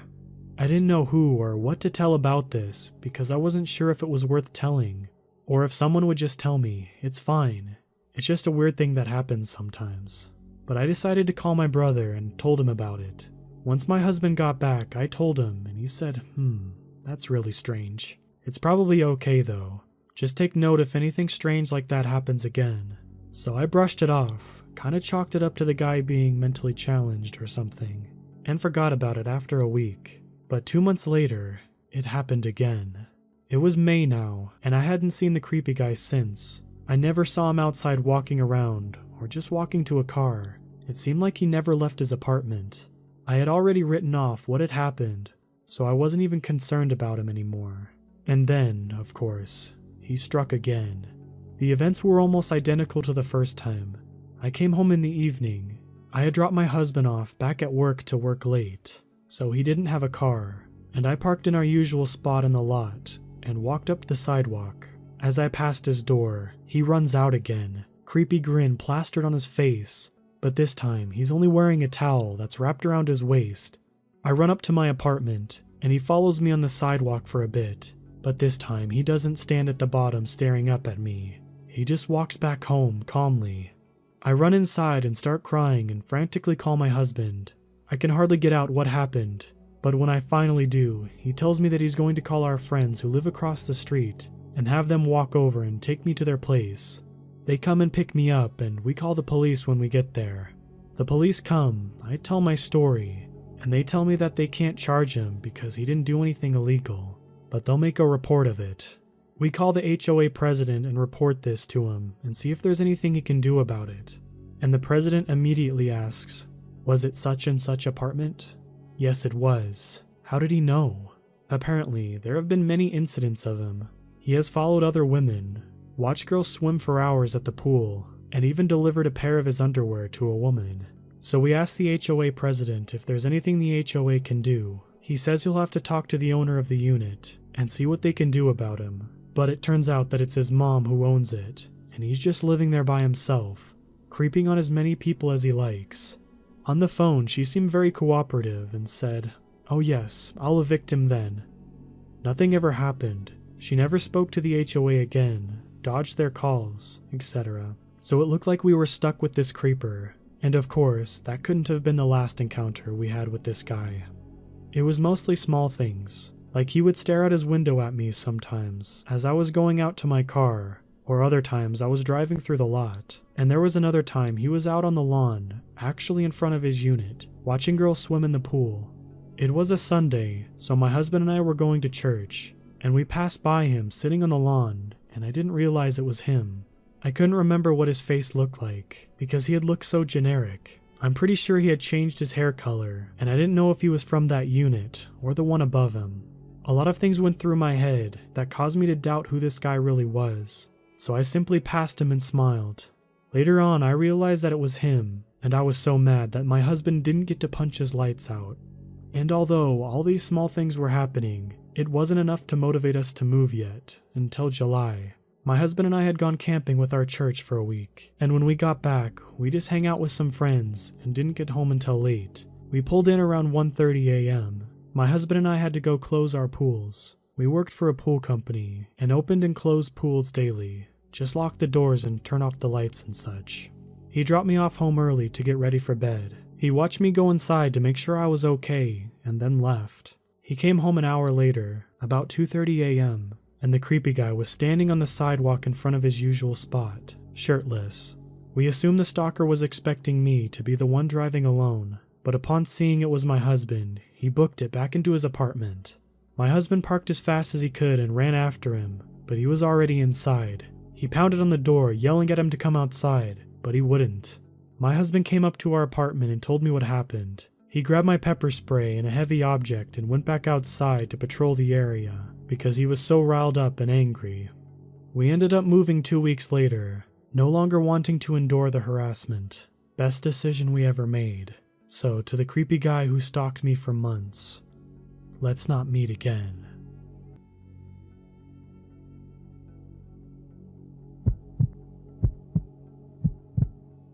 This happened to me about 2 years ago when I was 17. My family went out for the day to go shopping for food and I stayed home alone. I was in my room playing video games on my computer with my headphones on, and I always kept the door closed.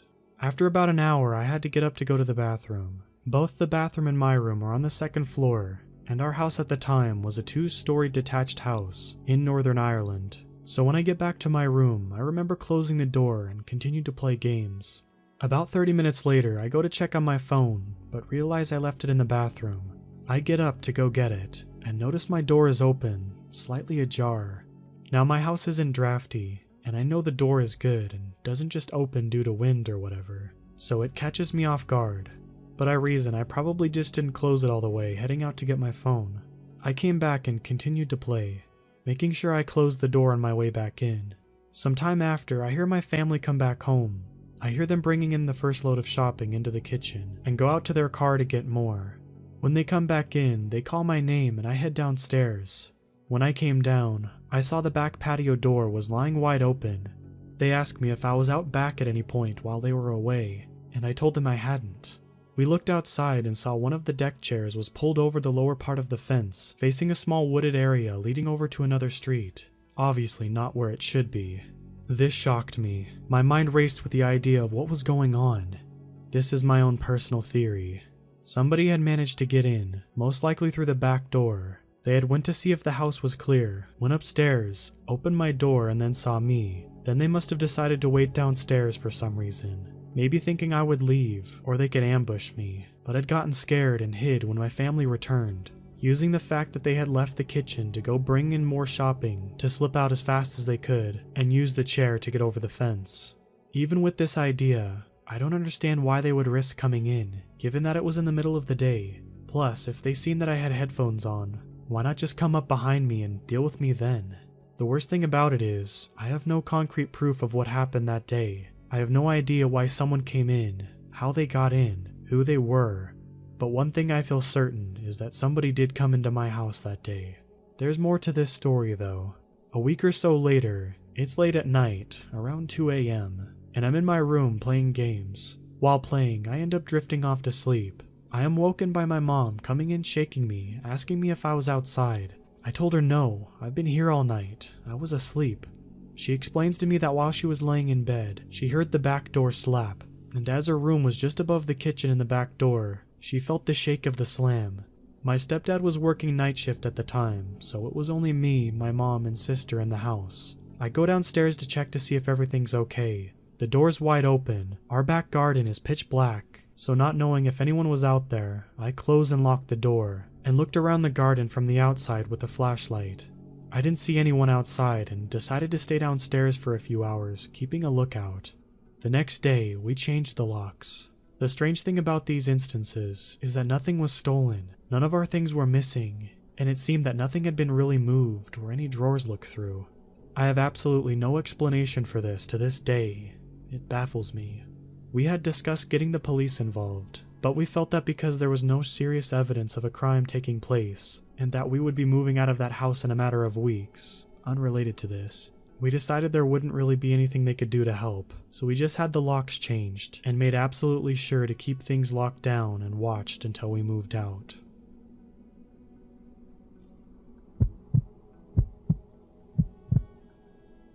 A few years ago, my husband and I were remodeling our house.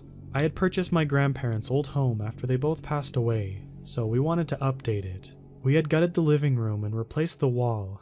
I had been sanding drywall mud off all evening, so after my husband left work, I called it a day. I had all the doors and windows open, letting fresh air in, and drywall mud dust out. It was just me and my son home. I had just gotten out of the shower and heard a knock at the screen door. It scared me. It was 11 at night, and our home was in the country. Our neighbors weren't screaming distance. There was a mobile home park about 1.5 miles down the road, and we never had anyone show up that late. There was a younger girl at the door. She couldn't have been more than 20. She was wearing shorts and a tank top. She asked to use our phone. She said something was trying to kill her. I wouldn't let her in. I asked if she wanted me to call the sheriff. She quickly said no. She just wanted to call someone to get her. I noticed she was holding a cell phone.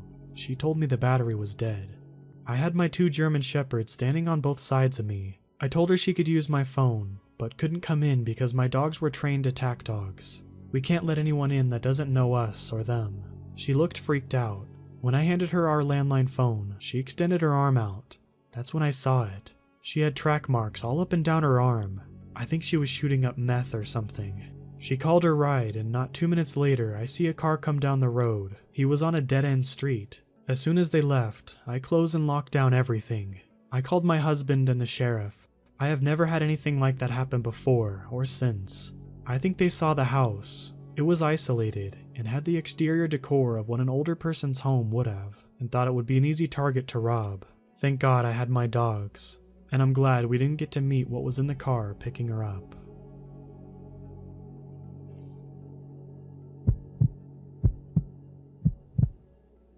So first of all, let me tell you this story began in March of 2017. I'm a 19-year-old male. My family and I moved into this new house that same month. I was really excited because this house was huge and got a beautiful garden with a pool and a hot tub. I'm not bragging, but this is information that will be important later on. When we moved in, the real estate agent told my parents and me that there was a series of home invasions in our street, and that our house and our neighbor's house were the only ones which they hadn't broke in yet. The first weird thing started to happen in May of 2017. My room is at the patio, so when I look out the window I can see the patio and the hot tub. At first I could hear the gate of our garden being swung open at night. That continued for the next 10 weeks. Sometimes we would go outside in the morning and all of the lamps would be bashed in. At first, we thought some burglars are opening up our garden gate at night, because every morning my parents open the patio door so our dog can go outside to pee, while one of my parents would get dressed and go off for a morning walk. So I guess the burglars were hoping for the dog to run off, so they would have it easy to enter our home. All of these incidents made my mom feel really unsafe in our own house. All of a sudden it stopped, so we thought the person, or people, whoever did this, moved on or got bored. But after 5 months, everything started all over again, but worse. In November, I woke up with footsteps outside my window, so I opened my eyes and wished I wouldn't have done that. What I saw was a 6'3" man standing outside my window watching me while I slept. He looked so old, yet so young. He had a young face, but his haircut made him look 25 years older. At least that's what I could see in the dark. I was frozen. I couldn't move, so we just looked at each other in the eyes for what felt like an eternity. Suddenly, he ran off, so I took my chances and ran into my parents' room and told them everything. My dad grabbed his gun, which he is keeping at home now because he got worried over the past months. He's a police officer. He ran outside but couldn't find the man, but only a broken gate, so he called the police. The police, actually 2 colleagues of his, came, but they couldn't do too much, so they left rather quickly. 2 months later, I woke up to splashing sounds. I got up, looked outside my window. I noticed that the sound was coming from the pool, but I couldn't see due to the trees blocking my view, so I shrugged it off because I thought there's just something wrong with the pump, which wasn't a rare thing. So I went back to bed, but I had a hard time falling asleep since the sound grew louder and more intense. So I got up and went into the living room, which allows me to see the entire garden. When I looked outside, I got the same feeling which I had 2 months ago, when I spotted the guy outside my window. Anyway, so I looked outside and saw the same man standing in our pool, draining our pool with a small cup, and I mean it how I said it. He was standing in our pool with a cup throwing water on the grass. He had this dead stare in his eyes, like he didn't even know what he was doing. He noticed me watching him and just smiled at me while diving down like that's the way to escape. I woke up my dad, who immediately called the police. They left as fast as they came, since they didn't find anything but an empty pool. They said he was probably homeless and just washing himself off, but I'm certain that's not what he was doing. It is now the end of August 2018. I noticed some weird cars parked in front of our house lately, and if someone would spot them, they would drive off. My parents left me alone this weekend. Since it's my uncle's birthday, I didn't want to come along, so I decided to stay home. I got bored all alone at this big house, so I called a couple friends of mine to come over and hang out at my place. They came at around 7, and we started drinking some wine and listened to some music. Time passed, and it was 11 when we heard something knocking on the window of our living room. I thought I was imagining the knocks, but my friends looked at me like they were about to ask me if I was expecting someone else. I turned off the music to listen, but all we heard was silence. I turned on the patio lights when a girlfriend of mine yelled, "Hey, there's someone running!" I didn't see anyone, but I heard the gate slam shut. I was worried, but decided not to call the police since they couldn't do anything anyway. I was really glad that my friends drank something and had to crash at my place, so I wouldn't be alone that night. Today is Saturday and my friends left around 5 p.m. I was in my room when I heard something fall behind me, so I got up to see what it was. When I walked towards the bathroom, and I was freaking out when I could see a person right behind the door. The person didn't notice that I spotted him, so I walked back into the room to get my phone and call the police and my parents. I wanted to go down to the den because the lock on my door was broken. When I passed the bathroom, I saw the person was standing there, so I opened my camera and took a picture as proof for my family and friends. Here's that picture. When I took the photo, I didn't think about the flash, and my phone illuminated the entire bathroom, and the door slammed shut. I thought that was my chance to abandon the house completely, so I ran right out of my house and called the police. They arrived within 10 minutes. They went inside and came out with the same man who was terrorizing me and my family for over a year and a half now. The police say he was sitting in our bathtub, staring at the drain. He was constantly saying, "The cult elderly will eliminate you." Right now, I am sitting in my room, writing this story, and worrying about the cult he was talking about. Are the suspicious cars in front of my house a part of the cult, or is he just an insane man? The entire event doesn't make sense to me, and I don't know what is yet to come, but my family and I will move again in December.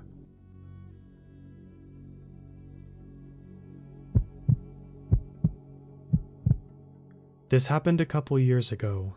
I don't like to talk about it that much. It just never seemed like a big deal to me as a kid, but the older I get, the more I think about it, and the more it haunts me. It was New Year's Eve, 2011, and me and a couple friends were having a sleepover. My friend's neighborhood was relatively new, so there was still houses being built around him. We had all stayed up until midnight, but were still hyper on sugar and had no intention of sleep. One of my friends had the idea of going to play hide and seek in one of the houses being built. We asked his mom, and she was okay with it, but she gave us her phone to hold on to and told us to text my friend's dad in case anything happened.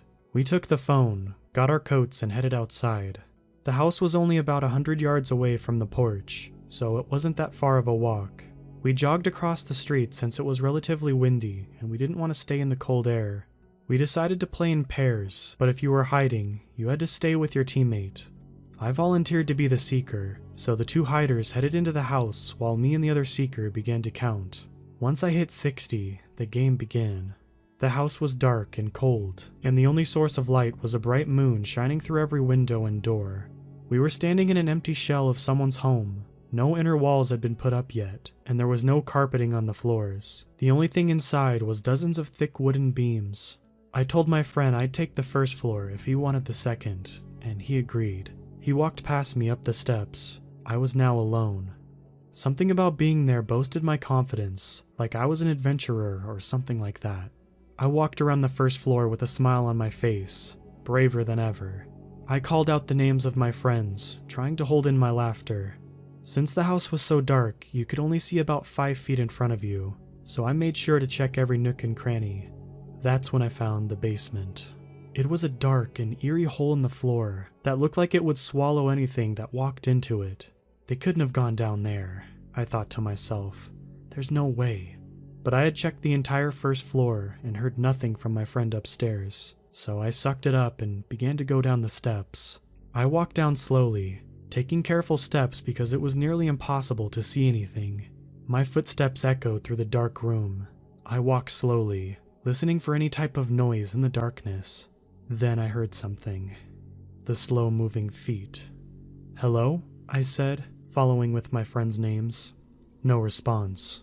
For a quick second, I contemplated turning back around, but I knew if this was them, they wouldn't say anything back.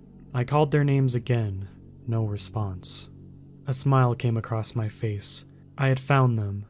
"Come on out," I said as I walked toward the source of the noise. "I heard you guys move." I began to see a silhouette of something in the corner of the basement. It was a person, but only one. "Didn't we say the hiders had to stay together?" I said to the person. They didn't move, just stayed crouched down in the corner, facing the wall. I began to walk closer, fully convinced it was one of my friends. "Hey, I found you. You're out," I said. At that moment, I just wanted to get out of the basement. I continued to walk closer. I still wasn't close enough to make out any body features. Whatever it was breathing rather loudly, loud enough for me to hear it from a couple feet away. Being the naive kid I was, still thinking it was one of my friends trying to scare me, smiled. I didn't know what else to do, but I wouldn't take a step closer. That's when the breathing was overpowered by laughter and a loud footsteps from upstairs. "I found you," I heard through the ceiling. I quickly turned around and ran upstairs to see who was found, hoping whoever was in the basement would follow. I waited on the first floor as I heard them coming down the steps. "Got 'em both," my friend said as he came into my view. I stood there with a confused look on my face. How did he find both of them? I thought to myself. But to my surprise, here came both of the hiders, walking from upstairs. My heart dropped. I felt the blood rush out of my face and my legs go weak. I slowly turned around and stumbled towards the front door, without saying a word. "Where are you going?" they asked. I couldn't open my mouth to speak. There was only one thought in my head at this time. Who was in the basement with me? I made it to the front door, slowly turned the knob, slipped outside, and began running up the stairs to my friend's house. I wanted to get as far away from that place as possible. I began to feel tears welling up in my eyes. I made it to the front porch and collapsed, barely able to catch my breath because I was so hysterical. I lay there for what felt like ages when I heard my friends coming up behind me. I don't remember what they were saying. All I could think about was the person in the basement. After I calmed down, I told them what happened, and they all seemed as freaked out as I was. The fact that I had talked directly to the person for so long is what scared me so much. We decided not to tell his parents because we figured they wouldn't believe us. I didn't sleep for about a week after that, and I still have nightmares about it sometimes. A few months after that night, the house was finished and the family moved in, and I never heard any complaints about a squatter or anything. The older I get, the more I come to realize it was probably a crackhead or something like that. And sometimes I feel guilty because I know we probably could have helped him, but it is still terrifying to me.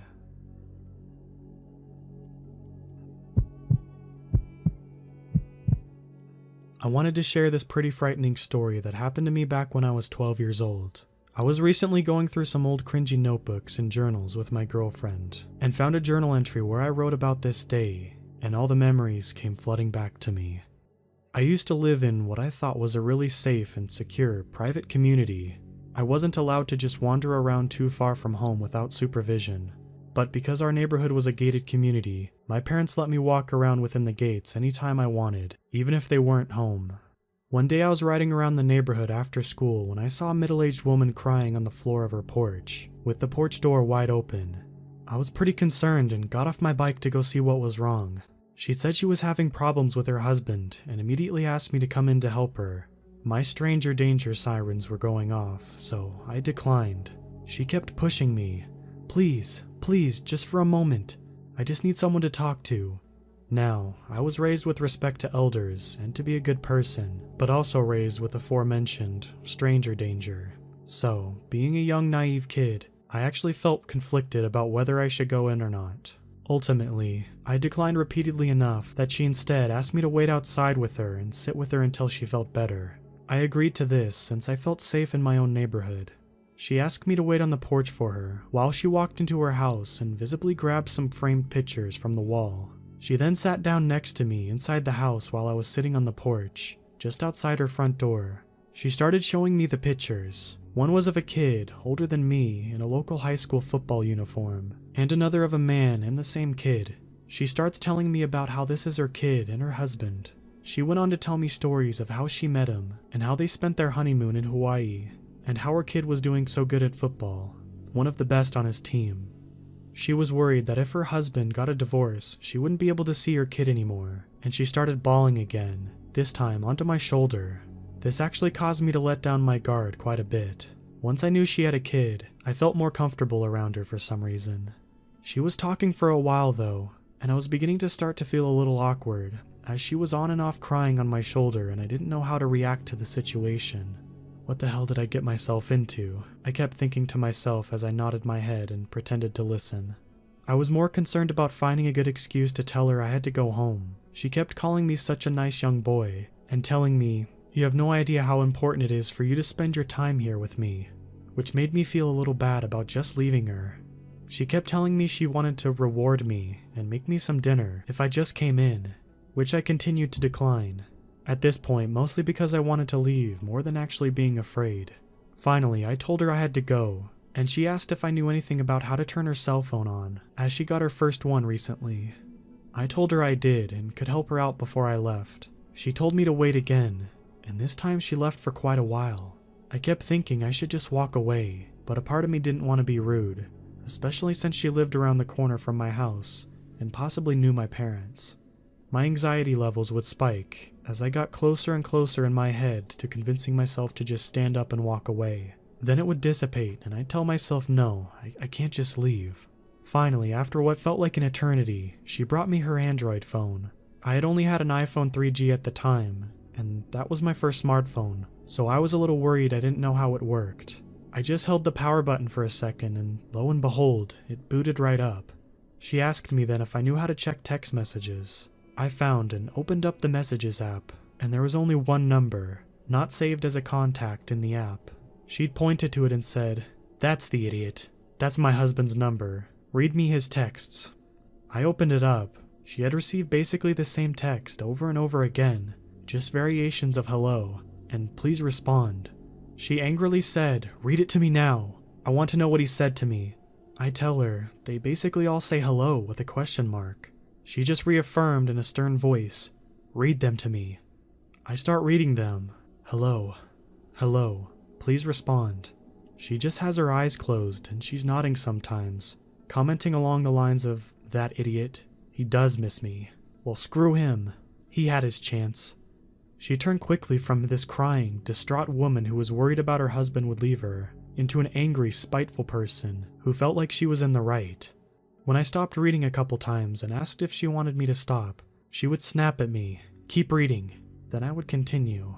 I started to feel like her husband was the crazy person with this many messages. I must have scrolled through dozens of messages, almost identical, spanning back days. My heart was racing. I felt like I was involved in something I shouldn't be involved in. I really wanted to go home, but every time I stopped, she would angrily tell me to keep going. That's when I came across the first message that wasn't hello. Stop messaging me and leave me alone. I've reported you to the police and got a restraining order.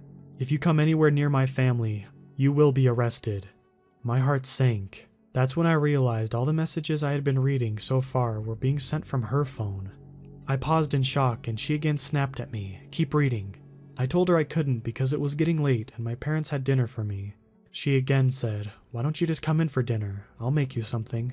You can let them know later you are helping your neighbor. They won't be mad, I promise."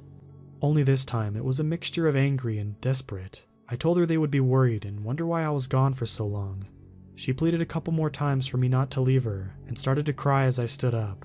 I honestly felt really bad about it at the time. I rode my bike home as quickly as I could. My parents had just gotten home from work a little while ago and asked me where I was. I didn't tell them the truth because honestly, I was worried that they wouldn't let me hang around the neighborhood when they weren't home anymore. A few days later, I came home and there was 3 police cars in front of the house. My heart sank. I asked my parents later that night if they knew what happened. My dad said, "Oh, there was just a break-in or something." I later asked one of my neighbors to see if I could get more information. Apparently, one of the neighbors fell in love with a homeless woman after inviting her in for a shower and a place to stay. He got her new clothes and a phone and was trying to help her get a job. Turns out the reason she was homeless was because she suffered from mental illness. And he kicked her out when she was starting to have delusions of his kid from a previous marriage being her kid as well. She began harassing him after this, so he left the house to his parents' house and sent the kid to his ex-wife's house because he was worried for his kid's safety. He had every right to be, because shortly after he left, she broke a back window of his house and came in. She had been living there for nearly a week before a neighbor noticed the window was broken and called the police. She apparently trashed the whole house by that point and was arrested. I almost didn't believe it, but I actually went back to look behind the house and saw the broken window. I guess the guy broke his lease and moved out immediately because he was worried that she would come back after getting out of jail. I don't know if she ever tried to come back, but I hope they disclose this to the new tenants. Honestly, I still get pretty freaked out to this day about what could have happened if I went into that house.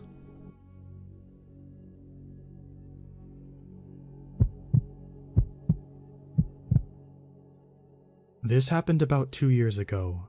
For context, I was living in college apartments for students, but unofficially, and my unit was on the first floor. It was a 3-bed, but I only had one roommate at the time who was away for the weekend, leaving me home alone. I am a small person, 5'3" and 120 pounds, and my dog is about 25 pounds and not fully equipped for self-defense. It was around 10 p.m. on a Saturday night, and I was taking a bath. I heard my dog growl as her hunches went up, and thought it was weird because she hardly does that. I thought, whatever, it's an apartment. Somebody's probably partying. So I got out, got dressed, and laid in bed with my book. I heard a knock at my door. "Hello? I saw your light on. I was just wondering if I could use your phone. I was working on the lines around here and my truck battery died. I need to call into work and my phone died." So I ignore it, because I'm fully aware it could be dangerous. I don't respond, but looking through the peephole I see an older man, about mid-50s, wearing a blue jumpsuit with a white toolbox. He has gray hair and a gray mustache, and I'm wondering why he's working on the lines. 1, on a Saturday, and 2, around 10 p.m. It struck me as odd, so I didn't respond. About 3 minutes later, he knocks again, saying something like, "If I could just use your phone, I could get out of your hair. I just need to call my boss and tell him." So I checked the peephole again, and I noticed there was no name tag or company on his jumper. I'm silent. My dog growls again, this time more angrily around the front door. She starts pacing and getting frustrated. I texted a friend or two this was happening. Again, this time after about 7 minutes, he knocks, more abruptly. "If you don't want me to keep knocking, let me use your phone so I can get a ride. I know you're home. I can see your light." He was beginning to sound frustrated and angry at being ignored.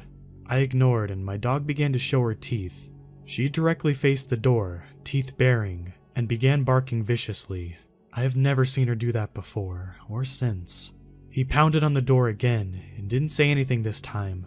I looked back at the peephole, becoming scared for my safety, and my mind thought, Why does he have his toolbox if he could have just left it in his car?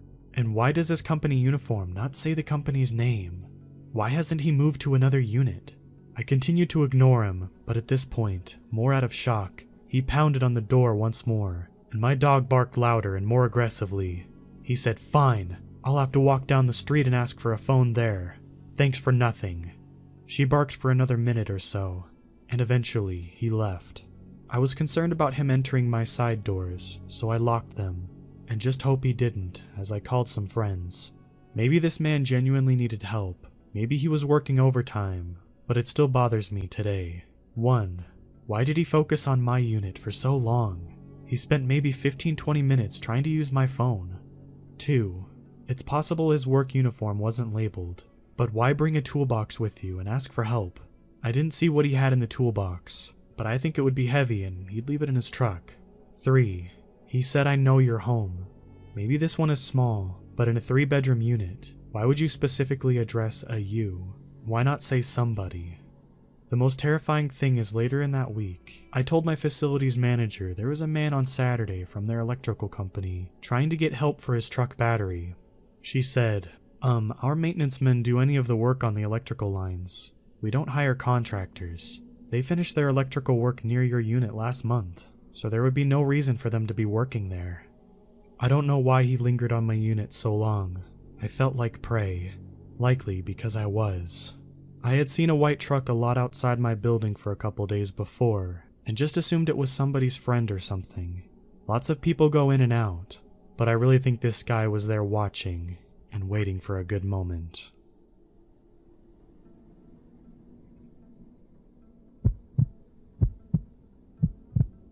Okay, so this happened when I was around 9 years old. I'm 25 now, and it's something I will never forget. It gives me goosebumps to this day. I have a terraced house, 4 houses combined, and my neighbors and I each have our own little patio. There's a small road 10 meters from my yard where people do their Sunday walks and so on. Only a small fence separates my small yard and patio from the road. I live in a pretty crowded area, with several of these terraced houses spreading around my neighborhood, so seeing people walk on the road is pretty normal for me. Seeing random people standing on my patio is not. When I was 9, I usually got home from school about an hour before my mom got home from work. I live maybe 50 meters away from school, so my mom figured I was mature enough to be home alone for around an hour before she got home. This one day I got home from school. I did the usual thing, which was make sure I locked the door and double-checked the back door leading into the patio. I was 9. Being alone was a little scary, even though it was in the middle of the day and only for 1 hour. I then rushed to my room upstairs to play as much PlayStation as possible before my mom came home and made me do my homework. While playing, I heard this voice coming from outside my window.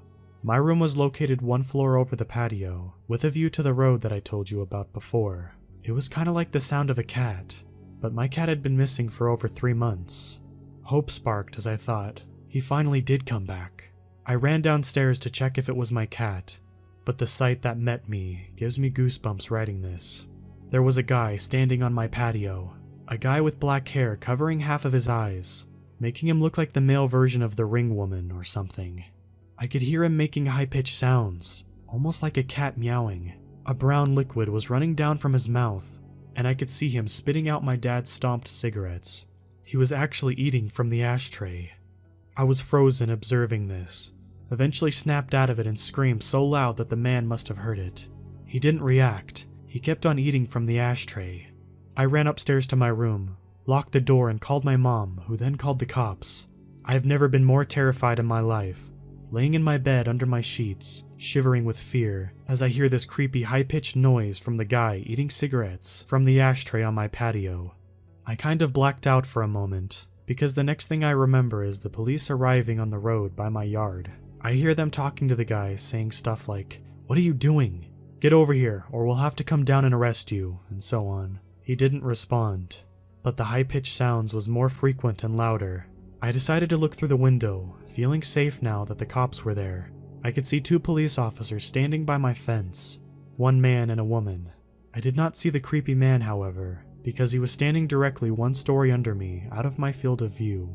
The police jumped the fence, and I remember hearing the creepy guy scream louder than anything I've ever heard before. He charged the female officer with full force and knocked her out cold. The male officer immediately tased the guy, leaving him shaking on the ground, screaming still.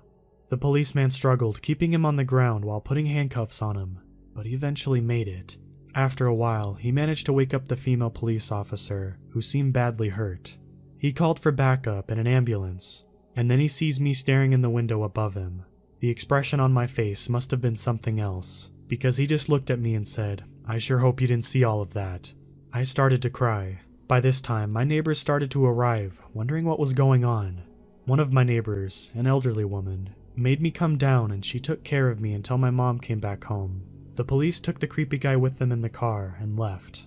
Before they left, they promised to come back and talk to us about what had happened. This is where the story takes an unexpected turn. The male police officer came back later that night and sat down with me and my mom to talk. He explained that the guy on my patio was actually diagnosed with severe autism. He had escaped a facility where mentally challenged people live, located around 5 kilometers from where I live. He explained that the guy had actually lived in my house about 5 years ago, but he had been forced to move when his mom, his only caretaker, died. The poor guy probably thought he would find his mom in my house. He missed the routines, he missed living there with his mom. The police had to move him from that house that time 5 years ago because he was extremely strong. This was the reason he reacted the way he did when the policeman came that day. Still frightened, I told the police officer that he needed to make sure this would never happen again. He promised it wouldn't. After a few sleepless nights, my life got back to normal. The years went by and the guy didn't come back, until 1 year ago. At this time, my mom and dad had moved out. I had bought the house from them, and I'm still living there today. I was enjoying my morning coffee on the patio when I see this random guy stop on the road by my fence. He just stands there, looking at me. I looked at him and gave him a nod, and then I hear the high-pitched noises. It's him. His hair had turned gray, but the high-pitched sounds made me realize. My heart started racing as I instantly remembered the reason why he was back. I realized he must have managed to escape again. Because I kept my cool a little bit longer than when I was 9, I started to realize how sorry I felt for the guy. 16 years later, he was back to look for his mom. I decided to carefully ask him if he wanted to come down to the patio. He instantly started to jump the fence. I started to think that he would knock me out like he did that police officer. He didn't. He looked at me and smiled. I'd offered him to sit down. He didn't respond. I offered him to come inside and he started laughing, and we went inside. His face lit up, pure joy. He was home. It reminded him of the life he had with his mom. It almost made me tear up. All of a sudden, he sat down on my couch, turned on the TV, and switched directly to the cartoons. I observed him for a while. He was just completely focused on the cartoons. I just wanted him to enjoy the moment, so I didn't say anything to him. I realized that I had to call the facility and let them know. The caretakers arrived 10 minutes later. After a lot of convincing, he got back up, crying, and went back to the facility. I called the facility 2 days later. We made a deal. His name is Tom, and I now consider Tom my friend. Every Sunday from the day he returned, Tom and his caretakers visit me to watch cartoons. They say it's the highlight of his week. It makes my heart warm.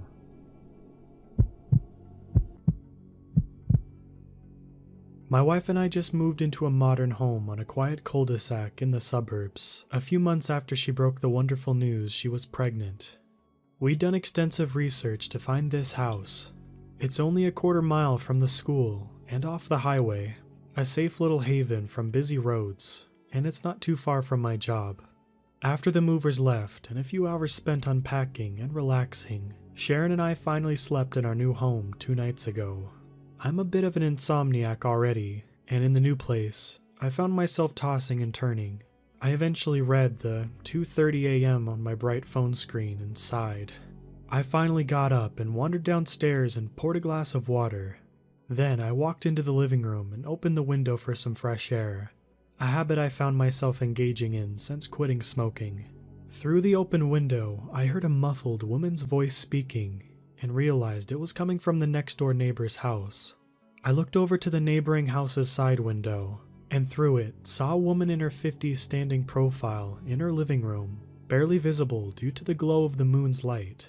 She stood there, extending a hand forward and raising it up and down, as if practicing the action of shaking a hand in a greeting. I had to strain my ears to focus, but I was able to hear what she was saying as she repeated this action. "Ah, you're the new residents. I'm Mrs. Ainsworth," the woman spoke before tilting her head back to look at the ceiling. "What a nice day. Funny to think it's nearly Octoshish. Nearly Octoshish." She twitched into an odd shiver, clearly having trouble at the end before trying again. "What a nice day. Funny to think Halloween is nearly here," she repeated before restarting the sequence with the handshake gesture, over and over. I felt guilty spying, and I didn't want to speculate about what speech impediment or possible neurosis my neighbor might have. Though, creeped out a bit, I headed back to bed to eventually fall asleep. I woke up yesterday morning to the smell of sizzling bacon and the nostalgic sounds of the Pet Shop Boys from downstairs. I coasted through my morning routine with time to spare. This house felt like a home, and when I descended the stairs to see Sharon wiggling her butt to the 80s track West End Girls in her plaid pajamas, it was. I couldn't help but smile as I wiped the sleep from my eyes, while Sharon sung into the spatula and performed an impromptu dance routine before wrapping her arms around me. "Babe, I swear, it's perfect. Do you hear that?" she asked, moving her head towards the Bluetooth speaker. I nodded with a smile. "We can play music without the neighbors banging on our wall. There are no drunk people messing outside our window. And look at this," Sharon said. "I have room to cook." I smiled. Her comment about the window reminded me of the night, and I almost said something about the neighbor, but Sharon was in such a good mood, so I let it go. "Well, we need to make sure to unpack all the CDs, not just the 80s jams you stole from your parents," I joked, and she rolled her eyes. I soon kissed my wife and headed out the front door into the garden sun, in our picturesque American suburb. I unlocked my car. When I felt staring eyes, I turned my head to see a woman, that neighbor from the night before, watching me for a second before walking over. She was wearing the same outfit, and she extended a thin hand, which I shook, feeling her cold skin as she said those words. "Ah, you're the new residents. I'm Mrs. Ainsworth," she said before looking up at the sky. "What a nice day. Funny to think Halloween is nearly here," she said, flashing a large, strange smile. Yes, it's a nice day." I tried not to trip over my words. I introduced myself and motioned to my wife in the doorway, who waved and smiled. Mrs. Ainsworth kept a broad grin on her face as she walked backwards a few steps before turning briskly, walking to her house, ducking under her garage door and then shutting it abruptly. My gaze drifted back to Sharon, who gave me the "what is that" look. I shrugged and shook my head before getting into the car, trying to focus on the day ahead. Yesterday evening, when I arrived after a tiring day of work, Sharon and I discussed the eccentric neighbor, and I explained what I had seen in the middle of the night, that Mrs. Ainsworth had been practicing all night to introduce herself. She clearly wanted to make a good impression, Sharon said, with a wink and a smile. "Wait, should I be jealous, babe?" she added jokingly. "Oh yes you should," I purred, and she smacked my shoulder before I continued normally. "I'm being serious. It was creepy." Sharon didn't seem bothered by it, suggesting maybe the neighbor had suffered from TBI, traumatic brain injury. She explained she'd seen a few in her years as a therapist. I shrugged and thought it was possible, but I wasn't content with the answer. As the evening carried on, however, I eventually found myself feeling less on edge, and we enjoyed a romantic evening. We fell asleep, and I almost slept through the night. I tossed and turned again, and woke up around 2 a.m., needing to use the bathroom. As I was about to switch off the light and leave, I looked out the upstairs window, and my hair stood on end. From that angle, I could see into multiple rooms of the neighbors' houses in the cul-de-sac. In every home, I could see at least one of the neighbors, fully dressed and standing in the dark. It was impossible to make out what they were saying, but they were all just practicing everyday tasks, things that were normal during daylight, but unsettling in those dark rooms in the middle of the night, alone. A chubby man in a sweatsuit and headband jogged in place in his living room, with the lights out before turning his head into a double take as if waving to spot someone. In another home's upstairs window, a little girl with blonde hair skipped with a jump rope in her dark bedroom. I then looked 2 houses over to a dressed man in oil-stained overalls, leaning on his kitchen table, using a wrench as if he were fixing something invisible. He paused every so often to wipe his forehead with his wrist. After watching him for a few minutes, his head turned to me and his eyes locked onto mine, causing me to stumble back and duck out of view with a racing heart. When I finally peeked again, he was gone. I was barely able to sleep after an hour of trying to make sense of it in my mind. This morning, I got dressed and shuffled downstairs to meet Sharon as she poured me a glass of orange juice and scrambled some eggs. I explained that something wasn't right with the neighbors, that they were practicing acting normal in their dark homes at night. She said I needed sleep and was overthinking things rather coldly. After nearly getting into a fight, she told me she'd look out for anything particular as I chugged some coffee before heading out into the crisp air, underslept and on edge. When I stepped into the sunlight, I heard a rhythmic tapping, and I turned. There, I saw a fair-haired blonde child skipping rope in a driveway across the street. Sweat beaded on my forehead as I turned my head more to see the white truck in the driveway of that other neighbor in overalls. As he leaned under the hood with his wrench to fix his engine, I watched the practice routine continue as he wiped his brow with his wrist. My eyes darted over to the chubby man in his sweatsuit and headband, jogging down the sidewalk in my direction. He soon turned his head, pretending to be surprised by seeing me, then gave me that friendly wave I'd seen him practice over and over that last night. As he jogged past, I watched his face drop slack as he rotated his head out of view, continuing on. I drove out of our cul-de-sac, but soon pulled onto the shoulder of the main road and watched.